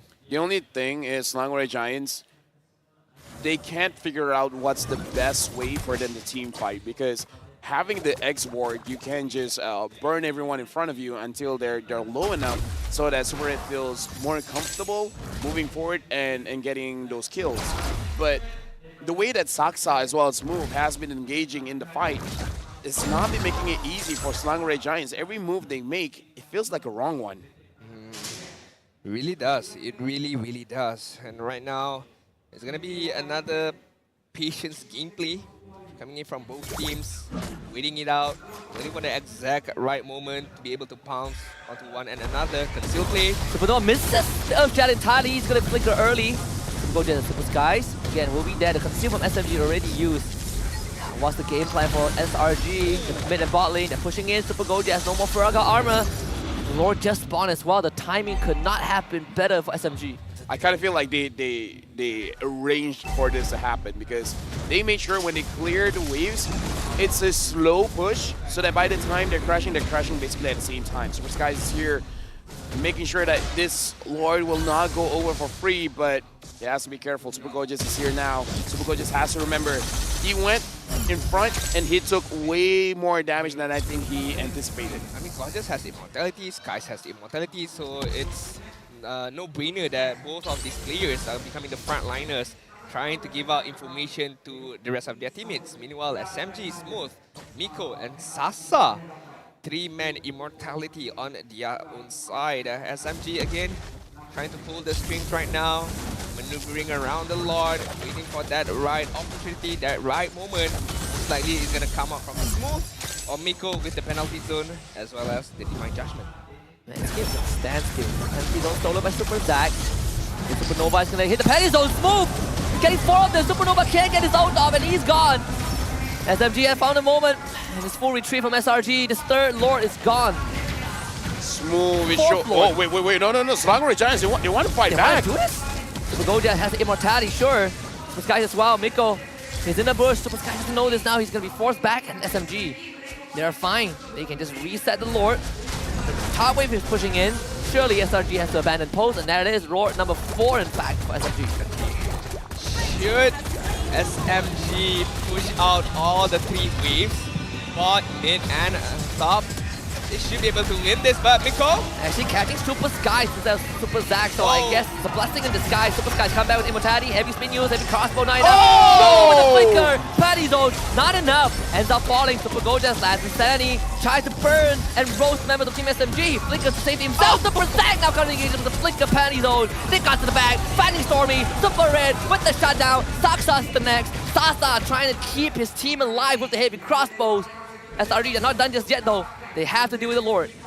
Yeah, Stormy is out, but the Lord is in. Supernova goes to the front. Miko, can you do anything about it? Smooth he already has his penalty zone. Can he go in and catch us more again? Flip one to Saksa. Winter Trunkian use. Saksa still falls. The stubbornness and resilience of SRG keeps them in the game, guys. Still, I mean, how many lot is that? 4? 4. So we've seen different side of Selangor Giants. Super angry, super shy, super stubborn. Super resilient. Super resilient. I mean, they can play the long game. They know how to play the long game. They know how to put up a very, very good high ground defense for themselves. And as much as I hate to admit that, again, I don't like Cloud nowadays, but Super Red is making it work as of now. Without any single boots, full item on the physical attack and the DHS, the Wind of Nature, the Corruption side as well. I mean, the thing is, okay, Selangor Giants, good defensive, A+. But how do they translate that defense into their own winning end? Oh, just win a team fight, man. Just wait for Team SMG to tilt, make a bad call because it's 24 minutes. Yeah. A death is like a minute. And a minute in Mobile Legends Bang Bang is like next year. We've reached a point of no return, right? Like your goal lead does not matter at this point. Everyone at SRG, they've gotten everything that they wanted. And if the situation permits, they actually have a third carry, which is the Edith, if Supernova somehow gets the Primal Wrath form off. Looking at the games, I wouldn't think it's this one-sided when it comes to stats because Stormy 4-1 and 7, Super Zack 0-5 and 4. The goal difference, like you said, basically doesn't matter because both of the mages are full build at this point. I kind of feel like Stormy should consider selling his Arcane Boots for Blood Wings because the Blood Wings actually provide more movement speed than the boots themselves. Yeah. He does have the money to go for it, or at least he can start working his way towards it. But I mean, the middle wave will always be in SMG's favor, right? All inhibitors on SRG are down, those waves are going to be constantly shoved in. You can see Smooth, he's going to try and set up the top side. Lord spawning on the bottom side again. Something about roamers today, man. Nico has not died yet. Quite a lot of that we've been seeing today, huh? I mean, Supernova got his first 4 deaths in the series, right? He went deathless against Todak. Okay. It's Oh the boys, dance. we're in it for the long run right now. It's the longest game today, boys. As of now, yep. Saksa still has 100% kill participation, mind you. He's been popping off in this game. Oh, he has been. I mean, SMG, they can just drag this out, right? Let the wave shove in and let SRG have to deal with the wave, and then you take the Lord. Gorgeous. He's gonna lose the frog armor very early on. Supernova, he's looking for some knockup. Finds Saksa. Miko flickers. He's gonna find Supernova. He has the immortality. He's gonna come back. He's gonna get out of those. Super Zack re-engages. Now they need to start doing the damage. Super Red finds the backline. Stormy. Can he do enough though? Can't. Wisdom Nature has already been used. SRG, they threw everything at SMG, and even then it was not enough. Yeah, right now, Team SMG, they're still holding on to the Lord. Super Gorgeous, he wants to be a nuisance. He's like, no, no, no, no, no. You're not getting this Lord. Super Skies is here as well. Full HP. Team SMG, they gotta be careful. Saksa is half HP. But everyone is here. And Super Zack, he has to manage the waves. Not a good situation for Selangor Red Giants, but they're still making it work. Super Red, 2, 1, and 3. The damage is there. And as we saw, SMG, they're having a hard time catching Super Red. The fact that Selangor Red Giants can walk back to their base, heal up again, and walk back to the Lord shows that how long is this team fight going on. Super Red still has the immortality. Supernova, if he gets caught up by the Divine Judgment, is the end of the road for them. But still, SMG just toying around with this Lord, just trying to beat out Selangor Red Giants out of their own comfort zone. Look, Valentina Cloud has to pause to go back, so this should be the go time for SMG. Yeah, honestly, I don't understand how Selangor Red Giants have been doing it for this long. This is where you start to try and rush down the Lord, right? Because you see both Super and Super Zack on the map already, and the Lord is still not low enough. Super Gorgeous, he's fine throwing away the immortality for this. At this point, SMG is playing with their food.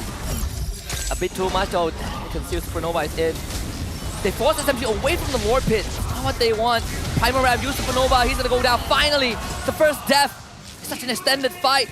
Lord is dropping low. Smooth keeping Gorgeous away. Super Sky trying to work on it. Can he get this Lord for his team? They really need his Super Skies. But the heavy spin gets the Lord. It's Gorgeous to do it. SRG, they gotta back off though. If SMG kills them, it is still gonna be the end. Super Zack. He's gonna have the immortality to come back. Flicker back up in 1 second. Can he get it off? Super Zack with the trap. Can't get the flicker. Still goes down. SMG, they have 5 man. The Lord might not matter at this point. The minion is coming in. The minion is coming in. The Lord is going to come out. It is going to matter just a little bit. As long as Super Red is alive, Selangor Red Giant can defend. Team SMG, they got to figure out how can they drop this Claude. They're actually letting the Lord go. They feel like the minions is enough. The minion wave is coming in mid. Are they going to do it? Are they going to end this game with this minion wave? And there it is. It's going to be Super Gorgeous. That's standing straight to the back. He's going to do everything in his power to start his out. Smooth breaks the immortality. They find the catch on the Super Red. That is the man that needs to go. Wisdom Nature placing the win. Super Red can't do enough. And SMG might have just found it. They need 8 seconds for Supernova to return. What? Do they have 8 seconds? It might just be sufficient. Gorgeous is still alive. Super Skies is still around. I mean, SMG, they want to end this game. Minion Wave still coming in. Super Gorgeous doesn't have immortality anymore. Super Skies again, heavy spin, push them away. Super Gorgeous, that's Sandy. He's gonna pull everyone back from the side of SMG. Holding on for dear life. 12 more seconds for Super Zack. SMG, they really want this game. Penalty zone is used. Sasa on the crystal. No! They don't have the minion way to end this. The Lord is still pushing. Finds the kill. Oh no! Super Zack is back. SMG. No! They're all gonna die. Sasa running away. No! Super Zack finds him. SMG. An absolute catastrophe! Not like this. 4 members down. Miko still hasn't died. The Lord is pushing. This might be it. Selangor Red Giants are gonna end this. I don't see how Miko can defend. The crowd is loud. Resilience at its absolute finest. The defiance from SRG. After 30 minutes to get a game win on SMG in this upper bracket semis. My God, what a game! I am absolutely speechless. SMG is the same whoever just jumped into this game, you gotta take 30 minutes to see what happened. Holy! This game was all SMG. SRG took a beating for half an hour and won. They defended their base. Don't give Super Red Claude. Nerf, no nerf, don't care. 100%. You don't give him the 100% Claude. Lolio, learn what he did. You nerf the hero, but not the player. This shows that's unfair.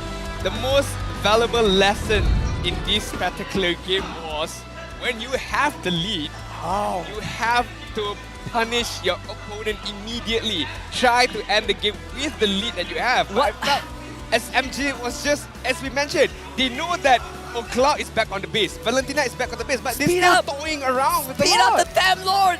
It was that simple. Yeah, it was that simple. Like one of you guys said, they were playing with their foot, and I was like, I think they're playing a bit too much. They were. Look at what happened. They got hungry. Man. They ran out of energy. Who's the MVP and why is it Super Red? I mean, it could be anyone. Or did they all play phenomenal? Yeah, it could be anyone. Super it could be Red, anyone. Oh! It's gorgeous. Oh, it's Super Gorgeous! I mean, he stole the Lord. Let's be fair That's to him. true. He stole the Lord, and that actually allowed him to win. But my God. Dude, I mean, like, okay, and I thought it didn't matter. Super Gorgeous did a lot, but still, it's like Super Sky needs to step up. By the way, no, I just don't understand how 100% kill participation, wait, 9 kills. Is that really his items? That's not his items, right? I think those were his items. Yeah, I think so. Yeah, his the items. game Yeah. prolonged so long. Super Gorgeous was like, screw it, I'm doing damage. I mean, this is in the end. He wanted to Actually, with this itemization, no wonder the minions cleared very fast. Yeah. Right, it makes sense. It does make sense. Right, early in the stage, sure, build defense, but afterwards, it just go damage. Right? Because we wanted to defend our base on the high ground defense to clear up the minions as well as to push out the lane. So it really does make sense. But what I don't understand is how SRG can, play around at that Lord pit. Their health was deteriorating. Go back, heal up, go back again as well. And still, SMG did not take the Lord. How many times did they recall? I mean, we should have a recall count for that last Lord dance. It was borderline unacceptable. I think SMG has so many opportunities to close out the game, and yet they didn't. I don't know. That's a tilter. Too much respect. I legit don't know. For now, we gotta listen to what the kids were talking about in the mic check. Always on my mind, there's so much I can't. Coba pakai cek baru tu. Kaya. S-bot notification. Black. Nice one. Go bot. Kevin No pick, go, Emir. Go. I push bot. Cloud, no, di. Go. Mati.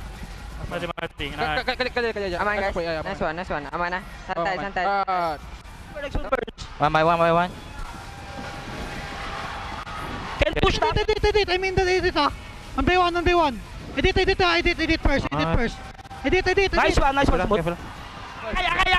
Kaya. Target takai. Nice one. Pull out. Dari belakang lip. Valentina. Mati, dah. Nice. Basya. Aman lah. Aman. Nice one. Okay, mini. Mini. Nanti dia choking. Ya, OT 15. Valentina. Lord. Pass. Backup. Nice. Ya, defend. No plika kaca. Edoni. Basya. Nice one. Nice one. Let's go. Tap. Santai. No need to. Mini. Tadi ah. Ya, Whisker. Dep. Just. Go. Nice. G. Ya. Enter ball. Winter. Zak. Go Zak.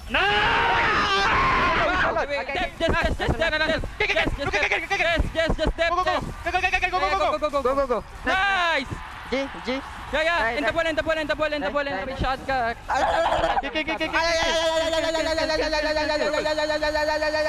Nice one, guys. Selangor Red Giants, they're a football team.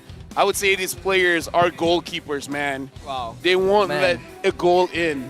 No. I still am trying to comprehend how this game ended The this Lord way. didn't march towards SMG's base. He crawled. Yeah, the Lord. It took such a long time for the Lord to move. We saw like what? 2-3 minion wave spawns. Yeah.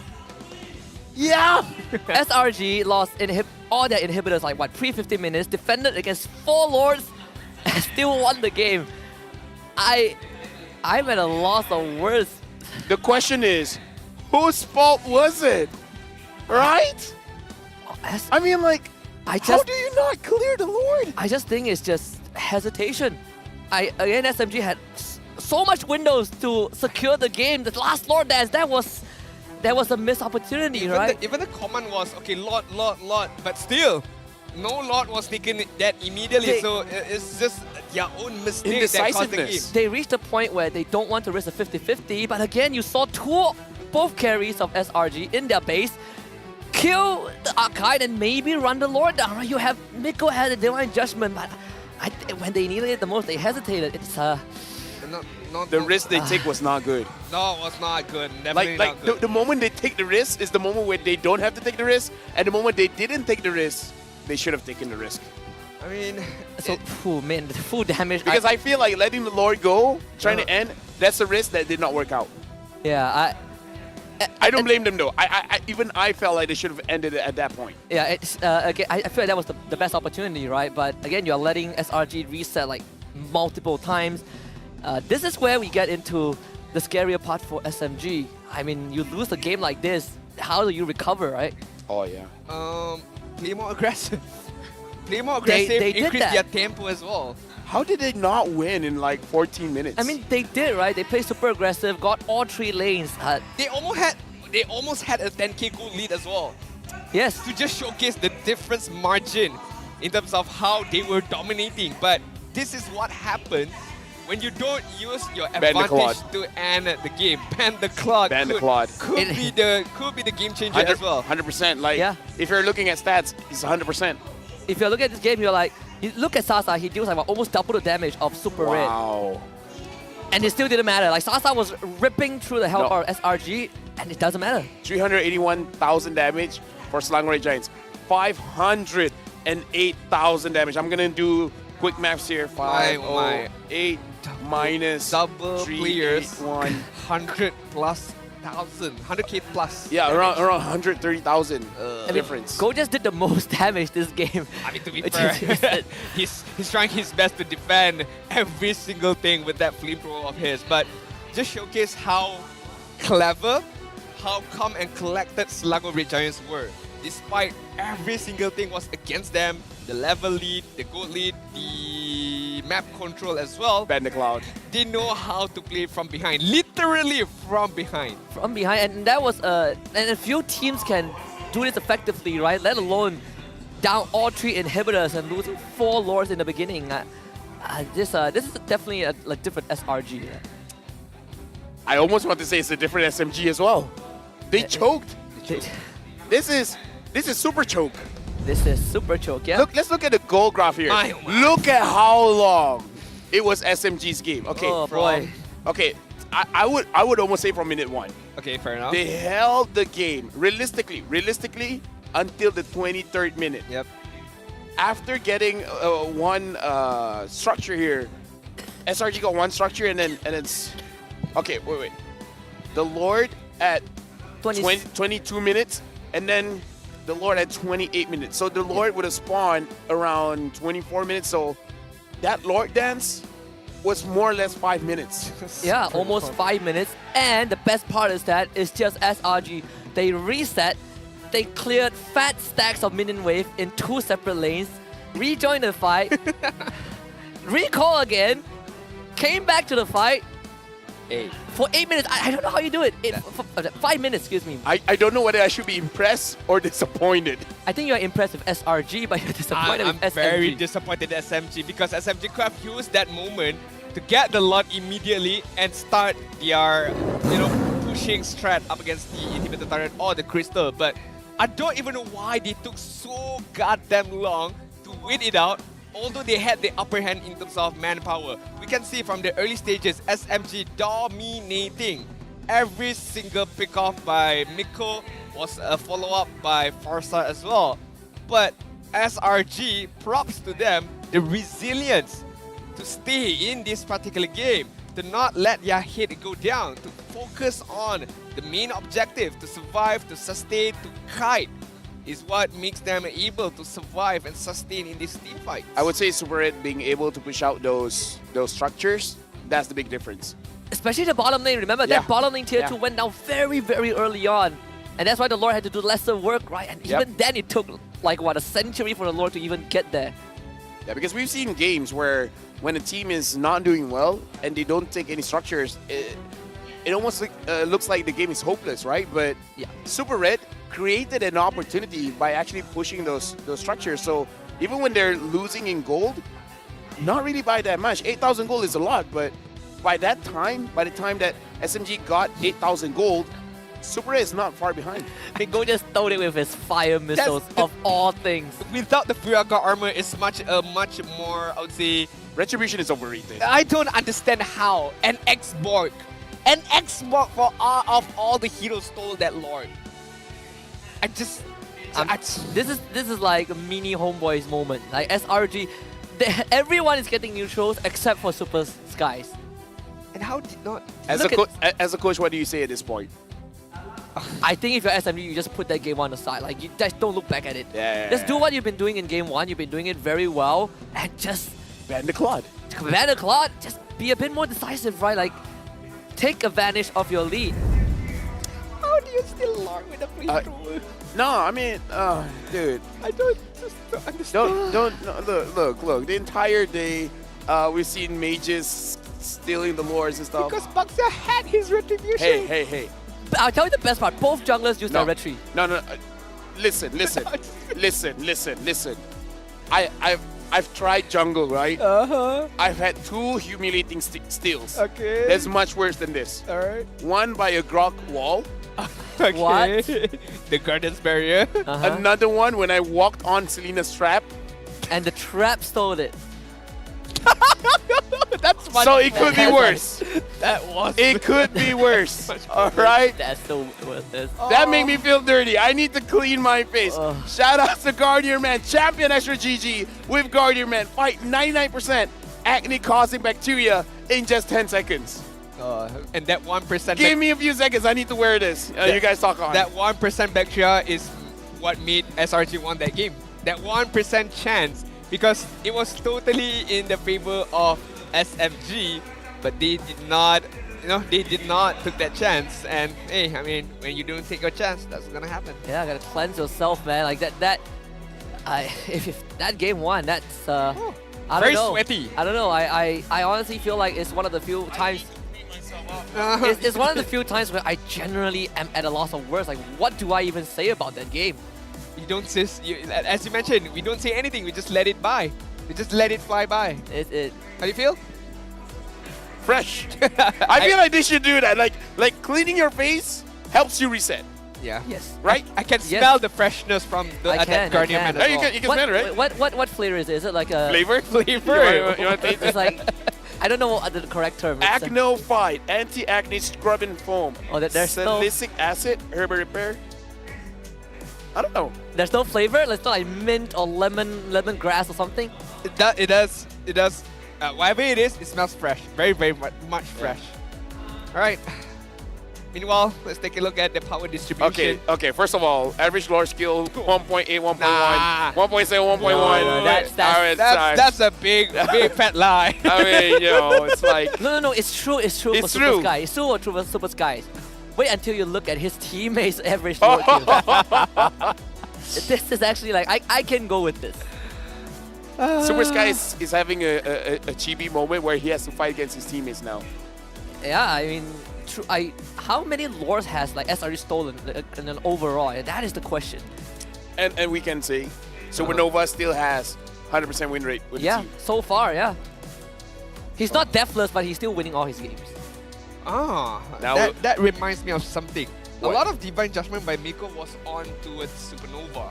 A lot of times he tried to catch Super Zack, but he was sticking with Nova, right? So Nova got dragged back instead. So if let's say he changed the target, it could have been a different game. But hey, that's game number 1. We'll let it slide. But our ranking of Lord Terminator, this is all false because all junglers, all of our junglers doesn't know how to get the Lord. How is Super Guy's third? That nope. Look at that, Saksa actually did it. He even got a cheer from the crowd. That could be the buff. That could be it. Do it again. Do it again. That could be the buff. Hey, do whatever you need to do to get your head back in the game, man. Do whatever you need to do to get the Lord. I'm gonna wash my face. Yeah, You should. We'll catch you in a bit. Okay, so game number 2.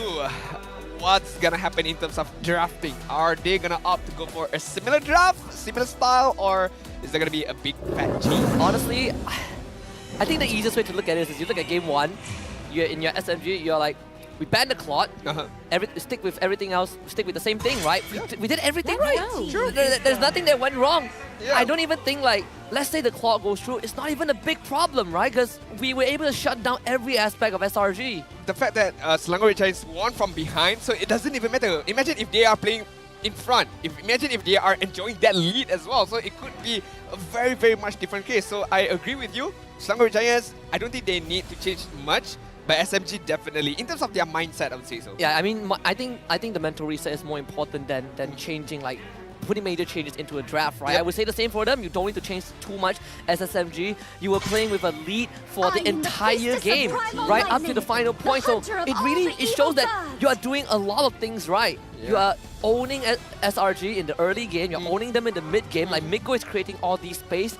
The reason you didn't win the game isn't because you are doing things fundamentally wrong in the first 20 minutes. It's just the hesitation towards the late game. And that has very little relations to letting the Clot through for Super Red or anything major. It's a really this is a you issue. It's their issue that they need to fix. It's not the hero, it's not the draft. It's just themselves being hesitant to push the envelope when they need to push it. But again, that was game number 1. We focus on game number 2. We'll take a look at the bans. A lot of support heroes has been banned out by Selangor Red Giants. This allows SMG to get the Baxia once again to be given to Saksa. I don't mind if SMG stick with a similar draft. I really don't mind. Rafa actually was banned in game 1, right? By SRG. Wonder if they would consider it. I mean, there is a Baxia, but you have the anti-slow. So the slow removal is always going to be good. You get to kite away from the Baxia if Saksa starts to roll at you and try to disrupt you. It's not too bad of a pick, but it really depends on if SRG wants to go down that route because Rafa does have her weakness also. Especially when you're up against something like a Kaja, right? Like slow removal does not matter. You guys want to know what the local broadcast is saying? What's up? They're keeping track. Baxia is on a losing streak now. Ooh, So that does not jive well here. I mean, to be fair, Saksa did play very well, right? No, because on here, the argument was... Why is the Claw not banned? The argument was the draft coming from SMG was okay. It's just that their mindset that needs to be reset on how they play. I honestly felt like the draft was fine. Like, you don't get to take all inhibs and be in the lead for 25 minutes for no reason, right? You have to be doing a lot of things Something has been done right by you guys to be able to enjoy almost a 10k goal lead. They lost to that 1%. They lost to that 1% bacteria, but Bruno is going to be the main damage dealer coming from SMG. I want to see what's the mid laner is going to be. It's going to be the Rafaela. Alright, SRG banned out the Rafa, but now SMG has the chance to pick up this beautiful of a hero. Okay, Rafaela picked up, Bruno picked up. I feel like... Gotta go fast. Gotta go really fast. Okay, going fast and actually ending it. Because they did go fast. They did go fast. That did happen. It's just that they didn't cross the finish line. Imagine Dragons. Imagine they were like, we play very fast and we play high tempo in game 1. You know why we can't end the game? We didn't run it out fast enough. So Rafa. Ixia. Wow, that is so bold. That is so bold. Up against Bruno as well. Oh, very interesting matchup. Picking up early here, Super is feeling something here. Either Ixia is super good at something here, or He wants to maintain that 100%. The Benedetta is open for SMG. Like if you want some sort of dive, right? We've seen Khalid from Ripple. We've seen Benedetta played by Smooth. You can play that as well. Third option could be a Paquito if we ever go down that route. There are certain options. I would like to see the Benedetta ban out by Selangor Red Giants because it should be a respect ban. So you can see this, the players can see this as well. Meanwhile, for Selangor Red Giants side again, for Supernova, I kind of would like to see a Franco pickup. I know that he is a very talented Franco player. If it does it fit with the lineup, I'm not too sure about it. But hey, we can see a good amount of hooks coming in from Supernova if Franco is the pickup.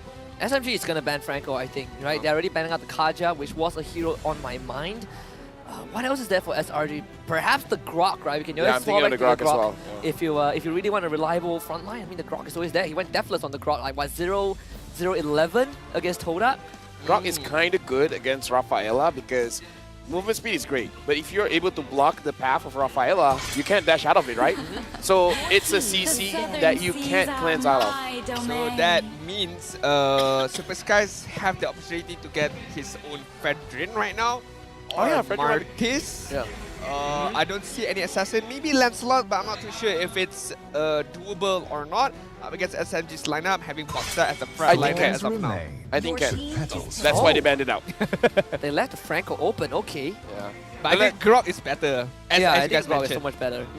You block out the Rafaela without any dashing skill, so the Guardian's Barrier is going to be a nuisance towards Rafaela. And you also threaten Stormy if he does go for the far side again.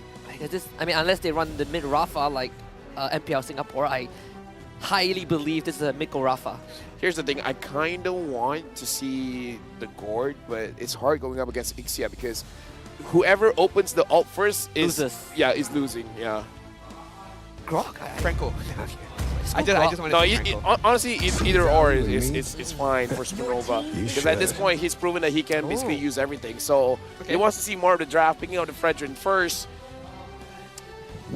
Team SMG, I'm not so sure about the Rafa mid lane. I agree, unless they want to pick up something else like a Estes as well or something. But I feel like you will not have enough damage. You know? You're putting too much responsibility on Sasa, and he has to get through like Franco. Hellkurt.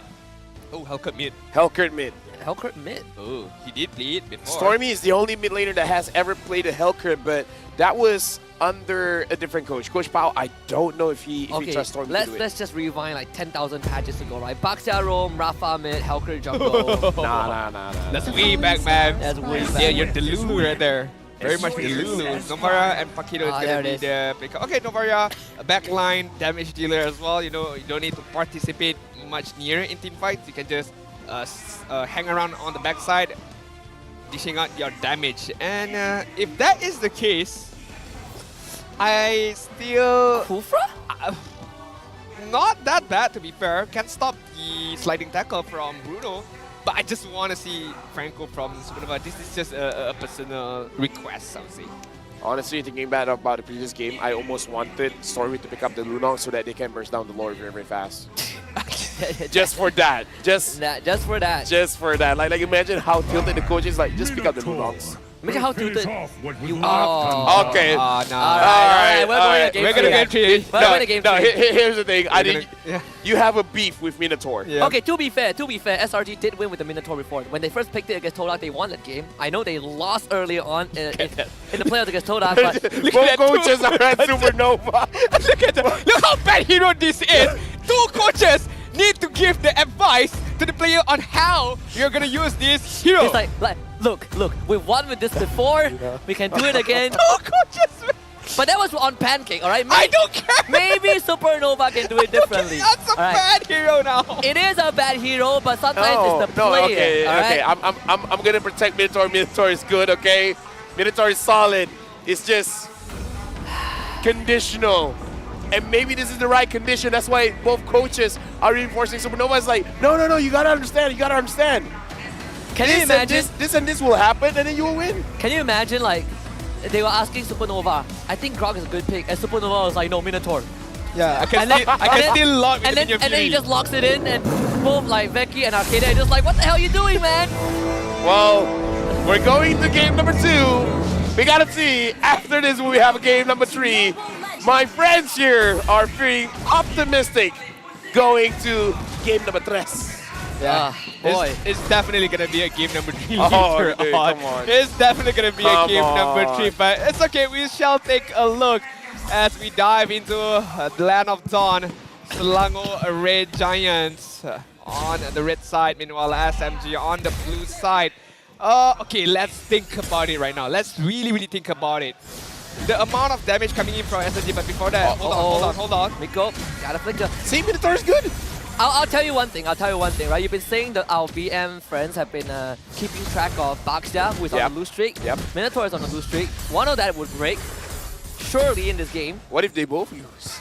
Nobody wins. Nobody If the wins. server crashes, yes. Okay, I hope we don't get to now that that point. we said it, I don't. Okay. When you say it out loud, you're like, eh. I don't mind whoever wins this match. Okay. All I want to see is the Light of Retribution being used by Miko steals the Lord. Ah, God. That's what I like to see. Holy baptism. Holy baptism. No. steals the Lord. I want it to be sprayed on your face, so I want the Minotaur to steal the Lord. Yeah, I want like the Minotaur, like the Minoan That's Fury, why like it's pick up. the last slam to take the Lord, you know. No, I want the heal to somehow take the Lord.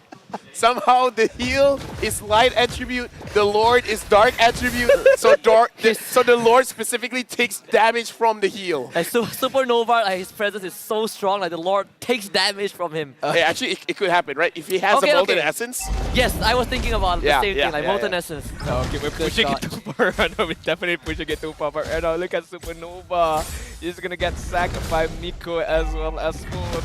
The first turtle has commenced right now. Looking at the Selangor Red Giants, they do have the map control right here. Super fast. Can you get the turtle? Whoa! This time it's Stormy that steals it.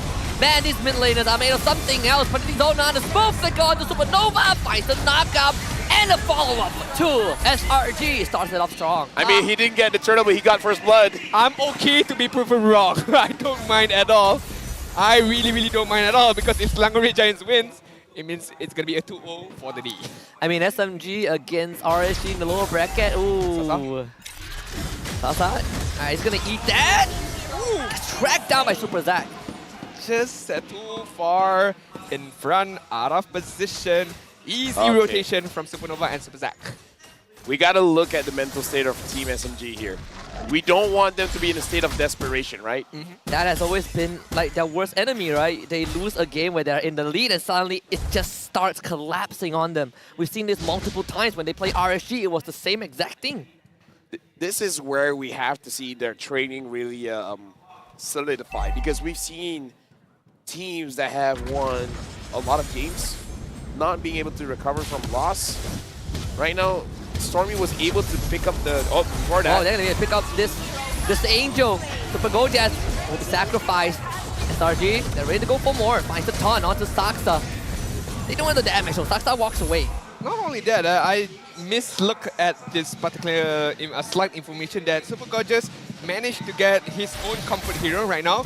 So it should be a very strong game in terms of the EXP lane side. But Smoke, as of now, sticking to his lane, just trying to dish out a good amount of damage on that top side, trying to get as much as possible in terms of the gold plating armor. So as of now, in terms of team fight, we are seeing Super Gorgeous on top. But hey, it's too early to determine that. Super Skies actually used the Retri on this move, so he's not going to have it immediately for the next turtle.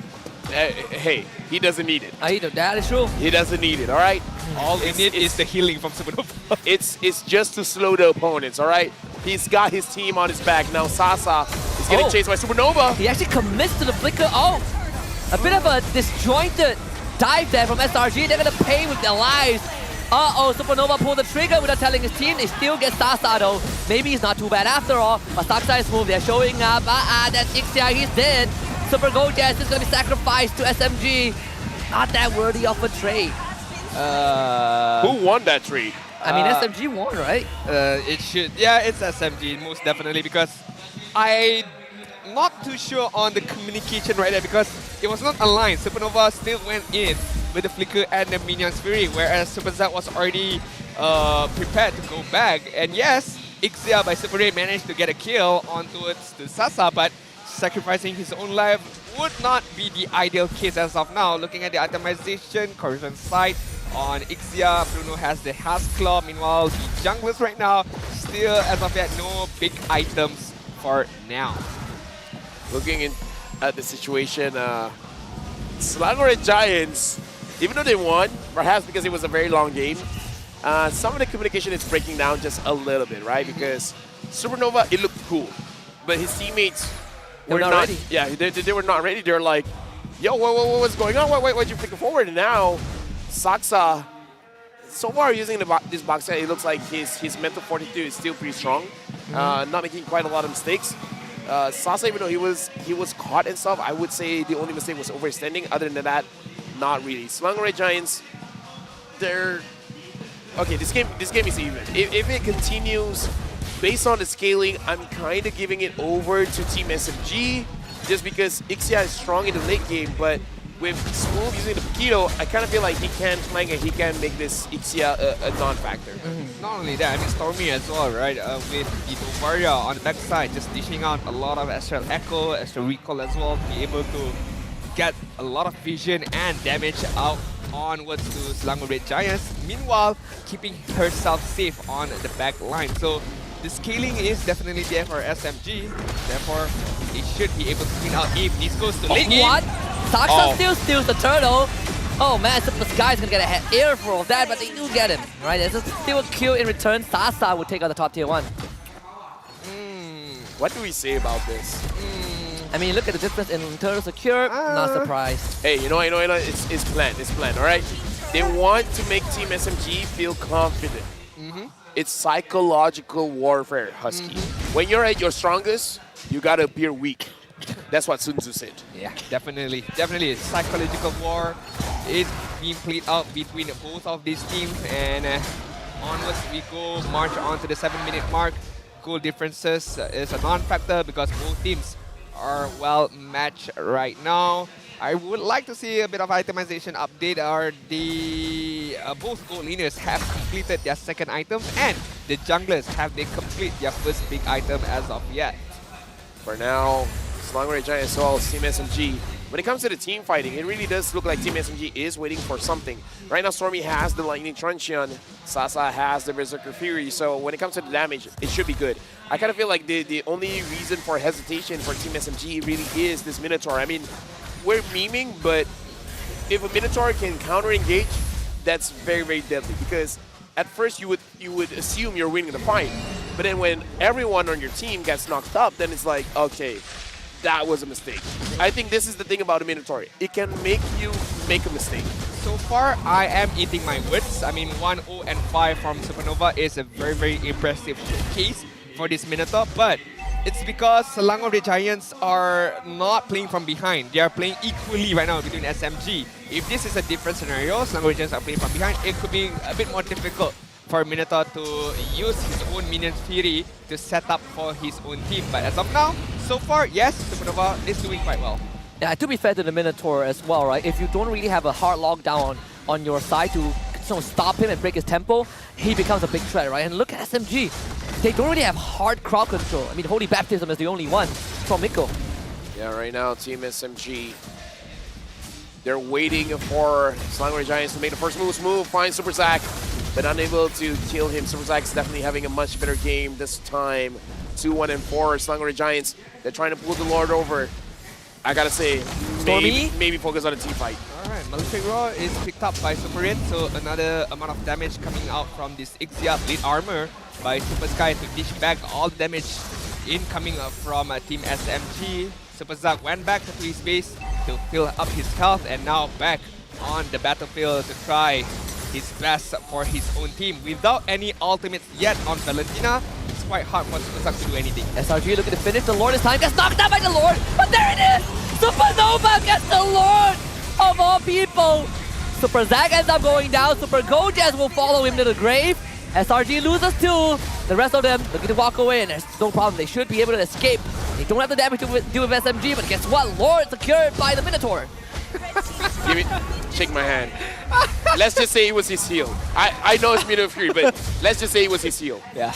That was the main reason why Minotaur was picked up by Selangor Red Giants. For that moment, just right there. Just want to say we called it. We're having a good day. We're calling all the drafts for all. We're calling the steals. All of the games. We're calling the draft. We're calling the steals. We're calling the hero that steals it. The way it will be stolen. This could be a game changer as well, in keeping them within the game right now, because SMG, yes, they are enjoying a good lead, but look at the map control. It's on the favor of Selangor Red Giants. I mean, after losing the Lord to a Minotaur, it affects you. First, it affects you. First, X-Borg fire missile. Yeah. And now Minotaur. Heal. Let's just see. I think today we can make a compilation. Best lot steal. I mean, what else is gonna happen? The Lord will just take itself out, you know? It's just like, whatever. All right. Right now, Saksa is taking a little bit too much damage. He's gonna go down. There's nothing to protect him. Saksa falls. There is Smooth looking for potential flank. Perhaps he can find something, right? If SMG ushers SRG back to where they came from. But it's Super Skies, and SRG gonna look for the top lane instead. Right now, Super Skies is moving all around the map, trying to find where Smooth is, because I think Selangor Red Giants, they do feel like it's weird. You're not seeing a Paquito. Smooth finds Super Zack. Wait, whoa! What? What? What? Just for show, guys. That was a brain fart moment. It's like... I don't know. That was 100% a brain fart moment. It's like, oh damn, there's a Paquito here. Okay, you know what? That happened to me before. You know what happens? When you're idle for too long, the system will ask, are you AFK? And then they'll like do that random movement. I tell you, I had this happen to me, where I was essentially waiting for an ambush. Abstract's here. Yeah, okay. I was waiting for an ambush. The system said I AFK. Yeah. The same moment the enemy walked up and I walked out the front and I died. Yep. I'm feeling for Smooth. That's why I've had that before. I'm calling it. That's what happened. Lesson of the day: move around in circles. Yeah, just move around in circles. Just recall or something, you know. That's much of a skill issue, my guy. Skill issue right there. He's a professional player. You got me right there. Okay, fair enough. All right. SMG right now enjoying a good lead, but it's not by much in terms of kill potential-wise. 6 out of 7. So we shall see the next slot. I'm pretty sure it's not gonna be the jungler who's gonna take it. No. Trust. Right. Now it's Miko's turn, right? No. This time. Okay. Saksa will get it. No. Super Skies has been missing it the entire time. Redemption arc. All right. He's gonna get it. Super Skies is gonna get it. We're playing the guessing game now. Alright. Well, Super Zack pinged out. Star Shadow does not connect. Smooth dish jump in the bottom lane. Now they're going to go for the engage on the Sasa to force him away. Miko will keep him alive. The Brody bouncing around. There it is. Big slam. Whoa, Smooth to the back. Knocked up by the Minotaur Fury and dies. Super Gorgeous even walks away with his life. Miko, he's going to facilitate Sasa with this chase, but SRG, they're going to be able to retreat. No problem. Should this be a free Lord for SMG? I don't think so. No, it's not. Selangor Red Giant has the amount of health to contest this Lord, and they did. So the Lord is gonna get reset immediately. Zack, life steal away the minions, and right now, penalty zone is up. Yep, Lord Dance number 2. This guy's taking massive damage, locked out by the Lord again. Smooth trying to finish him off. Smooth ends up going down. This Lord should be SRG.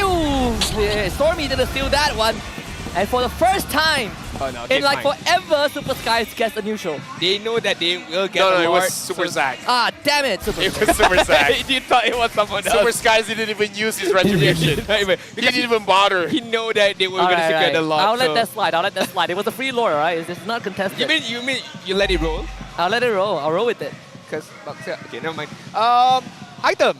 Anything particular you want to mention here? What has this game devolved to? I don't even know, man. I don't even know. I don't even care. What I do care right now is that Bruno is leading in terms of goal lead, but he needs the amount of space to be able to dish out the volley as well as the physical auto attack.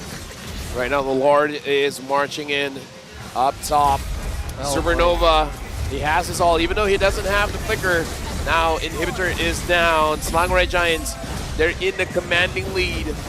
Team SMG is really not feeling themselves today. I mean, I think you did say, right? If SRG can win from behind in Game 1, imagine what they can do in Game 2 if they have a lead. Look at this. I mean, it's a 2,000 gold lead. He did get an inhibitor turret. It's not yet. Only 2 lots. We need, let's say, 4 lots. We need 4 or 5 lots to be able to... Come on, it's just 15 minutes. We have a lot of Mobile Legends to play. Yeah, we have 15 more minutes, right? Game 1 to half an hour. We have so much love for the game, so why not? Why you know what? Go game 3, alright? Alright, 1.7k goal lead. Selangor Red Giants is going to look to push on this bot side. Windtalker being pin chased by Super Red, so having that extra attack speed as well as critical, so it would help Selangor Red Giants to push out any particular structure. But look at Smooth. He knows that he needs to push out the wave, but then again being denied. I mean, Super Gorgeous. Honestly, looking at the outer turrets, both top and bottom, top has been destroyed. The bottom one is pretty close to getting destroyed as well. We've seen this happen in game 1. SMG could push us to game 3 if they find a good enough fight around the Lord Pit. I mean, a lot of responsibilities also lies with this move, right? How do you dictate that side wave? Because SRG, they don't really have the best way to deal with side wave minions, so it's Smooth can pull them around and maybe you can break SRG's formation. They also have to make sure that they don't clump up that much. Not just because of the Minotaur, but Super Gorgeous as well. It's been hitting a lot of penalty zones, so I kind of feel like Team SMG, they cannot autopilot on their positioning. They need to be aware they can't be too close to each other. Alright, looking at the itemization just now, I feel like Super Red doesn't even have a single foot focusing solely on a physical damage as well as a Wind of Nature. Meanwhile, I've seen Necklace of Durance purchased by Miko to be able to reduce the healing coming out from the Minotaur. Smooth. Is in danger? I don't think so. He has the mobility to run away. Should be able to run away because the Lord has a revive up on top side. So, boys and girls, we are in for another rodeo on the top side. Here we go again. Another dance. Is it going to be Miko this time? Oh, Super Gorgeous. He's listening engage. Don't follow up just yet. They're buying time on the Saksa. Astral Echo picks him out. Saksa dropping low. Gotta use that ultimate. Super Gorgeous in a rough spot. Bit of an overextension from SRG, and now there's a chance for SMG. Like I said, they can make it happen. We've seen it before. Team SMG right now, they're using the Lord as an objective to fight for Selangor Red Giants. Will you ever extend? Stormy so far has been dropping cannons on the faces of Selangor Red Giants. Super Zack as well is doing very low. Look at Smooth. Smooth is splitting the map. Lord is low. He can literally go to anyone. Cody Baptist new Super Red with the all instantly tries to melt Sasa's elbow. And Super Skies, when they need him the most, he gets the Lord for the team. They managed to kill off Saksa in the right moment. Just before they want to secure that low. What? I mean, come on. Dude, what a full barrage, man. Come on. Red. My God, they can't even see him, right?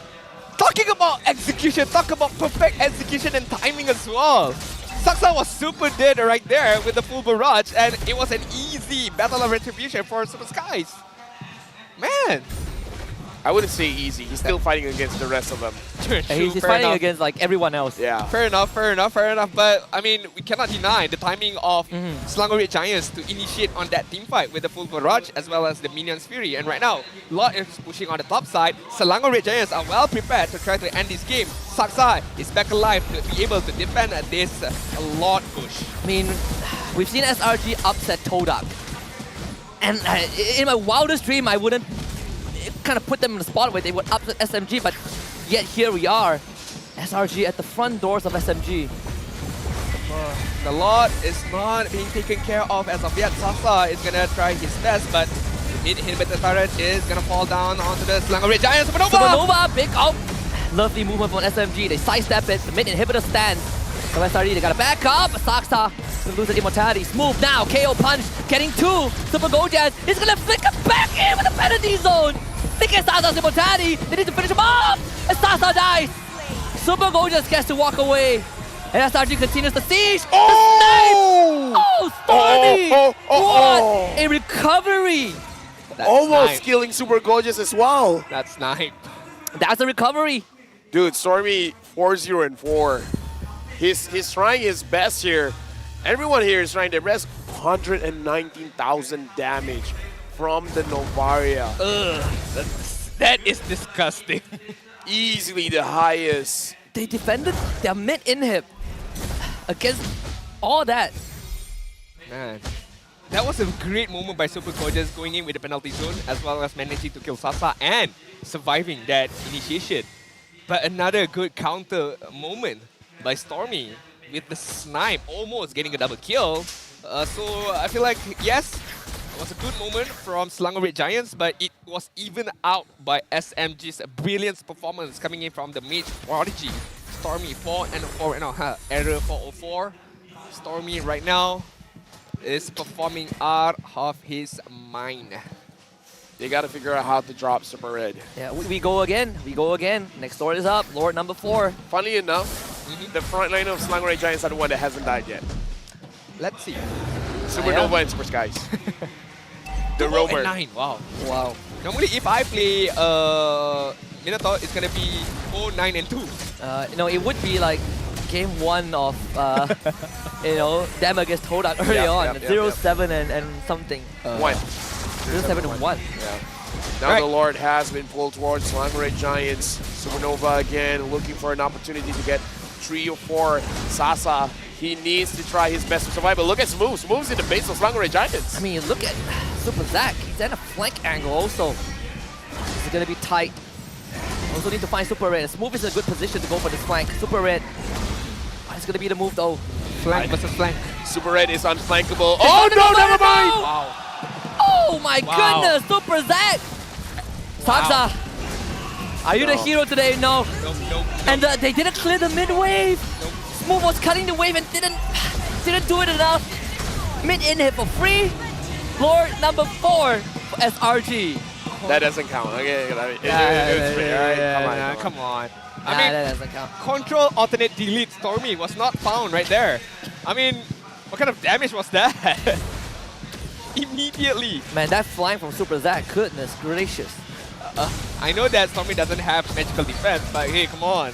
The amount of burst damage coming up from Valentina in this late stage is a no joke. It's a no joke. Right now, Selangor Red Giants. The Lord is up. Stormy is going to be up by the time Selangor Red Giants arrive at the base of Team SMG. I don't know, the wave clear doesn't seem all that great. Right now, Team SMG, they themselves need a miracle. Yep, they gotta repeat what SRG did in game 1, but so much harder. Last inhibitor under threat. SRG have the Lord with them. SMG trying to work on it. Astro Echo use as well. Super Skies use their appraisals. Wrath to get back some of the health, and now Super Gorgeous goes in with the penalty zone, hitting on the 3 members. Super Ray, he's gonna get got up by Smooth. The snipe from Stormy misses, and Smooth, he needs to get away, but Super Ray will flicker for him. Smooth will end up going down. Super Zach traded back. Super Gorgeous ends up dropping. SMG still holding on to the game, and SRG can't end it just yet. Is it another deja vu, guys? Is it gonna be another deja vu? SMG right now are pulling out all of the strings to be able to defend the Lord push. And I'm not too sure why Gorgeous and Zuck was, too in front right there, because Xiao on backside was getting caught by the hero. So a bit of disengagement and not, communicating well between one and another. I would say the reason Selangor Red Giants won previous game, Super Red is basically uncatchable. This game feels almost even more impossible because the one that can dive onto him is Saksa and Smooth. But you got to flank, because if you're trying to come in from the front, Super Sky is there. If you're trying to flank from behind, Supernova is going to be there. Super Gorgeous as well, very fast reaction. So I don't see it. I don't see how they can catch Super Red. I feel like flanking isn't even the best idea, because if the Baxter goes to flank, your entire battle line gets broken, right? Now Sasa comes under threat, Stormy comes under threat. We say we needed 5 Lords to see the ending of this game. Well, Lord number 5 is going to be coming up in another 30 seconds. I didn't say it, you guys say it, and you guys brought it to life. By the way, Nova is deathless. Yeah, I was about to say that, as well as Super Skies. 24 minutes game time. No single death for these 2 frontliners is still bizarre for me. The fact that they are the frontliners, they are tanking all this damage coming in from SMG, and yet as not a single death is really, really impressive. So, lot number 5. It's a Twilight Armor for Super Gorgeous, so he's going to be able to absorb some of that initial burst. Supernova gets him out. Saksa now arrives at the Lord Pit first. They're going to start it off, but Where Super Sky is, he is starting to contest this, but SRG got to deal with the top wave. At this point, I kind of want Smooth to just split push. Yeah, see. That's what I've been saying, right? That's his job. And now the Lord is going to get played around just a little bit. Supernova has been caught out. Stormy finds his position. Miko trying to look for the positioning. Info Super Red, can't find it yet. Top wave shoved up, Super Zack has to return, so Smooth returns to the top side again. This is going to be another long dance. Hey, you gotta remember, Selangor Red Giants are the master of baiting it out, go back, heal on the base, come back and still defend whatever they need to do. So they know this game very, very well. They know this rodeo, they know this dance. So they're gonna do their best to sustain as much as they could. But Pakiro by Smooth are not allowing this to happen easily as he proxy the top wave. Yeah, but at this point, you gotta look at Super Zack. I feel like Stormy, after what happened just now, is gonna be extra careful. Look at Smooth. Look at Super Zack. Oh boy. Smooth just now did not choose to take down Super Zack, and Super Zack is moving very, very cautiously. Could be it. Supernova, if you can get rid of Minotaur, it will be a great opening. Smooth on the flank. Super Red position. Be a bit threatened now. Scary for him. Super Zack. Look at Super Zack. Oh, Super Zack is being very careful. Can you check this? Oh, Smooth reviews himself. Oh, he jabbed the wrong area. It's either that or he just didn't want to fight this. Yeah. He's moving back towards the top side of the map. But that wave, he has to catch it.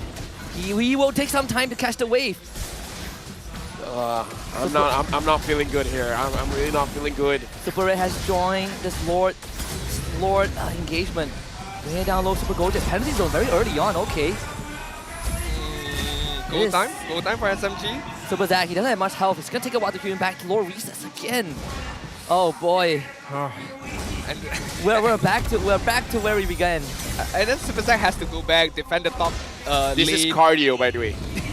This is not just a dance, this is straight up cardio. This is straight up cardio exercise right now. Pakiro by Smooth is still gonna hover on to the top side, but look at now. There it is. Oh, the full barrage. Saksai's the target, knocked out for ages.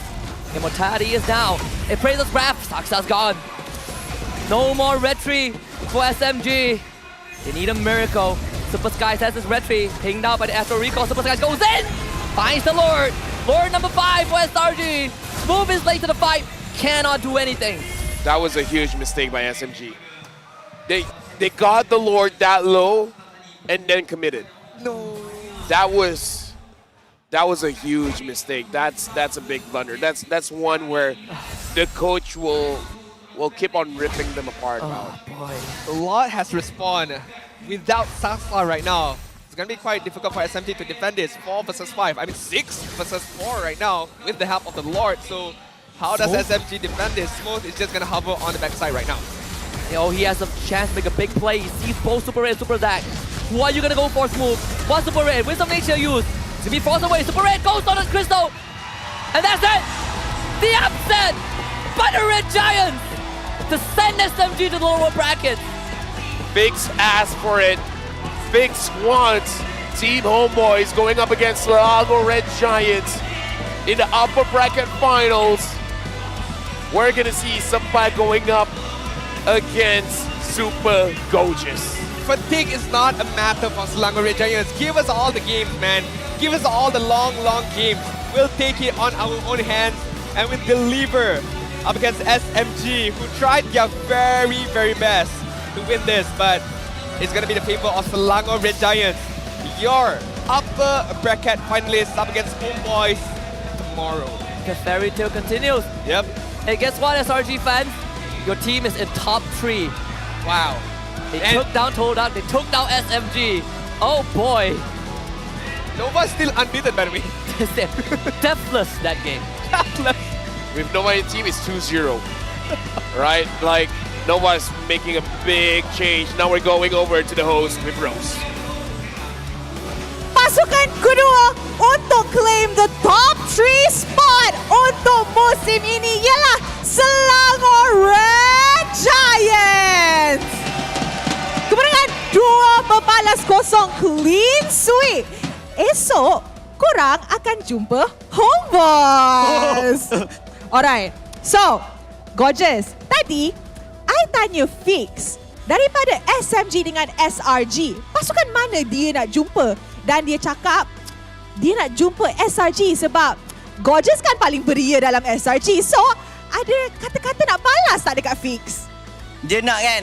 Dia nak kita kasih. Alright. Okay, I nak tanya Sekais pula. Alright, Sekais. Dua-dua game yang agak panjang. Alright, 29 minutes and 25 minutes if I'm not mistaken. So, with this, korang akan start best of 5 series esok. With a potential best of 7 kalau korang menang lawan Homebois. Okay.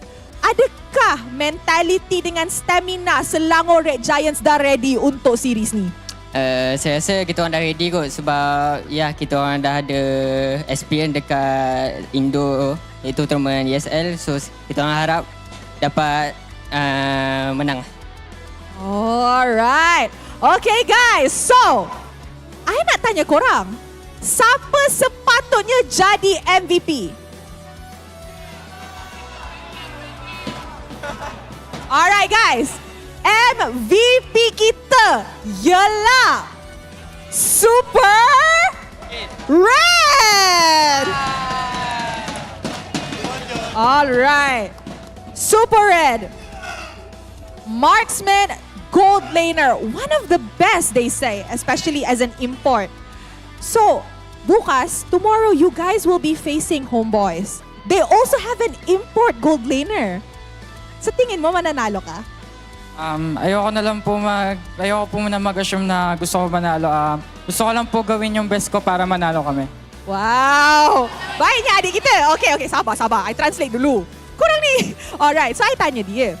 Dia sebagai import, a lot of people say dia ada satu impact yang sangat-sangat besar dalam scene kita as a gold laner.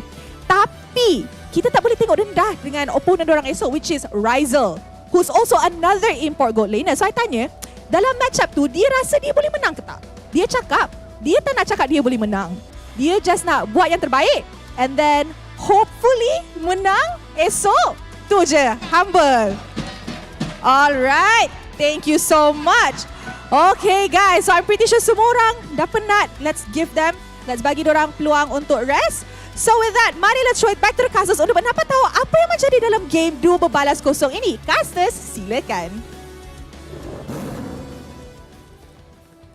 MVP of the match, Super Red, definitely deserving. 777 match average goal per minute. Dude, I mean, this guy's insane. I want to hear Gideon's thought on the performance by Super Red. Gideon, what do you have to say by the performance? Honestly, kind of crazy. Well done to SRG. They played that out of their minds. One of the cleanest games we've seen thus far. Thank you very much, Gideon. Love having you here. You should be on the English desk more.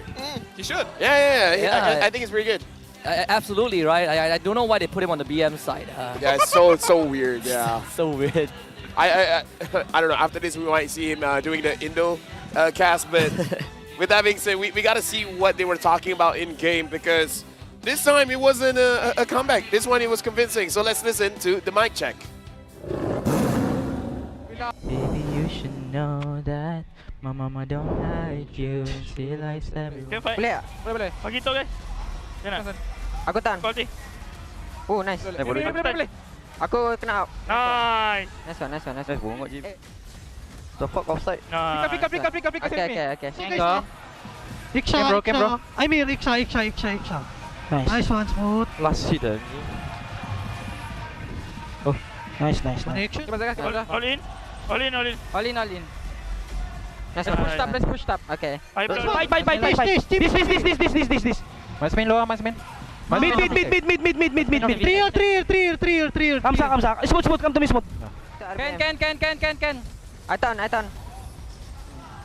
Nice. Tahu. Nampak kita. Can mid. Cover damage. Nice one. Oh. Let's go bot. Go. Micro dia. Fight. Hero guys. Getting guys. Si Sasa. Hey, you guys want to take poke and then you guys back loh. I know. Mati. Tengok tak? Nice. Okay, santai. Santai. Set the target. Can you guys go in front? Can you guys go in front? They all low. They all dying. No ulti Mino. Sa, I stun sa. This. Fight. No ulti. Nice one. Can see. The lock got in. The lock got in ya. Tower lock. Definitely excitement coming in from Selangor Red Giants, but I kind of feel like Team SMG, they made a lot of bad choices, man. Yeah, game 1 was like the last 5 minutes. Game 2, we can see the mental destruction of game 1, right? They didn't recover fully.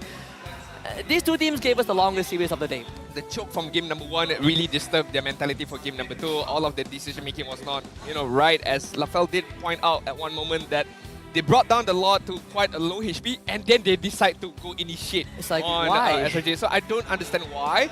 Baxia got caught and then Baxia got immediately taken care of, so no retribution for them. Easy a lot for Selangor Red Giants with the item build that they had. Super gorgeous. A lot of good penalty zones from him, although yes, a lot of SMG's player could run out of the penalty zone, but the zoning capability from Teresa was super on point. Skies played an okay game. Retribution, okay, not that bad, but props to, yes, MVP is Super Red, but Supernova, man, he proved me wrong. He restored the faith for all the mad cows out there. Someone needs to tell him he's playing Rome. Maybe he forgot. Baxia's losing streak continues. He needs to die at least once. Baxia losing streak continues, and that's the hero that teams have been prioritizing. It's legit crazy. I mean, even for Super Zack, right? He went like full-on damage mode, and again, like he found that good flag. He one-shotted Stormy, and that opened up Lord 3 for SRG. Lord 4 and 5 was just Saksa dying before like the Lord was in range for retribution. Okay, although there are a lot of mistakes coming in from SMG, but to be fair, what more could they have done? Because Smooth, countless of times, he tried to backstab Super 8, right? But then again, Super 8, again, with this instinct that he has, he just knows that how to take care of his positioning, even without the boots, even without the flicker, with just item of Wit of Nature, he can outmaneuver the players of SMG, but you know what I wanted? I feel bad for SMG, that's all. You know what I wanted? Sell the Oracle, build one more damage item so he could one-shot someone. I was thinking the same thing, right? I'm a bit surprised that he went for Oracle. I mean, like, here's the thing. You build defense and you're still soft. Like, you do not need the Oracle, honestly. Like, you're not getting healed by the Rafaela most of the times. You're looking for flank angles. Just focus, just did what Ripple did. Full damage. You look to assassinate the backline. You see, the moment Smooth shows up, Winds of Nature gets pressed by Super Red. Smooth has to run, like he has nothing left. I mean, if he has the goal, just go BOD, right?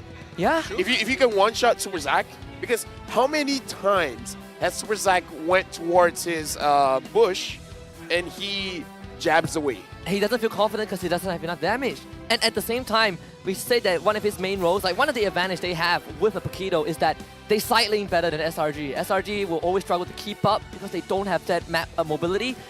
But then he builds like half defensive, so he's clearing the wave slower. He's not able to set it up faster.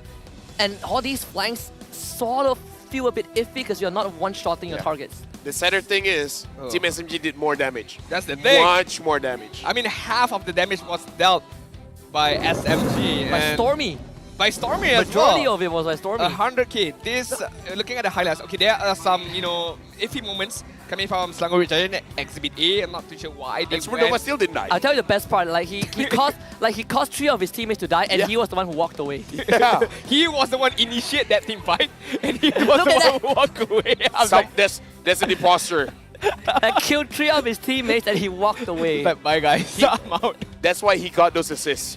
This was the Lord stolen by him, right? If I'm not mistaken. Yeah, this is Lord 2, right? I think 2 was by... I think this is Super Zack. Super Zack, yeah. Oh, okay. Yeah. It was the first Lord. It was the first Lord, yeah. He got the first blood. He got the first Lord as well, man. This guy was on a roll. Riddle me this guy. Why Rafaela? Wait. I think, is it this one? No. Riddle me this. Why Rafaela? It's just a non-factor, non-existent. The Holy Baptism did not hit, on point. It was not effective. Yes, you could say the healing, but other than that, I mean... I think Rafaela is a good hero, but maybe it's not Miko hero. Yeah, it doesn't suit well here. Yeah, I think in this particular game. I think in a lot of some of these teams, right, when you have roamers who are generally more active, like Zorn, Miko, Storm, you put them on enchanters.